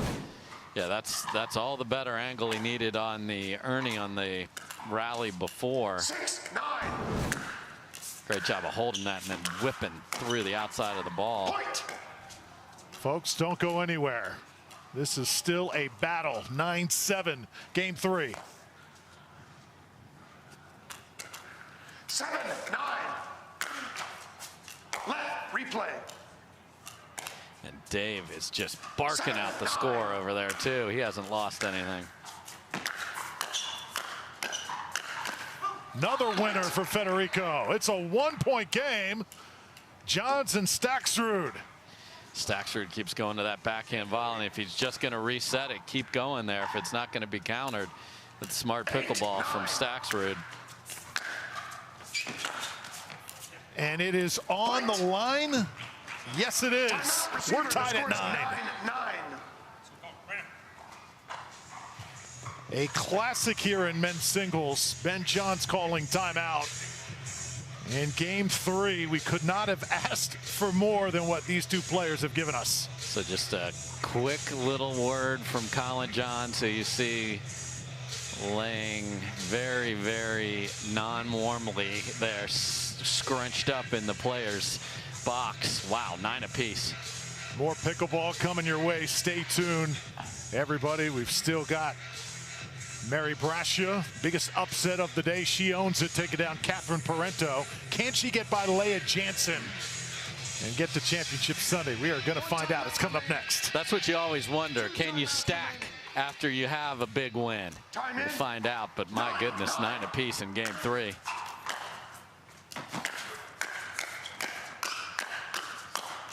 Hands battle won by the GOAT. Oh, what a point. And Staksrud had a ball at the beginning of this rally, that one right there that he left way too high, and then he got into an exchange he couldn't win. 9.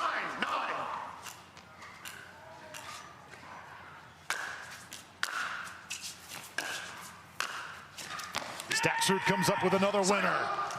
Exclamation screaming out as well. Great job by not being scared of the moment. He hit a huge return just inside the baseline and a big inside-out backhand volley at crunch time. John's attacking the kitchen. Federico tried to stay away from him, shot it wide that time. Didn't stay down on the two-handed backhand. When you go down the line, you've got to drive the left hand through your target. Did not do that, let it fade wide.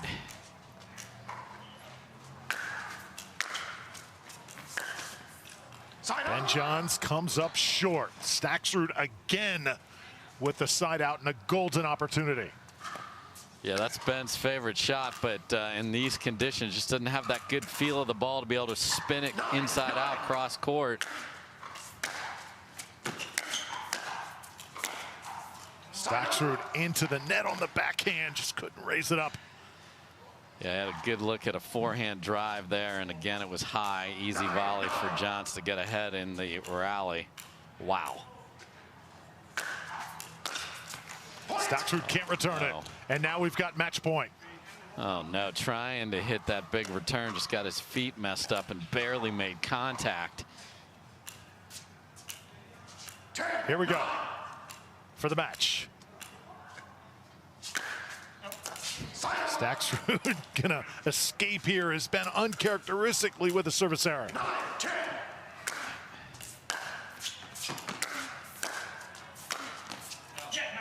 Is it in? I don't think so. Yes. Is it? Yeah, yes, Ben, it is. Ben said good shot.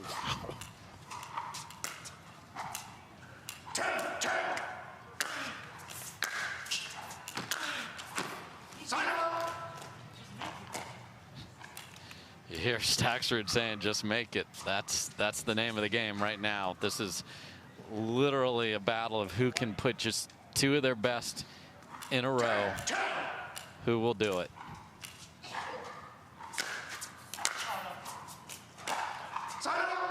Everybody holding their breath. Ben Johns wants an answer. Referee timeout. I think we have a challenge here, Drew. Okay. Well, it'll be the first challenge that we've had all day long, if that's the case, at least in the second session that you and I have been a part of, Dave. I think Staksrud's, and this is another guy that calls a great line, is challenging his own call just to make sure that it's right. That's what I thought I heard. Okay. Either way, we're going to get the call right because we're going to take a look at it here. Well, this match just means so much through the course of this game. We're going to take another look, and I think that appears out.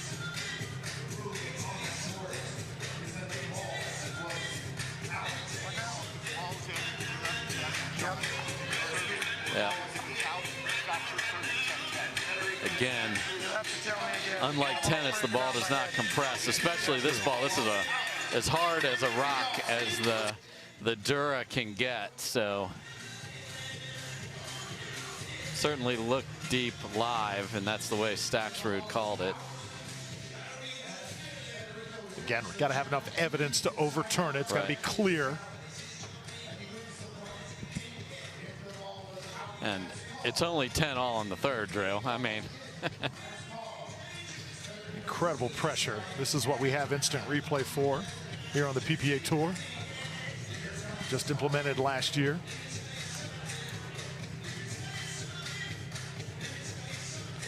Yeah, smart by Staksrud. Just keep your body moving. It is not getting warmer on that court right now. And the stress level is only higher. There, on another camera, we see Lea Jansen jumping up and down. That's off what we're showing you guys. But again, she's up next against Mary Brasha, and those ladies have to find. The ball was out. No timeouts will be charged. We will resume with Mr. Staksrud serving at 10-10. Give it up, ladies and gentlemen. And that's a very sportsmanlike challenge by Staksrud, making sure. And I think mentally that's really smart. Like, you don't want to think that you got somewhere on a call that wasn't accurate. So good all around from Fed. Ben John's attacks. Beautifully done. Threw everything he had at him that time. The first drive was a good one, just a great volley from Ben John. So again, somebody's got to find 2 in a row here, Drew.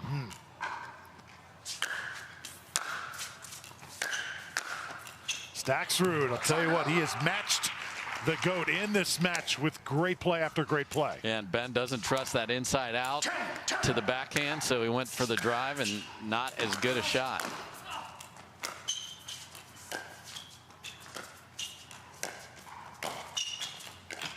Is it on the line? Yes, it is. Wow. Match point. And the biggest point of Federico Staksrud's pickleball career.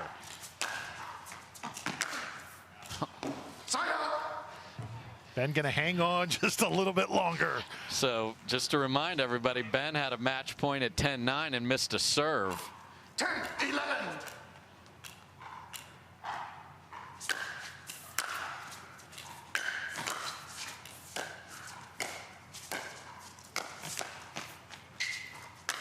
Staksrud with an amazing shot. Oh, wow. After a shank off the side of Ben John's paddle to be able to get your footwork right. Beautiful job by Staksrud. Second match point coming up here. Watch this. 11-10. Federico Staksrud, it doesn't come back, and he is moving on to Championship Sunday. Another upset here on the Carvana PPA Tour. Federico Staksrud does the unthinkable, taking down Ben Johnson singles. So say goodbye, triple, double, triple, and all of those types of things. Guess who's going to be in the first 3 finals in singles on the PPA Tour this year? It's not Ben, it's Fed Staksrud with a chance to get his first title of the year. And my goodness, it was a slog down the stretch, and it is a missed return, and Fed's day is done. Ben will play for bronze against the loser of our second semi. It was a battle. We'll have more in just a moment here from Mesa. For many of us, we just charge ahead because planning for your future takes time. And right now, thinking about your financial future takes on new meaning. At Baird, our financial advisors have guided individuals and families to achieve their goals through every crisis evolution and groundbreaking idea for over 100 years. That's the difference between thinking you're ready for what lies ahead and knowing you've planned for it. Now that's different. Discover the Baird difference.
It has been a day of major upsets here at the Carvana, Arizona Grand Slam presented by Hyundai.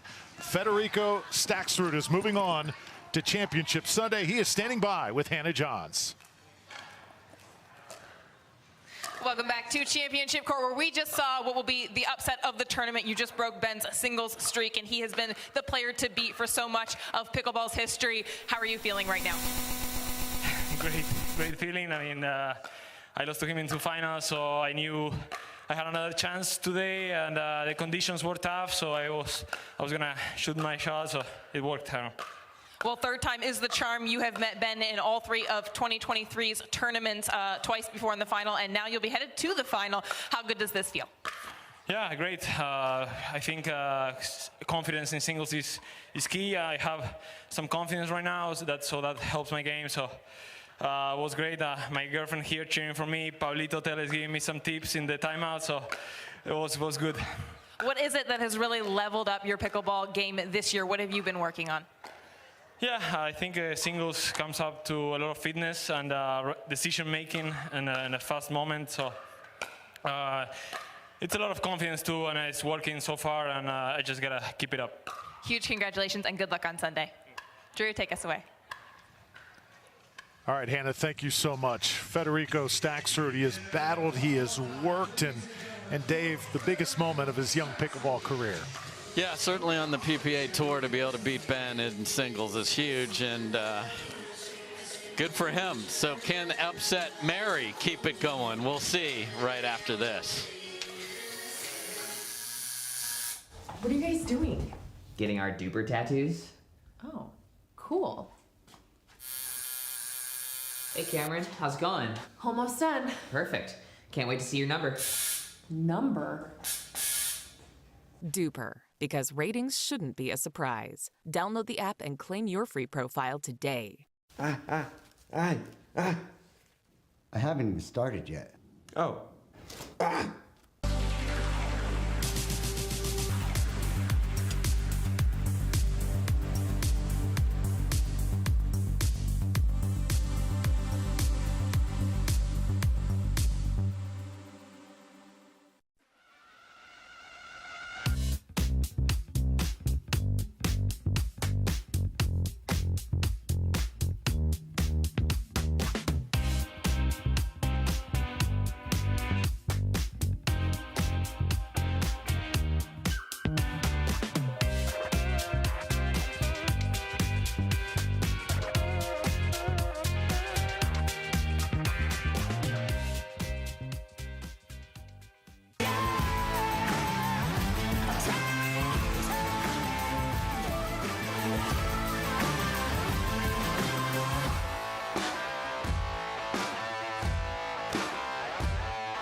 Welcome back here to the Carvana, Arizona Grand Slam presented by Hyundai. Drew Felios alongside Dave Fleming. We're in the heart of Mesa, Arizona. The sun has gone down.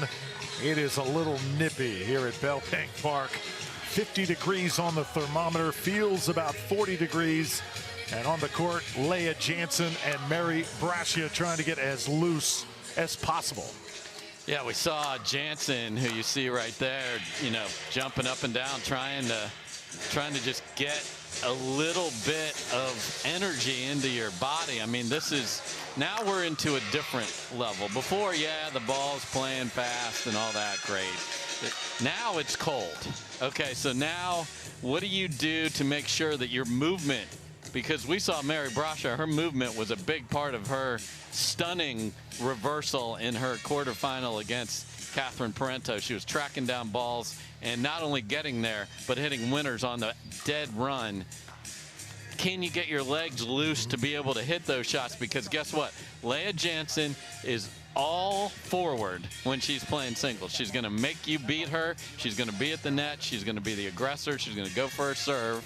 So can the Brascia counterpunching be the difference? And then the other thing that Mary did is when she had an opportunity to come in, she pressed that and made Catherine beat her, and Catherine wasn't able to come up with the passing shots. So we shall see what style Mary chooses to incorporate here. talked about Mary Brascia, her athletic background. Dave, for young players that are growing up now that want to play this great sport, that are 10, 11, 12, 15 years old, do you encourage them to play as many sports as possible to make you a better overall pickleball player? You know, it doesn't need to be 5, but a team sport, the benefits of a team sport are lifelong. To be able to take coaching, cheer for someone other than yourself, the camaraderie you get from that, the ups and downs of that, the personalities. 0-0. So absolutely, Drew. So here we go. A women's semifinal. Brascia in the near court, Lea Jansen in the far court. And Jansen flying forward the first chance she got. The cool thing about pickleball now, though, Drew, is last night I played with Jace, who's a 13-year-old, does a lot around here at Bell Bank Park. I asked him if he ever played tennis before. He said no. So we're going to have a ton of those types of players. They're pickleball. And I've done interviews where I've talked about that. Like, yes, we talk about the tennis players coming to pickleball. Well, now it's just going to be the pickleball kids. And it's going to be awesome to see what they bring to the sport. Going to be a completely new era of this great sport as Brascia right down the line. I can't overrule that. Call stands. And you see a very different approach to the cold. Jansen's going 3-0. Sleeveless, and Mary Brascia's got her MLP hard 8s full hoodie on. And Brascia with a big time shot. So you just come off the biggest win of your pickleball career. Right now your confidence has got to be sky high. Yeah, she played terrific. You know, she's won some tournaments, so I don't know if she'd agree with you, Drew, but certainly in 2023 is a tremendous win for Mary. And now it's like we said before this match started, can she stack a couple of these in a row and get to play on Sunday? Side out. Just misses. 3-1.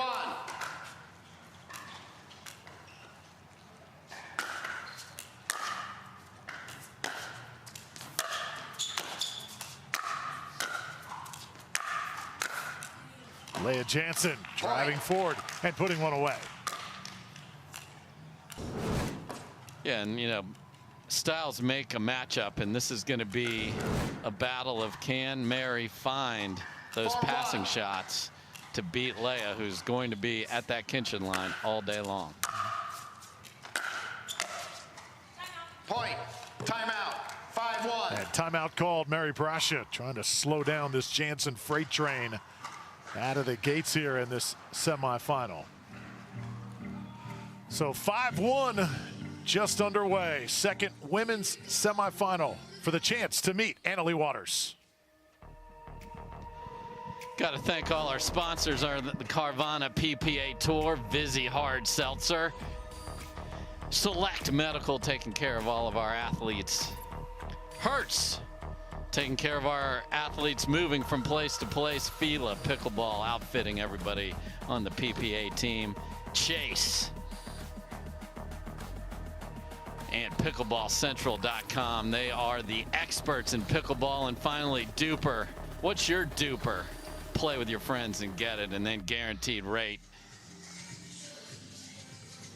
We have so many great sponsors, Drew, and I want to take a minute to thank the sponsors. I want to thank the volunteers who are out there in not the easiest condition. And then we have referees standing in the absolute frigid temperatures. They don't get to run around. And I know we're going to be in Minnesota, so I hear you, Minnesota. I'm from Pittsburgh, but it's chilly here tonight. So thank you to everybody that makes this tour happen.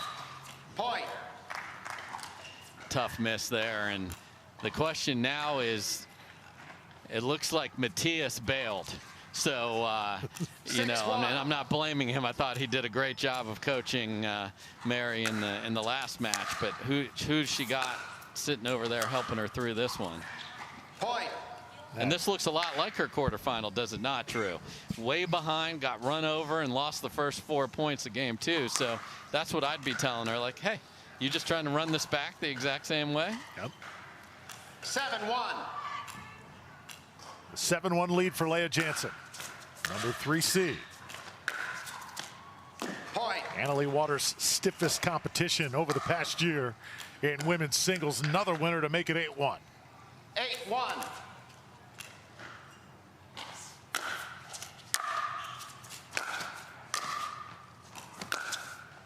Jansen with a tremendous cross quarter. Point. Correction.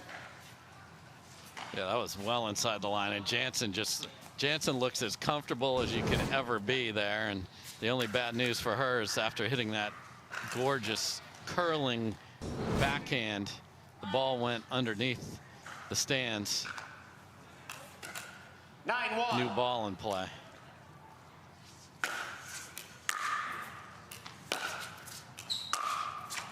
Point. Brasha once again hits it into the net. So 10-1 for Lea Jansen. You know, a couple of weeks ago, I saw something I don't see often at Desert Ridge. Lea Jansen smiling on the court, having fun, enjoying the game. Dave, this game can be a grind. She's obviously a player that wears her emotions on her sleeve, but to watch her have fun in women's doubles and do the work they did with Elise Jones was something really cool. Yeah, it says a lot to the great partnership she has with Elise. That's why they were so disappointed that they had to play each other in singles, but Lea couldn't look more comfortable over there. On the other side, you've got Mary talking to her dad there, so we have reinforcements in the coaching side of the Brasha Nation there. And again, if I'm dad there, I just say, hey, okay, we've done this before today, Mary. You know, let's find a rhythm. She doesn't seem comfortable. I think that's the only difference with how the ball's coming off that 0-2 paddle from Selkirk. What does she need to do to get that dialed back in? Side out. Timeout effective for Mary Brasha. Let's see if she can put some points on the board. 110. Point. There's one. Yeah, Brasha stood a good 3 feet behind the baseline to serve there, and will do it again. This is a unique position, so she can really take a crack at it and keep it in the fort. Side out. Brasha hits wide. The only challenge with that is then you've got to get up to the kitchen line, excuse me, to the baseline to be able to step in and hit a good pass. 10-2. Another game point here for Lea.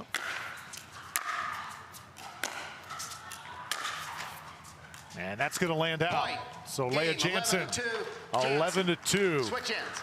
Steady as she goes in game number 1. Mary Brasha is going to have to dig deep here to bounce back like she did against Captain Parenteau.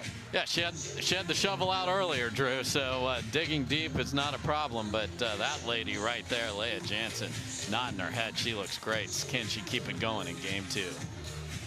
Gooder, $25 active sunglasses for anyone. That includes you, Wildcat. We see you out there bringing the fun to the starting line. You're the life of the party, whether there's a party or not. We see you making sure everyone matches. That's important. No, go back. Hooligan, Yahoo, troublemaker. You just want fun sunglasses. Find your fun at gooder.com.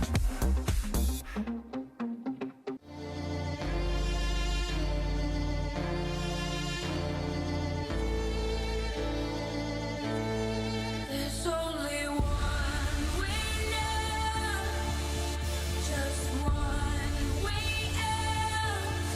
With every single break comes crashing down. There's only one. Introducing Skechers Pickleball, the official footwear of the Carvana PPA Tour. They're ultra lightweight and responsive for incredible speed. They have Goodyear rubber outsoles with a specialized pickleball design for increased side-to-side stability and agility. Plus, they feature shock-absorbing foam and Skechers' famous relaxed fit design for incredible comfort game after game. Conquer the court in comfort. Skechers Pickleball, the official footwear of the Carvana PPA Tour. 15 seconds. Welcome back here to Mesa, Arizona. Carvana Arizona Grand Slam presented by Hyundai. 0-0. Women's singles, Mary Brascia taking on Lea Jansen. Jansen taking game one rather easily. Point. And that is in. Desperately needed, and I think, you know, I don't love getting down 4-0 like she did in the second game against Parenteau after dropping the first. So getting that first point's got to be good for confidence. But Jansen coming forward is working. Side out now to Lea Jansen. 0-1.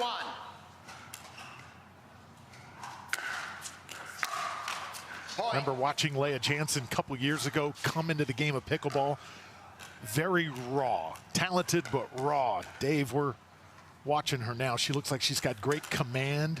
1-1. You can tell too, she's really doing it in the workout area as well. Yeah, and one of the best students and strategists in the game. I mean, this is side out. That's why she's one of the best players in the world, and not just singles. The full complement of doubles and mixed, and has found that happy place with Elise Jones. We'll see if they can keep that going on Saturday. Got to mention our officials for this match. Howard Hepworth is our lead official. Carol Manifold, Onisha Smith, and Linda Kirkpatrick 1-1. with us here in the truck. Yep, if we get to replay, Linda will have that on her shoulders. Side out. And when Brascia was making her comeback, every ball like that, run around it and pull it down inside in to the forehand was an inch inside the line. Now it's a foot wide, so just hasn't found the range here in the colder conditions. Side out. Jansen mishits. Both players trading side outs here to start game two.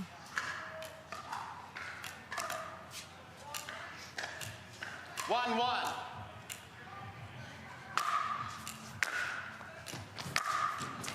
Side out.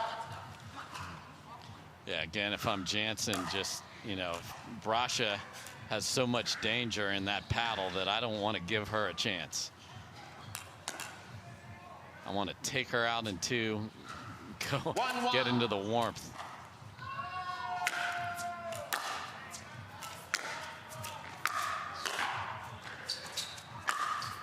Oh, beautiful from Brascia. Nice job of holding the two-handed backhand. What I mean by that is make Jansen commit, and she slid just a little to the right to cover the forehand. And beautiful ball from Brascia. Let's see if that gets her going. Brascia with a big put away. A little momentum now. Yeah, and those swinging topspin volleys are her signature shots, and they had Parenteau pushed all over the court earlier today. 2-1.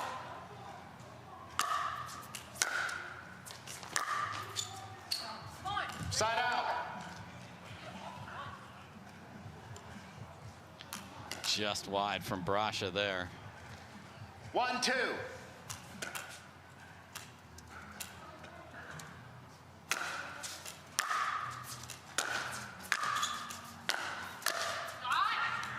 Side out. And again, players that like to have swinging topspin volleys, that's much harder to do on a lower ball. A higher ball, you can create an angle from spin. Some of the time you have to choose it from paddle position, but Mary chooses it from spin. Side out.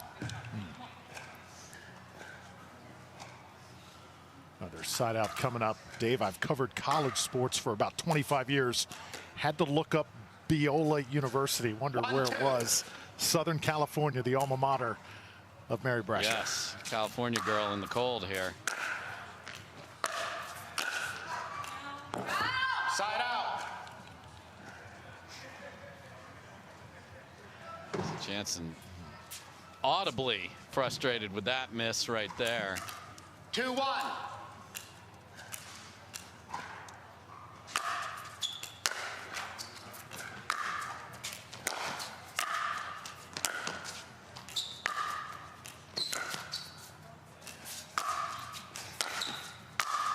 Oh, great point from both players.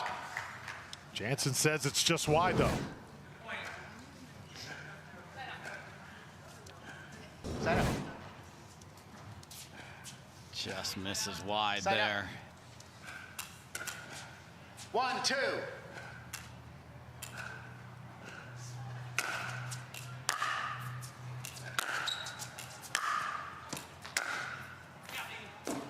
And that's in. So Jansen been stuck on one forever, so let's see if she can get a little something going. 2-2. Lea Jansen going to Washington State University.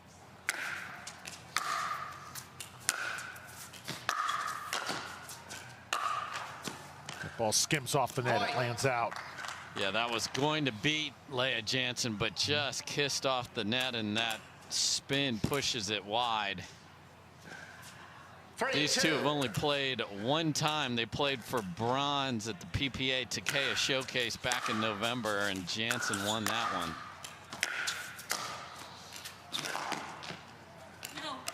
And that just long from Lea. Side out going to Mary Brascia. Jansen a 3-2 lead.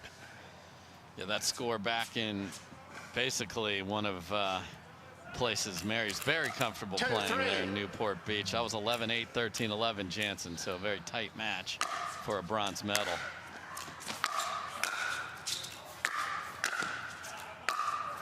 Some nice ground strokes from Brascia that time. Yeah, and I think the more she's on this court in these conditions, the more she'll find, how do I need to shape the ball? That is a very hot paddle, and I mean by that pace. It doesn't have tons of grabs, so she's got to find how not to make sure that slides off the paddle. Took her a little time to warm up, but Mary Brascia getting some things done right now on championship court. Yeah, now even rolling up the sleeves, just everything just a little more comfortable over there. All of that matters too. Just the feel of that paddle in your cold hand.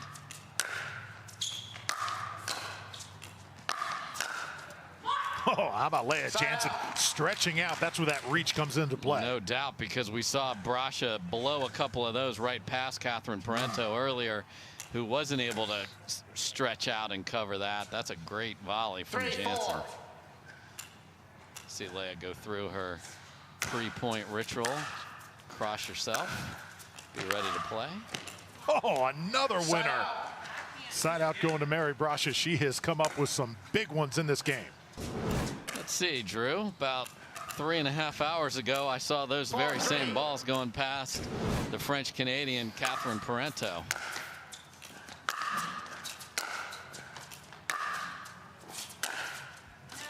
And Jansen misfires. Timeout receiver, 5-3. And she'll call timeout.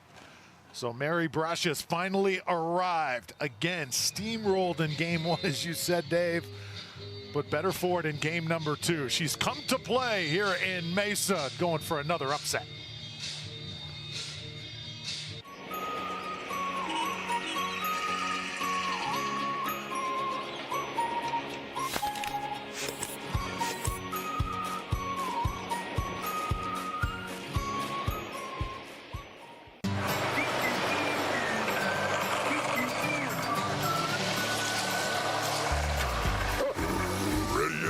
Not yet, buddy.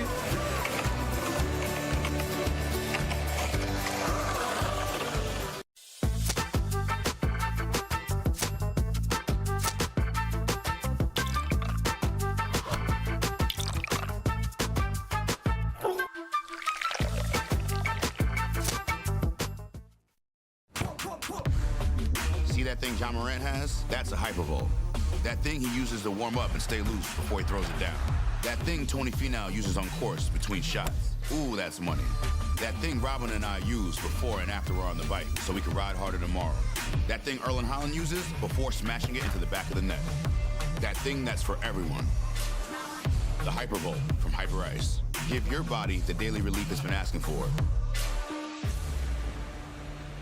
Don't let discomfort slow you down. Try Penetrex. Penetrex is different than other products with no greasiness, irritation, or unpleasant odors. Made with unique ingredients, it's 100% satisfaction guaranteed. Penetrex, the #1 online rated joint and muscle cream.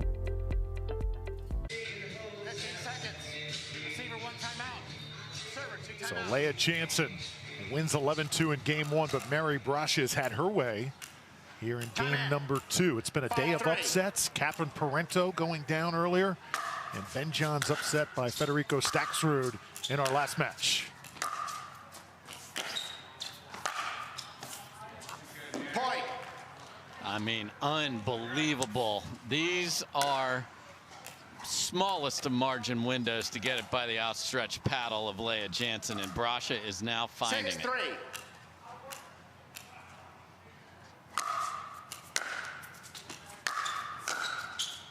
I mean, those strokes have got some bite on them, don't they?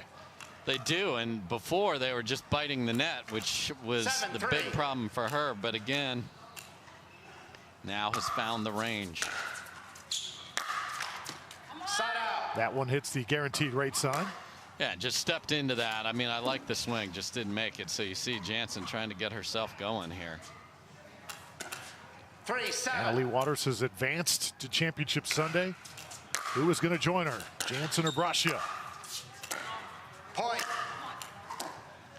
So that's the risk of the two-handed backhand roll volley. If you hit up and through it too much, that topspin will 4-7. hit an apex and push it deep.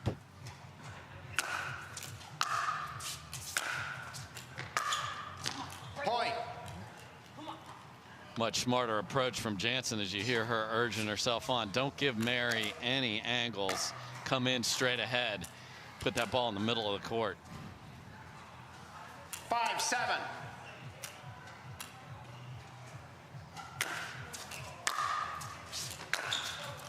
Jansen into the net. Wanted that one back here. Side out to Brasha. Nice job by Brasha, being very aggressive with the return there. 7-5.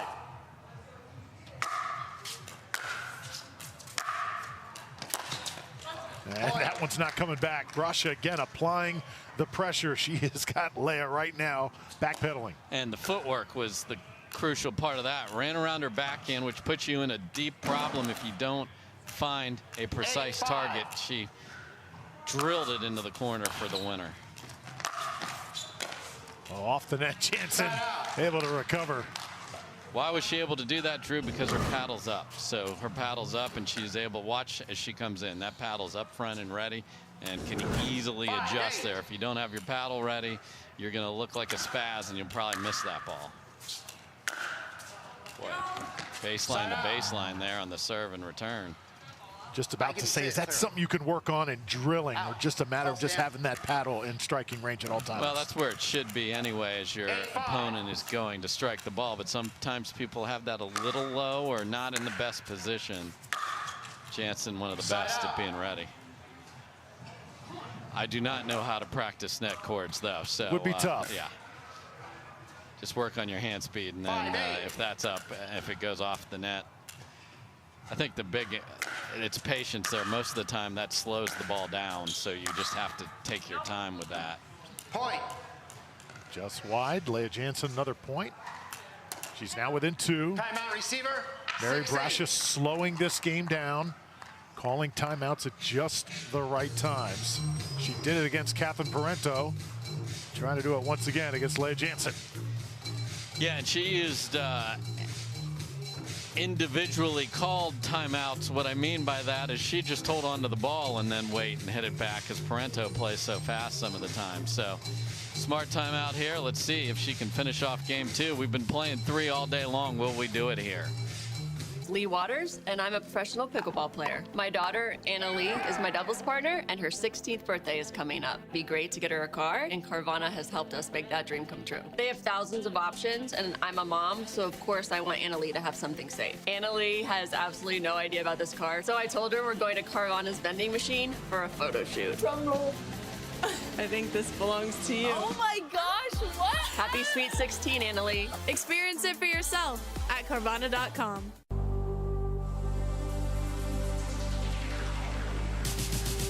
Gearbox introduces the all-new CX-14 Ultimate Power with SST Core.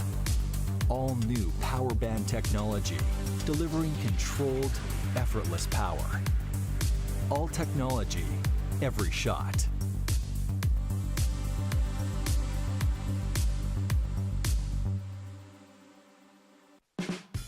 There's never been a better time to get away.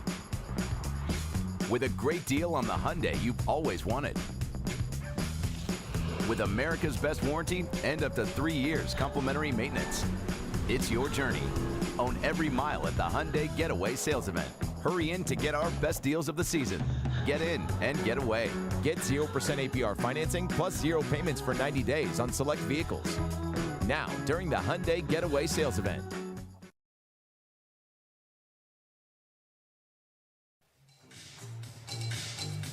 Welcome back here to the Carvana Arizona Grand Slam presented by Hyundai. Have you stocked up on your on and off court essentials yet? Well, you can head over to pickleballcentral.com to check out Fila's newest line of footwear and apparel. For players, by players, that is Fila Pickleball, really making a name for themselves, Dave, in this great sport of pickleball. Yeah, they outfit the PPA Tour, all of the hardworking staff who makes this all happen. I'm wearing Fila right now myself.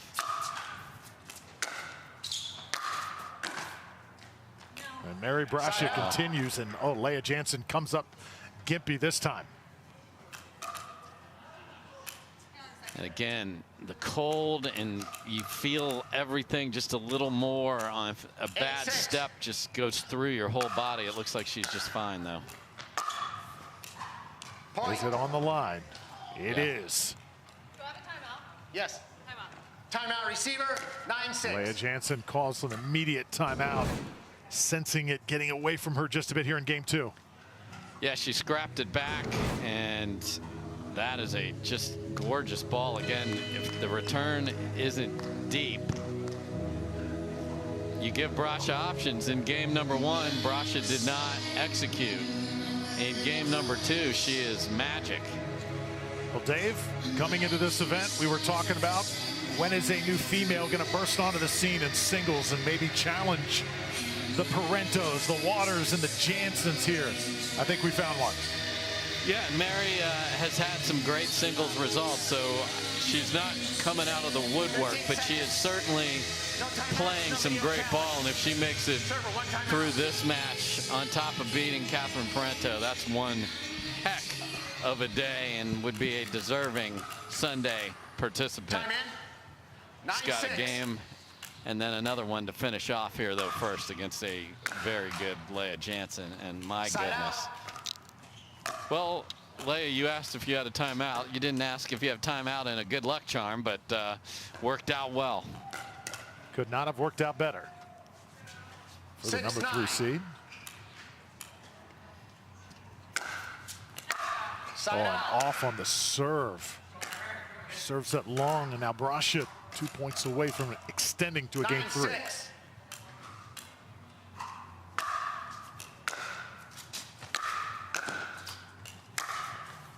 Oh, she's done that all game long. She has, and Jansen's got to make a better. We talked a lot in the last match about that fourth ball or that first volley as you come forward as the receiver. That's got to be in a more difficult position. Side out. Just missed from Brascia right there.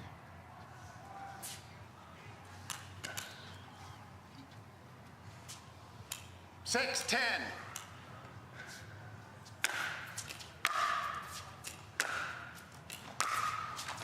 Point. Jansen going to draw closer here. And Jansen knows she's going to get passed by a player of Mary's quality, but going forward is the way to go, and the challenge is make it difficult on her to pass and put the pressure on her. Well, Jansen upset herself that time. And Mary flipped the script there, came in, made Jansen come up with something and unable to do so. 10-7.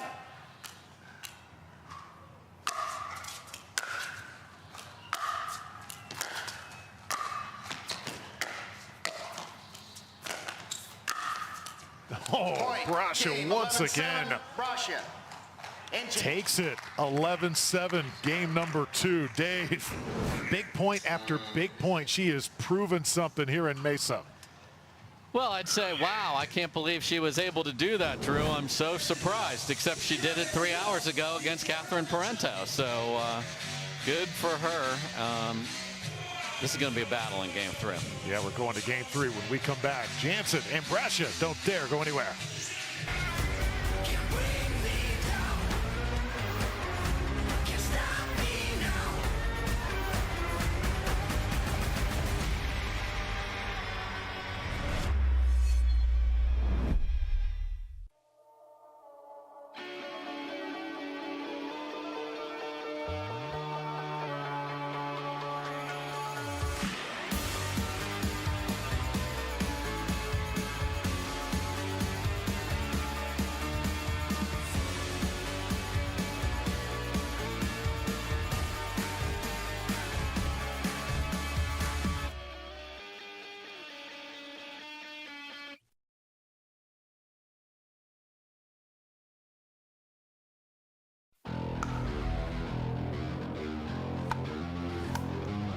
The future of pickleball is here. Welcome to Top Court. For my top tip, when it comes to hitting serves, you want your serves to land back here in this area. You want to keep that paddle towards your body, and it's more of a push with my shoulder.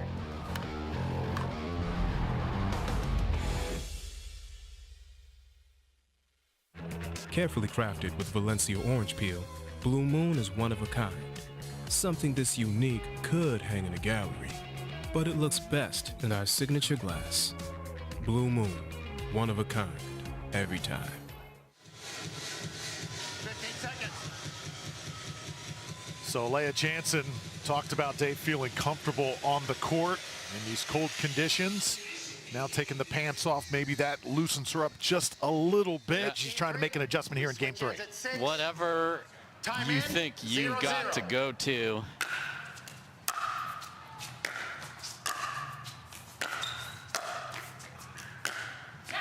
And there is Lea Jansen starting things off. It's an important start for her because Brascia just played flawlessly in the first game. And again, we know from hearing from the players, there's more pace coming from the side that Jansen's coming from. So is this a side kind of a thing here? 1-0.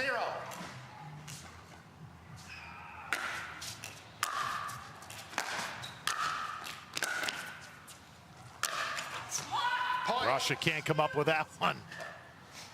That might have been deep from the height that she struck it and from where she struck it, but if you let that bounce, you know you're in trouble. So might have wanted to let that bounce, so that's a really tough overhead.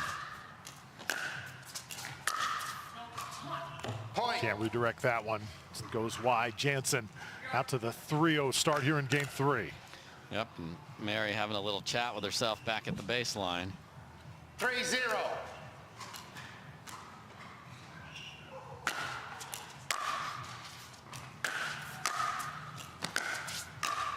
Brascia comes up, sets it up with the drop shot. Jansen just a shot better.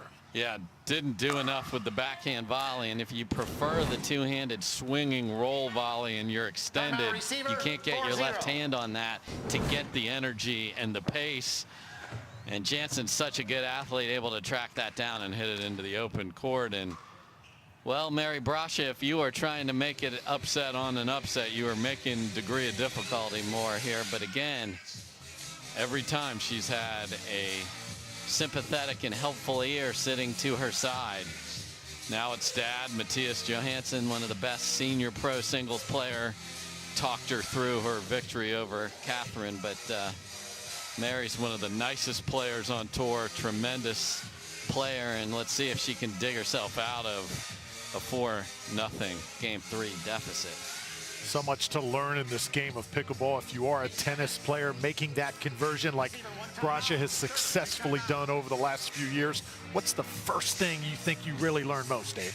That stinking kitchen. I'm used to closing in tennis. When I come to the net, man, I like what? I serve and volleyed the first time I played pickleball, because that's what I was used to doing. They were like, oh, you can't do that for so many reasons. So then you got to learn the angles, or even though it looks the same, it's not at all.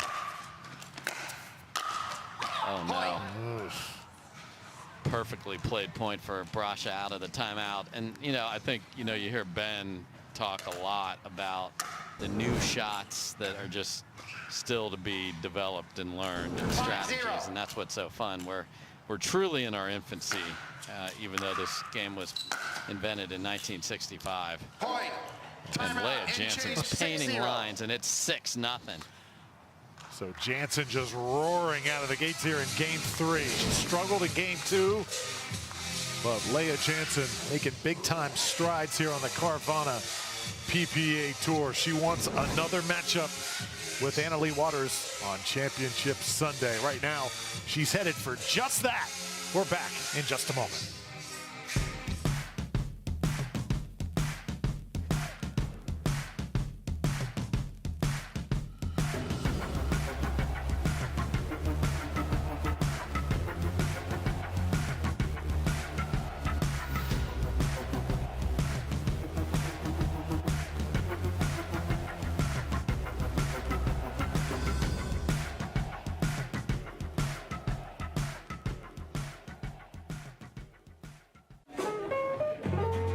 On Holland America Line, we'll make it the time of your life. Time and time again. Visit hollandamerica.com or call your travel advisor.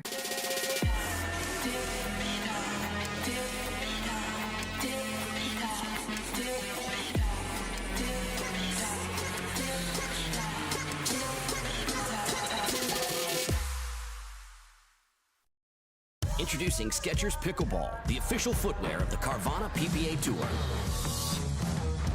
They're ultra lightweight and responsive for incredible speed. They have Goodyear rubber outsoles with a specialized pickleball design for increased side-to-side stability and agility. Plus, they feature shock-absorbing foam and Skechers' famous relaxed fit design for incredible comfort game after game. Conquer the court in comfort. Skechers Pickleball, the official footwear of the Carvana PPA Tour. Vintage Lea Jansen we're seeing in this game number 3. Time in.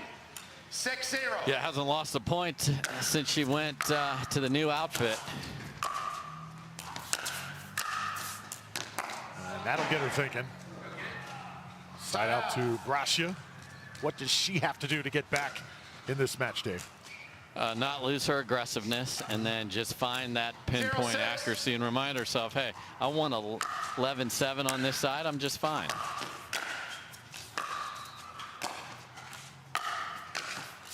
Point.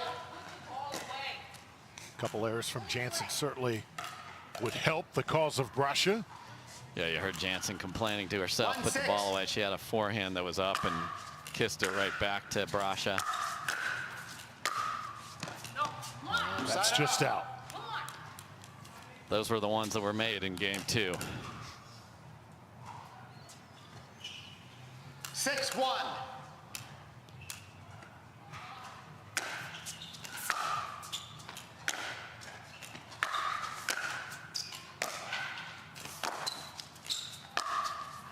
And Brascia, does that graze the line? I don't think so. No, just a bit wide. So 2 passes in a row, just missed. Jansen again smart, going for the big serve, and then her approach is in the middle of the court. 7-1. Consistent, stay on that strategy. Jansen, big winner. And now she is closing in, Dave. Yes, and if Brascia comes in, you want to make her hit a reaching one-handed backhand volley where you know she won't get a lot on it because she likes to roll it with that left hand. So really smart strategy being executed flawlessly here by Jansen.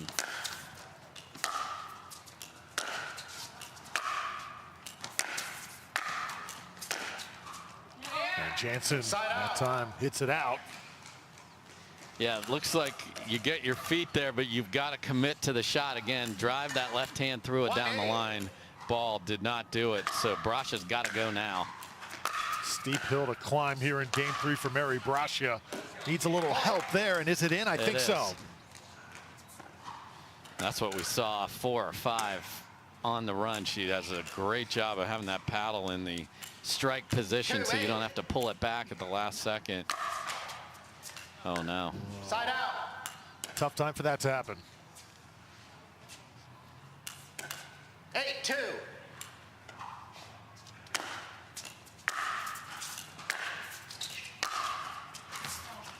Tell you what, Brascia's got some kind of swing. I can't overrule it.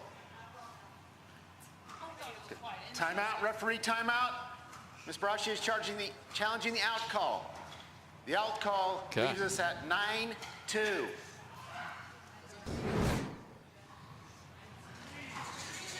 Really close over here. Ooh. That ball looks in to me. Again, not my call.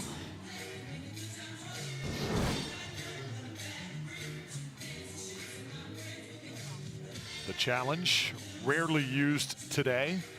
Only the second time we've seen it, Dave, put into effect. And a good time here for Mary Brascia to exercise that right here in Mesa.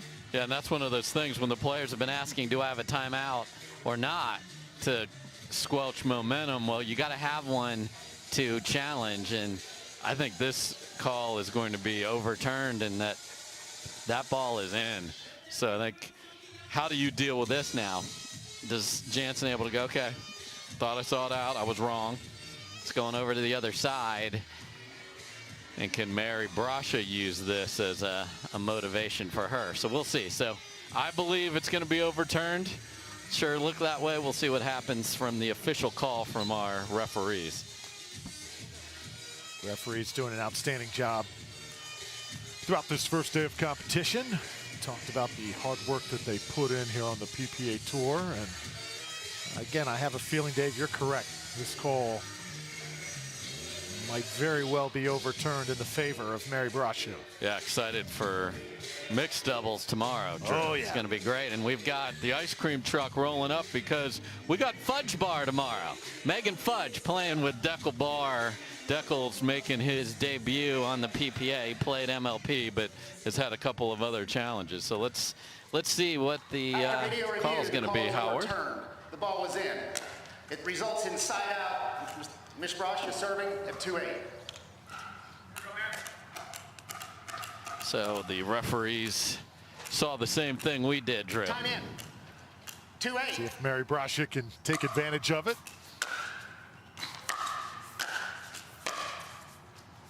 And that's going to sail just long. Dave, you mentioned Deckel Bar. Much anticipated return to the PPA Tour. Yeah, can't wait to see it with Megan Fudge, terrific player, and then AJ Kohler on Saturday. So great storyline to follow.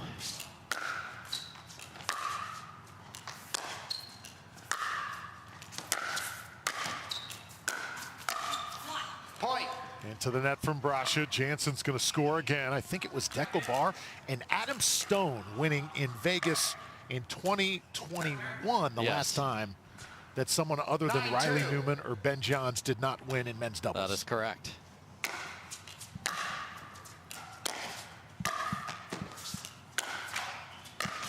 Wow, great hands. Oh, well done, Mary. I'm not surprised by that. If you haven't seen the merry-go-round shot that Mary Brascia pulled off last year, look that up. It's a shot that I've never seen and you will never see. It's impossible to describe, but look up the merry-go-round. Her hands are fantastic. But she's got to find a bunch of passing shots and just can't do it right now. Yeah, and that streak of Ben or Riley being on the winning side for that long is unbelievable. See if somebody can crack that here. This weekend, we've had our share of upsets already today on Thursday. 9-2 in favor of Jansen.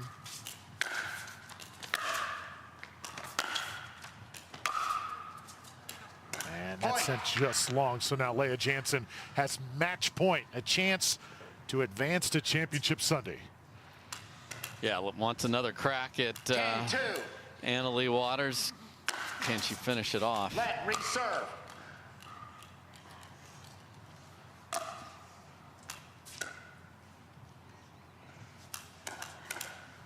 Ten-2.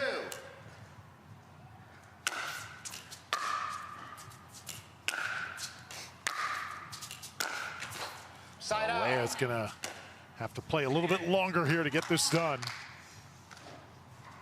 Mary Brascia, what a day she has had. 2-10. Definitely impressed here in Mesa.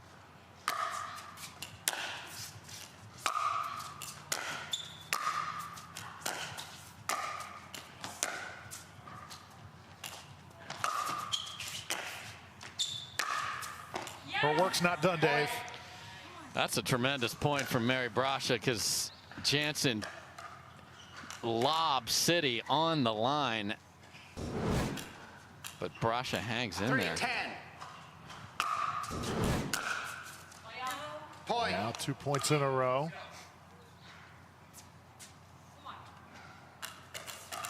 Lea Jansen trying to calm herself down here.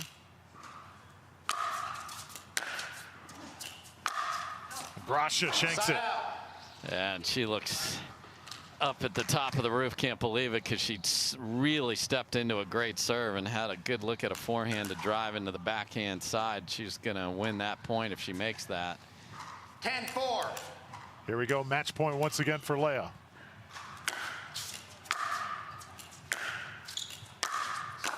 Oh, Brasha once again, Dave, that devastating backhand. Yeah, it's heavy and it's dipping. Can she find about 5 more of those, though? 4-10.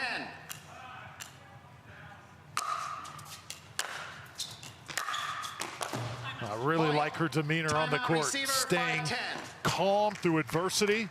Just keep on playing until something good happens. And right now, Brasha with some momentum here in game 3. Yes, fended off 2 match points against. And, you know, always, I mean, this is a positive player. You see Jay Devilliers there. He hasn't played forever. He and James Ignatowicz have been waiting for a long time to get to their semi. As the matchups were put out there on the schedule, their semi was put last, but who knew it would be this long? So they really are going to have to find it. If I'm Mary Brasha, I'm cracking a serve and hitting my best passing shot here, and you got to just make Lea beat you. Talked about, too, the great siblings on the PPA Tour. We've got Ben and Colin. We've got Maggie now and Mary. Yes. We've got Riley and Lindsay. Love it. And, of course, Anna Leigh and Leigh playing together until Lee's injury. But a lot of family affairs here. Thomas Wilson and A.J. Kohler are cousins. And Mary not slowing down anytime soon. It's 10-6, making this interesting. Yeah, I mentioned she needed to hit 5 backhands. Well, she's at 2. 6-10.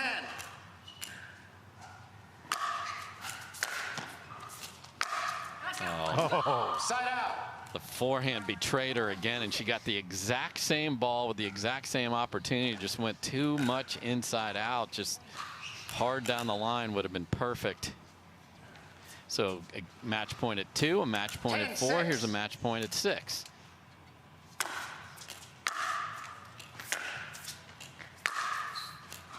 Oh, Jansen watches that one hit just inside the line. Mary Brasha extends. And she thought she missed her return. I mean, it barely skimmed over, and she had the wherewithal to go, okay, we're still playing. 6-10. This is getting real dicey. If you have stayed with us tonight on the Tennis Channel app and on YouTube, you've seen some awesome singles pickleball. No doubt, and that was the same ball she's gotten 2 other times that she sprayed wide, just hit through that one. 5 in a row for Brasha.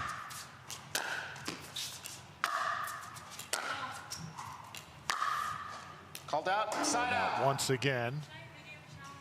Yes, you can. And Brasha wants to challenge again. Okay. Like to do that? Miss Brasha is challenging the out call in the previous rally. The out call puts us at 8-10. Excuse me, at side out, 10-7. It's under video review. So one has been overturned. Could we have 2 possibly here on championship court? Wow. So close. I'm happy I'm not an official right now. Here's a better look at it.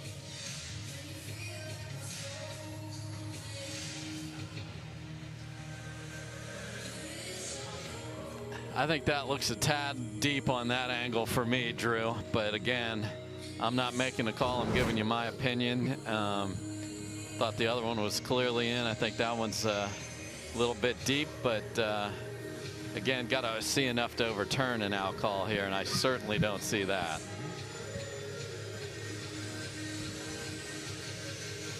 But my goodness, Lea Jansen, now if indeed that call stands, this is her 4th match point at a different score for her opponent. So this would be, didn't get it done at 10-2, didn't get it done at 10-4, didn't get it done at 10-6. So she'll have the ball on her paddle at 10-7 here.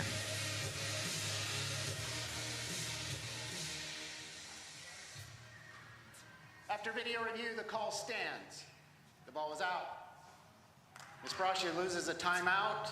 She has no video challenges or timeouts remaining. Side out. Ms. Jansen serving at 10-2. And the 10-7. we have everything except a Onyx Durafast 40 here. Drew has had to track one down, and Ms. Jansen. Jocelyn Devilliers was kind enough to pick one out and threw one into play that Lea immediately discards. So Lea Jansen, another chance here at match point. 10-7.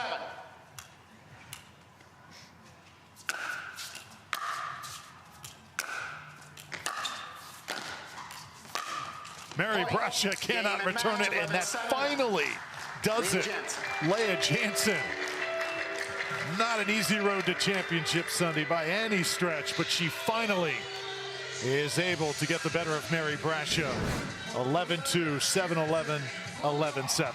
Yeah, quite a struggle, and again, great day for Mary Braccia. She will play Salome Davidze for a bronze medal, and that is no joke to be able to get a medal in this field. So she's got to regroup and get ready for that. And our last semi coming up, it's going to be a couple of basketball players, or they'll look like it when we come back.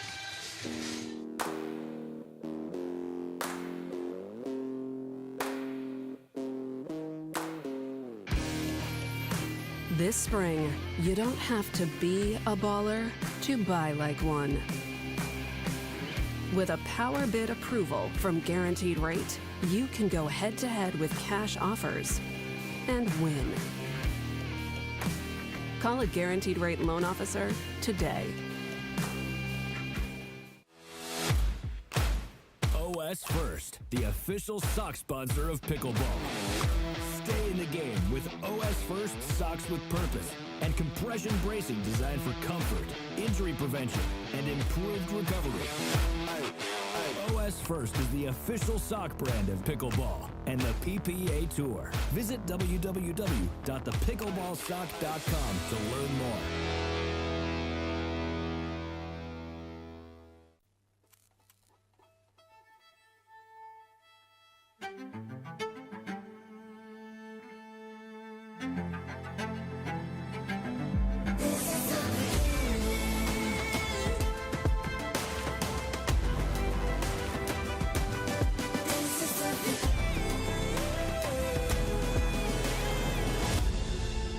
It starts right here.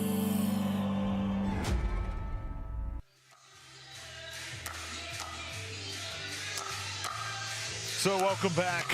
It has been a very exciting day here on day number 1 of the Carvana Arizona Grand Slam presented by Hyundai. Congratulations to Lea Jansen, headed to Championship Sunday, and she is standing by with Hannah Johns. Well, welcome back to a pretty chilly championship court where Lea Jansen is headed to Championship Sunday. Congratulations, Lea. It was quite a flip-flop of games, and you had a few game points in the final game. How did you finish it off? I mean, I just kept on pressuring her and hoping that she wasn't going to keep coming up with these crazy shots. I mean, she had a great win against Catherine, who's playing great, so I knew this was going to be a battle. Well, Mary Braccia has a very distinctive and atypical game. She sort of uses that minimal movement to move around the court very, very well, not wasting too much energy or effort, and she's got insane swinging volleys. What do you need to do well against her?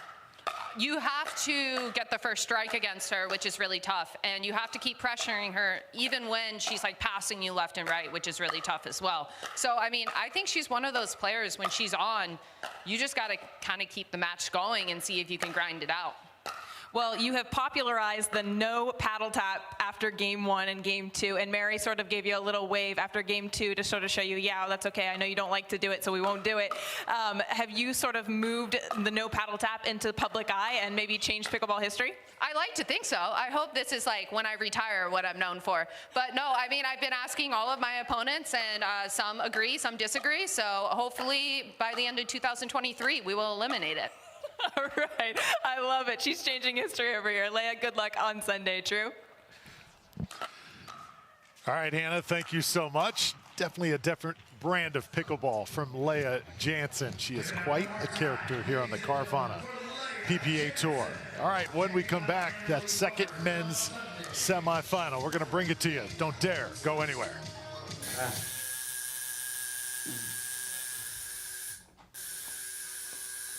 What are you guys doing? We're getting our duper tattoos. You know it changes every match, right? Oh,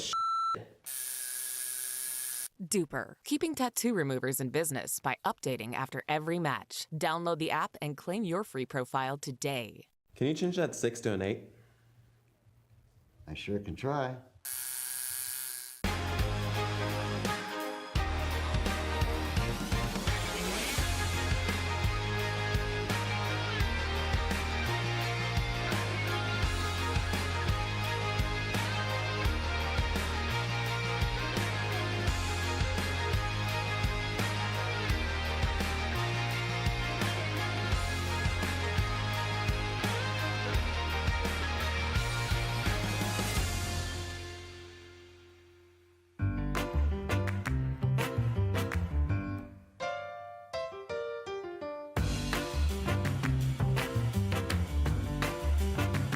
A lot of us mishit the ball. I know I mishit the ball a lot.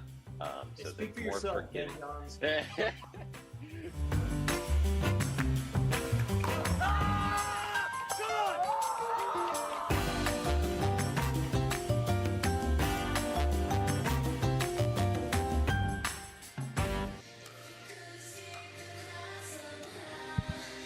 Carvana, Arizona Grand Slam heads into our final match coverage of the day, presented by Hyundai. Drew Felios alongside Dave Fleming, Jay Devilliers, and James Ignatowicz. Quite a matchup.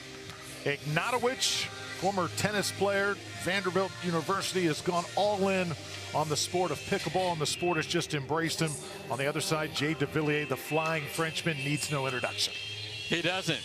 These guys, as I mentioned before the break, have to find the way to get warm and play their best. They obviously have been to get to this point. They have played a couple of times. Jay Devilliers won the last one. This was in the back draw at the PPA Hertz National Championship. He got that one 15-8. The first time they played was at the beautiful San Clemente Lifetime location. That was in June. Probably a little warmer there than it was here today. That was 11-7, 11-6 Ignatowicz. So this is a very even match, and obviously we have a new matchup for Sunday no matter what, with Ben out of there. Who is Federico going to get? So we're going to have a very fun final, but this is going to be one heck of a battle. If you haven't seen a lot of Ignatowicz, he's big personality off the court and big game on the court, and he is going to be a handful for Jay Devilliers. Big opportunity for these guys to make it to Championship Sunday. Let me ask you something, Dave. Kind of big picture. When you think of pickleball, you think doubles play first. But with these new players coming on, these new shots, so innovative, so athletic, do you see the singles game maybe making strides in the future? Zero chance, Drew. This is a doubles. This is a double sport. It is played 90% plus by the pickleball community in doubles. The firefights at the kitchen line and all of that is what most people love. Now, what we've seen today for singles pickleball has been fantastic, but do I see a wild change to that? Absolutely. Here we go.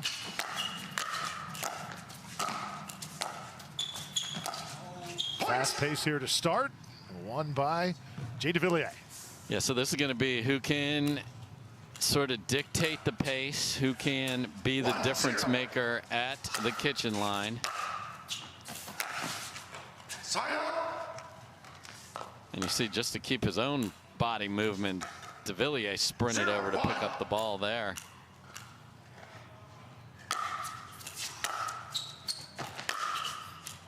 Nicely done by Ignatowicz. Yeah, that's just evil two-handed backhand. You want to talk about what the left hand does for a two-handed backhand? It creates that roll. Gorgeous ball from the Vandy star and student and everything else that James is.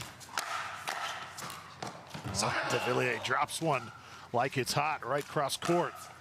Yeah, Ignatowicz had a very nice victory over a great singles player in Gabe Joseph, who hasn't played a lot this year to get here.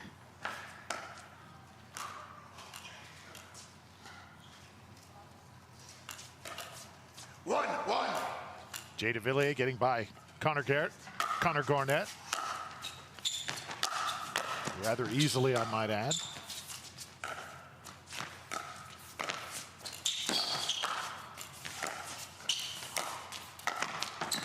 Look at these big men move. Wow. That's just tremendous lateral movement from two guys well over 6'1". Devilliers with the two-handed finish. That's really good pickleball. There's another from Jay Devilliers. It's a point. So he's one of the few players that will swing through both a one-handed and two-handed backhand, depending on where the ball is and what the opportunity will be.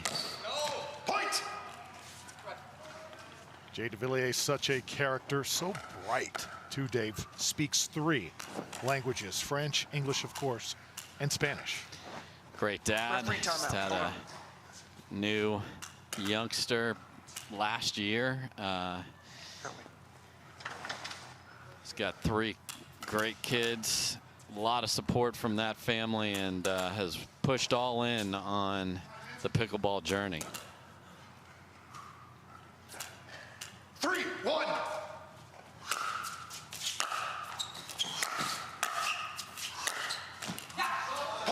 Right now that backhand is working. So there's that one-handed backhand that is just lethal and a beautiful swing. 4-1. Attacking the Ignatowicz backhand volley there.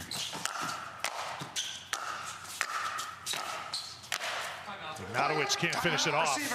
The score is 5-1. Did everything right, but that final shot, and now our first time out. Yeah, a little bit of a frustrated miss there for Ignatowicz as he had the entire court and just swung way too hard down and missed. So the Frenchman off and running here in game number 1.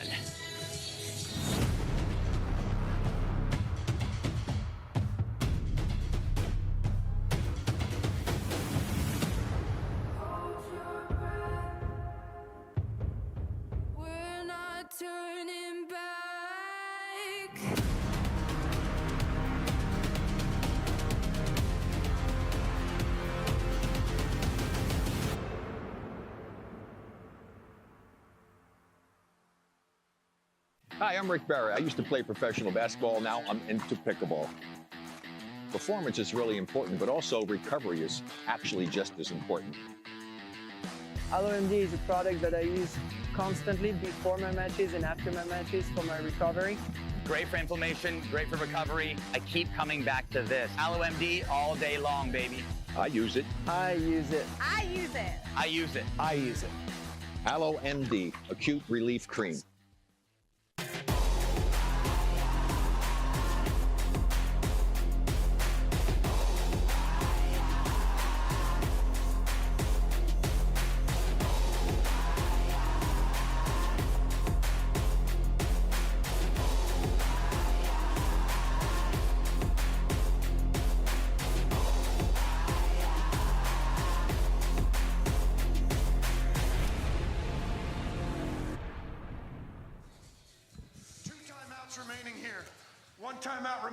The Flying Frenchman flying high right now at the moment. Time in. An early edge on James Ignatowicz here on championship court. There's another incredible passing shot from Devilliers. So if I'm Ignatowicz, I have seen enough of these one-handed backhand passes. Let's see what he can do with the forehand. We'll see if he changes his return location.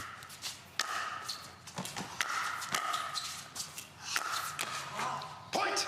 He does indeed, but just couldn't quite reach out and grab that next one. And again, that weight and getting your body ready. Who was going to come out to the court ready to go?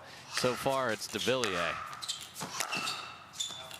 There are moments when Devilliers plays like this. He looks unbeatable, doesn't he? He does. You see this big frame with every shot in the book, and you know he's not been on Sunday in a while, and would love to get there. Ignatowicz, that time little misdirection.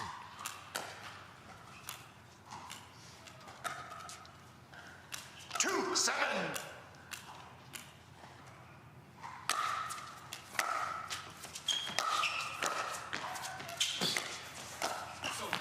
And Devilliers finds the opening, places it perfectly.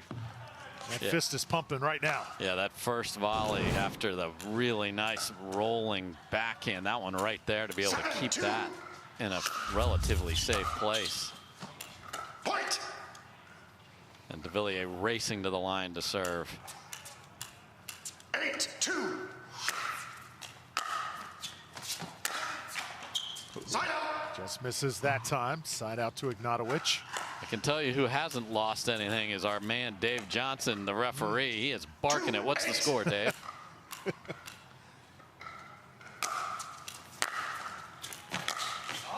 Side out.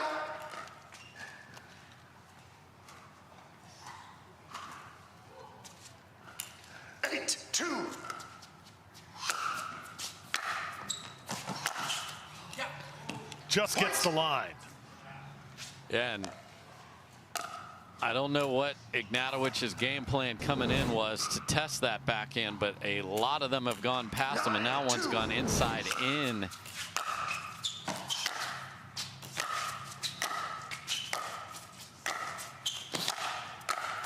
Devilliers looks like he is on a mission right now, just not going to be denied. Yeah, Ignatowicz can ask Connor Garnett what happened earlier when he got pickled in the game, and Garnett is so talented. Just out on the serve, so Ignatowicz has a chance here to extend in game one.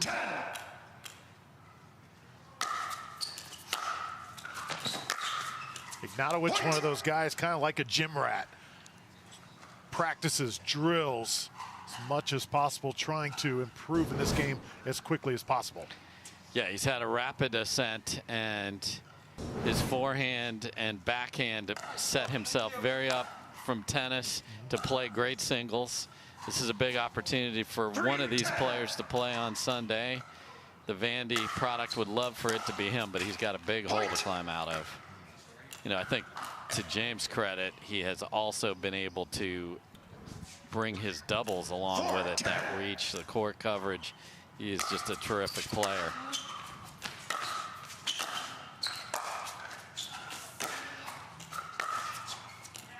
And is that in? Just going to be wide, called by Devilliers. Yeah, Ignatowicz has a big opportunity this year in doubles, playing with Tyson McGuffin, who is a scratch in this weekend because of that minor foot injury.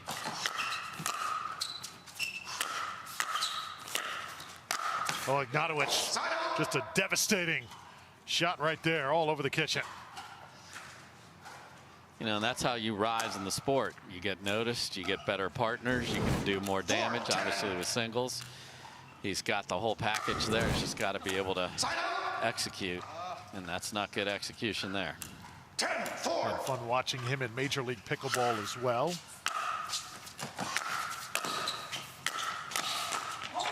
Side out. There's Devilliers attacking. We have another side out here to Ignatowicz. 4-10.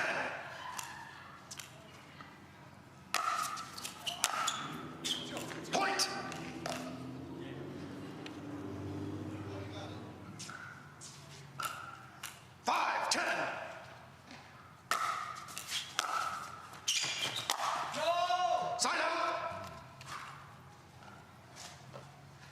So we saw a little bit of this with Jansen. Had match points in her case at different points for her opponent. This is try number 4.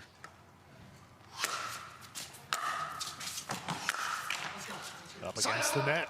Game point going to have to wait a little longer.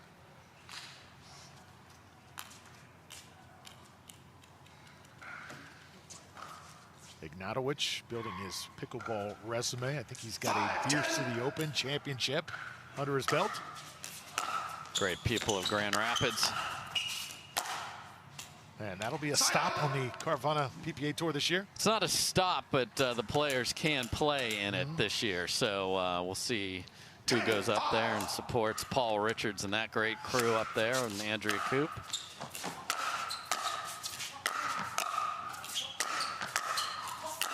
Oh, how about this? Oh, Devilliers.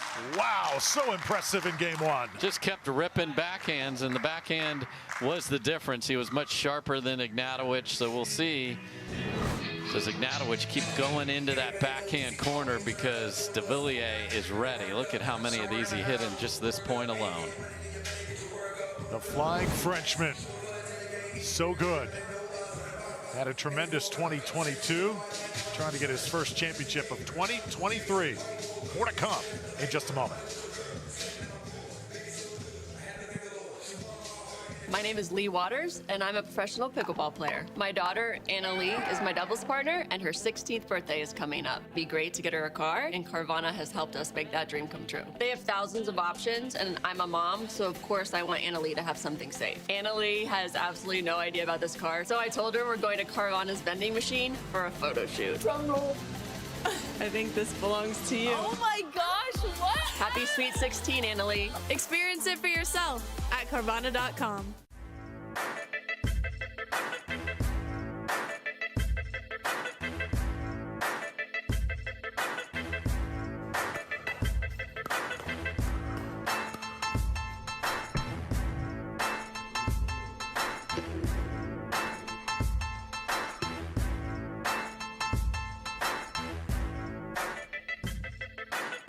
New People Pickleball.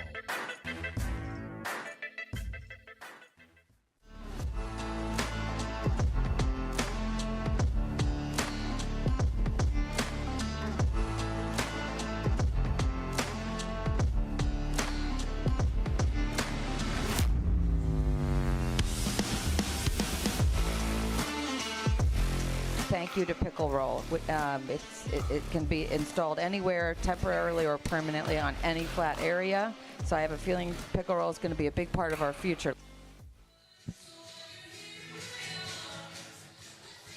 Welcome back to the Carvana Arizona Grand Slam presented by Hyundai. James Ignatowicz gonna have to battle to stay alive here in game 2 against Jay Devilliers.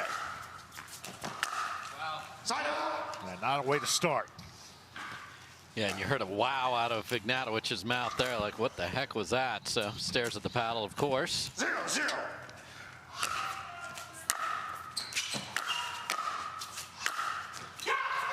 See Devilliers again with that devastating backhand. And Dave, I think right now the experience of Devilliers in this sport of pickleball, you're starting to see it on some of these exchanges. Well, it's been the same shot has consistently beaten Ignatowicz here. So let's see if the forehand is on point. And there you see, especially in these conditions, what is the wear of the ball matters a lot 1-0. as the chill continues. Gets the miss on the backhand, and you will see those Ignatowicz feet moving more than any other player, especially when he's ready. Next time he goes to return serve, watch those active feet. Just missing a little too often here to hang in with Jay Devilliers. Yeah, just not sharp, and to beat the players he's beaten to get here.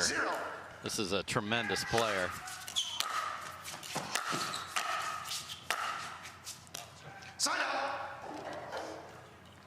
So again, this is one of those situations, if you're Devilliers, lots of talent in James Ignatowicz.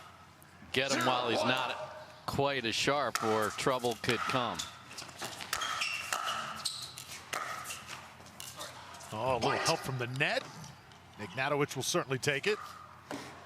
Yeah, Ignatowicz has been doing a lot off the court, podcast, very entertaining, really embracing the whole of pickleball.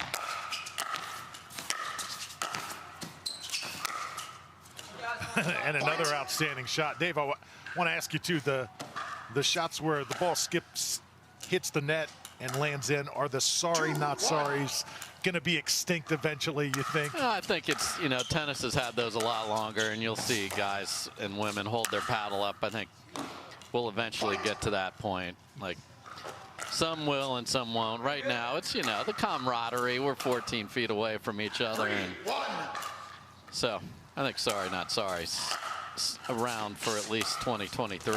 Keep that alive. Ignatowicz trying to get to it. And just can't. It'll be side out to Jay Devilliers. Yeah, I like what I'm seeing from Ignatowicz on this comeback, though. Much better with the accuracy on the pass. Let's go. Side out.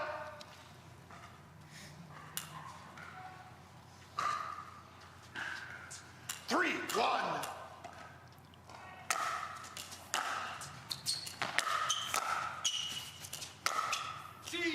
Point. Oh, biggest shot right there for Ignatowicz. Yeah, you've been used to seeing him go cross court with that, but with the two-handed backhand, you can hold that and use the left hand to drive it down the line. That's a gorgeous ball from Ignatowicz. Does he make it a couple in a row? Yes, he will. Timeout, receiver. The score's 5-1. Jay Devilliers will call his first timeout. So momentum has swung just a bit here in this game number 2, and that has been pretty much the theme all day long here on Singles Day. The Carvana Arizona Grand Slam presented by Hyundai.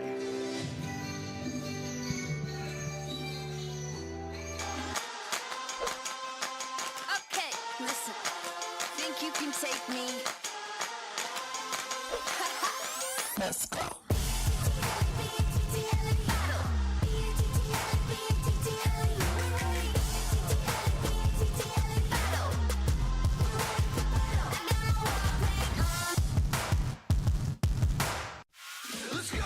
It's your journey. Own every mile in an available H-Track all-wheel drive Hyundai SUV.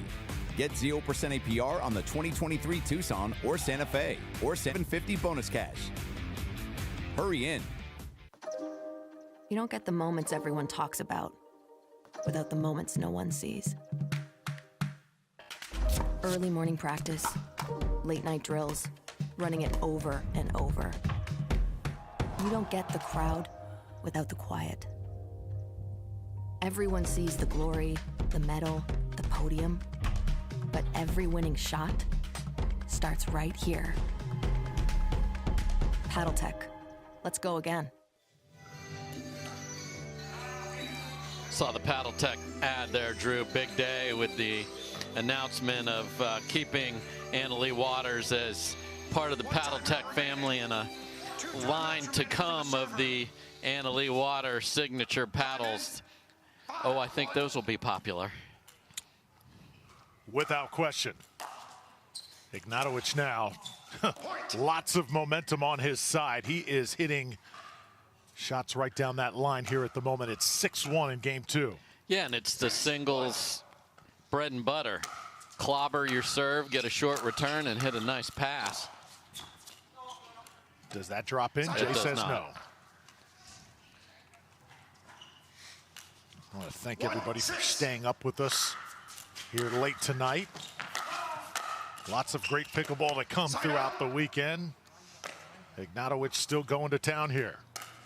Yeah, just so much more depth in both his serve and his return, and I think we'll be, for the balance of the night, we will be checking on how round and keeping shape the pickleballs are here.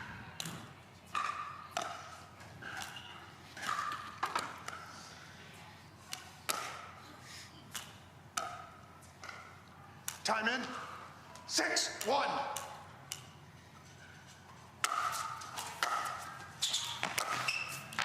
Oh, Ignatowicz. Everything he's touching right now is turning to gold.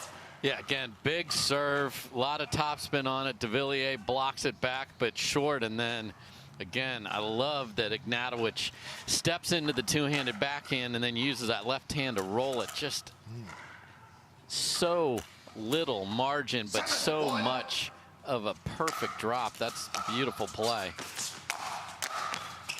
Devilliers attacking cross court. And that's the difference. That drive from Ignatowicz way too high, and Devilliers is going to put that away every time, whereas the two-hander before that was so low to the net. Ignatowicz going to continue to put on the pressure. He does not want Devilliers to wake up here in game 2. 7-1.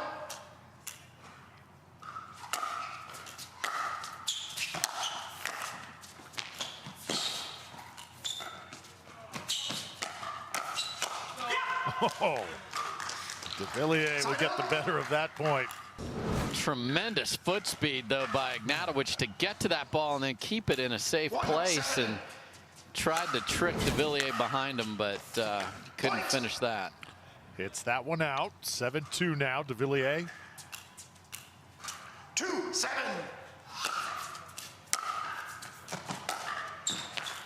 Jay Devilliers can't get it across the net that time, and side out to Ignatowicz. Again, that inside-out topspin cross court, you have to have so much perfect feel on the paddle and the ball, and that's hard to get here in the cold of the Mesa Desert. Well, Ignatowicz, he can fly around. I mean, his foot speed got it done that time. Yeah, it slides into it. Man, I'd be still laying on the ground out there, Drew, with the medical staff around me if I tried that. And right now he's got Devilliers off balance, Dave. Yeah, he's turned him into a pretzel. He doesn't know which way to reach, and his serve is setting up shorter returns. And that flare that Devilliers had in game number 1, non-existent here at the moment. 10-2. Well, the momentum of this game can change in the blink of an eye. Point game. Switch ends. And that's going to be it. Ignatowicz takes it in game 2, 11-2. Devilliers double checking. Both officials confirm the ball is out. And that is the story in game 2. So 11-5, 11-2 on the other side. Ignatowicz comes right back. Going to a game 3. We wouldn't have it any other way here at the Carvana, Arizona Grand Slam, presented by Hyundai.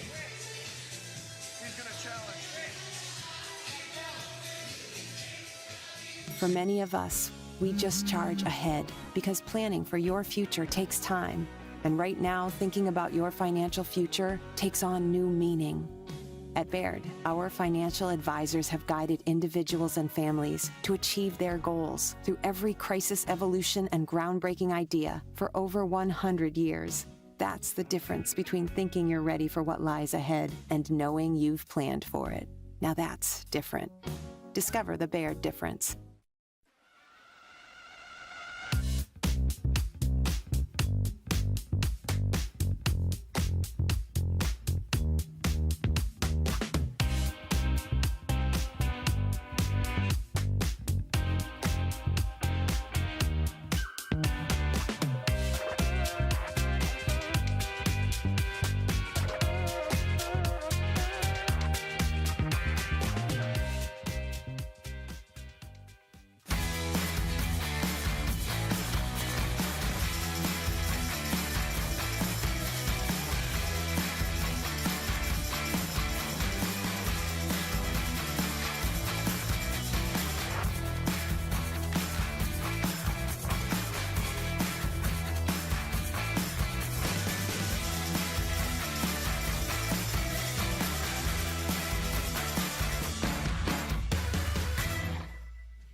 Just before the break, we thought we were headed to a game 3, but Devilliers has challenged this line call right here that was called out.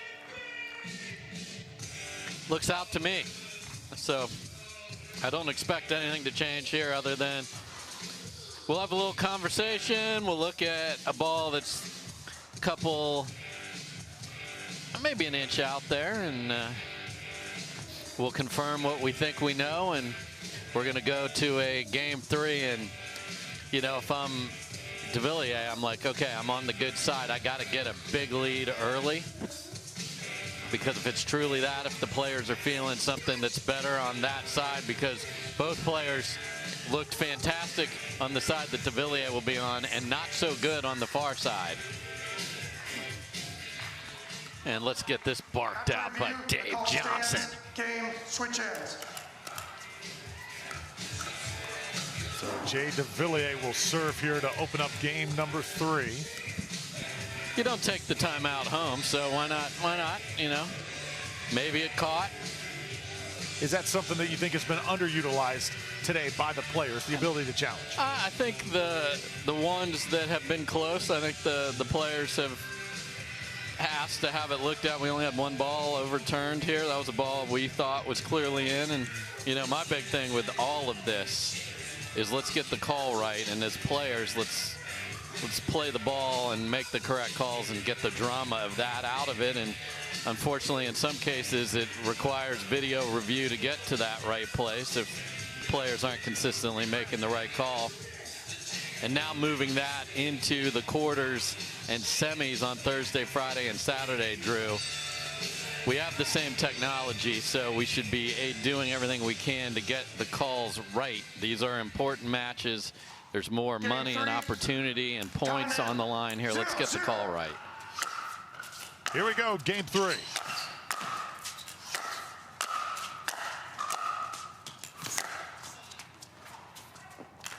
And Devilliers hits that one wide and long, side out to Ignatowicz. Wait, Ignatowicz just looks like a different player since that game 1, doesn't he? It was very cold starting out, but has found the range. And you cannot kiss it in between that Selkirk net post there and slide it back in. That would have been no good. Point. First point for Devilliers. 1-0.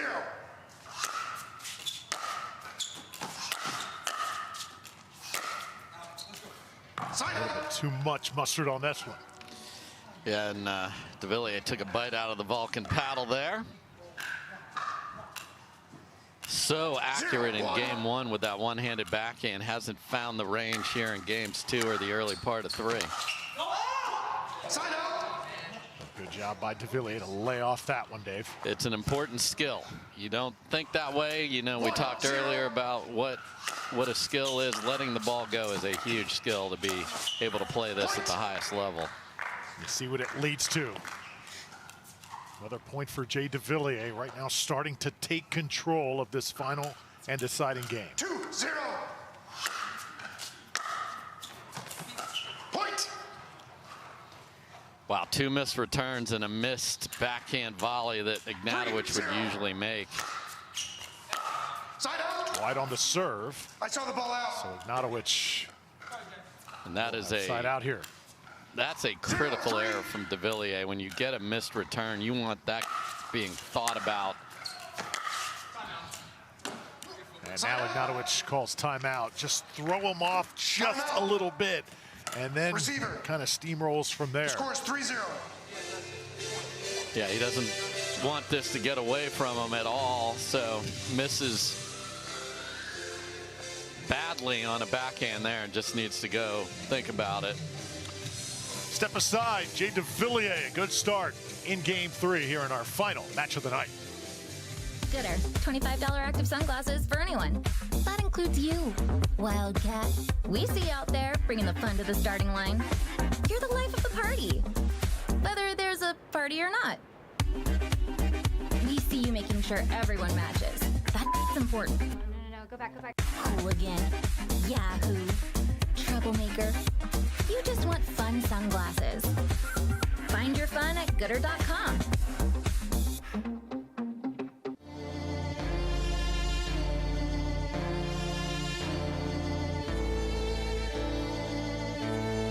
There's only one way now, just one way out. With every single breath,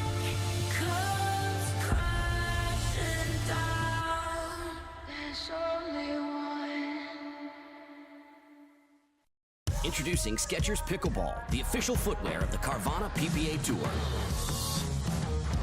They're ultra lightweight and responsive for incredible speed. They have Goodyear rubber outsoles with a specialized pickleball design for increased side-to-side stability and agility. Plus, they feature shock-absorbing foam and Skechers' famous relaxed fit design for incredible comfort game after game. Conquer the court in comfort. Skechers Pickleball, the official footwear of the Carvana PPA Tour. Welcome back here to the nightcap of this Carvana Arizona Grand Slam presented by Hyundai. Dave Fleming, what are you looking forward to here? See if Ignatowicz can find the range that was so good in game number 2.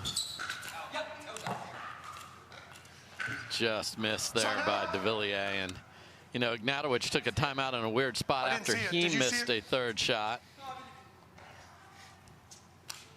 0-3. Little question on the call. Look out off the paddle.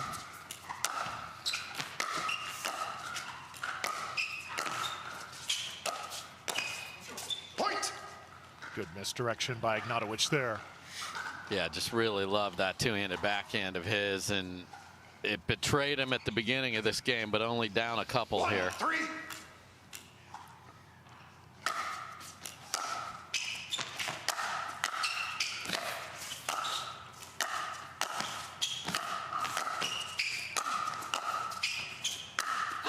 Oh, what a battle there. And you saw Devilliers say, I am not going to let you hit that two-handed backhand. Every volley back to the forehand paid off.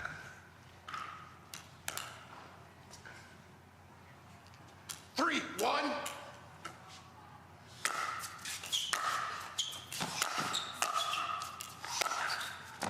Oh, what a shot by Jay Devilliers. And he's jumping and flying around. It looked like Ignatowicz was there and let it go, and it stayed in. 4, 1. Again, we'll switch sides at 6 here in game 3. Devilliers with another. Well, he is really creating his own energy right now, isn't he? He is. It's tough to do that when you know there's cold. There's so many reasons not to have that energy, and yet he's finding it. Point. Change ends. So we'll switch sides here. 6-1 in favor of the Flying Frenchman. Won game number 1. 11-5. Game 2. Certainly not in his favor, but what a bounce back here. Well, every time we switch sides, the person on the near court looks like Superman, so that's good news if you're Ignatowicz.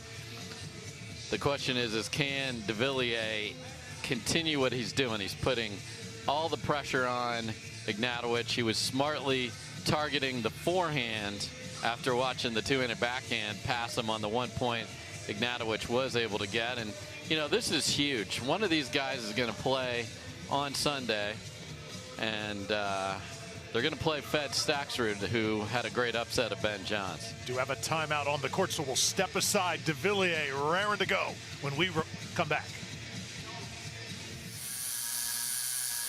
What are you guys doing? Getting our duper tattoos. Oh, cool.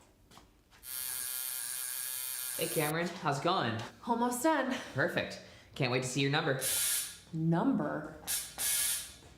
Duper, because ratings shouldn't be a surprise. Download the app and claim your free profile today. I haven't even started yet.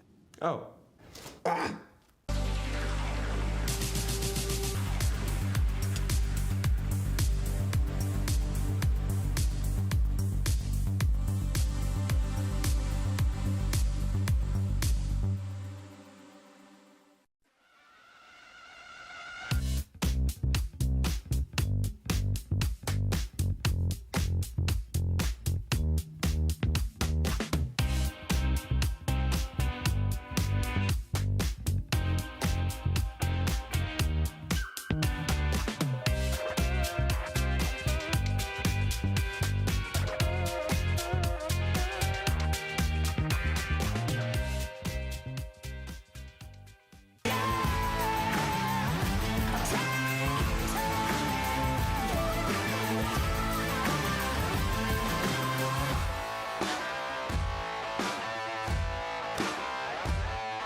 Second men's singles semifinal for the chance to take on Federico Staksrud on Championship Sunday. Devilliers and Ignatowicz. It has been a battle right now. All the momentum on the Flying Frenchman's side, and it stays that way out of the timeout.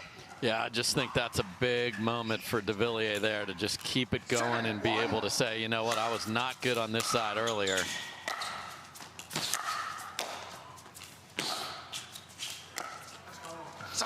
Wow.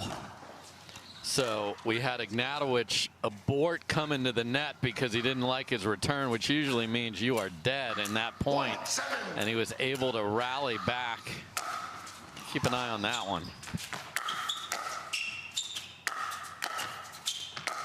Because you give Ignatowicz any little opening, and he's going to jump right through it, isn't he? Yeah, because that volley was not nearly deep enough, and Ignatowicz, again, the forehand was the focus. We'll see if Devilliers continues to put it there. He's going to try the backhand now.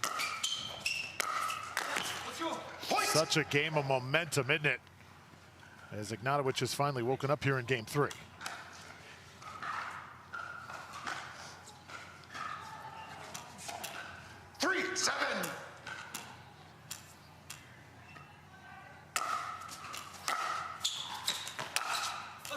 James Ignatowicz right now hitting winner after winner. Yeah, he's like, okay, you want to target my forehand? Good. I want to hit forehand passing shot winners all day long.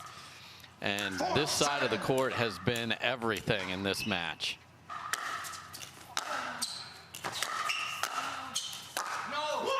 Side out.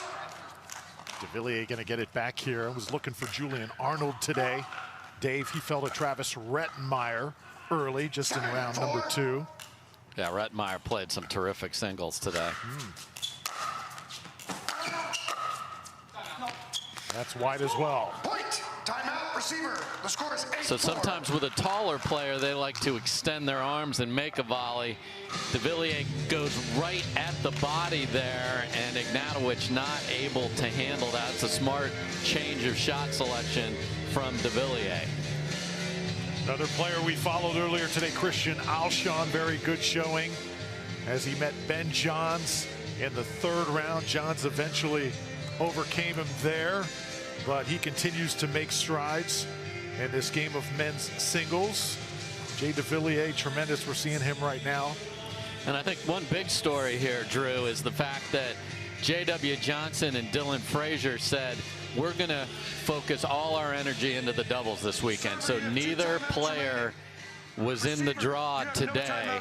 Talked to Dylan a little earlier, and he's like, yep, he's just going to recharge and focus on the doubles, and we'll see if that pays off. Those two have been knocking at the door of Sunday. 8-4 here. Ignatowicz going to get a side out. So that timeout effective.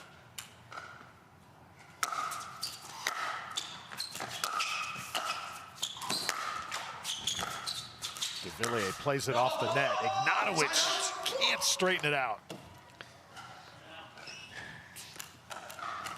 8-4.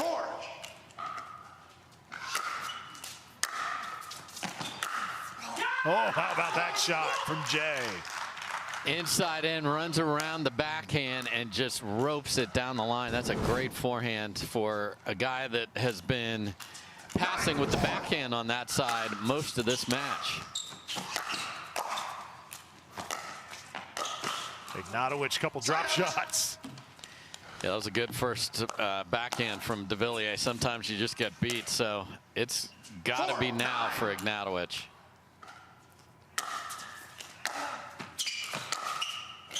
That's wide. And in that 11-2 second game, every one of those was an inch inside the line. Just so on point. Just not there so far here in game 3. Devilliers certainly taking it to another level. Too much on it that time. He's got a 9-4 edge here in the driver's seat in game number 3. 4-9.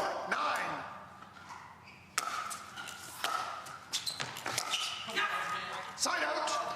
That's a tremendous deep return at crunch time from Devilliers. So, again, easy to serve big and play loose at 9-4. So can he do just that?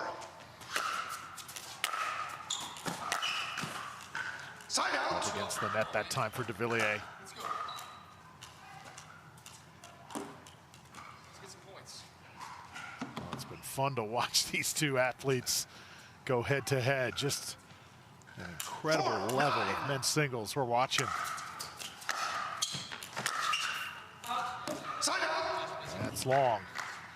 Great leave, and again, those were dipping cross-court winners in game 2 from James. Just can't find it right now, and he's running out of time. Well, perfectly done that time. So this is dangerous. When you're on 9 for a while, you just feel like, man, I see it. I see that finish line. 4, 9.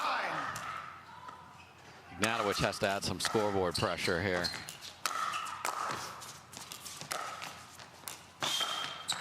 Oh, how about that get from Jay? So good, one-handed Dave. How good is that? So the flick behind the back, ATP, and then Ignatowicz makes a mistake, but this is ridiculous court coverage from Devilliers.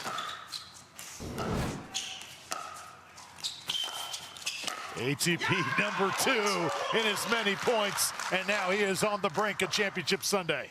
One on the backhand, one on the forehand, and he has Sunday on his paddle. Match point. Referee timeout. Time in. 10, Quick 4. pause in the action. Jay Devilliers gets all he can handle from James Ignatowicz, but overcomes the test here on Championship Court, and the Flying Frenchman is soaring onto Championship Sunday. So that's huge.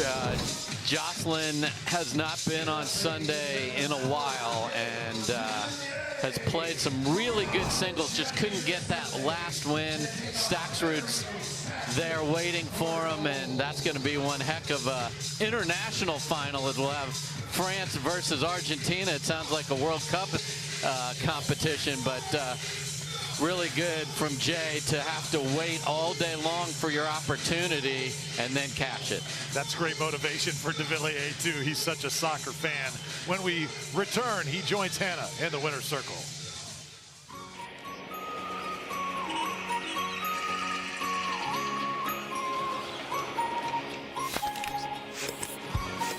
This and there, and I got a load of water here. Let me put this away. Thank you, thank you, thank you. Thanks, Gary. Good to see you, man.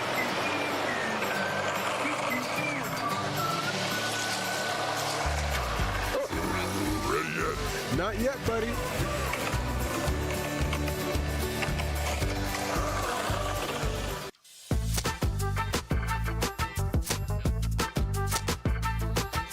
Give me. Yeah, serve you up. And then final thought. Yeah, get it out of here. Yep.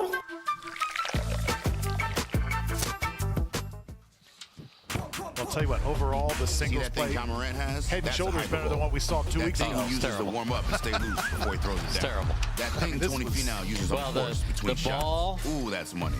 That takes thing the precision of the best players away. So we can ride harder tomorrow. And it's that thing a little Holland faster, uses not as much dipping and diving, and guess what? That thing that's for everyone. The Hypervolt from Hyper Ice. Give your body the daily relief it's been asking for. Don't let discomfort slow you down. Try Penetrex. Penetrex is different than other products with no greasiness, irritation, or unpleasant odors. Made with unique ingredients, it's 100% satisfaction guaranteed. Penetrex, the #1 online rated joint and muscle cream.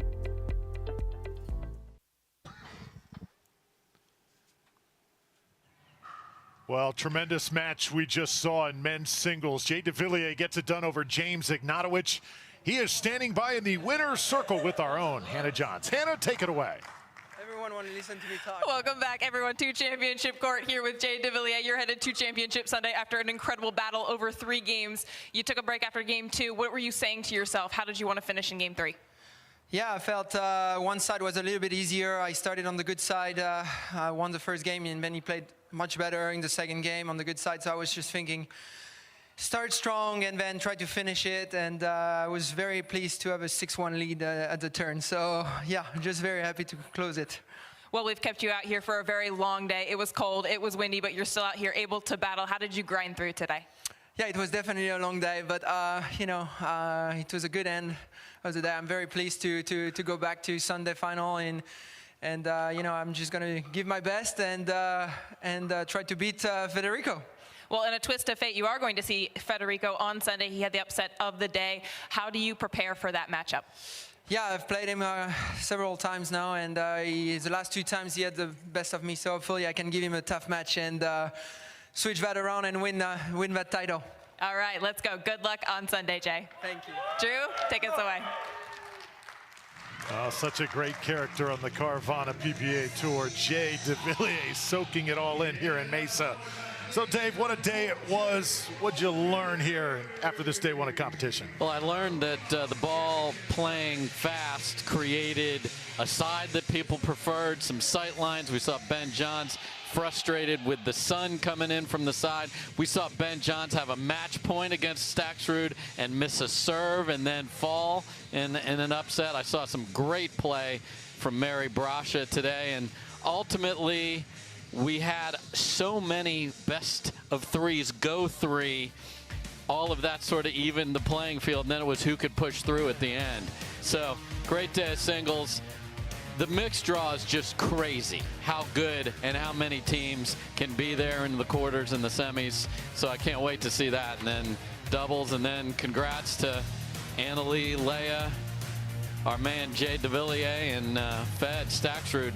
He just plans on playing on Sunday so far this year. Full menu coming up here from Mesa over the next 3 days. Hope you enjoyed it. Cam and Kyle have your coverage tomorrow, 11 Mountain Time. Until then, Drew Felios with Dave Fleming saying good night.